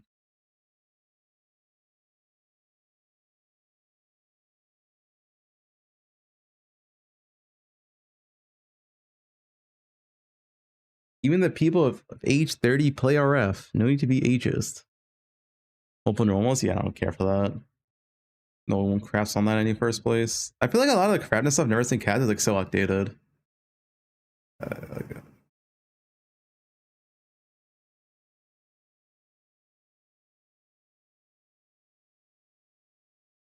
Yeah, I don't think I'm missing anything.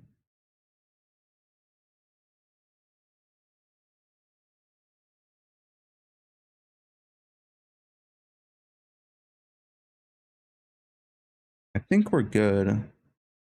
Unique, pretty much show every unique early game just for Alex anyway.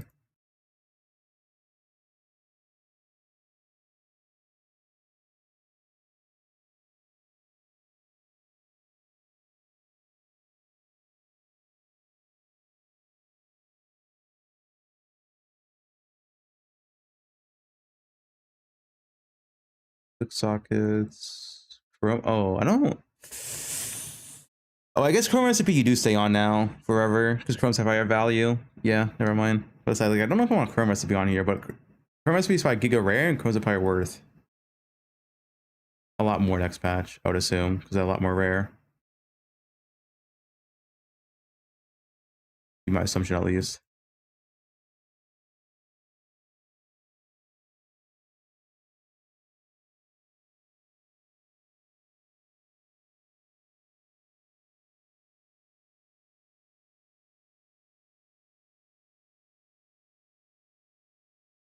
Anyway, crack recipe probably is hard to find. It's probably like whatever. Oh, flask.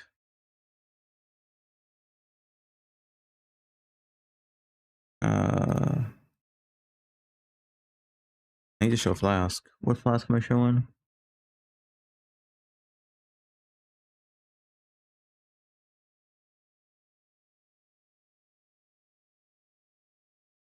Only mapping utility flask. Don't care. Don't care.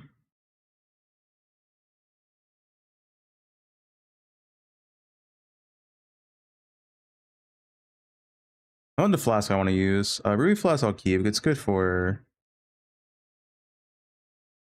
boss I'll use. I guess I could use sapphire as well. No, I'll keep that.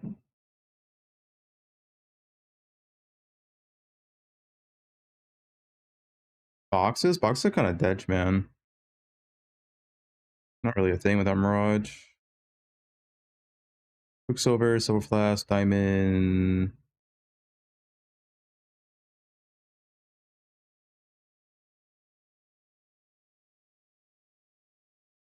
Any boat boxes. Is that it?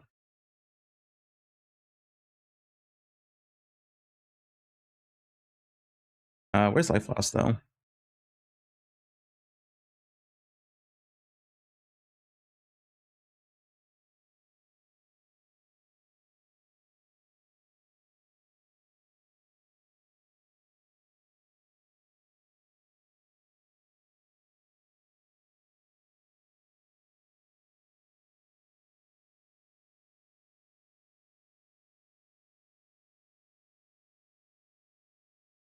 Camp is not nerfed yet. So.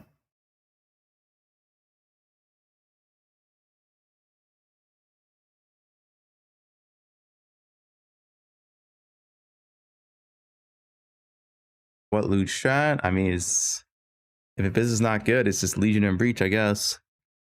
Hopefully Abyss is good. Yeah, I should beat everything.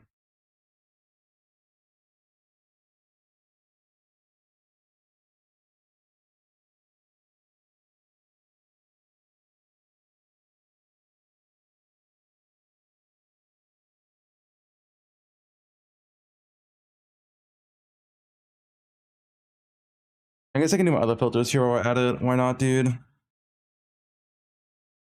I think you should all be good though, honestly.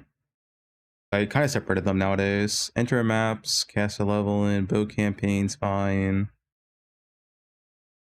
Well, I guess bow campaign, maybe I need to do the sockets real quick.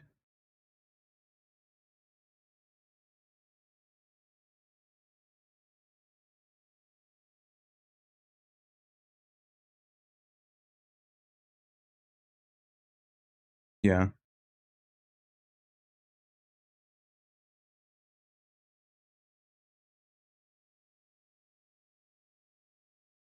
Click any.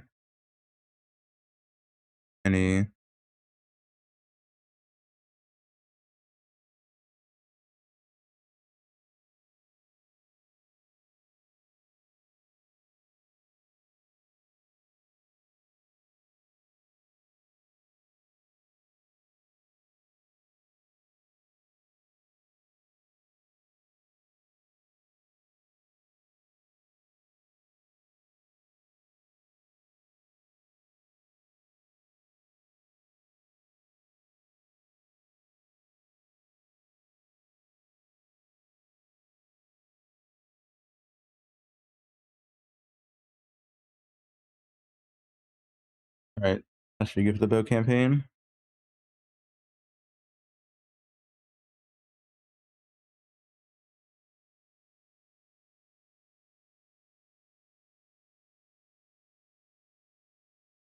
What day was Sushi quit?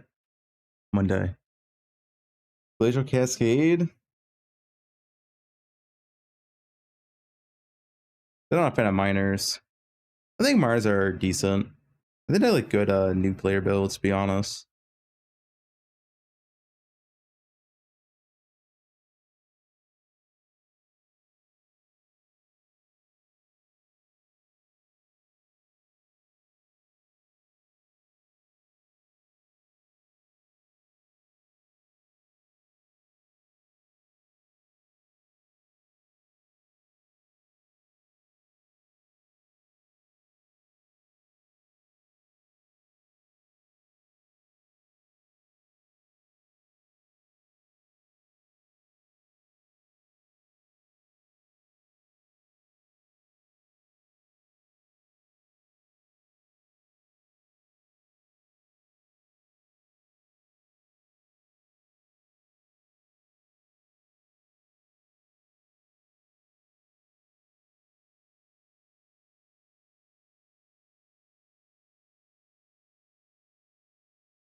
Yeah, but Scepter's here.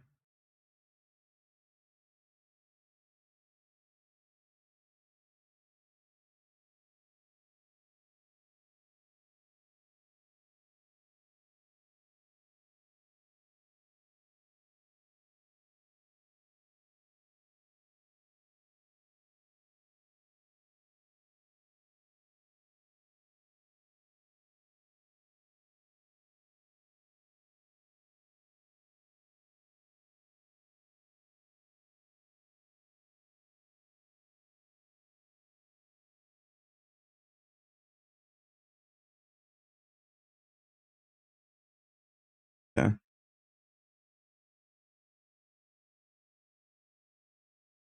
But like magic's not showing? What is? Whirling's magic normal. Whirling's rare.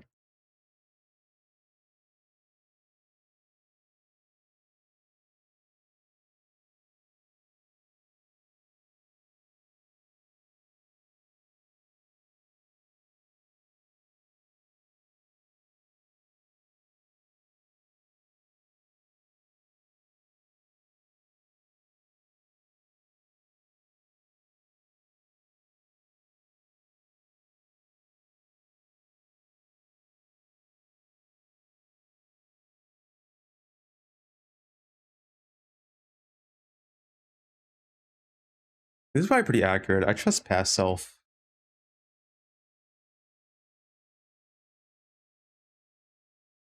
I trust past me, you know what I'm saying?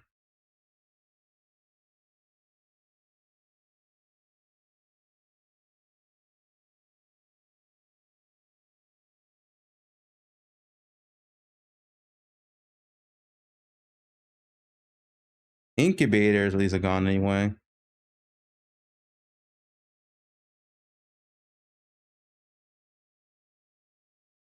Double check these, I guess.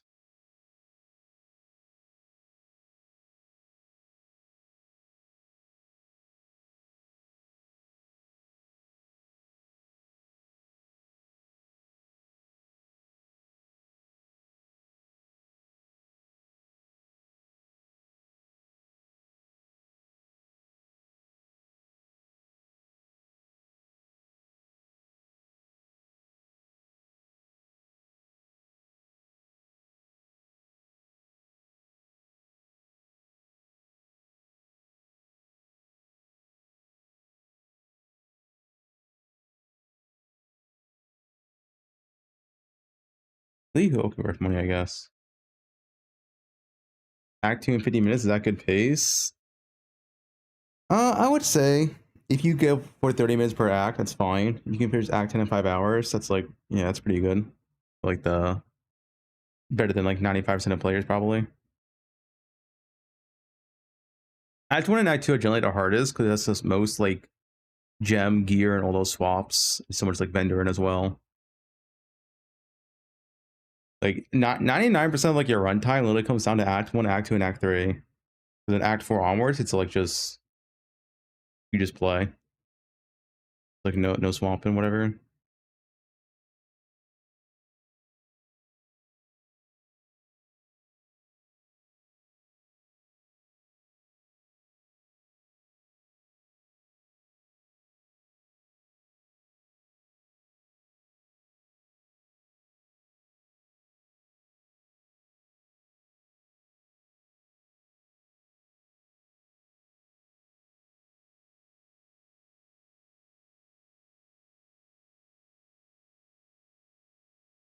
I guess splinters will have to change. Because we know one, we don't know how much it's gonna be worth. Two, it's 100 stacks instead of 200 stacks. They adjusted that accordingly, so I might just show all the splinters.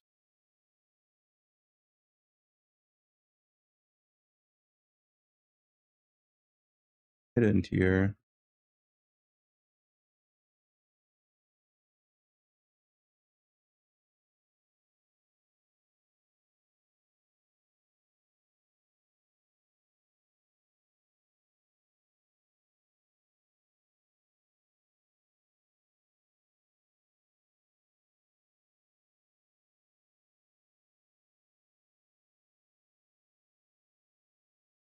Fast attack support gem, you unlock it tomorrow. Which has faster attacks than vendor tomorrow, but it's not in today. It's next patch.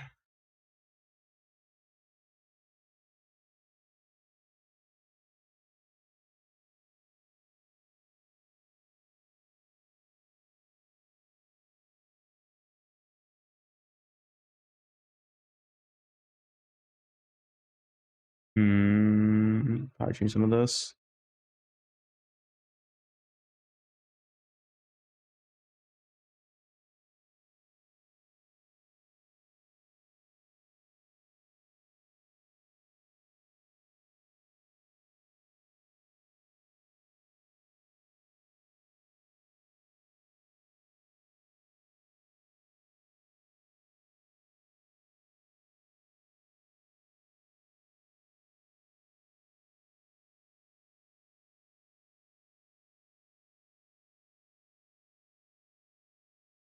Yeah, I'm sure any rare at this point. Besides Religalia.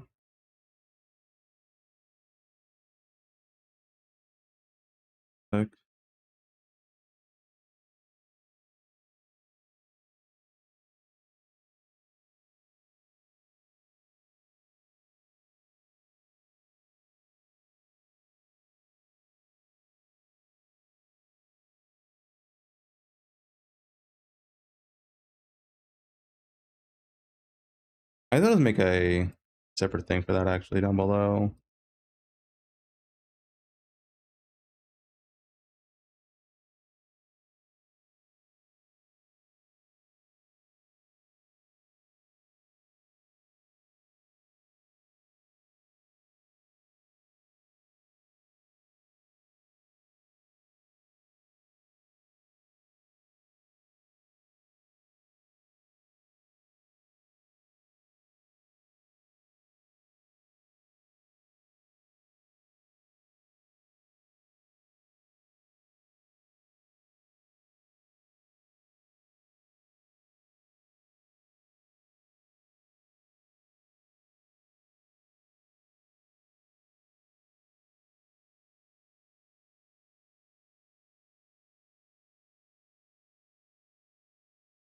Right.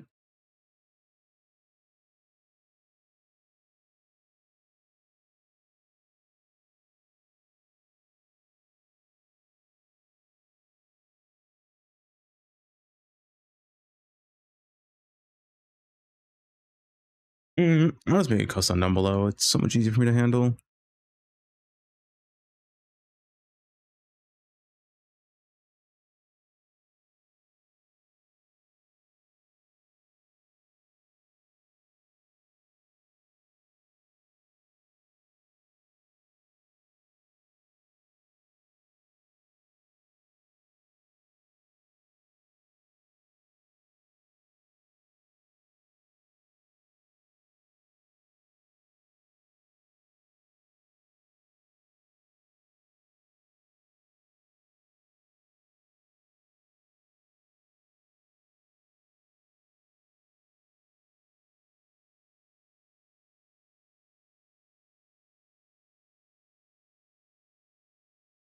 Yeah. Don't actually cast speed a campaign. It's like it's like maybe 1% less DPS, but having full cast speed is going to feel a lot better for Winter Orb and spell damage, so it's worth it.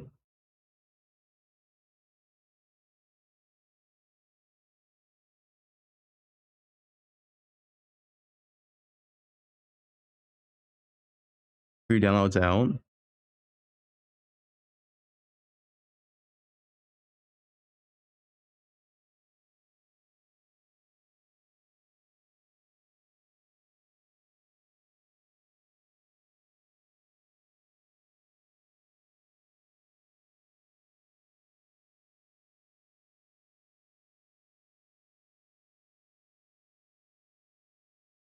Product.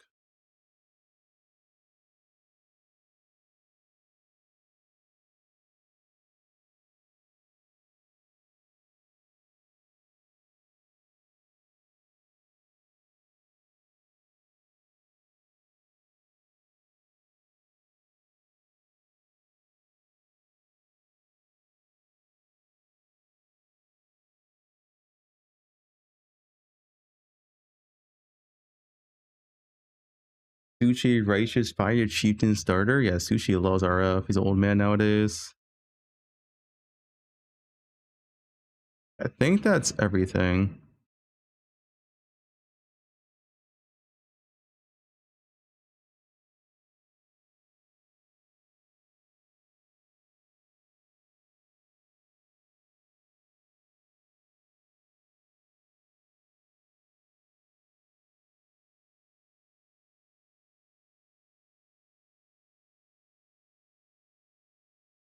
Did Sushi really quit? No, he didn't quit.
All right, any last minute things to do?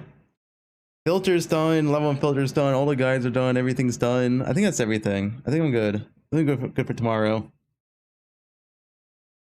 Update drivers, that's off stream. Shave balls. Regex is done. Make sure we're all good.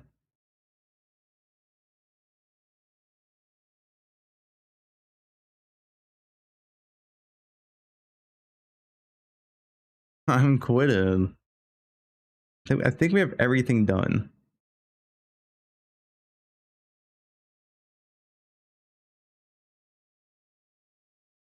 Yeah, I need to get some white monster. Any white monster enjoyers?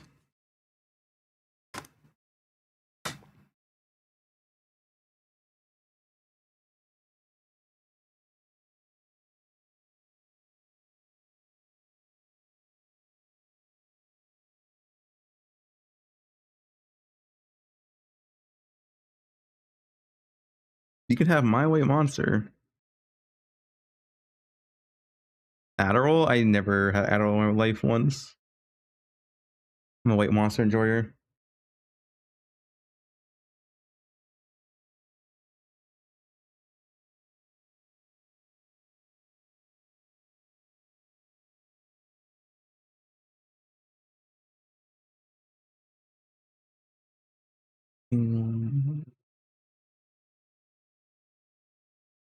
Adderall is better for you. I don't know about that one.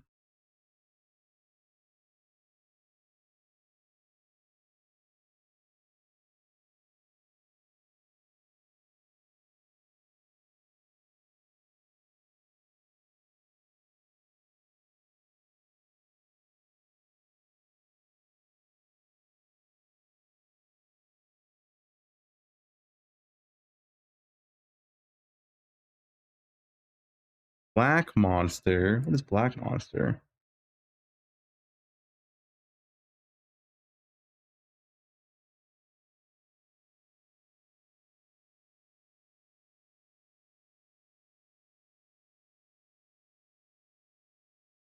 Ben doing a run.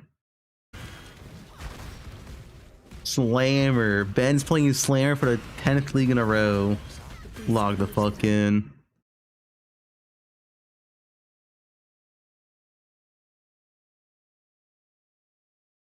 What is Shung doing?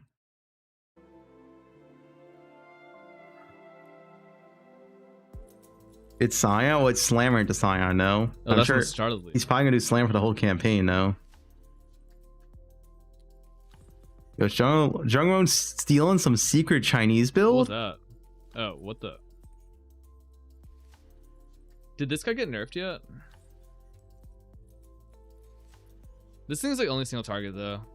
Dean to Bean, thank you for the 2 months.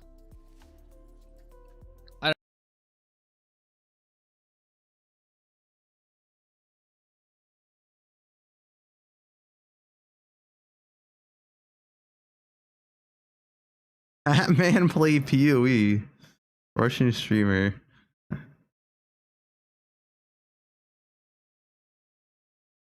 24 hours tomorrow? Yeah. If you guys want to watch, I'm done for today. GG's, thanks for watching. Yep, poe1 League launch tomorrow. Everything is done. We should be all good. Yep.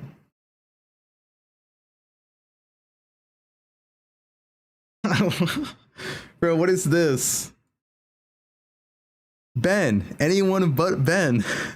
This guy wants Ben. This one wants anyone but Ben.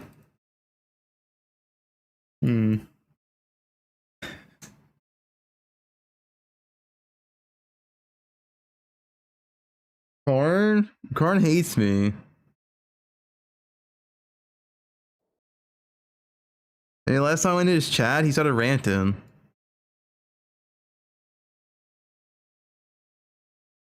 I told him Berserker's better.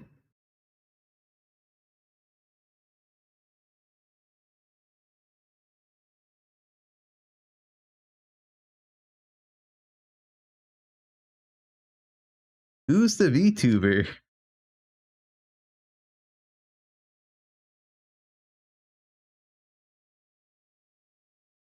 They're very dat mods. With that. The dad gamer himself. Yeah, whatever. I'm out. Peace out, guys. Have a good one. League start tomorrow. Make sure you're prepared.